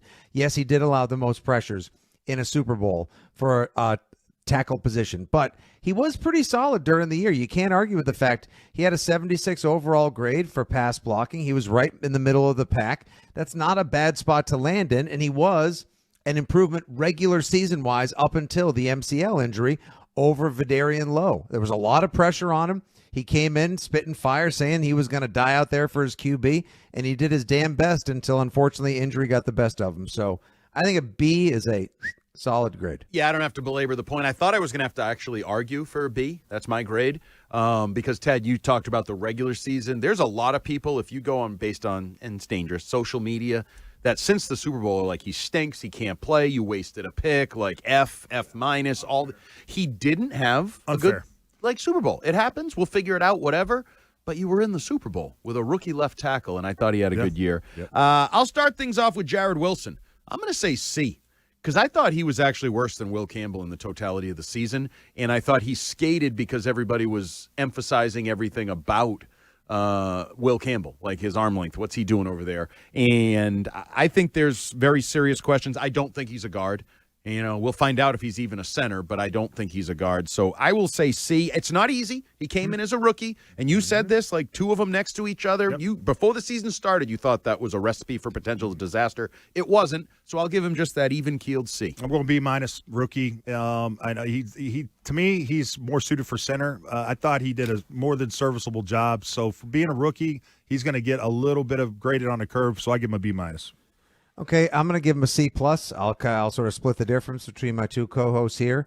He played out of position, did the best he could given what he was asked, but I think in the long run, the Patriots would be better suited to, if you're going to go the discount route, put in Ben Brown, or, like I've been advocating for, spend big money, Teddy Johnson plan, bring in a nasty mauler of a veteran guard on a quality free agent contract, slide Jared Wilson back to his natural position, and improve the line. And guards are a big, there's a lot of depth in the draft for guards as well. And in free agency, there's some big veteran guards. Yep. So if they wanted to get a big guard to plop in there, they could do it this offseason. Might as well keep going left to right here. We've done Garrett Bradbury. We're going to do the starting lineup, by the way. We're not doing all the backups and Thayer Mumfords and 6 tight ends and all this.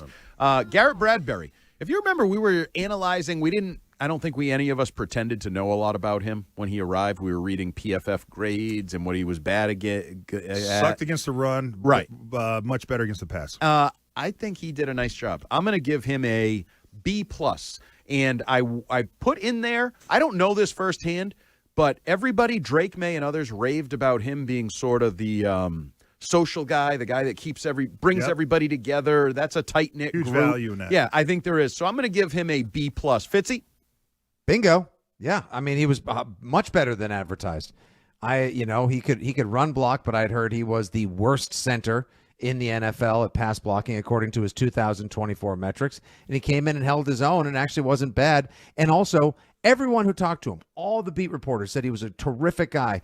And again, another one of those sneaky underlying sources of excellent chemistry and camaraderie in the locker room with that new Mike Vrabel culture. So that's a surprise B+. B+, and he won't. I don't think he'll be here next year. That's my guess. B+, and thank you for your service. And nice having you, Garrett. Peace out. My guess is Teddy, he's been paid all of his guaranteed money, so if they walk away from him, it doesn't cost them anything. Yep. All right, Mike Onwenu, big fat guy at a job where, as I say, it's literally part of your job to be a big fat guy, although people are starting to talk about contracts and salary jumps up to, what did we say the other day, Ted? 16 million salary jumps up to, cap number jumps up to 25 million. I thought he was fine. Like, I never once remember thinking he's the problem, he's not good. I thought he had a pretty quiet season at right guard. And I think you pay him a lot of money, so maybe I should expect more. I'm going to give him a B+ too. B+ for Mike Onwenu. Ted? I go A- for the first time since 2022. Mike played all of his snaps at guard and had, I thought, an excellent season. He ranked top 10 in guards when it comes to PFF grades and run blocking. So top 10 in both. I thought Mike was probably his best year he's had here, so I give him an A- 50.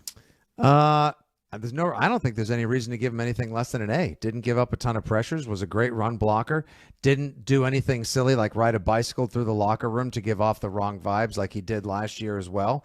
Nice quality with all of his interviews as well that he did on Patriots Mondays and Fridays. Like solid presence. And I think he also benefited, Ted, from having the guy that we're going to discuss next, a dependable veteran to his side to learn from and help him up his game. Why don't you start us off there? Morgan Moses, right tackle, veteran, stayed healthy. Grade, Fitzy.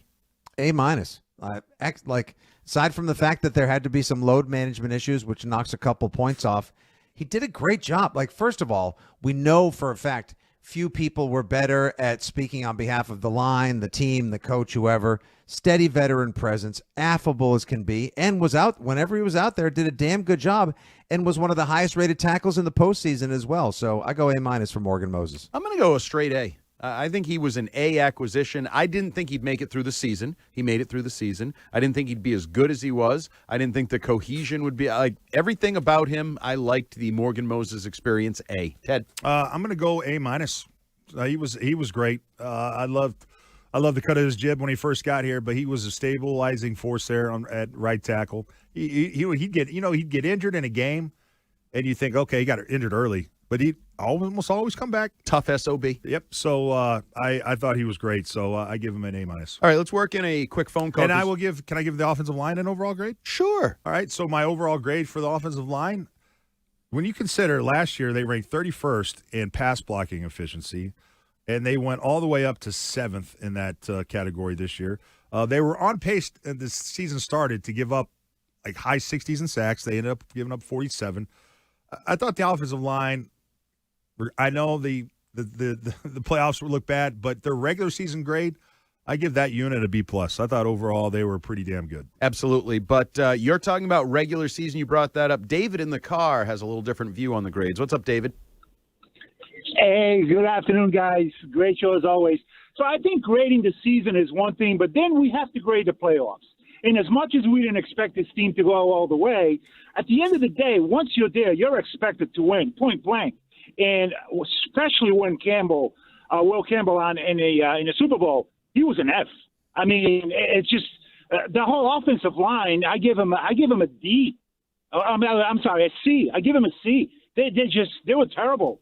I'm sorry. You get there, you expect to play better. You have to. Thanks for the call, David. It's hard to argue. I mean, if you factor in the playoffs, I mean, it does go down. I mean, they gave up a record amount of sacks in the playoffs. And it also gets 21. back to the argument we were having about Drake May and others. Like, I think Curran is the one who brought up, is the regular season the first part of the semester, and then the final is your postseason performance? And is that weighted heavier than the regular season?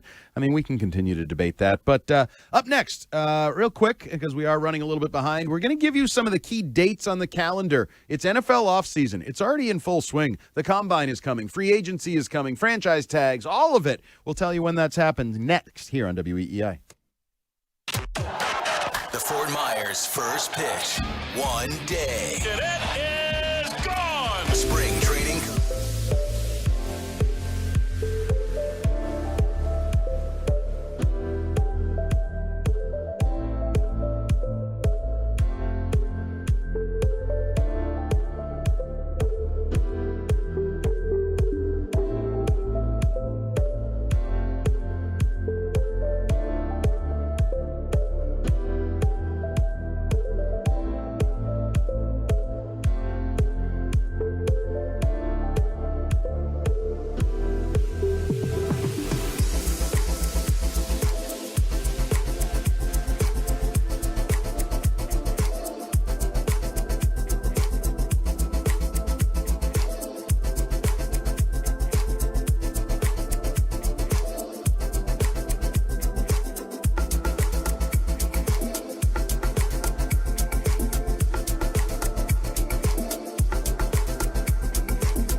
Another USA goal happened in a commercial. Is this the first time we've had this incident? Yes. First time we had a goal during a commercial. Yep. Dan Ball, We give had us a the goal- details. We had a goal in one of Dan's what's trending. I Yes. think. Yeah. We had one men's goal last Thursday during a trend, and then we had the game-tying goal yesterday, which was awesome. But this one was on the power play. Tage Thompson, third goal of the tournament and second point of the game, assisted by Jack Eichel and Quinn Hughes at the 19:19 mark. So you had a power play with just under a minute to go. You could have gotten the fresh ice sheet to come back and still get a minute, but they got it in beforehand, and you get a multi-goal lead going into the room. Some would say this isn't a good thing, though. Some would say. Some are arguing that this 2-0. is the worst thing that could have happened. Some are stupid. They're on their way to scoring 6 goals. Dan, I think you nailed it. Your pregame summary was they have a minor league goalie. They have a guy who's barely a minor league goalie, right? That was your sub-9 save percentage? Sub-9 between the AHL, which is the main minor league, and the ECHL, which is even lower over the last 2 years. So he's at a very good tournament. It was 932 was his save percentage. But when you got guys that aren't NHLers and a goalie that's not an NHLer for the most part, you're going to struggle to keep up with 4 lines and 3 pairs of NHLers. Well, what's the save percentage for the Canadian goalie? I don't know. You're putting me on the spot here. I don't think he's had a good save. Is it Bennington, right? Oh, in the NHL season? Yeah. 860 something? Yeah. But that's all about the guys in front of him. Did you not listen to Razor yesterday? I did, but I'm just, I don't know. You didn't hear the goalie defend the goalie yesterday on WEEI afternoons? That was the guys in front of him, not the goalie's front. So should I always just pay the guys in front of him and not pay the goalie a lot of money if it's always about the guys in front of him? That's one way of thinking. There's definitely a theory. Don't you think that's smarter? To I don't know. It's almost like for the Bruins, we pay a lot for a goalie. Is he worth it? I mean, just get better on defense and help an average goalie. You don't have to pay him all that money. Well, you only got 6 years left. Don't worry. Well, who's worth more though? That kind of crossing sports, if I may, who's worth more, the offensive line or the running back? I would say the offensive line. Oh yeah, that's a good. No way disrespect, but running backs dime a dozen. If I can find 5 guys that can block, I know I can find a guy that can run behind him. 100%. And it's not as drastic right now in the NHL, but similar to we were talking, I think it was yesterday, about how the NFL is moving away from a 3-down back. The NHL is moving away from a goalie that starts 70 of the 82 games. You kind of need a 1A, a 1B, and you need a system that keeps shots to the outside, limits total shots, that kind of thing. So there is more of an argument to invest in your D-core, and you don't have to worry. It's just the way the game is going. I'm not allowed to statistically tell you why it's happening this month. Somewhere Dick Raditz is rolling in his grave because he used to, I would throw 8 innings in the first game of a doubleheader and come back and throw 6, but the goalie can only play 55 games now. He's got to get 17 games off, or 55's too much. Good Lord. All right, let's get through these dates because I've been wanting to do this because we're going to have so much talk about the offseason here in the NFL. It's going to be a major storyline, not just in New England, but everywhere. We know that the NFL is 365 these days. So February 17th was the first day. I say was because that was 3 days ago, the first day for franchise or transition tags on players. I like this. February 23rd. Yes, that's next week. The Combine. Man, begins. already. Absolutely. Roll right into the Combine. Holy smokes. The Underwear Olympics are that close? Yes, that would be next week. And I know we're not focusing quite as much because you don't have the 4th pick in the draft. And so the prospects you're looking at are a little further down. But free agency, Patriots have $50 million-ish to spend in cap room. March 9th, the legal tampering window begins. And then obviously March 11th, 4 p.m. is when free agency begins. That's the Schefter day where there's just the flurry of tweets. So-and-so is signed here. So-and-so is signed here. $100 million there. $100 million. That's March 11th at 4 p.m. And then April 20th, teams with offseason programs begin. April 23rd, Ted, NFL draft in Pittsburgh. And then May 1st or May 8th, rookie mini camps begin. And we're right back at it. Practices, Foxborough, the whole It happens comes quick. at you quick. As I think Drake May said it in the postgame, right? He was like 10 weeks back. Ooh, that sounds like it's quick coming back here in 10 weeks and getting going. But that's the reality of the NFL. Just one season rolls right. This is what it's going to sound like when teams call the Patriots to make deals this offseason. That's what it's going to sound like. Hello? Is this thing on? You still there? Yeah. I just don't see this team doing much. Comparatively speaking to last year, I just think it's going to be a whole You've been wrong before. Hopefully you're wrong again. Once. Yeah. What was it, 10-2 turned into 11-5? All right, that's one. Still won. It's still a Might winning have backed record. into the playoffs, Still but he win. won. Absolutely. All right, up next here on WEEI Afternoons, we're going to try this again. And as I said, Dan Ball is going to take a more dictatorial approach to this. We are going to rank the offseason needs of the New England Patriots 1 to 5. What's the biggest need? I use this as the show poll today, and I will tell you, the results of the show poll stunned me. So we'll have those and our ranking of the offseason needs next here on WEEI. Afternoons with Hart, Fitzy, and Johnson on WE.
time I give Janny a look. He's been waiting for 7 months. You're kidding me.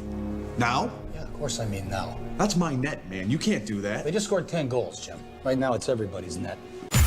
This is WEEI Afternoons With Andy Hart, Nick Fitzy-Stevens. and three-time Super Bowl champion Ted Johnson on WEEI.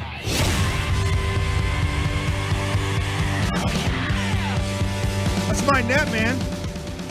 Right now, Ted, it's everybody's net. It's the best line ever, dude. Oh my goodness. I love manipulative coaches. Oh, they're the best. They're the best. I do. Like your guy Parcells was in that the world. best at it. Scar was in that world. Scar. Dante Scarnecchia, sneaky in that world. Yep. I think there's. I don't know if they still work. No, they do still work because Vrabel's the same thing. Vrabel's definitely that guy. Isn't that part of the coach's job, though, to be a master motivator and manipulator? But you got to pull it off. It should be, Fitzy, but there's a lot of coaches aren't. That's just not their strength. Right, and I think it's harder now than it ever was dealing with soft athletes, modern athletes, just a different type of athlete. But I would say Vrabel, remember the clip on imagine that, we rushed for 280 yards and Steph hasn't blocked anybody yet or something. Perfect. Like that's right in that world. That's in that exact same world. Dan Ball? But that can't, for the modern athlete, that can't be the only thing that you excel at. Like Right. you can manipulate, you can spin narratives, but you also have to be the guy outside the locker room fist bumping every member of the team. And that kind of thing. Really, the best coaches today, they're the smartest guy. They should be the smartest guy in the room. Like, I think a good head coach knows offense and defense. Mm-hmm. Like, he knows everything. Right. Can scheme, he can game plan, in-game management, and motivator. Like, you got to have it all to be a really good head coach. Right. And you've said it, like, to manipulate, there has to be the build-up and the tear-down in some form or fashion, in some order, and however that's the art of it if you're the guy. But you talked about Parcells and the way he would handle it, those car rides to the school for the practices. Yeah. You, as a head coach, you got to identify what that player needs. Right. What buttons to push. So you, as a good head coach that can motivate and manipulate, if you will, are thinking about buttons to press on each of his players all the time. And it's funny we're talking about this because about a half hour from now, we're going to get into Christian Gonzalez, the contract, the offseason. And I think button pushing and Vrabel and Gonzo and all that came together is something we'll be talking about. But Dan Ball, we're going to get things going first here in this little segment of Patriots Talk with a look at the needs for the offseason. And I think there's a few that jump right to top of mind. Some that they've targeted in recent years, some that are maybe developing needs. So I don't know if this is one. Let's try it. It goes well when we try this, Dan Ball. So let's do the 3, 2, 1. We all say our top need for the Patriots this offseason. I mean, nothing could go wrong here, okay? No, we're ready? Never does. 3, 2, 1. Edge rusher. Yes, it worked. We said different words, but we all said the same thing. The edge rusher, pass rusher, whatever you want to call it, is the biggest need on this team. They kind of skated with it this year, right? You had Landry get off to a decent start. You kind of, I mean, I guess this is disrespectful, but you kind of lucked into a great year with Kayvon Chason. I don't know that they picked him up thinking, you know what, this guy's going to have double-digit sacks for us and be a guy that's going to make himself some money in a year.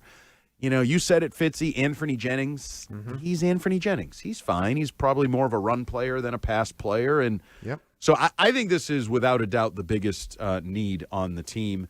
Now, just because it's the biggest need doesn't mean they aggressively or whatever address it, right, Ted? That doesn't mean that one might believe if their biggest need is edge and Max Crosby is available, well, then boom, boom. A plus B equals C, and you got Max Crosby and the Patriots. No. That doesn't work this way. Oh, okay. So we're off to a good start. Any more on edge there before we? How many?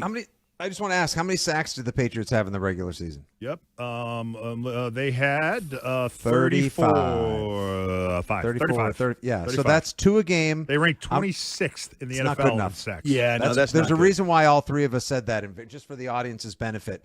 I know it seemed like at times, they're generating pressure. Look at this blitz. And like they were well-timed, as they like to say, Andy, in the sports cliche world, dialed up, spun up by Zach Core and company. Yep. But They need to just honestly have one or two guys that need double coverage, necessitate people not sleeping all week trying to figure out how are we going to stop blank. Like, these are priorities for the team in the offseason. So juxtaposition the Patriots defense versus the Seahawks defense. The Seahawks defense got pressure. They were one of the highest pressure rate teams in the NFL defensively with just 4 guys. Right. Patriots had to blitz, meaning they had to send 5 or 6 guys to get the same pressure the Seahawks got with 4.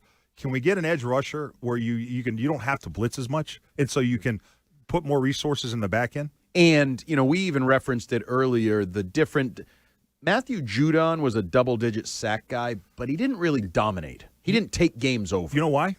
You know what? Matthew Judon, look at almost all his sacks. All his sacks were off of stunts. Right. He needed someone else to set him up to make his sack. Right. Can we just get a guy that can beat one-on-ones where you don't have to do 2- and 3-man games so that they fall into sacks? And there's not, a ton of those guys to go around, right? Fair. Like, the Myles Garrett, the Crosbys, the Aiden Hutchinson, like they either go in the top, 3 picks in the draft, or they make somewhere $35 million a year.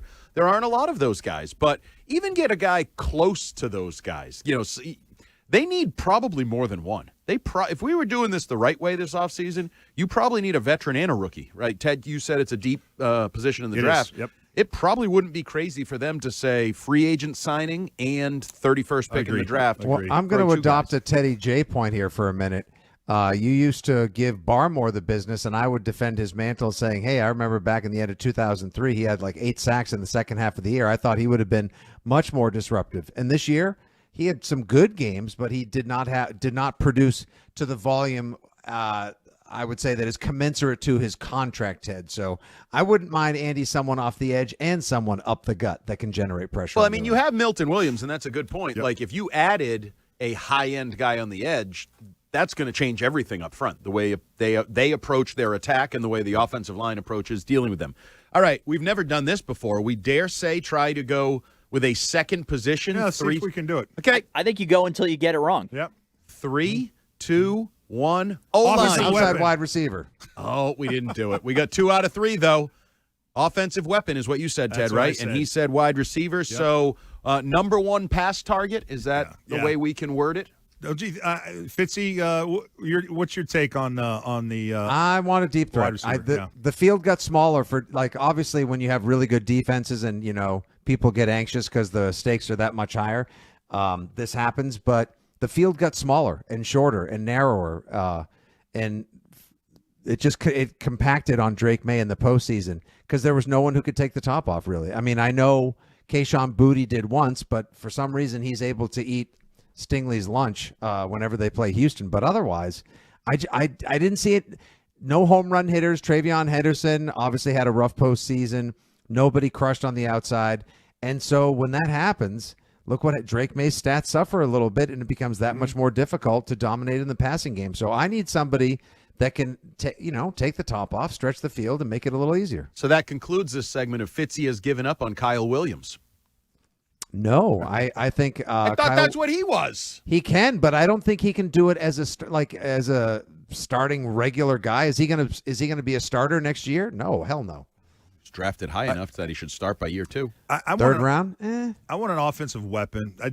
You have Drake May's weaponized this offense just by being Drake May, his Correct. athleticism. So we got Travion. Now can we get? I don't know.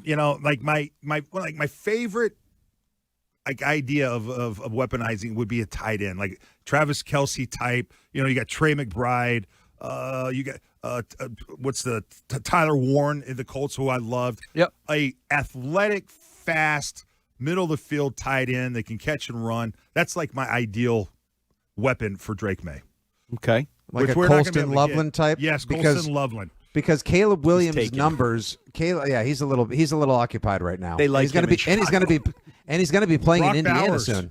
He's taken. I don't think Tom's trading him. But that, I'm giving the Caleb profile Williams' numbers went up, George Ted. Kittle. As soon as Loveland, to bolster your argument, Caleb Williams' passing numbers went up when Colston Loveland got more involved in the passing game. But those guys, again, are like Brock Bowers, top 10 pick. You're talking first-round type tight ends. Tyler Warren. Pick, top half of first round, probably at the very least. Now, Kyle Pitts is available, and he was drafted in that area. So I know we all have fears of Jonnu Smith, but, buying low and selling high. Why are we hesitant? Because I am too a little bit, Fitzy, but yet Kyle Pitts was second in tight ends and receiving yards this year. Yeah. Yeah, but 20% of his yards came in one game. Yeah, it was 166 and 3 tutties. But and I was going to say, and 40% of his touchdowns as well. I mean, maybe the easiest and the most logical answer to all of this, if you want to try to give Kyle Williams one more year to develop and be your outside threat, and you really want to get a tight end that can move and has speed, then maybe it's as simple as Isaiah Likely, because he kind of represents the best of all those worlds. I just need him to hold on to the ball in the end zone and not make boneheaded plays too regularly. Let's work in a phone call here, and this goes back to the first position we talked about, edge rusher. Andrew in Rhode Island has a thought on the Patriots sacks. What's up, Andrew? Hey, how you guys doing? Good. What's up? So I just want to touch on the sacks thing and how that was a major issue all year long, and particularly in the Super Bowl. Why did they lose the Super Bowl? The other team scored more points. They sucked. They didn't measure up, and their offensive line sucked. Field position. How many times did they start in their own fives? Yeah, a lot. Yep. And sacks change field position. If they don't get sacks, then their field position is awful. True. All right, thanks for the call, Andrew. Sacks used to be a kind of an indicator about the success of your team. It's not always the case, but there was a time in which you'd look at sacks as, the best teams always were high in sacks. Right. For what the caller, just for the same reasons caller kind of just mentioned there. So, I just, to me, it goes back to offense and defensive line. In the trenches, ultimately, is where the games are won and lost. All right, so we don't need to do the three voices thing because it's probably annoying to some people in the car. But the third biggest need for the Patriots, do we all agree, is offensive line? Yes. Ted, you seem hesitant. You know what? Yes, probably so. I was thinking something else though. Why do I think they're fine at linebacker. They're a little thin at linebacker, but I would say probably a left guard. That's what they need. So you got a very specific left guard. Solidifies everything. I'm not sure exactly, and I'll be honest, I don't know exactly what I want them to do. I just know coming off that performance, looking at the age of Morgan Moses, looking at multiple guys you feel like might be playing out of position, Fitzy, they need to bring in something to stabilize or add. You had Mike Onwenu and Morgan Moses, and you're not sure about how long Moses can go. You need another stable force in there to let the other guys settle in, figure it out. So if that's a big left guard, I also wouldn't be opposed to a tackle that comes in with the opportunity to win playing time. I don't know how you find that guy. You got Morgan Moses, you got Will Campbell. I feel like you need to have a next-in-line kind of guy ready to go swing tackle to play one of those two positions because you might be looking sooner rather than later. I mean, I thought Vadarian Lowe did a serviceable job. But do you want Vadarian Lowe starting? I think you need to bring in a starting caliber you tackle. Said a swing tackle. Yeah, but I mean that can start. That can be ready to give me 14 starts if it goes sideways. But what about Caden Wallace? Nope. I said somebody that I want to start 14 games. And Vadarian Lowe is not that. Wallace is not. Marcus Bryant, I don't know what he is. Marcus Bryant as a second-year player. Maybe a developmental depth piece. I think Ted's plan, Andy, is the best one out there. Go get a premium, top-of-market guard somewhere in the neighborhood of $10 to $14 million a year on a 3-year deal and draft a swing tackle and hope that Marcus Bryant either develops quickly enough, Caden Wallace gets it, doubtful, or that the guy that you draft, let's say in the second round, proves a capable insert should Morgan Moses get hurt or just tire out at the end of his second and final year with the Patriots. So we have the top three: edge rusher, wide receiver, offensive line, left guard. Dan Ball? Have we reached the point where we've ended the must-address parts of the roster and are now getting into would like to see them address? Yeah, pretty much. I think there's still another must?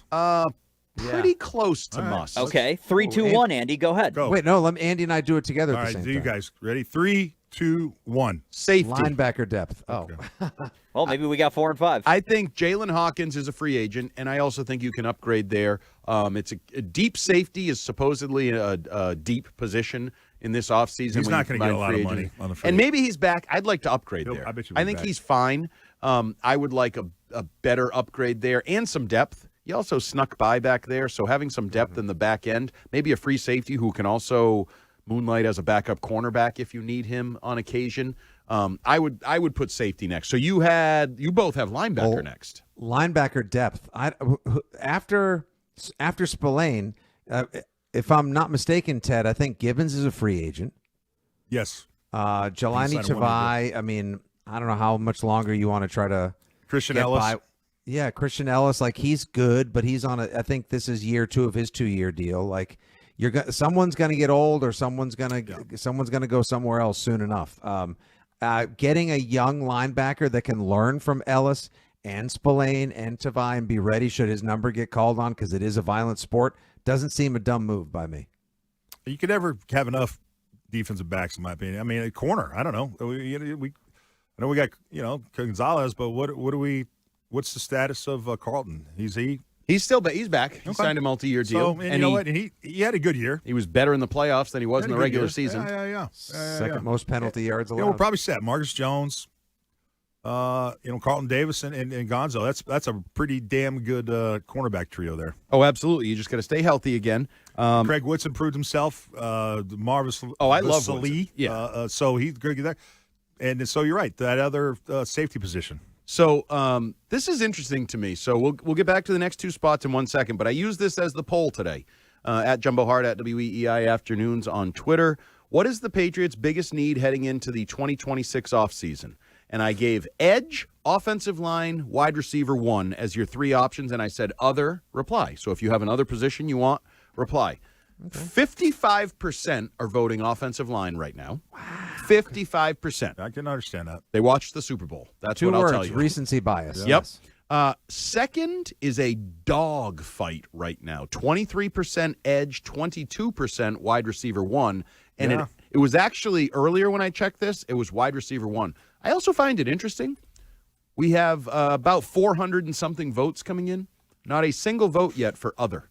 People have decided those are the 3 needs. Yeah. They don't need to go 5 deep. I can understand why they see it that way. I'm kind of the same way. You know one that's been posed to me on social media, and we just got a text about it? Punter.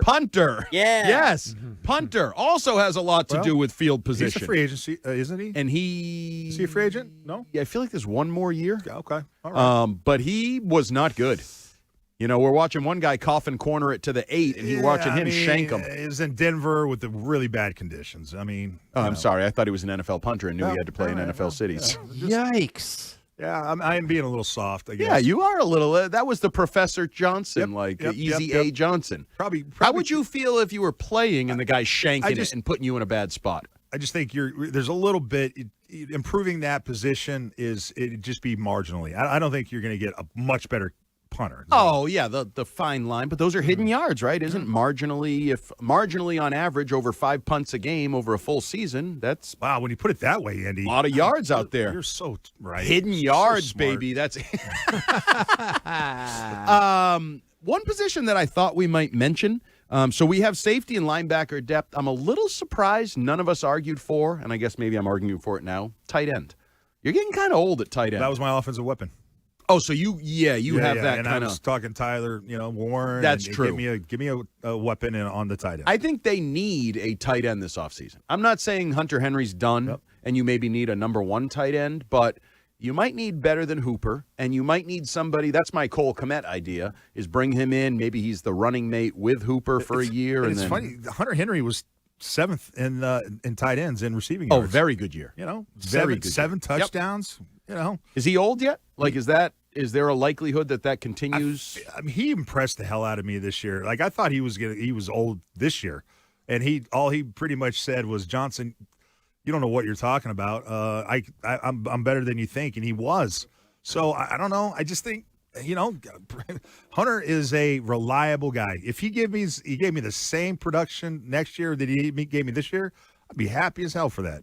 Oh, me too. I don't know if you can count on it. That's something I want to get to maybe next week sometime, because I've heard wind that the team has been kind of analyzing this internally, like, who do they expect to get better next year? And there's obvious answers, young players, right? Yeah.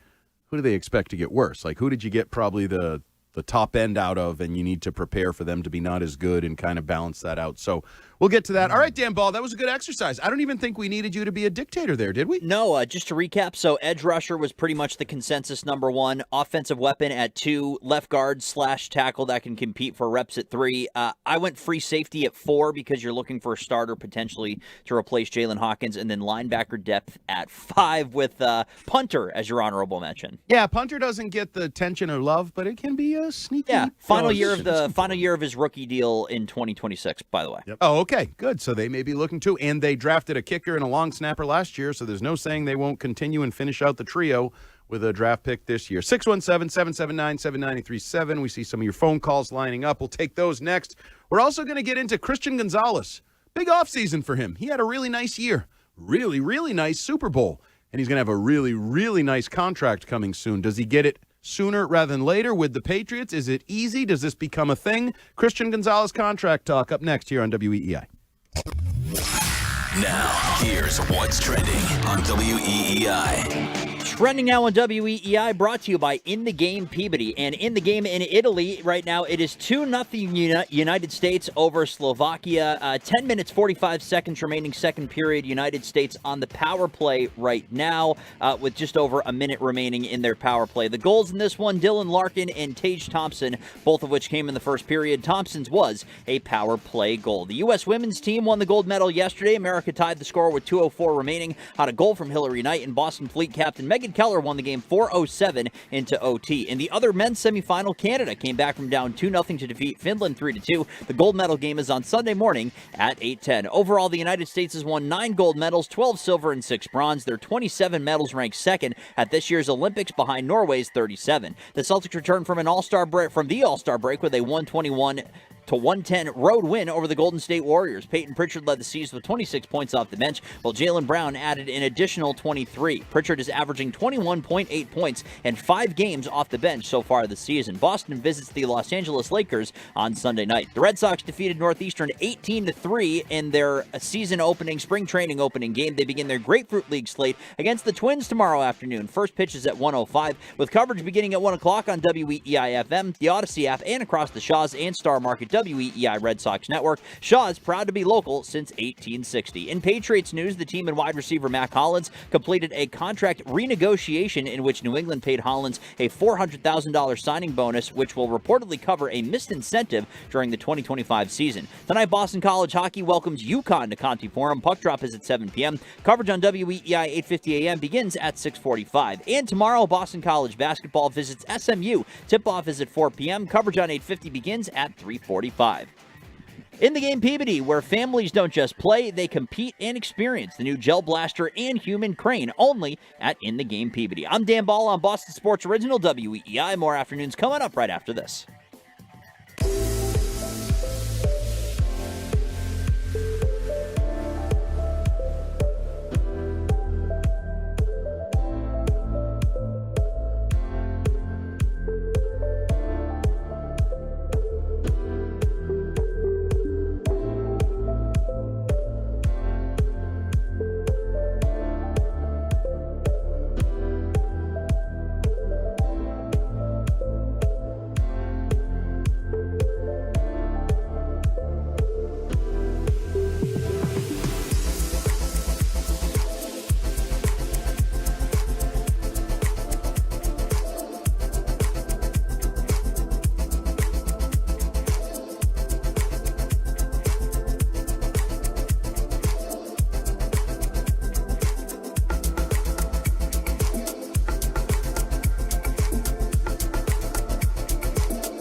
almost got it in.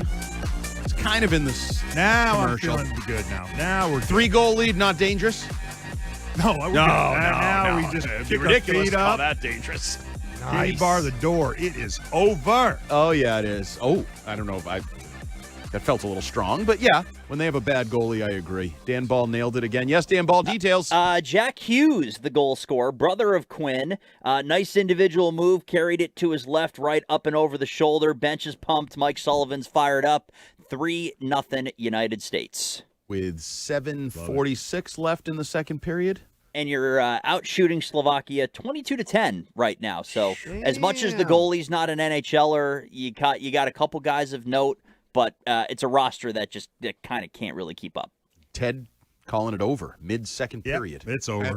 Yeah. Three goal lead. Yeah, for now pretty they're upholding their end of the bargain of covering the 2.5 puck line. Thanks, Canada. Is this a replay? Oh my God, it's not a replay! Holy crap! I didn't want to get Jones there, but I was like, we just had it. Let's go, baby. Oh, this poor kid's going to get pulled in the Olympics. Yeah, I think so. I just went from, gloating to feeling bad. This guy's melting down on an international stage. It felt like a replay, but it wasn't. Nope, another goal. Oh, my God. Poor guy. Oh, but his defenders are letting him down. Is that Eichel alone in front of the net? Yeah, not great. Not the hell are we doing? Not the guy for the Americans. He got a piece of it too. Eichel in front to the backhand. He got part of his blocker on it. But 4-0, 2 goals in 19 seconds. Sorry, if I could, I'd tell the Slovakian goalie it's everybody's net right now. Oh my God, it is. And if I were him, I'd start hitting my defenseman in the back of the head with my stick. You guys, they're doing it. Here he comes. See, getting the hook. Here comes the goalie. That's gotta This be. is now a message to Canada. Hey, Canada, we're coming for you Sunday at 8 in the morning. Finish him. I don't know. I said 6 goals. I might have been a little shy on where this one finishes. Holy moly! Can we rest some guys? Can we play some guys? Do we put Swayman in? Do we? Nope. No, Swayman's on a plane back to Boston right now. Okay, yeah, right. yeah. After the way he played. Okay. I don't know who their backup is right now. I don't necessarily mind that, but in the same vein, Ted, do you knock the momentum off a little bit if you change things around going into the game? Maybe. I just like to see the offense opening it up the way that they have. It kind of hasn't been that way for recent efforts in the tournament. Nope. And I like the message that's being sent, as we talked about earlier. Canada had to pull one out to get to the gold medal game, and they've been pulling one out game after game here in the elimination round, and now you have the U.S. kind of making a little bit of a statement here. A little bit. And against the team, and let's not pretend that this is fool's gold, because we heard Razor. Razor thought this was a bronze medal caliber team. He thinks this is a legitimate hockey team that you are wiping the ice with right now. 4-0, so... Good job, boys. I blame Adam Jones, though. I saw that goal, and I'm like, that's a different goal, but I was hesitant to react because of Jones getting hooked the other night on a replay. All right, we need to get to this Christian Gonzalez situation. Actually, let's work in a phone call because Justin in D.C. has been waiting for a while. He wants to talk about the offensive line. What's up, Justin? Yeah, so I need to preface this by saying you guys have forgotten more football than I know.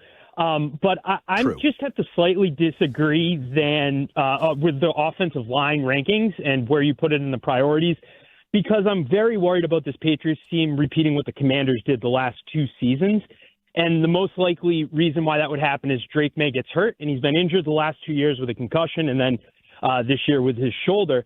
And I just look at the line. The eye test says they sucked. Drake May had the 4th most sacks in the NFL, right behind Justin Herbert, whose entire offensive line was 3rd and 4th stringers at one point in the season. And Drake May rushed the ball the most, I believe, in the NFL out of any quarterback, and few of those were designed runs. So my question is, wouldn't it be easier to do a Laramie Tunsil type deal to remake your entire offensive line, bring in a left tackle, because your offensive line objectively sucked, and then move everybody over, and you're therefore creating 3 new linemen, and that will help Drake May avoid all of the hits he's taken, because the last thing I'll leave you with is when his first read is not open, he holds on to the ball, and we heard that from every single edge rusher that was interviewed in between the Super Bowl and that championship game. So thanks for the call, Justin. Justin, I hear you, bud. They are not pulling. They're not bringing in a left tackle. Well, Will Campbell is your left tackle, whether you like it or not. And that's what I wanted to say. At least next year. If you don't bring in a left tackle and move Will Campbell to guard, you move Will Campbell to guard first and say he's not a right. Like you make that decision first, and then you have to go find a left tackle, right? Yep. And Mike Vrabel's on the record. He's our left tackle. Yeah, at least for another year. I think they feel like, it's 1 year. Like, let's try to see how it looks next year. I've made the comparison, even in the Super Bowl, to the C.J. Stroud thing. You have a franchise left tackle you took with the 4th pick in the draft. If you replace him this year with some veteran, Laramie Tunsil, whoever you want to say the name is, you're kind of pulling the plug on him being a franchise left tackle. Forget it. And they're clear. They said they're not ready to do that. That doesn't mean it won't ever happen. But they're not ready to do that. And the offensive line, he's right. A lot of the numbers and the way they played, you can sway it towards maybe they were worse than the grades we even gave earlier, based on the sacks, based on how much he had to run and all. They did play some good defenses, and that included 5 sacks by the guy who set the NFL record, Myles Garrett, right? Mm-hmm. And then obviously the Super Bowl was what it was in terms of that nature. But they also started 2 rookies, and I know that sounds. Is that an excuse or is that just a reason? No, I think it's you got to bring it up. I think it's part of the story. In the history of Super Bowls, no team has ever started a rookie left tackle, left guard. Right. So that's the facts. Forget that. When we said it to you on like August 17th or whatever the hell the day was, you were like, feast. I did say right. that. Your instinct said, that's not good over there. That's not good. And it was good enough, right? It was good enough for this year. Yeah, so, not in the playoffs. But it was good enough in the regular season. But let's see where it goes. So I get what Justin is saying. I just don't think Fitzy, they're ready to pull the plug. I mean, they've said it. They're not ready to pull the plug on Will Campbell. No, and they're going to point to the knee and the way that he underperformed when he came back. Oh, probably, if it wasn't playoffs, if we weren't making a postseason run, he probably would have sat longer. They invested too high a pick in him. They're going to go one more year before they consider the move to guard. All right, so let's get to the Christian Gonzalez situation here. We know Christian Gonzalez just completed his 3rd season, which in the NFL means you are now eligible to sign a contract extension. We've seen guys do it in recent years. We saw it last year or with Sauce Gardner, Derek Stingley, and those guys are the measuring sticks at the position. Sauce Gardner averages $30.1 million per year at the cornerback position on a $120 million deal.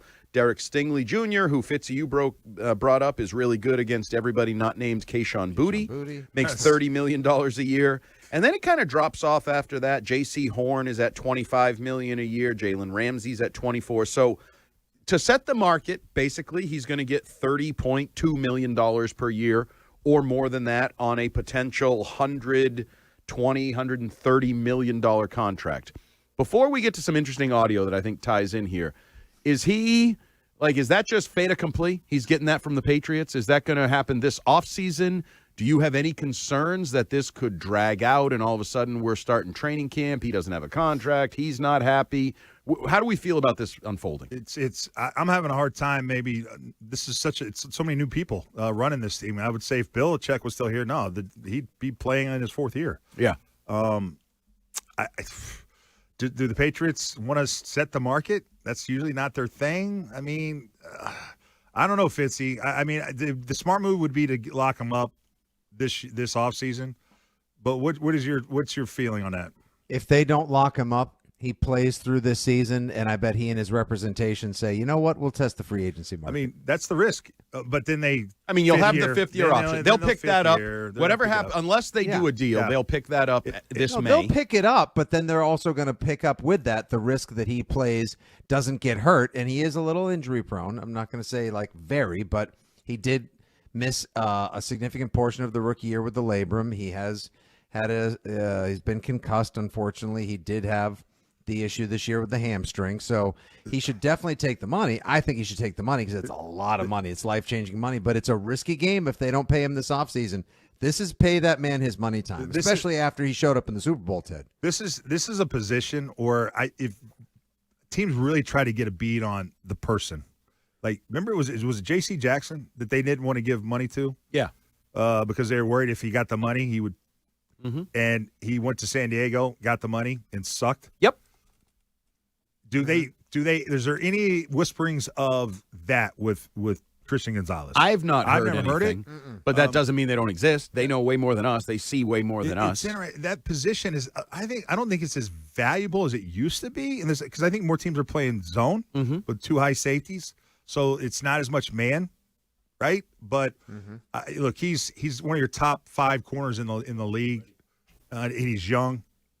I'd pay this offseason. All right, I want you to listen to some audio, and I think this is from August. Mike Vrabel, very early in the year, where he made a tie-in terms of value and money and performance. And I want you to listen to this with a critical ear and how you think maybe it relates to Christian Gonzalez. One of my most important jobs is try to get the individual to maximize their earning potential within what we're trying to do as a football team. And so with that is you have this individual element and you have this team, and they have to coexist. And you have to allow players to understand that, show them where they're doing things to help themselves, but maybe not the team, and then show them examples where they're helping themselves as well as the team, and understanding how those pieces can fit together.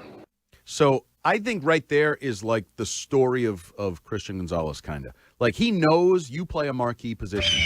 Oh, let's go. Forget 5, 6. How many? We're going for 10, baby. Backup goalie, starting goalie. Doesn't matter. Back-o net for the USA. Woo, doggy. Dan Ball, am I seeing another Hughes? Same Throw Hughes. the damn towel. Same Hughes. Jack Hughes again, right after the power play, second of the period. Shot from the point, went off the end wall, and from a sharp angle on his strong side, just fires it right by goalie. Couldn't get from post to post quick enough. We're just goalie hanging out down there by their goalie. It's unbelievable. We're just chilling down there. And it is, this is where I am going to sound a little like Razor. Like, we're going to talk about the goalie, and they pulled the goalie, and that goalie sucked too. The D is a big part of this. They are getting pantsed on international television right now. We're good. But defense. I should clarify when I say D. I mean defense. 5-0 USA with 1:20 left in the second period. The rout is on in Italy, and I don't want to. I kind of gave you a little, you at 3-0. We're like, it's over. I think we can start making our plans for 8-10 on Sunday morning for USA Canada. I'll be up with you guys watching. If you're a restaurant out there now, you can start officially thinking about, can we open up? Is this allowed? Are we going to get shut down like a Jaylen Brown event in Beverly Hills, or can we have beers on a Sunday morning? That's like getting a home playoff game for all the local breweries, taverns, and whatnot, with the Bloody Marys, mimosas, the beers. You legit can't, I don't think. It just hit me. You can't buy alcohol in Massachusetts before noon. They can't do it unless there's a special dispensation by your girl, Maura Healy. Maybe put a call with her. You legit, the old blue laws. I'll ring her up. You cannot buy alcohol before noon on a Sunday in Massachusetts. So I'm guessing that they can't do that. That is Maura. Come on, Maura. Help out the local economy and the businesses. Let some of the bars open up. Let some of the fans have fun. Support your country. Maybe you'll earn some points with the president if you support your country.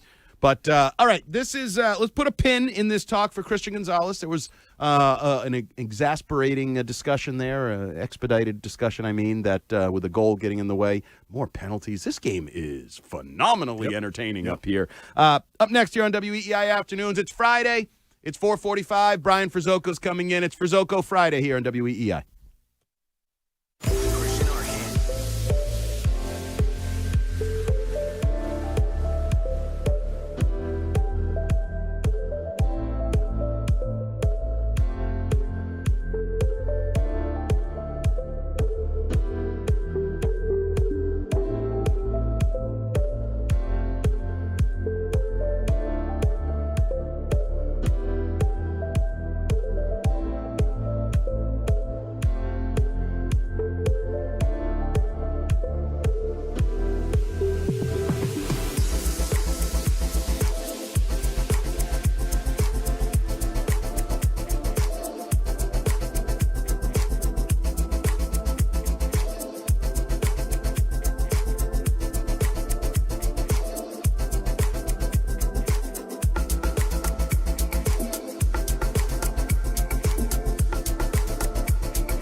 Yeah, I mean, I kind of talked about that a little bit earlier, but for me, the decision has something, it's something that's deeper than just the basketball, stuff of it, and it's something that at some point I'll share, with people. But for me, it felt like it was the time for me to go elsewhere, and then as far as the end of my career, I don't know. I mean, I always keep that open. It would definitely be a privilege, to do that. But I'm just obviously just trying to focus on finishing out this year.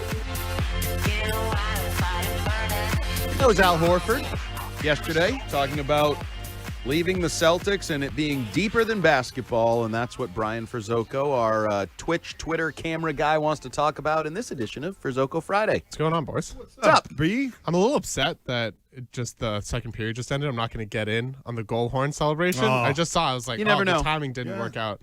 They're so bad they could give up a goal in between periods. Can we right put now. a mic in your room back there so you can chime in every now? I mean, I'd feel I'm bad for that it. you can't speak to us. There's a lot of voices, if that happens. You know there's what I mean? a lot. A little bit overwhelming There's for the a lot. listener. But you're an important voice as well. Appreciate it, Ted. Well, anyways, before I get to the audio that I wanted to play for this segment, just quickly, we bounced back with that Al Horford audio. What were your guys' initial reactions? Obviously this morning, because the game started at 10 o'clock last night, so I didn't see it until this morning. But when you guys read it, heard it, what were your initial thoughts? Ted, I feel like you haven't gotten a chance to weigh in. Just a tease, just a big tease. Yeah. I feel like we'll never, there won't be any follow-up. We'll never know what it was. And so it's, I don't know, it just kind of like a cliffhanger that'll never, to me, ever get answered.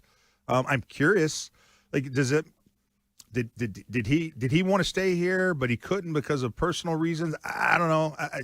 I thought Al was very much, you were kind of harsh on Al, I thought a little bit. Average Al? Is that? Yeah, Average Al. That was Lou Merloni's nickname for him. Don't. That wasn't Lou, mine. I love you, Lou. I don't think that's fair. I think he was thought he was better than average, man. I thought he was a unique player. So I don't know. It just say what you mean, bud. Well, so quickly, Zach, all. if you don't mind, can you re-rack just that shortened part of Al Horford for us real quick? The decision has something. It's something that's deeper than just the basketball, stuff of it, and it's something that at some point I'll share, with people. But so when I heard that, this again, I didn't end up seeing it until this morning. My first thought was, wow, that sounds really familiar. That sounds like another former Celtic who left and started playing elsewhere. Zach, if you would. Been bombarded with Boston questions since I left, and people trying to figure out what actually happened. But again, I think the full story will come out probably when I'm retired or when it's appropriate, like I said. Ted, name that Celtic. Perfect. It's Kyrie Irving. So I never really associated the two, Al Horford and Kyrie Irving, like they could not be more different than one another.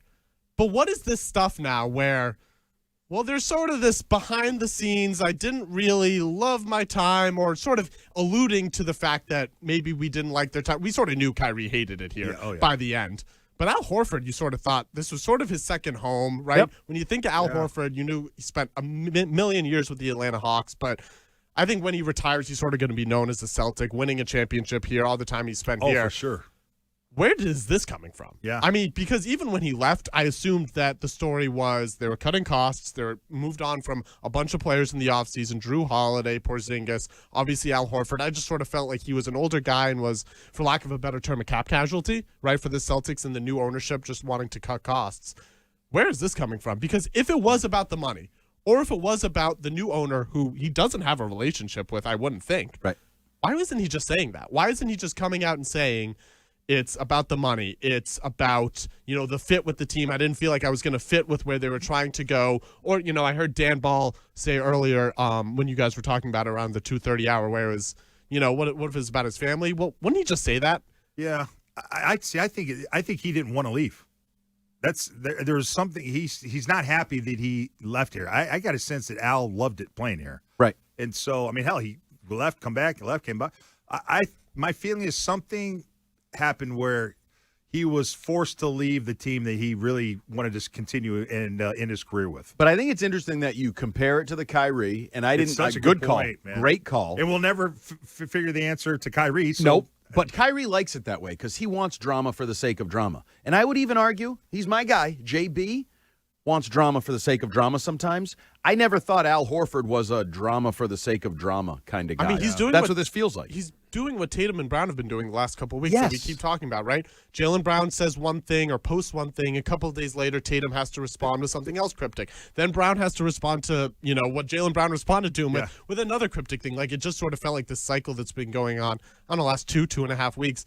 And now Al Horford's sort of piling onto He's it. too old for that. And I'm not saying that, obviously, he's not with the Celtics anymore, and it's not his job to pour water out on this, fire that apparently everyone thinks the media is trying to create with these two. But don't you think he's sort of aware of the history of what the people have said about Tatum and Brown? And he's been aware of what's been going on here the last couple of weeks where he would sort of, I don't know, not try to add more fuel to the fire, if you will? Yeah, I feel like whatever he's saying, I think he's worried that the reason is, people might not lean on his side. Like, he doesn't want to say something there where it's like people are looking at Al like, oh, you baby, or whatever. I think there's a hesitancy to say exactly what it is because he's a little bit worried, like right now it won't put him in a good light. But I just think you're right. It seemed like an obvious divorce, and divorce is even harsh, just parting of ways, because they're going through this rebuild weird year. You're old. Do you think he wanted to leave? No, probably not. But it's not like they shipped him to Charlotte or New Orleans, right? Like, and I know the Warriors aren't having the best year, and Curry and Butler obviously have missed time with injuries, but they didn't necessarily do him dirty, right? Belichick, shipped Jamie Collins off to Cleveland. Well, he's making a few million less than he was last year. He's playing with arguably the best point guard of all time in a big market, in a place where people care. Like, I wouldn't say the Celtics necessarily did him dirty. No. So it's weird. And I'm with you, Ted. I don't think he necessarily wanted to leave the Celtics, but they certainly could have done him a lot worse, right? Isaiah Thomas, I think, is a good example of, well, did you really do the best by Isaiah Thomas at the time? And I know it was sort of a business decision, but I think you could look at that and say you didn't do really well by the player. In this case, I would say it's completely different. What if he's just sort of protecting the Celtics? Like, we all know what the Celtics did, but what if the Celtics were really honest with him? Listen, we're getting under the apron, we're getting under the tax, we're getting under everything, but he doesn't feel like it's his, right to sort of share that publicly. That might be it too. Right? Yeah. And he's just being a good soldier. And when, 5 years from now, when it's history, I'll be able to say, yeah, they didn't have the money for me. If I'm Al, I would love the Celtics. I mean, look, they signed him to a big deal when he first came in. They brought him back from OKC, after he was injured. I think this team has been very good to Al. Oh, yeah, absolutely. So he should have no real ill feelings. No, I don't think he does. That just hit me. I wonder if he's just protecting them. That makes maybe almost he doesn't want to be too honest and sort of share the details of their plan. I will say season. just quickly, the common denominator between him and Kyrie's comments, who are the two guys who are here for both of those guys' absences, right? Who are the guys that are still here despite Kyrie leaving, Al Horford leaving, and both of them Tatum having and Brown. But that's no surprise, though, Are you blaming Tatum and Brown for this? Wow, you're taking it to a new level. Hey, I thought they hated me and Wiggy and everybody else. What did you think of that performance last night? From Jaylen Brown? Well, just from the team. They looked good. I mean, the Warriors are pretty banged up. They're without their two best players in Jimmy Butler and Steph Curry. But you know what? It shows that going into the All-Star break, we saw the Jaylen Brown, comment on social media how good they were doing. They're continuing to play that way. So I thought it was a pretty good statement. It'll be seamless when JT comes back? No, absolutely not. All right, thank you for Zoco Friday. A little different spin on the conversation perspective. Appreciate it. Up next here on WEEI Afternoons, we do need to get more into the Celtics. The win last night. We'll let Ted react. We can update the latest, greatest on Jaylen Brown in terms of his MVP candidacy. Did you watch that game last night, Ted? We'll get into that. Funny, I don't think Kate is the team MVP anymore while Jaylen Brown wins the league MVP. Celtics talk, a little A.J. Brown talk, and some interesting comments from Tristan Casas all next here on WEEI Afternoons in the Drive.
on WEEI.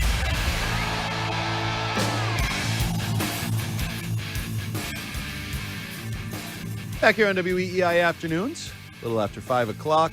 I'd say this team's got enough talent to win on talent alone. Well, I'll tell you the team that doesn't, Slovakia. Yeah, no, they don't have enough talent. Certainly to win not on between the talent alone. pipes or on the defensive Bye-bye. end. Yeah. I feel bad for him. I was telling Dan Ball, Ted, I don't know if this is the thing you'd be like when you become a parent. Like, that goaltender, Yeah. like, that's a lifelong memory, but know. not a good one. I know. And he's It's- gonna be My God, known for that's that. someone's son. It brutal. is. That's brutal. You know what? Being the parent of a goalie, starting pitcher, quarterback, starting pitcher, like quarterback, a defender in lacrosse. Yes. You know, a center back in soccer. All the positions my kids. But I just think of the like positions where people get pulled. You literally get pulled. Pitcher. The guy comes out and goes, "You're no longer good enough to hold this ball. Give me the damn ball." Yeah. Or the goaltender. Literally, they stop the game and they go, "Give me that guy. He's better. Get the hell out of here." Imagine being the kicker's parents. No. You got No. like you got wide left or whatever it was. You somebody like that. That's even worse though, because I wouldn't respect my own kid. Forget about kick or not, like good or bad. See, so there is a line for you somewhere where you don't feel bad. Somebody be like, "Your son play football? Nice, the kicker." I'd feel, and maybe I've been warned over the years. I don't know how you feel about kickers. I know Christian Fourier was like a necessary evil kind of mentality toward kickers. I played with Adam Vinatieri, so it's. I have a whole different viewpoint. You know, you want to bust on Adam? Nope. He seriously he quips back at me one time. You want to go out there and do it? Nope. You got it, bud. It's okay. Plus, he tackled Herschel Walker. He did, man. A football player that happened to be a kicker, man. Tough as nails. Going into the Hall of Fame this summer. I'm thinking about going out there. Maybe we'll see. You should. Yeah, maybe. I don't know. Or you could go to the Jordan Belichick alternate party that she's going to throw for Bill for not getting in the Hall of Fame. Is it the same? Is that like the alternate halftime show? Oh yeah, no, I think she wants to do She's it. competing with the Hall of Fame. What? Like I at just, wow, she is unbelievable. I'm not sure you'll be invited to that one, but you could crash it. Probably. You know what? Grab I would Linda love to. and crash the hell out of that thing. I would love to crash that party. And bring like some hidden microphone, hidden camera. Woo, we could get Bill some wouldn't know what to content say out of to that. me. He wouldn't know what to say to me. What do you think he would say? He wouldn't say a Literally word. nothing? Would he he would just- say nothing. Jordan, get him out of here. We passed each other at Tom Brady night, and had a little quick little glance. He looked away first. Ooh. That's all I'm saying. It's like the hallways in middle school and high school. He looked away first. I stared him down. Dude, you know what's there's nothing worse because all long hallways at Gillette, then you turn the corner and there's Belichick at the end and just walking towards you, and you're like, Go the great. other way. I got like 10 more yards before we actually cross each other. Is he going to look up or not? Right.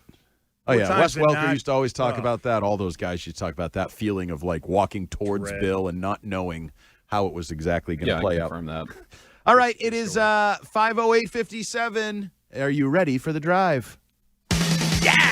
Let's go. This is The Drive. Swings and drives one. High and deep into left field. Gone! The top stories, stats, and quotes from around the sports world for your ride home. On WEEI Afternoons. The drive on this snowy Friday is brought to you by Shaw's and Star Market. Proud to be local since 1860. Little extra plug for Stars and Shaw's. You might, if you're a traditional New Englander, it's snowing right now. Now this storm on Sunday night looks like it's actually going to hit us, so you might need to stop by multiple times this weekend. Get your bread, get your milk, get whatever, pasta, get everything ready, because I saw Pete Bouchard and others starting to put their predictions for Sunday night, and foot plus down Is my that what he said? way. If Pete said it, it's true. 12 to 18. That Yeah. man is the best at his job. Well, then, Ted, you might not want to wait until late at night on Sunday night to go. I know you like to go late to the grocery store when no one's around. That's my time, yeah. You might want to go a little. You might have to I'll go a little face early. the crowds. You might have to, block a little bit for Robin as you guys are loading up. She Yep. can play the role of me at the draft and just follow you through the crowds and get the bread and everything call. else. But yeah, it's looking like we might get just when the snow is starting to melt. We're getting more snow. It's like I was ready to kind of move on. I'm with you. But You watch Celtics last night? You see that come out of the break looking a lot like the Celtics kind of going into the break. It was a fun game last night. It's a good basketball team. They put it to them. I mean, they put it to those guys. It wasn't. I mean, the backdoor cuts, the posting up. I mean, JB aggressive at the rim. Woo! How'd you like those 13 assists in his triple-double? Love that. 13 assists. No sticky basketball. He's becoming a well-rounded basketball player for this team because I think people think MVP. He only scored 23. The guy off the bench scored more than him, right? Yeah. Now, he has been very efficient most of the year. Not that I need to tell anybody this, but almost every night when you look at his scoring. His 2-point shot percentage is excellent. Is tremendous. And he continued. He went 0 for 3 from 3. If you took out the threes that he missed, the 3 threes, he went 10 of 15 from the floor. I love it. Like, that's efficient basketball being played. He's going to have to change his style, though, when JT comes back. He's going to have to, just going to have to bow to the king and, take a back seat. Is that where we're going here? Is that episode 6 of the comeback and them feuding on the floor, fighting for the basketball? Did you see Peyton Pritchard and Porzingis jokingly fighting for the basketball after one of the plays? It was a whistle. And, former teammates. He had a great game. And we're going to get into that in a second. But the first thing I thought of is us joking about that's going to be JT and JB in a couple weeks on the same team fighting for the basketball, pulling it. Fitzy, are we still no concerns, right? No worries. You guys, I feel like this is all right, time to tag team on Fitzy because we're all concerned about Tate. I'm not worried about it. They're welcoming back somebody who's going to probably be 75 to 80% of what he can or normally should be. But he's still one of the best basketball players in the world. I just don't. Yeah. What was that? Well, he's coming off of a very serious injury. He is? Yeah. So, Wow. Is he gonna? I don't know if he's gonna be 100%. Is he gonna be back to? Is this? Oh, so is it gonna be like previous Tatum was like starter or like Russell Athletic Brand or Nike Tatum, and this is gonna be Fanatics Tatum? It could be a little off-brand, little crooked logos here or there. No one really knows, right? And this is why a lot of the people that are saying it's not a done deal yet. Like there's still boxes to check is a phrase that they, he's had the one workout with Maine 5-on-5, and there's still, he needs more scrimmage time and more 5-on-5, more contact, right? Different things. Those are the people that are kind of pumping the brakes on this is a done deal. He's definitely ready to return. But my issue isn't really his skill level. I think he's going to be rusty. I think any athlete that misses basically a season is going to be rusty. It isn't about skill as much as how he fits in with the flow of the offense, the flow of the game. And I know they have played together. Like, this is not, a lot of these guys have played together. Brown and White and Tatum and Pritchard and those guys have played together. But there's a lot of other guys that are contributing that have never played with them. Correct.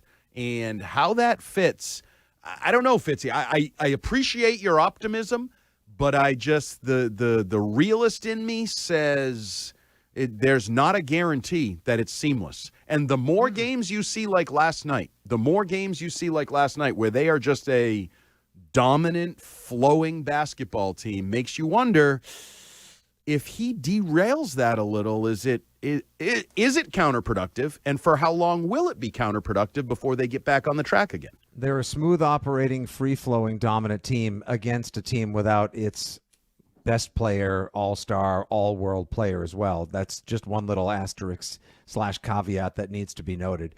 But all things being told, you have to take the chance. You have to try.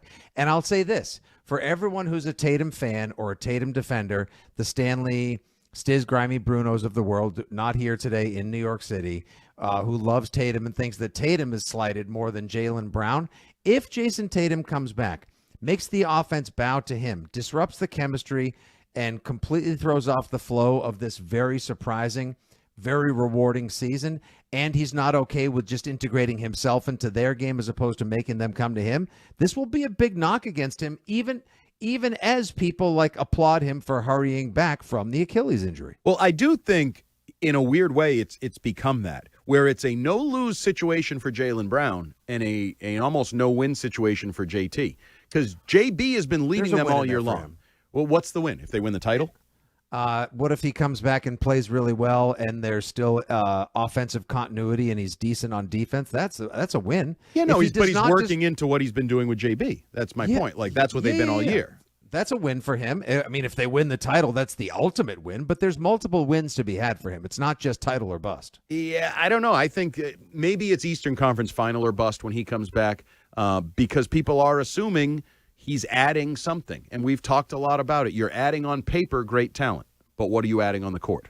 That's that caveat. And most people are picking the Celtics to get to the Eastern Conference Finals even without JT. Actually, let's listen to that. Stephen A. Smith is very high on your Boston Celtics. How dangerous are the Celtics coming out of the East? I don't think they're that dangerous. I give them profound respect. I love my brother Jaylen Brown. I'm proud of him and the way that he's played. To be a secondary option all of these years. Mad love and appreciation to him. I just don't believe collectively that they are going to beat the Pistons or New York Knicks, who they're 2-5 against combined this year, or the Cleveland Cavaliers as presently constructed now that they have James Harden. I think the Celtics are fourth on that list. That's how I view them. So Stephen A. has them as fourth in the East right now, right? And I think that's with the unknown of Jason Tatum. He's kind of viewing them as they currently are constituted. When he referenced, are they either 2-5 against Detroit and the Knicks? Yes. Okay. I mean, that's regular season. I don't know. It's not. It's right. Not playoff. It changes everything. And that's a question, too. Please. I would also, that's a question this team, forget about the Jason Tatum factor. What does this team look like transitioning into playoff basketball? A series. Even if, like, just the players they are now, right? This is regular season basketball in a weak conference that they are doing a really good job with. They're the number 2 seed. They've earned that. But are they the second best team if you're matching up playoff contenders? I think that's what Stephen A. is doing and kind of dropping them down a couple pegs. Do you think that's fair? Yeah, kind of like they're it's fool's gold, middle of the mall, a little bit. Yeah. I think we have 27 games, I think, remaining. They have the 5th hardest schedule still remaining of any NBA team. They're going to be, it'll be tested in the, they still have a lot of big matches, mostly in the West. Yep. And so I'm still, I don't know, I'm not so confident in this team, like maybe some people are. I kind of am a little bit more on Stephen A's. I'm I'm not too sure about if this team is as good as it thinks it is. I will say, Fitzy, they are the most interesting team in Boston right now, right? Like, without a doubt.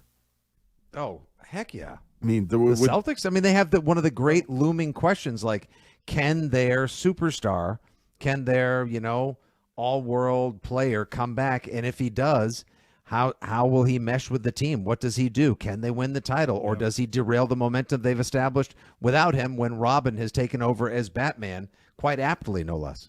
And there's interesting players, though. I mean, like, wouldn't you like to see a little bit of more of Ron Harper? I mean, they love Ron Harper Jr. I mean, he's okay. You could say 12 minutes. He was 2 for 4 from 3-point. I don't know. He kind of, Nikola, Vucevic, he's kind of an interesting player. He's very interesting. Very interesting as you get into postseason matchups. Yep. In my opinion. Shireman played 24 minutes last night. I don't know. That's where I want JT to come back. Okay. I'm just saying there's some interesting, there's some interesting storylines and figures in this whole thing. And the guy we don't mention enough, I feel like, and yeah, absolutely. We just read that Jaylen Brown thing where he was like, yeah, we talked before the season to figure out how we're going to work this out. Well, is there another conversation that's about to be had? And is it a hey, let me conference in JT and JB. Is it a 3-way conversation? Interesting. I'll be curious. Hey, Fitzy, what do you think of the job Mazzulla's done this year? Coach of the year material. I don't know if I can disagree with that. Like this is Belichick's proudest. Belichick was the proudest of the 2008 season, right? Because of an 11-5 record, because Tom Brady went out. He lost a starting lineup's worth of talent, and they're just as good as they were last year. I mean, this was a big test for Joe Mazzulla, and he has passed it with flying colors. I mean, I give him a lot of credit to be able to get this team where it's at without JT is pretty damn impressive. Fitz, you say they're just as good as they were. They're actually better in some areas. I know that because Jaylen Brown put it out on social media and made sure that I saw that they're actually better in some areas. And finally, Red Sox, big win today. What was the final? 18-3? Did they get to 20? 18-3 was in 7 innings. So if they played the full 9, it could have been 30-3. So it went from a dogfight to bullying a college team late in the game there. It went from 2-1 to 18-3 after the top of the second inning. Take a strike, you bullies. Don't let Northeastern get a win tomorrow, though, it'll be a hell of a story. It will be. But Tristan Casas, sort of the forgotten man. A year ago, he was 40 and 120. Remember that? First baseman, 40 home runs, 120. Now Tristan Casas is behind Wilson Contreras. Is he even going to be on the team? When does he arrive? Is he healthy? He's been cold, so if you've seen any of the videos or pictures out of spring, he wears like a hoodie or whatever they call that the entire day. Very weird. But he was asked about the fans by Tom Caron here. This is great. Listen to what Tristan Casas had to say. Yeah, I sure have. I've been getting all the messages, good and bad, and I love how passionate this fan base is. I do everything for the city. Those 6 letters on that jersey mean everything to me, whether it's Red Sox or whether it's Boston, and it's the motivation behind every single morning I wake up, and every swing that I take in the cage, every ground ball. I mean, I just want to bring a championship back to the city, and they always preach to us like there's nothing like winning in Boston. I want to experience it. I haven't yet. So there's a lot to look forward to, and those are my goals. Teddy, what'd you think of that? I don't know. 6 letters. Red Sox, Boston, and that struck right. you too. That's Me right. too. I was Red back Sox, there. I had my fingers out. I was like 1, 2, 3, 4, 5. Son of a bitch, he's right. It has 6 letters, both jerseys. What is it? Why is it? Just I don't know why his delivery. Yes, you count the O, the S, the T, the O, the. You're like son of a bitch. Tristan I love the smart guy. fans. Good and the good message and bad messages. It's like, really? Are you sure about that? I don't know. There's something about him that just rubs me wrong. You don't like that, huh? I can't get down with Tristan Casas. He's don't tough know to what it is. embrace. Yeah, he's the Jaylen Brown of the Red Sox. I mean, is he coming off a very serious injury? Do we think he's going to even? Give us. Look, he's going to have a hard time making this team. I think. Oh, 100%. No, and I wonder if he knows that. Like, does he know that Wilson Contreras is here? Does he know that he's not really a member right now of the Boston Red Sox? Right? Those 6 letters, 12, if you put them together. Yeah. Like, I don't know that he knows that he's kind of on the outside looking in. He was a big fish a year ago. Don't tell Casas we terminated his contract months ago. Well, I remember the audio last year. He's basically saying who's starting where, and like he's the coach. He absolutely. Okay. He was protecting his position. He was agreeing with Devers, telling young guys to stay in the minors and the whole damn thing. Absolutely. And now it's like, Fitzy, you're right. Did anybody tell you? You see that guy over there? It says Contreras. Yeah. He's actually the first baseman. You aren't really on this team. Worcester. We have no idea what to do with you, as a matter of fact. Hey, Tristan, we'll be nice. We'll call it a rehab assignment, but it might take you all year out in Worcester on a rehab assignment because nobody's talking 40 and 120 anymore for him. And maybe that's good for him.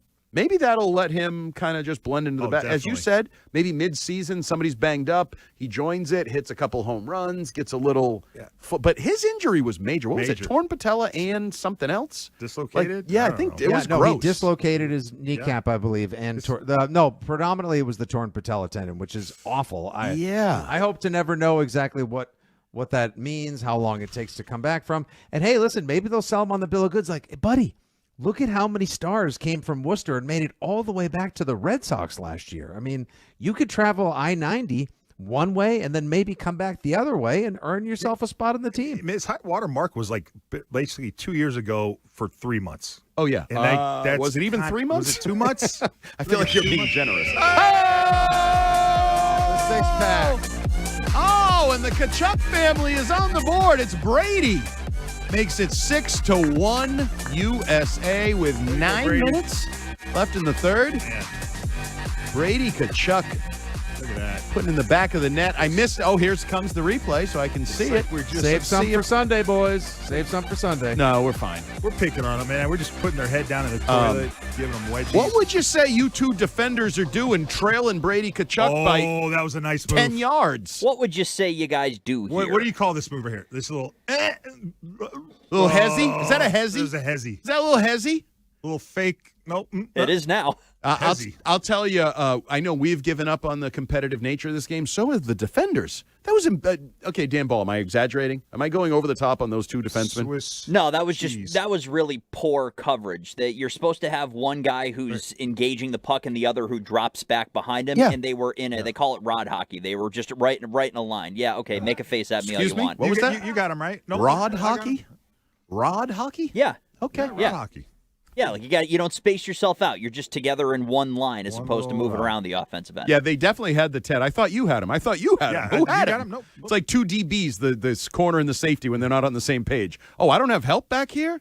We saw that actually from, what was that? Gonzo and Jalen Hawkins, actually. You're not helping? Oh, boy. I let him get by me. So, we're going to make fun of, oh, boy. They keep shooting at the puck at these guys. Something to note, too, Tage Thompson did go down with an injury. He's out for the rest of the game. Zach was saying they mentioned it's precautionary, but went down hard on kind of his left arm and shoulder, so something to monitor. Okay, something to monitor is also the status of this poor goalie. The other guy's lucky he got pulled. Now I feel worse for the guy who came in than the guy that got pulled because he's out there for the finality of this, that getting his ass Do whipped. they carry three goalies on these rosters? It's probably the equipment manager, the extra guy. Dan Ball, you want to play goal? Get in there. Yeah. How quickly can you get the pads on? I think it's carry 3, dress 2, if I remember correct. So you could throw the starter back in if he's not already shell-shocked enough. I would say no if you can't make me. I will not do it. I'm staying over here. It's happened before, and no way.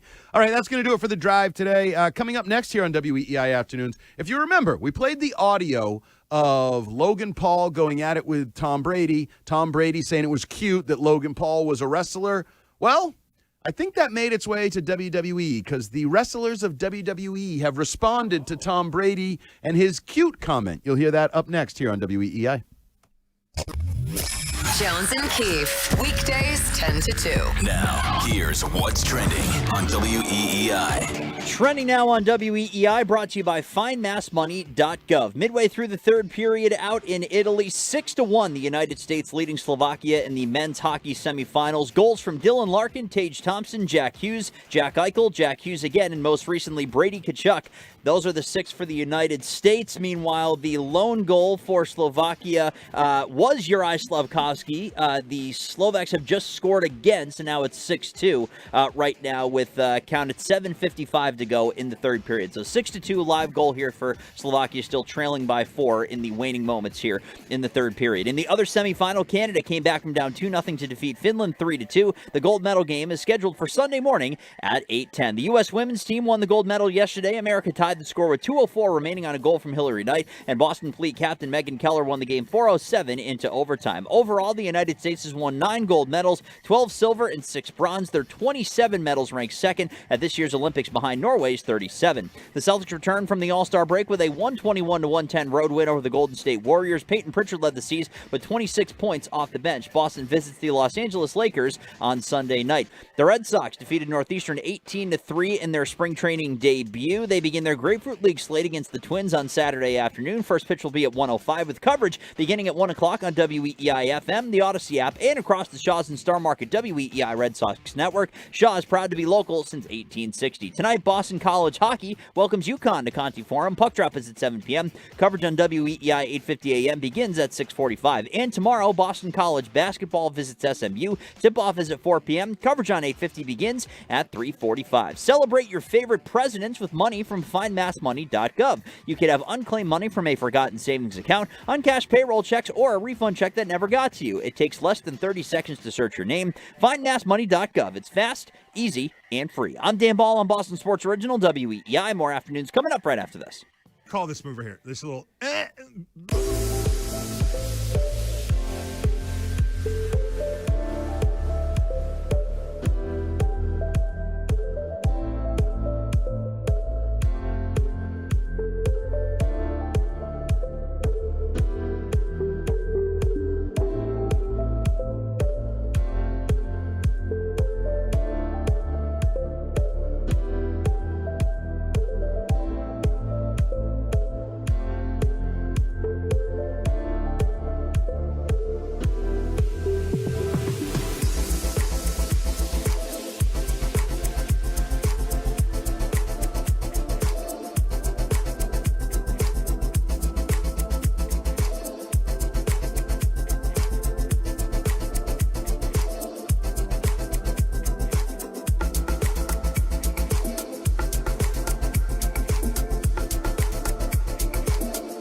Tom Brady done? He's throwing a football across a field that was caught by Gronkowski. What's wrong with cute? I'm cute, Tom. Gronkowski deserves the credit.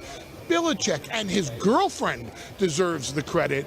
But Tom Brady, I would love to see Tom Brady step in and see what it actually is and see how cute he thinks it is. As you know, it is tough. For those who think it's cute and it's fluffy and it's all sweet and stuff, so you can come and try. You can lace up some boots and then let's watch you puke.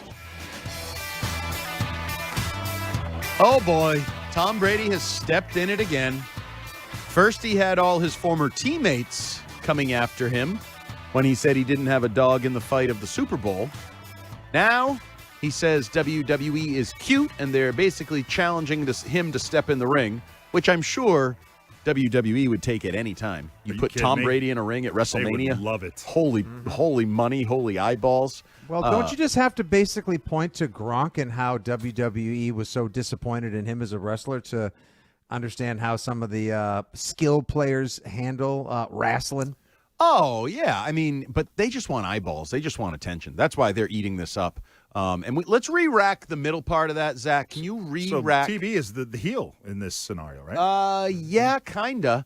But give me Paul Heyman again. I thought Paul Heyman was the one who stole the thunder here. The one who says that Brady throws a pass, but it's really Gronkowski that catches it. And then he has a real zinger that I think Ted Johnson may have missed. I want to make sure Ted hears this. He's throwing a football across a field that was caught by Gronkowski. What's wrong with cute? I'm cute, Tom. Gronkowski deserves the credit. Belichick and his girlfriend deserves the credit. But Tom Brady, Paul Heyman says that the key to the dynasty was Jordan. Jordan, I got it. Yeah, Jordan Now I understand. So basically, Belichick and Jordan being together is like classy Freddie Blassie dating Miss Elizabeth. Absolutely. Oh, Miss Elizabeth, one of my early crushes. Don't remember her. You don't remember Miss with Macho Man? The Queen Elizabeth and put her on her show. Oh, Sadly, neither of them are tuned in right now. Nope. They're not listening. They are all in the squared circle in the sky right now.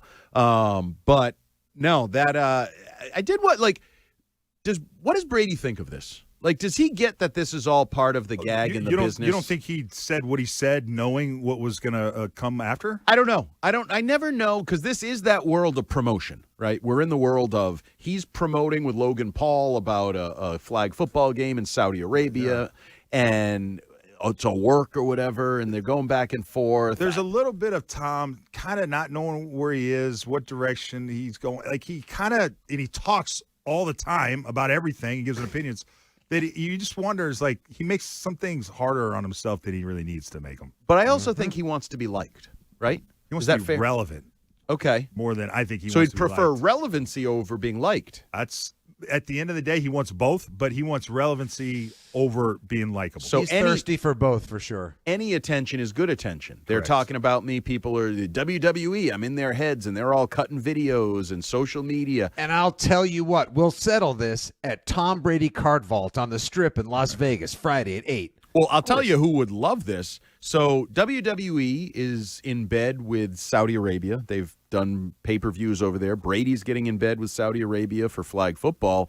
I'm sure the Saudi Arabians are like, hey, if you guys want to bring these two events together and we'll do flag football and wrestling in some massive pay-per-view event or whatever, everybody can make money. It's just, okay, we have some good punches being thrown in the 6-2 USA-Slovakia game.